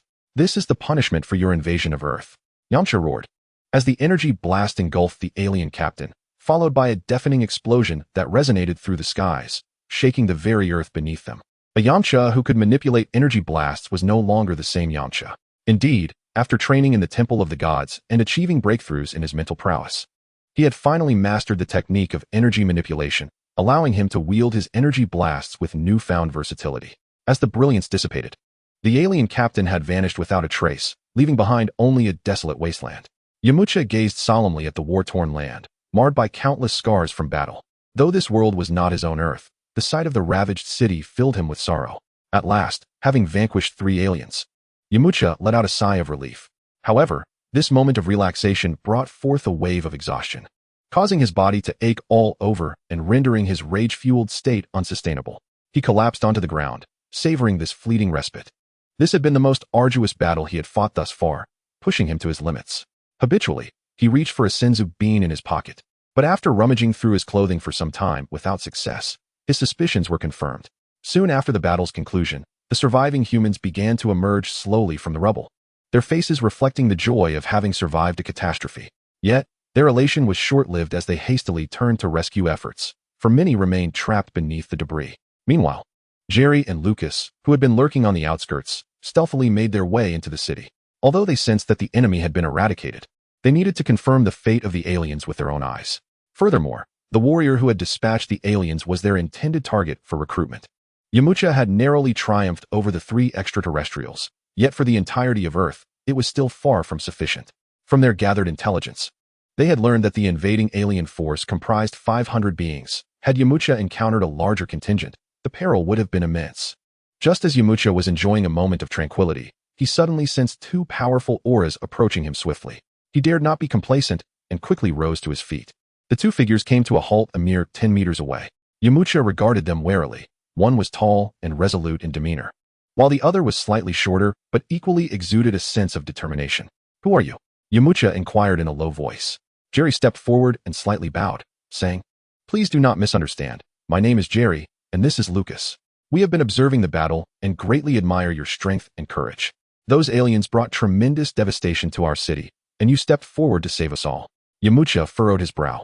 "Then what is your purpose in appearing before me?" After all, these 2 had been hiding before he had dealt with the aliens, which naturally made him wary. "Do you think us cowardly?" Lucas asked, noting Yamcha's expression, which indicated he remained cautious of their presence. Yamcha nodded. "We did not wish for this," Lucas replied, and then proceeded to explain their mission and the existence of the Earth's Warrior Alliance. It was then that Yamcha understood the situation. Upon reflection, had he faced only 5 or 6 aliens, he would not have dared to engage them. Chapter 71, Oliver. After conversing for a while, Yamcha finally grasped that he was in the year 563 of the Kirin era. This year was remarkably distant from the time he had come from. Presently, Earth was in the year 752 of the AI era, indicating that he now inhabited a world at least 752 years prior, a timeline far older than that of Sun Wukong's arrival. Such a distant era rendered the knowledge and experiences of his memory as ephemeral as smoke. Fortunately, his formidable strength should suffice for self-preservation. While they were engaged in casual conversation, Yamcha suddenly sensed a massive surge of unfamiliar auras rushing toward them like a tide. Among them was one aura that surpassed his own current strength, estimated to possess around 3,000 in combat power. This presence was significantly more formidable than his rage state, and he knew it was beyond his capacity to contend with. Having just endured a grueling battle, his combat abilities were considerably diminished. Should he encounter such a powerful foe again, even with Jerry and Lucas by his side, victory would be improbable. Just as Yamcha prepared to inform the 2 of their need to retreat, Jerry and Lucas exchanged glances and joyfully exclaimed, "The captain and the others are coming." Clearly, they too had detected the approaching group. Before long, over a dozen figures appeared on the horizon, the foremost being a towering individual clad in a flowing white robe, complemented by a fitted tank top and belt that accentuated his muscular physique, resembling a colossus. He sported an orange headband, which added to his commanding presence. It was him. The moment Yamcha laid eyes upon the figure, he recognized him, the North Kai, who had once accompanied Sun Wukong to the underworld martial arts tournament, one who, like Wukong, was born on Earth. This was Oliver, though his combat prowess now was far from what it had been after a millennium of training in the underworld. "Jerry, Lucas, where are the aliens?" Oliver's deep voice resonated from afar. "The aliens here have been defeated by this esteemed Yamcha." Jerry and Lucas replied respectfully as they rushed to meet him.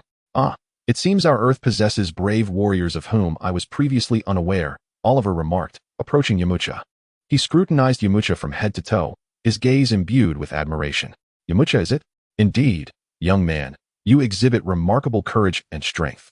Those aliens are no trifling adversary, and your ability to defeat them alone is truly commendable." Yamcha nodded slightly. "I merely did what I could." Oliver's expression turned serious. "Your actions have been commendable. Yet we have received numerous distress signals from various locations.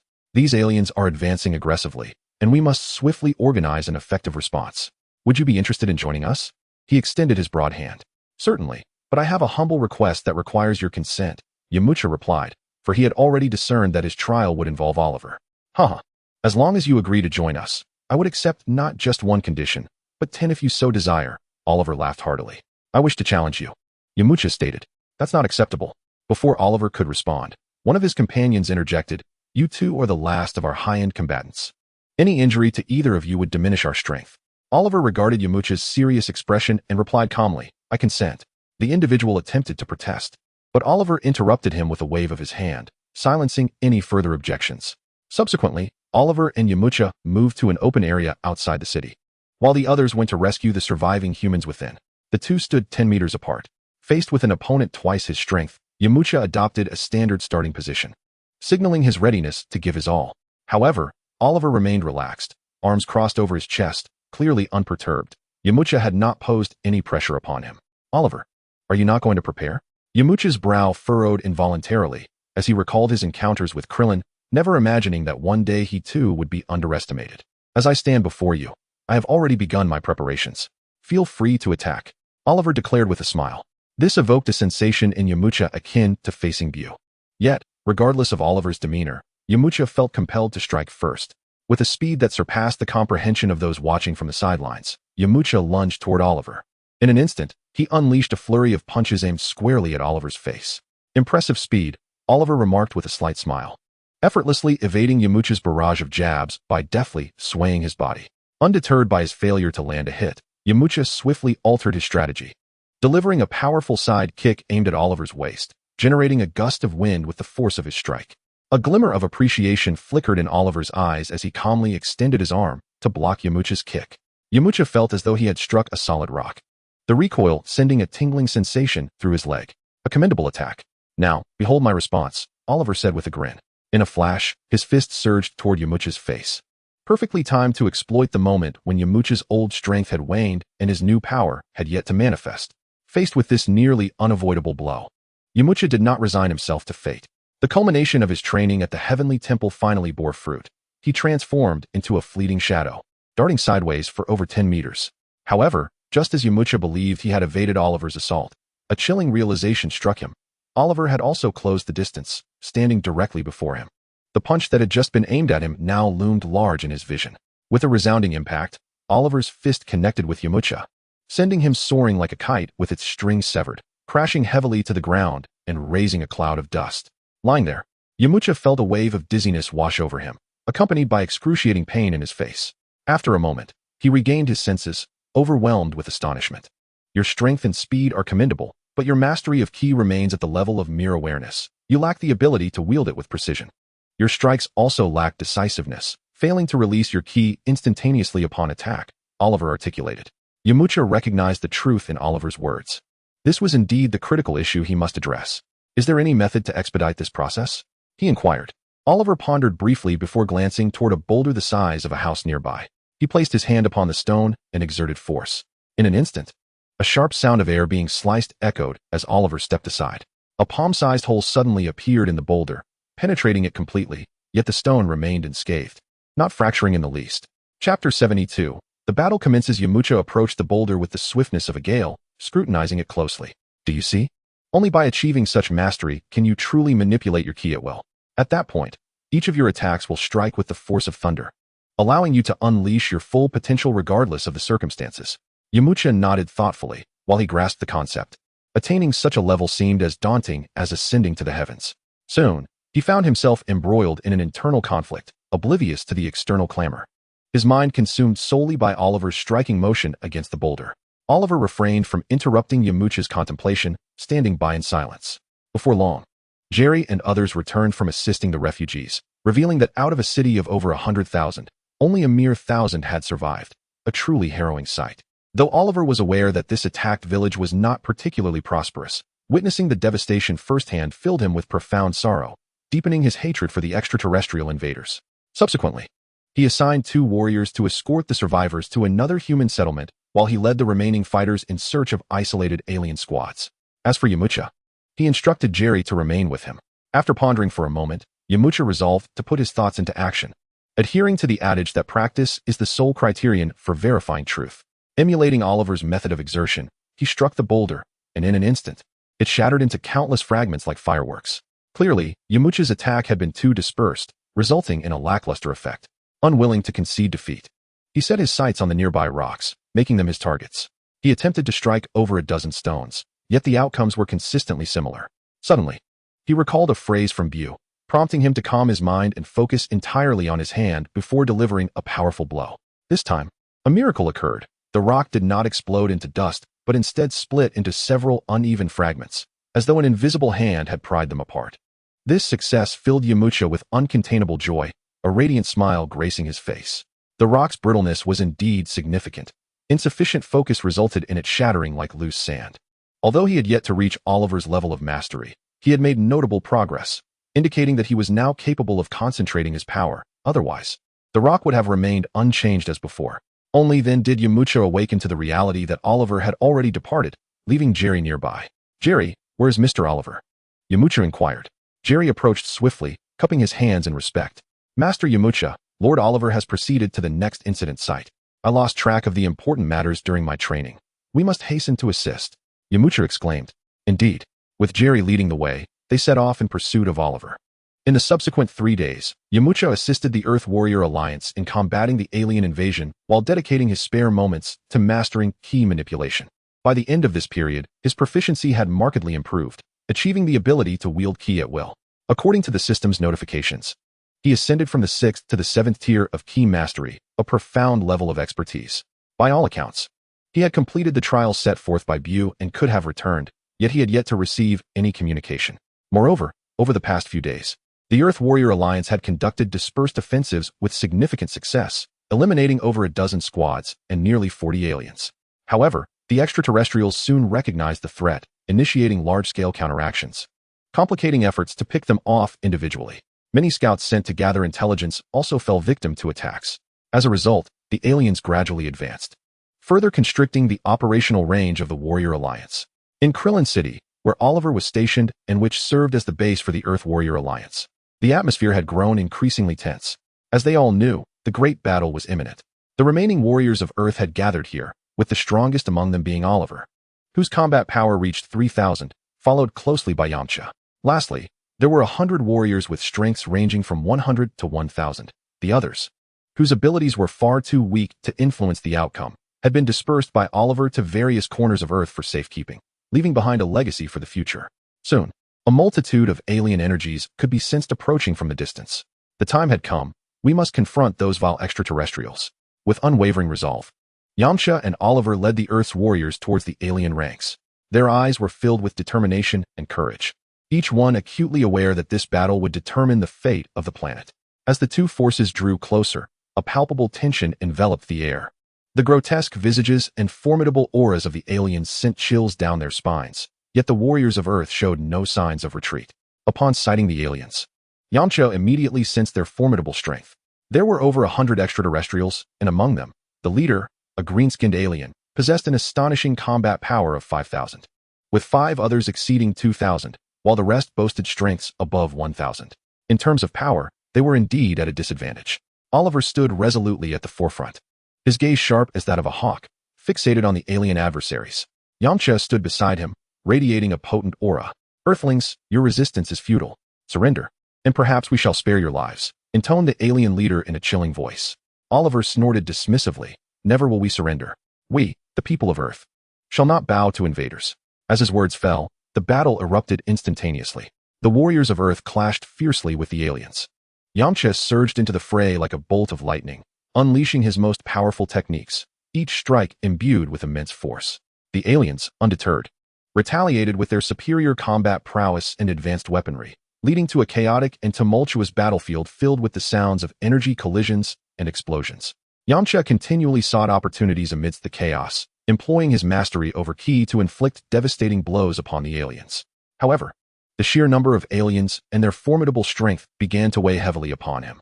Within mere minutes, over 10 warriors from Earth had been slain by the extraterrestrials, leaving many more on the brink of peril.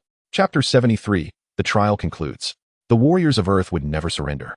"Brothers, I shall take the lead," proclaimed Jerry, his body marred with wounds, yet his gaze remained resolute. Suddenly, his aura surged dramatically, surpassing his previous limits, but it was wild and volatile, akin to a powder keg on the verge of explosion.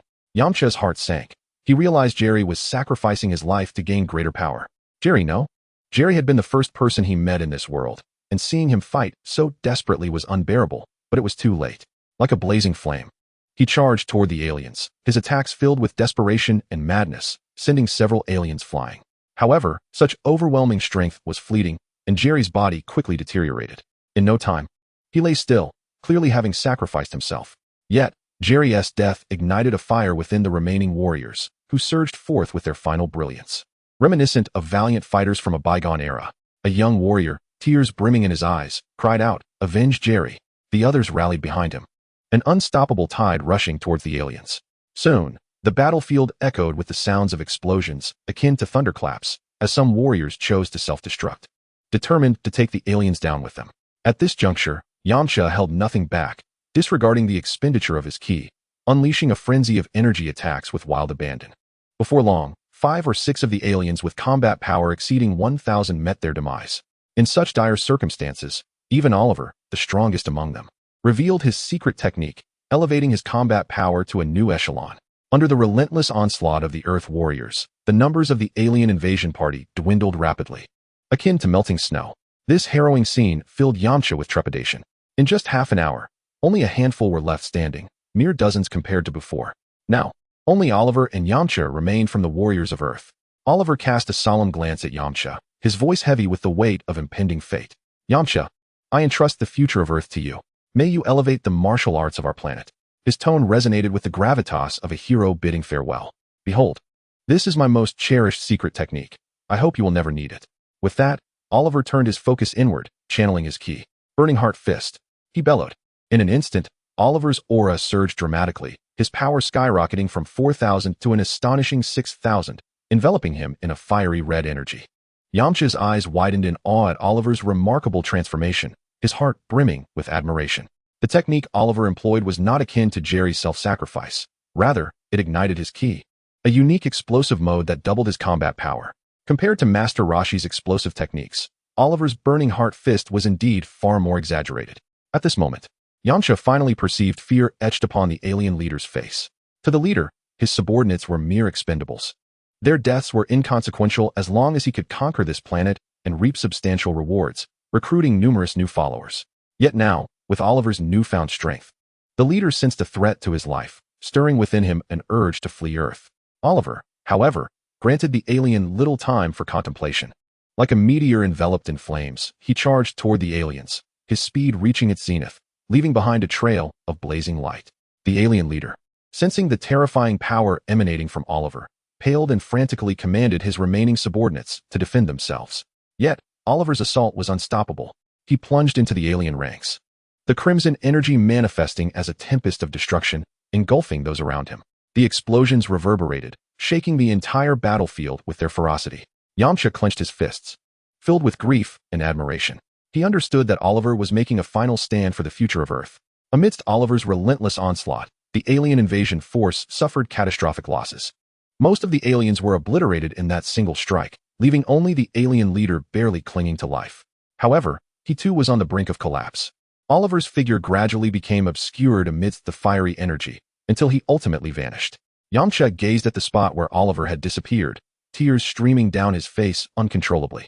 At this moment, the battlefield lay in profound silence. Yamcha wasted no time allowing the alien leader to recover. He unleashed a ki blast that obliterated the foe entirely. As the alien leader vanished in an instant, Yamcha's vision began to blur, swiftly followed by a dizzying sensation. And he found himself once again within the tunnel of the time simulation house. The tunnel flowed with rapidity, and before long, he was ejected from it.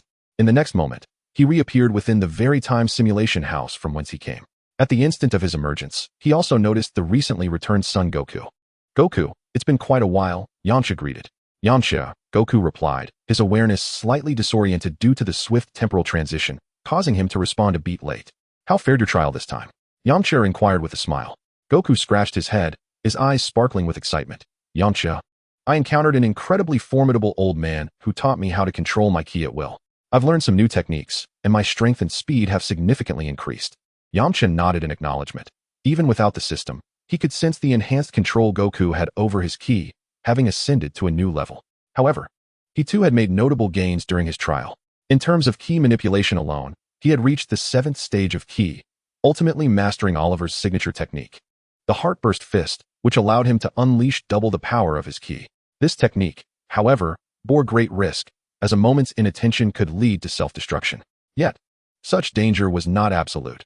Even with the more perilous techniques like the Kaioken and the Demon Seal Wave, as long as one's strength was sufficient, death could be avoided, and the skills could be elevated to higher echelons. Yamcha held this confidence. As his talents flourished, perfecting the Heartburst Fist would pose no challenge. Shortly thereafter, Bubbles reappeared at the entrance. Chapter 74, The Conclusion of Training and New Journeys. 6 months swiftly passed. The Heavenly Temple remained as serene and harmonious as ever, akin to a paradise untouched by the clamor of the world. Throughout these 6 months, Yamcha and Goku immersed themselves in rigorous training, their powers continually ascending. Their mastery of ki became increasingly refined, enabling them to conceal their energy more effectively in battle and to unleash their full strength under any circumstances. They could even move with bells attached to their bodies without causing a sound, embodying a state of singular focus and harmony. Concurrently, Yamcha developed a deeper understanding of the nuances of mental energy and ki manipulation, allowing him to more accurately perceive an opponent's movements and even anticipate their actions at critical moments. Goku's progress astounded Yamcha. Upon emerging from their trials, Goku's control over his ki had reached a parity with Yamcha's level. In the subsequent months, both advanced in tandem, ultimately achieving a perfect mastery of ki manipulation. On this day, Yamcha and Goku once again stood before Bubbles. After more than half a year of diligent training, their combat and mental prowess had significantly strengthened. Name: Yamcha. Combat power: 1800. Realm: 9th stage of ki, perfect. Mental power: 50. Talent points: 323. Bloodline: Earthling. Skills: New Wolfang Fist, Kamehameha, Ki Control Blast, Heartburst Fist, Solar Fist. Flight technique: unbeknownst to them, Yamcha's combat power had reached 1800, placing him at the level of a low-tier Saiyan warrior, no longer a weakling in the vast cosmos. Goku's improvement was even more pronounced, with his combat power soaring to 1100 and his mental power reaching 10 points. Although he lagged slightly behind Yamcha, it must be noted that he had ascended from a mere 180 points upon his arrival at the Heavenly Temple to an impressive 1100 points. A rapid progression that could only be described as astounding. At that moment, their ki was highly subdued. If one were to sense it purely through ki, they might assume they were ordinary individuals, a testament to their advanced mastery of ki concealment. Of course, they had yet to reach the level of Bubbles, who could suppress his energy to near non-existence, clearly a domain reserved for the divine. Nonetheless, in terms of ki utilization, they had already matched Bubbles. Their eyes brimmed with confidence and determination. After 6 months of arduous training, they yearned to challenge Bubbles once more to test their newfound strength. Bubbles regarded them with a slight nod. Excellent. It seems your efforts over the past 6 months have borne fruit. Now, let me assess your progress. Combat was imminent, and Yamcha and Goku swiftly entered their fighting stances. Yamcha employed his ki concealment techniques to render his energy nearly undetectable, while Goku unleashed a formidable aura, ready to confront Bubbles with overwhelming force. Bubbles, as always, moved with grace and speed, disappearing and reappearing unpredictably, making it challenging to pin him down. However, this time, Yamcha and Goku were no longer passive targets. With their minds as tranquil as the sky, they keenly sensed Bubbles' movements and reacted instantaneously, their strikes as swift as lightning, successfully parrying Bubbles' attacks. Following this, they engaged in a sparring session with Bubbles, revealing no signs of defeat. That's enough. You have mastered the use of ki perfectly. From here on, it will be up to you. Unless you wish to inherit the position of the God of the Heavens, Bubbles remarked with a smile. Forget it. Yamcha waved his hand dismissively, signaling his refusal. Goku harbored no such ambitions either. During their time at the Heavenly Temple, the god had expressed a desire for them to inherit his mantle. However, after learning of the various constraints and obligations that came with such a role, they lost interest. After all, the vibrancy of life on Earth was incomparable to the Heavenly Temple. A brief interlude of training was one thing, but the thought of spending a lifetime there filled Yamcha with trepidation. Moreover, after more than 6 months of training, Bulma had been quite vocal about her feelings. Although they could communicate via the communicator, the prolonged separation was challenging for a couple in the throes of romance. With their training complete, Yamcha and Goku prepared to depart from the Heavenly Temple. Just as they were about to leave, Bubbles approached them once more, his expression more solemn than usual. He gazed at Yamcha and Goku, slowly stating, "Yamcha, Goku, there is an urgent matter that requires your attention. Recently, the god of the heavens discovered that the entrance to the demon realm on Earth has been opened by an unknown individual, and a multitude of demons will emerge at night, rampaging against all that exists. This poses a grave threat to Earth, and the god hopes you can address this issue. Goku spoke first. Bubbles, rest assured. Since it threatens the Earth, we will not stand idly by. Yamcha nodded in agreement. Indeed, we shall drive those demons back to the demon realm and seal the entrance. In that instant, a flash of memory surged through his mind. It seemed to be from when Goku was searching for the Dragon Balls. Passing through a remote southern kingdom where he encountered an Asura from the demon clan hosting a martial arts tournament, inviting Earth's martial artists to challenge them. The outcome was tragic, as the martial artists from the neighboring kingdoms faced annihilation. Subsequently, a princess from a small kingdom was abducted until the arrival of Sun Wukong, who ventured into the demon realm to rescue her and once again seal the portal to that dark domain. At this moment, due to Yamcha escorting Sun Wukong to the heavenly temple, they had yet to reach that small kingdom.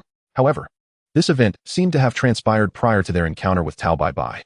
According to Yamcha's estimation, the Asura of the demon realm possessed rather mediocre strength, making it an effortless task for the current Sun Wukong to vanquish him. Bobo nodded slightly, a hint of reassurance crossing his face. With your words, I feel at ease. Nonetheless, these demons are not akin to the ordinary foes you have faced before. They are inherently ferocious, each boasting considerable prowess. You must exercise utmost caution. Understood, Bobo. The two replied in unison. Thereafter, Bobo revealed the location of the demon realm's portal to them. The duo arrived at the boundary of the heavenly temple and, facing the void, leaped downwards, hurtling towards the ground. Their journey back was remarkably swift, contrasting with the perilous trials they had faced on their way here. It seemed as though the celestial beings had intentionally facilitated their return.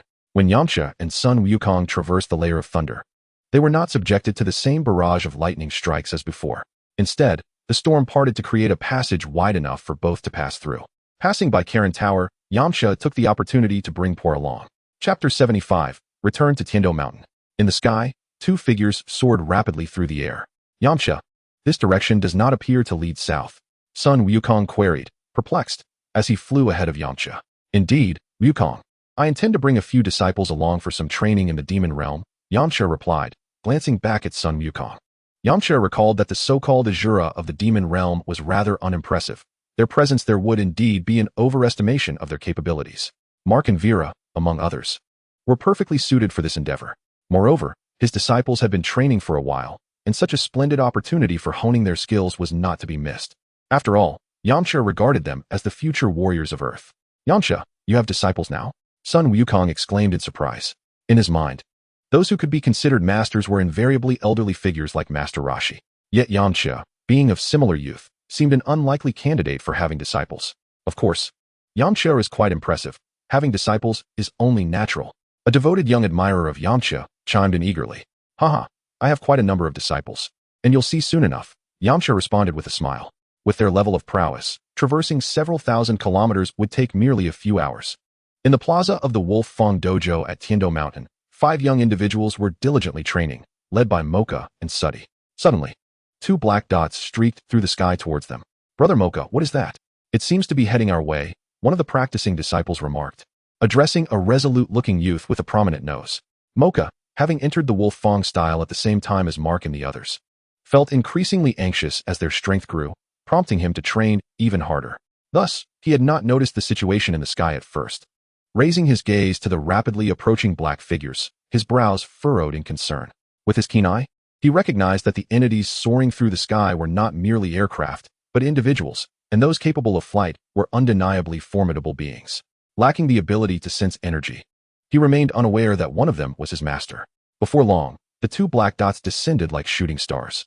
The initially tense group broke into joyous laughter, rushing forward to greet them. Master, indeed, you have not been idle these past 6 months, Yamcha said with a smile. With a discerning glance, he immediately assessed the condition of his disciples. Mocha and Suddy had reached a combat power of 30, while the 3 later disciples surpassed 20. Subsequently, Yamcha introduced Sun Wukong and Puar to the 5 disciples, while the other 4 remained engaged in training within the gravity chamber. Puar, go have some fun with them for a while. I'll take Wukong to the back, Yamcha instructed. All right, Master Yamcha, Puar replied. Yamcha then led Sun Wukong towards the rear of the dojo. Shortly thereafter, they arrived at a massive hemispherical structure. Yamcha, is this what you referred to as a good thing? It looks like a building, Sun Wukong remarked, his face filled with confusion. You'll understand once we go inside. Yamcha replied without elaboration, opening the door to the gravity chamber and stepping inside. The disciples training within the gravity chamber suddenly felt the gravitational force revert to normal. This was due to Bulma's design, which ensured that when the door was opened from the outside while individuals were present inside, the internal gravity would return to a standard state for safety. The group was momentarily puzzled. Who could be interrupting their training at this hour? That brat dares to disturb my training. Just wait until I deal with him. Mark, a robust figure, exclaimed, shaking his fists menacingly. At that moment, the door to the gravity chamber swung open, and a teasing voice rang out from beyond. Mark, it's been half a year. Do you need a lesson from your master as well? As Mark and the others beheld Yamcha and Sun Wukong entering, their faces lit up. Master, you have finally returned. Master, Vera, Vincent, and Carlos echoed in unison. Weren't you going to teach me a lesson? Yamcha replied with a playful smile. Who would dare? With my meager strength? Mark quickly changed his demeanor, speaking flatteringly. Noticing Sun Wukong beside Yamcha, he swiftly shifted the topic. Who is this young brother? Is he your new disciple, master? He is not merely your junior. He is the runner-up of the previous martial arts tournament, Sun Wukong, Yamcha introduced with a grin. Oh, just a runner-up?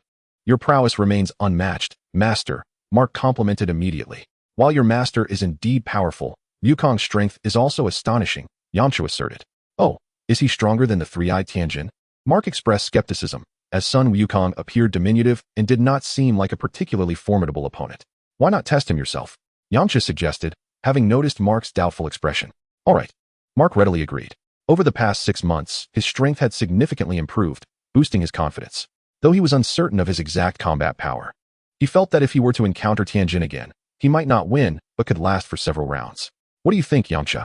I see your disciples are quite impressive, each roughly matching my strength from a year ago. As a combat enthusiast, Sun Wukong welcomed challenges without hesitation. Certainly, Yamcha nodded with a smile. Following this, Mark and the others took turns sparring with Sun Wukong. The outcome was predictable. Although the four had made rapid progress over the past 6 months, they could only succumb to the overwhelming strength of Sun Wukong, and within minutes, they all found themselves soundly defeated, resulting in a more subdued demeanor. After concluding the matches, Sun Wukong once again surveyed the gravity chamber.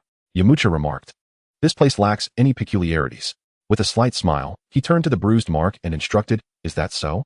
Mark, activate the gravity chamber and allow Goku to experience it. Set it to what we usually train with." Mark nodded and began adjusting the gravity chamber's controls, setting it to the 5th level, equivalent to 5 times the normal gravity. Instantly, an immense weight bore down upon everyone present.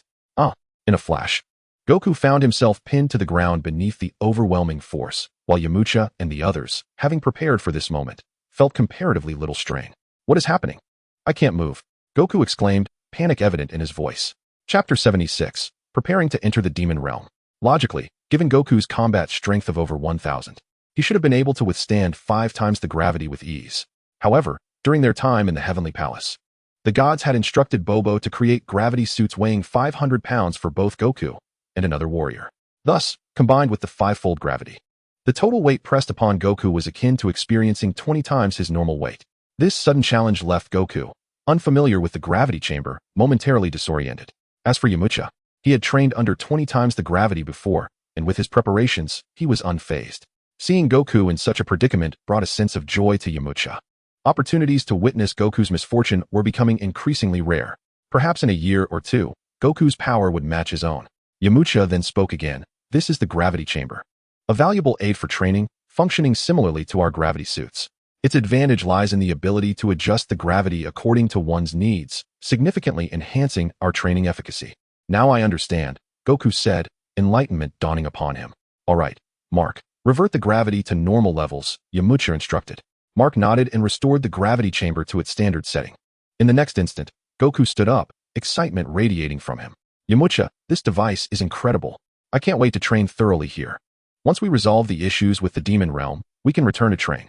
Yamcha smiled indeed. Master, what is the demon realm? Upon hearing the mention of the demon realm, Mark's interest was piqued, and he eagerly inquired.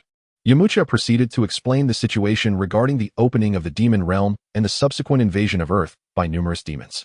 Upon hearing this, disciples like Vera and Mark exhibited expressions of exhilaration, each one eager for the challenge.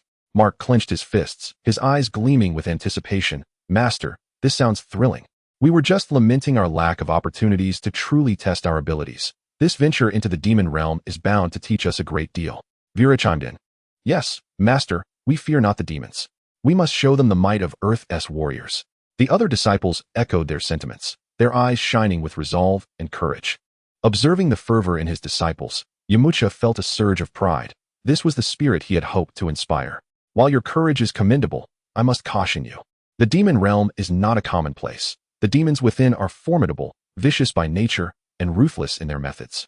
Although your powers have indeed grown through recent training, do not underestimate the enemy. Thus, once in the demon realm, you must heed commands and refrain from acting recklessly. Do you understand? Understood, Master, the disciples chorused, their voices still brimming with excitement. Yet it was evident they had taken Yamcha's warning to heart.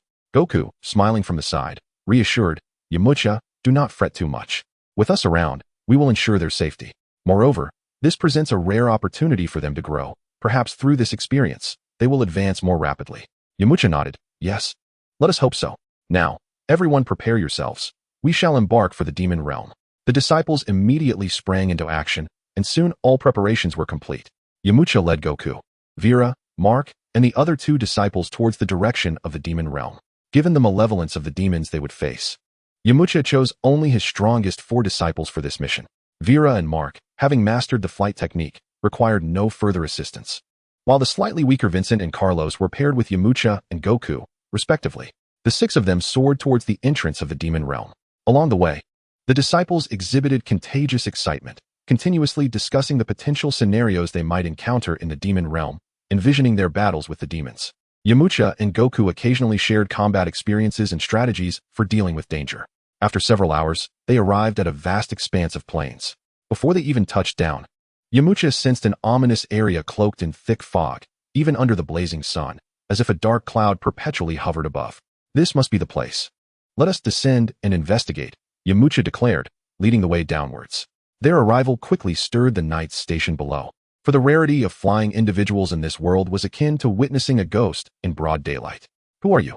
The knights swiftly encircled the 6. These knights were the royal guard of a nearby small kingdom.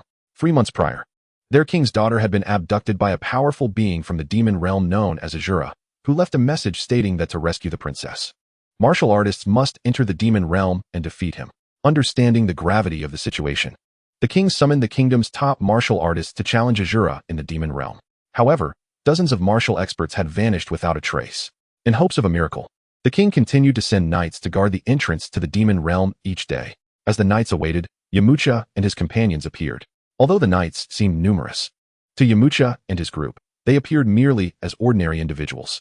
Do not misunderstand. We are martial artists, Yamcha stated to avoid any unnecessary confusion. Martial artists? Are you also here to challenge Azura in the demon realm? A knight inquired. However, I advise you against taking such risks. Dozens of martial artists have entered, but none have returned. The leading knight spoke with a grave expression. Despite their eagerness to complete the task and rescue the princess, he wished to avoid further casualties, especially considering that these self-proclaimed martial artists appeared notably young, with one even being a child. Mark, feeling slighted by the knight's dismissive tone, responded proudly. We are not just ordinary martial artists. My master is the champion of the World Martial Arts Tournament. What? The tournament champion? The leading knight's expression shifted to one of surprise. He quickly apologized to Yamcha and his companions, subsequently pleading for their assistance in rescuing the princess. Upon learning of Yamcha and his companions' credentials, the knights no longer obstructed their passage. As they ventured into the area shrouded in dense fog, Yamcha and his companions soon beheld an enormous black iron gate towering several meters high. Intricate patterns were etched upon its surface, creating an air of profound mystery. At that moment, one of the gates was ajar, propped open by a serrated long sword, approximately 2 feet wide. Chapter 77. The Guardian of the Demon Realm. Is this the sword that seals the gate? Is it truly difficult to extract? Sun Wukong inquired of the knight commander nearby. Indeed. Even the mightiest strongman in our kingdom would find it impossible to lift, the knight commander replied with a tinge of regret. Sun Wukong, somewhat skeptical, approached the long sword. Grasping its hilt, with a mere exertion of strength, he managed to draw it out slightly. What? How can this be? The knight commander's face registered astonishment. This was entirely within Yamcha's expectations. Sun Wukong's combat prowess had reached astonishing heights, far surpassing that of the demon realm warriors, whose strength hovered around a mere 200. Thus, Breaking the seal imposed by such feeble opponents was a trivial task for him. Just as Sun Wukong was about to fully extract the long sword, Yamcha interjected, "Wukong, we still need to enter, so let us hold off on pulling it out completely." "Haha, understood," Sun Wukong chuckled, subsequently reinserting the sword. It was at this moment that the knights realized the true caliber of the individuals before them. The 6 companions strolled towards the demon realm's gate, their demeanor reminiscent of a carefree outing. Yamcha and Sun Wukong, endowed with absolute strength, felt no fear, while Vera and the others found solace in their confidence, some even brimming with excitement for the impending battle. However, once they stepped through the demon realm gate, they soon sensed the sinister aura permeating the air, enveloping them in a palpable sense of oppression, mingled with exhilaration. Beyond the gate lay a broad, straight corridor, dimly lit and steeped in mystery. The walls and floor were crafted from unidentifiable azure stones, adorned with intricate and eerie runes, seemingly sealing away unknown monstrosities. Every 10 or so meters, a faint torch flickered, casting a meager light. Suddenly, from the depths of darkness, a sharp projectile whistled through the air, hurtling straight towards the leading Yamcha. Intriguing, he mused. Such a lowly caliber of hidden weapon was but a child's plaything to him. Before he could engage, however, Vera, ever vigilant, leaped forward, intercepting the incoming projectile and sending it careening away. She then called into the shadows, "Who goes there? Step forward." As footsteps approached, a provocatively clad woman emerged, brandishing a dagger tied with a cord in one hand and a long sword at her waist, her arms crossed over her chest. She bore a striking resemblance to a human, save for her elongated ears, a stark departure from human norm. With a playful laugh, she announced, "Welcome to the demon realm. Naturally, I am of the demon race. What brings you humans here? You demonic folk opened the gate to the demon realm, disrupting the peace between our worlds. Do you truly question our purpose here?" Yamcha replied with a smile. Before the fiery woman could retort, a deep voice resonated from behind her. "If you seek to challenge Azura, I advise you to turn back. Dozens like you have already met their demise." Then, with a thunderous sound akin to crumbling mountains, a giant with azure skin emerged, towering the size of a house. 2 imposing horns crowned his head, reminiscent of the ox demon king from Earth, yet significantly larger. "We are no ordinary martial artists," Mark declared with pride. "Is that so? However, to gain entry, you must present a pass," the giant demon stated solemnly. "A pass? What is that?" Sun Wukong inquired. "A pass is proof from King Yama granting outsiders permission to enter the underworld or demon realm," the giant boasted, seemingly holding King Yama in high regard. Yamcha, contemplating King Yama's image, surmised that perhaps the giant and King Yama belonged to the same lineage. "Then we must enter," Yamcha stated bluntly, wishing to avoid further banter. "Only if you can defeat us," the fiery woman countered. "Vera, Mark, you 2 step forward to compete with them," Yamcha instructed. In Yamcha's eyes, the 2 gatekeepers before them possessed lackluster strength. Perhaps this remote corner of the demon realm, akin to Earth, was devoid of formidable warriors. Even those with combat prowess around 70 were entrusted with guarding the demon gate. Mark, having trained for over 6 months in the gravity chamber, boasted a combat strength of 80, while Vera surpassed him with a remarkable strength of 92, far exceeding the 2 demon guardians. Mark and Vera, confronted by the giant and the fiery woman, remained unflinching, devoid of any hint of trepidation, for they had come to the demon realm precisely to challenge the strong. With a slight smile, Mark queried, "Brother, how shall we choose between these 2 demons?" "Whichever you prefer," Vera replied nonchalantly. "Then I shall entertain this lovely lady," Mark said with a goofy grin, as if he had stumbled upon a treasure. Vera shook her head, facing the giant demon directly. Once they had selected their opponents, they took their positions. "Beautiful lady, I shall now make my move," Mark announced to the fiery woman. She giggled in response. "My name is Mira. You humans are quite amusing. You make me hesitant to strike." As Yamcha observed Vera engaging with the giant, who wielded a 4-meter-long spear and launched a fierce onslaught, he could no longer tolerate the inconsequential banter between Mark and Mira. "Mark, quickly resolve your opponent. We must proceed," Yamcha urged. Mark promptly grasped the situation.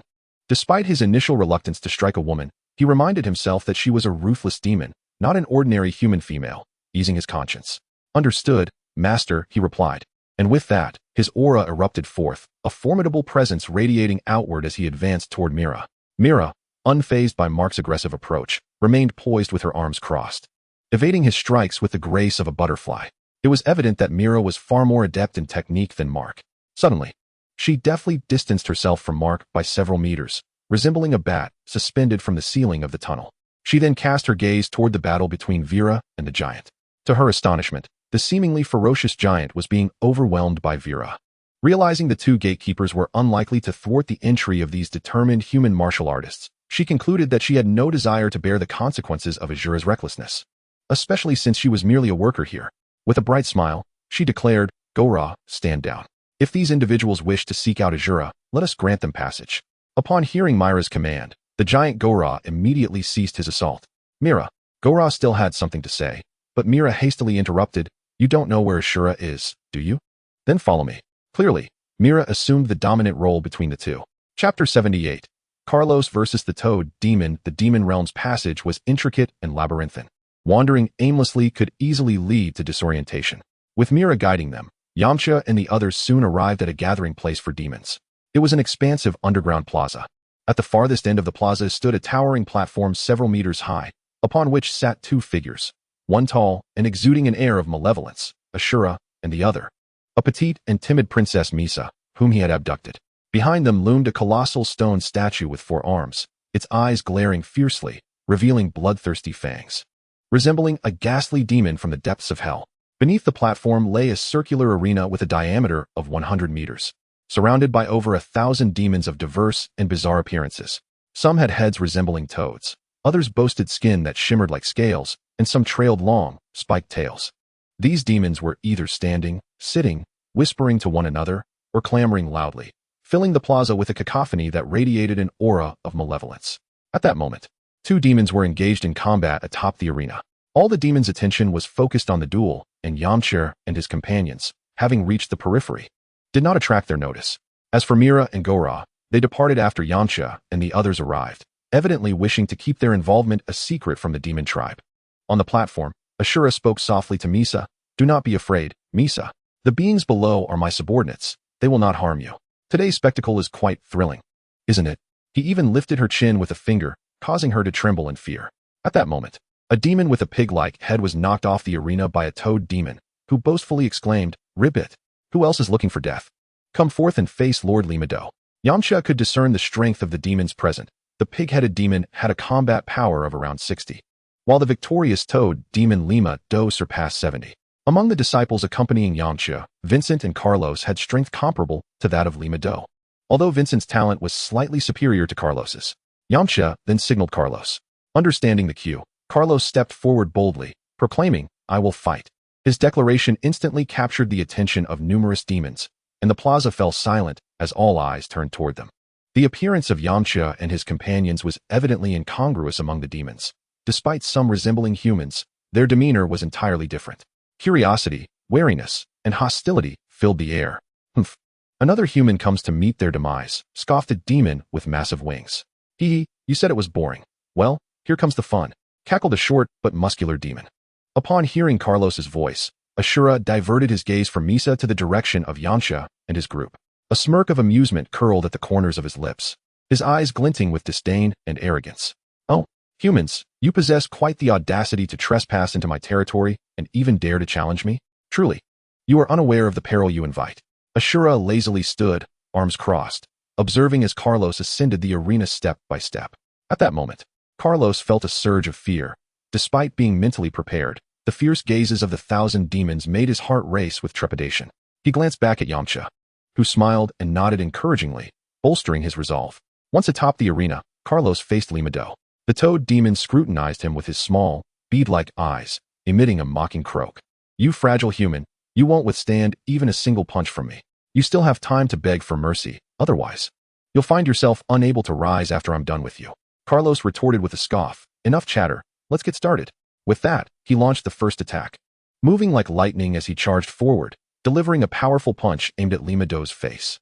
Taken aback by Carlos's swiftness, Lima-Do hastily sidestepped, narrowly avoiding the blow as Carlos's fist grazed his cheek, creating a gust of wind. "Not bad for a human," Lima-Do jeered, then propelled himself into the air, twisting mid-leap and extending his long tongue toward Carlos like a whip. The agile appendage darted toward him in an instant. Carlos, quick on his feet, shifted his weight back to evade the attack, then executed a sweeping kick aimed at Lima-Do, who was still airborne. Caught off guard, Lima-Do was struck in the waist by Carlos's kick, sending him tumbling sideways, crashing heavily at the edge of the arena. "Bravo!" Vera exclaimed from below, unable to contain her excitement. The other demons responded with boos, their discontent evident. Lima-Do rose from the ground, fury blazing in his eyes. You dare to humiliate me, human? You will pay for this. With that, his muscles bulged, and his scales gleamed even brighter, exuding a powerful aura. He stomped the ground forcefully, launching himself at Carlos like a cannonball, fists clenched, ready to strike at Carlos's chest. Carlos, refusing to underestimate his opponent, inhaled deeply, channeling energy into his arms, crossing them before his chest to brace for impact. Boom! Their fists collided with a thunderous sound, the force of the impact sending shockwaves through the arena, causing it to tremble slightly. Carlos felt a jolt of numbness in his arms, his body instinctively retreating a few steps. Lima Do staggered back as well, but he quickly launched another round of attacks. Thus, Carlos and Lima Do continued their fierce exchange atop the arena, evenly matched in their combat. The spectators, captivated, cheered and booed in equal measure. Vera and the others closely observed Carlos's every move, torn between concern for his safety and studying the demon's fighting techniques for future encounters. Meanwhile, Ashura remained nonchalant atop the platform, seemingly indifferent to the battle unfolding before him. He occasionally glanced at Misa, who was anxiously watching the fight, and smiled with an enigmatic expression. The intensity of the skirmish was clearly on a different level than his apparent disinterest. As the battle dragged on, Carlos began to feel overwhelmed. After all, Lima Do, as a demon of the demon realm, possessed undeniable advantages in strength and endurance. Yet Carlos did not relent. He gritted his teeth, resolutely resisting Lima Do's relentless onslaught. Just as he felt he was nearing his limit, he steeled himself and unleashed the signature move of the Wolf Fang Fist, the energy sphere. Carlos seized the moment perfectly, just as Lima Do launched another attack. He suddenly vanished from sight. Lima Do's fist swung through empty air, confusion etched on his face, just as Carlos reappeared behind him, arms outstretched, shouting, "Energy sphere!" A formidable wave of energy surged forth from Carlos's hands, hurtling towards the back of Lima Do. Lima Do, sensing the disturbance behind him, attempted to evade. But it was too late. Boom! The energy wave struck him forcefully in the back, propelling him forward and sending him crashing outside the arena, stirring up a cloud of dust. In an instant, the entire square fell silent, with all the demons wide-eyed, incredulously witnessing the spectacle. Chapter 79, The Azura Strikes. As Lima Do was defeated, the demons erupted with fervor, akin to a powder keg ignited, and one of the dog-headed demons leapt into the fray. Previously, Carlos had unleashed his ultimate technique, but, like a deflated balloon, his energy was excessively drained. In the demon realm, the air was thick with a noxious mist infused with demonic energy, making it difficult to recover in a short span of time. And he succumbed after only a few rounds. Just as the dog-headed demon reveled in his victory, Vincent entered the competition like a swift cheetah. With a foundation as solid as a rock and the profound prowess of the Wolf Fang martial arts, Vincent dispatched two demons with ease, yet soon found himself fatigued, akin to a bowstring stretched to its limit. Following him, Mark and Vera took to the stage. Their performances shone like brilliant stars, far surpassing the brilliance of Carlos and Vincent. Mark, embodying the spirit of a war god, triumphed over 6 opponents, while Vera was even more remarkable, consecutively defeating 7 foes. Bring down that human. Nia shall prevail. The demons surrounding the arena roared like a tempest. At that moment, Vera faced his 8th opponent, a peculiar demon with horns atop his head and wings sprouting from his back, known among demons as Nia. Nia's strength far exceeded that of the previous demons, boasting a combat power of 120 points, undeniably a top-tier entity among the multitude of demons below. Clearly, under normal circumstances, Vera would not stand a chance against Nia. Nia flapped his wings, soaring above the arena like a fierce hawk, periodically diving down like a bolt of lightning to launch relentless attacks against Vera. His speed was akin to a gale, rendering him nearly impossible to predict. Vera remained composed, moving with the agility of a nimble cheetah, skillfully dodging the assaults. However, in the face of such a vast disparity in power, Vera soon found himself retreating under Nia's onslaught. "Well done, Nia. Go, Nia." The demons cheered, their voices rising in a cacophony. After several rounds of careful observation, Vera quickly discerned Nia's patterns of movement. Yet, counterattacking proved to be a formidable challenge. Nia's flight speed was like a phantom, and with Vera's current pace, seizing an opportunity was nearly impossible. It seemed that only an ultimate move could turn the tide. A powerful surge of energy erupted from Vera's body like a volcanic eruption, instantly enveloping him in a translucent aura. Explosive mode. Sun Wukong gaped in astonishment. He had thought that only the Turtle School utilized such a mode, not expecting that Yamcha's disciples would as well. "Yamcha, your disciples are truly impressive, nearly matching my strength." "Not quite there yet," Yamcha chuckled. After entering explosive mode, Vera's combat power surged to 138 points, surpassing Nia. "Humph, Mere bluster, Nia scoffed, sensing the change in Vera but attributing it to trickery due to his overconfidence. Is that so? Watch closely, Vera replied with a smirk. Due to the continuous battles, his stamina had dwindled to a critical low, further exacerbated by the explosive mode, which consumed energy at an accelerated rate. According to his calculations, he could only maintain this state for 30 seconds. In the next moment, Vera leaped into the air, launching an assault towards the hovering Nia. Though Nia feigned arrogance, he did not dare to confront Vera's fierce momentum head-on, instead relying on his aerial prowess to evade. What if you can't touch me? Nia taunted with a mocking grin. Can you escape? Vera shot back with a sly smile, channeling energy beneath his feet, executing a turn in midair to pursue Nia once more. Impossible, you can fly too? Due to the confined space beneath and the arena's dimensions, Nia's movement was limited, and Vera quickly closed the gap, reaching out to grasp one of Nia's wings. Nia's expression turned to one of sheer terror as he struggled against Vera's formidable grip, finding himself unable to break free. With a powerful toss, Vera slammed Nia down onto the arena floor. Nia was momentarily dazed, and before he could recover, Vera swiftly charged in, unleashing a flurry of relentless attacks. The demon Nia gradually lost his capacity to resist under Vera's onslaught. Ultimately, Vera emerged victorious, having successfully defeated the avian demon. The demons below expressed their dismay. Their strongest among them were no match for this seemingly frail human, astonished by the latent power of these seemingly weak beings. However, at that moment, Azura, seated high above, could no longer remain passive. With a cold chuckle, he declared, "Humph, merely some trivial tricks. Now, allow you to witness the true power of our kind." With that, Azura leapt from his perch, hurtling towards Vera like a bolt of lightning. Having just vanquished Nia, Vera's explosive mode had waned, and facing Azura's assault, he was already fatigued, unable even to evade. Yet, he remained calm, for he knew Yamcha would come to his aid. Indeed, just as Azura was about to strike, a figure intervened, not Yamcha, but Sun Wukong. Sun Wukong, having been stirred by the thrill of battle, had been restrained by Yamcha earlier, but upon witnessing Vera's peril, he surged forward without hesitation. This time, Yamcha did not restrain him. As Azura's fist met Sun Wukong's, both were jolted back several steps. Vera nodded to Sun Wukong, then descended from the arena, returning to Yamcha's side. "Little one, your strength is quite commendable," Azura remarked with a grin, not believing he was inferior to the diminutive Sun Wukong, assuming he had merely underestimated him. "Yet, your power is rather mediocre." Sun Wukong replied with sincerity in his eyes. "Humph, this little brat truly knows how to boast." Azura scoffed, emitting a powerful and sinister aura that sent chills down the spine. However, Sun Wukong remained unfazed by Azura's overwhelming presence. Seeing Sun Wukong's calm demeanor, Azura felt a pang of irritation rise within him. He resolved to teach this insolent child a lesson. "Underestimate me, will you? Then let me show you my true prowess." Azura bellowed, charging at Sun Wukong once more. His speed was astonishing, and he quickly closed the distance to Sun Wukong. His fist imbued with tremendous force aimed directly at him. Sun Wukong's gaze sharpened, swiftly sidestepping Azura's strike while retaliating with a punch of his own. Their fists clashed in midair with a resounding crash, the force radiating outward, causing some demons around the arena to stagger back a few paces. Chapter 80, An Unexpected Turn. Azura was utterly astounded. That last blow had been delivered with all his might. Yet, such a ferocious assault had failed to make Sun Wukong yield even an inch. "Is your attack so feeble? Do you possess any more formidable techniques?" Sun Wukong remarked with a smile, his tone laced with nonchalance. The might of Azura's assault was not to be underestimated. Under Yamcha's scrutiny, it had registered an astounding intensity of 200 points. Had it been the Sun Wukong who had yet to undergo training in the Celestial Temple, he would undoubtedly have struggled to withstand such force. Yet, for the current Sun Wukong, the attack felt as trivial as a mere tickle. Is Lord Azura truly so easily vanquished? It was not that Azura was overly weak, but rather that the human boy was exceptionally powerful. "Go, Lord Azura." Princess Misa, seated upon her lofty platform, could not conceal her delight.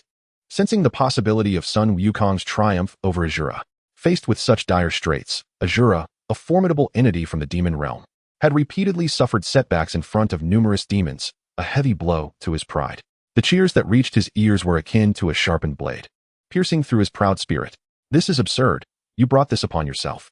Great Mage Babera, grant me your strength." In an instant, his long hair billowed as if caught in a tempest, the crimson triangular mark upon his forehead pulsating with an eerie red luminescence, akin to flames licking the air. Soon, this crimson glow surged forth like a tidal wave, transforming into vivid red symbols that enveloped his entire form like a spider's web. "Mage Babera," Yamcha murmured inwardly. recognizing that only those of profound mystery could attain the status of a mage in the demon realm. Although their individual powers might be modest, their unique magic enabled them to accomplish feats beyond the capabilities of warriors. This realization filled Yamcha with an unsettling foreboding. In a brief span, Asura's aura had escalated to match that of Sun Wukong, and it showed no signs of abating. The terror of mages was indeed unfathomable. With this ominous transformation, Asura's aura surged wildly once more, distorting the very air around him with the immense pressure he exuded. His eyes turned a blood red, betraying boundless madness and murderous intent. Ultimately, Asura's combat prowess soared to 1,100 points. Little brat, this is your doing. Prepare to experience the full might of my ultimate form, Asura bellowed, his voice brimming with rage and ferocity. He charged at Sun Wukong with a speed several times greater than before, almost becoming a streak of crimson shadow. In the blink of an eye, he was upon Sun Wukong, his fist carrying the power to annihilate, tearing through the air with a piercing shriek. Sun Wukong sensed the formidable nature of Asura's strike and dared not underestimate it. Every muscle in his body tensed, channeling his energy to its zenith. Bring it on, he shouted, meeting Asura's punch with his own. The collision of their fists unleashed a cataclysmic wave of energy, shaking the entire underground arena. Cracks appeared in the surrounding walls, and debris rained down as demons scattered in terror, desperate to escape the aftermath of the battle. They are truly formidable. Even Vera and the others found themselves retreating involuntarily from the shockwaves generated by the clash of Sun Wukong and Asura. Only Yamcha remained steadfast, unmoving in the face of such overwhelming energy. In the midst of the titanic struggle, Sun Wukong and Asura found themselves locked in a stalemate, their bodies trembling as they exerted every ounce of strength against one another. I never imagined you could force me to unleash my final power, Asura gritted through clenched teeth, his visage contorted with rage. You are indeed strong, but I shall not be defeated, Sun Wukong resolutely countered, his eyes ablaze with the fervor of victory. The two continued their impasse, neither willing to yield. However, as time wore on, Sun Wukong gradually acclimated to Asura's onslaught, recognizing that in terms of absolute technique, Asura was vastly inferior. With a sudden surge of energy, Sun Wukong propelled his fist forward, unleashing an even greater force. Taken by surprise, Asura was sent hurtling away, crashing against the rear wall with such force that it created a massive hole. Collapsed amidst the rubble, Asura coughed up a copious amount of blood, struggling to rise. But his body betrayed him. Having sustained injury, the explosive energy within him became utterly uncontrollable. You have lost, Sun Wukong stated coolly, gazing down at Asura.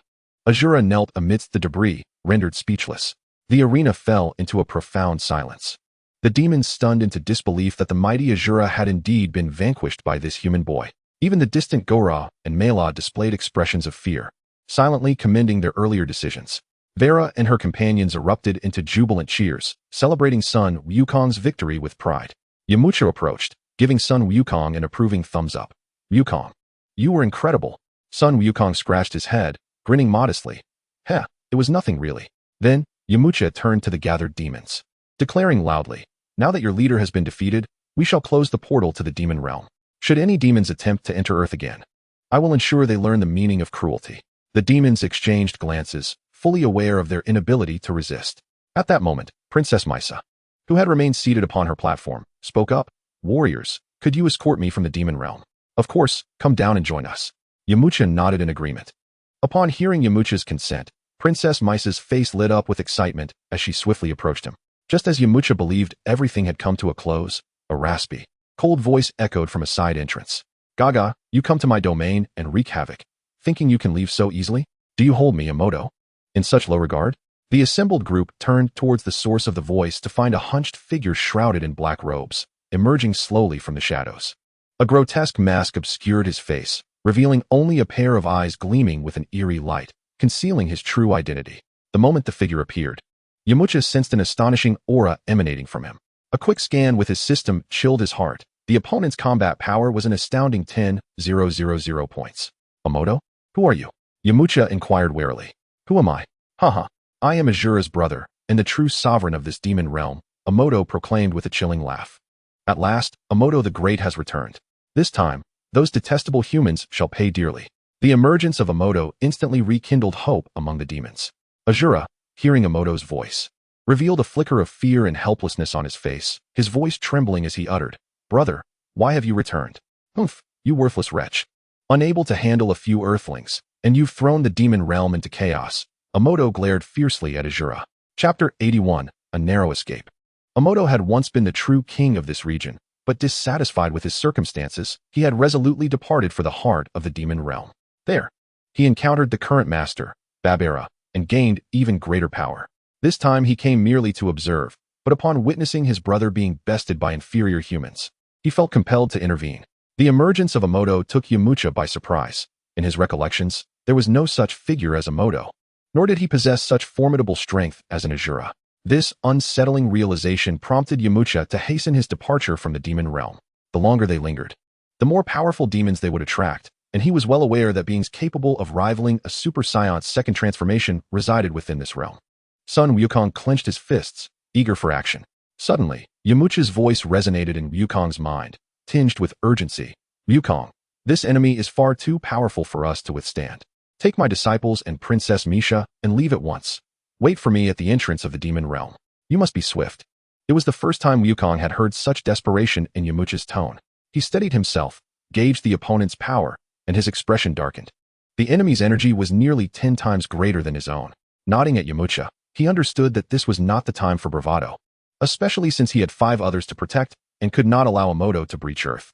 Meanwhile, Vera, Mark, and the others also received Yamcha's telepathic message. Let's go. In the next instant, without hesitation, Sun Wukong seized Princess Misha and sprinted towards the passage behind them, followed closely by Vera and Mark. However, it was too late to escape now. With a single wave of his hand, Amoto unleashed a dark energy wave towards Wukong and the others. Your opponent is me, Yamcha.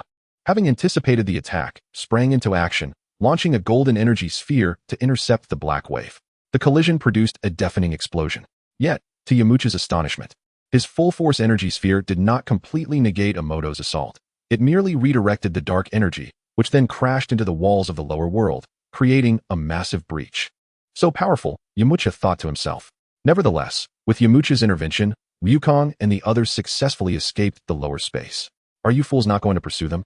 Amoto coldly barked at the surrounding demons who remained frozen in place. Yes, Lord Amoto. The demons promptly sprang into action, howling as they chased after Wukong and his companions. Is that all you can do? Then you shall remain here today. Amoto sneered at Yamcha.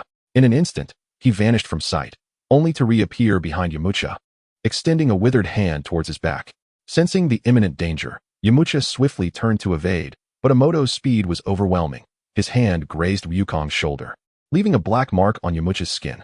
Black blood oozed from his lips, revealing the vast disparity between them.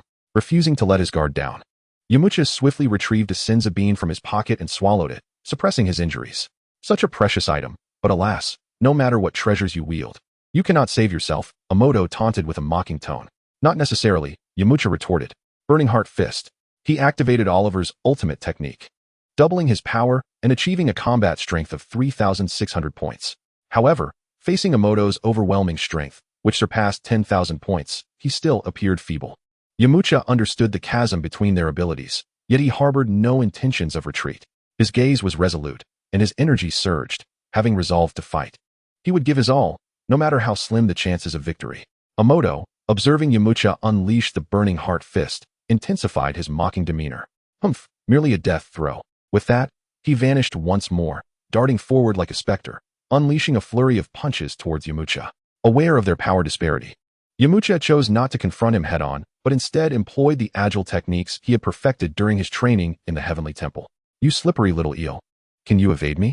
Amoto sneered, then swung his hand again, directing another powerful energy wave at Yamcha. The vast range of this attack was overwhelming, despite his agility.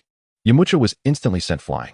His body crashed against a distant wall like a kite severed from its string, skidding across the ground before coming to a halt.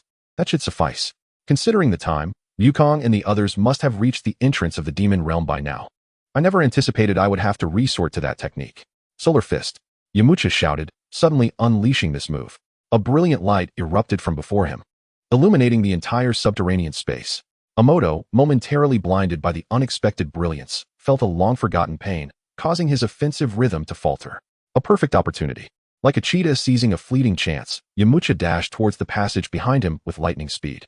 Along his path, numerous demons fell like chaff before the scythe, as he showed no mercy in his assault. For Amoto, who feared light above all, Yamcha's solar fist was more than sufficient to incapacitate him. However, mere seconds later, Amoto regained his senses. "Damn it, how dare you ambush me?" he growled furiously. When he finally regained clarity, Yamcha had vanished without a trace. Yamcha raced like the wind to the gate of the demon realm. "Yamcha, Master!"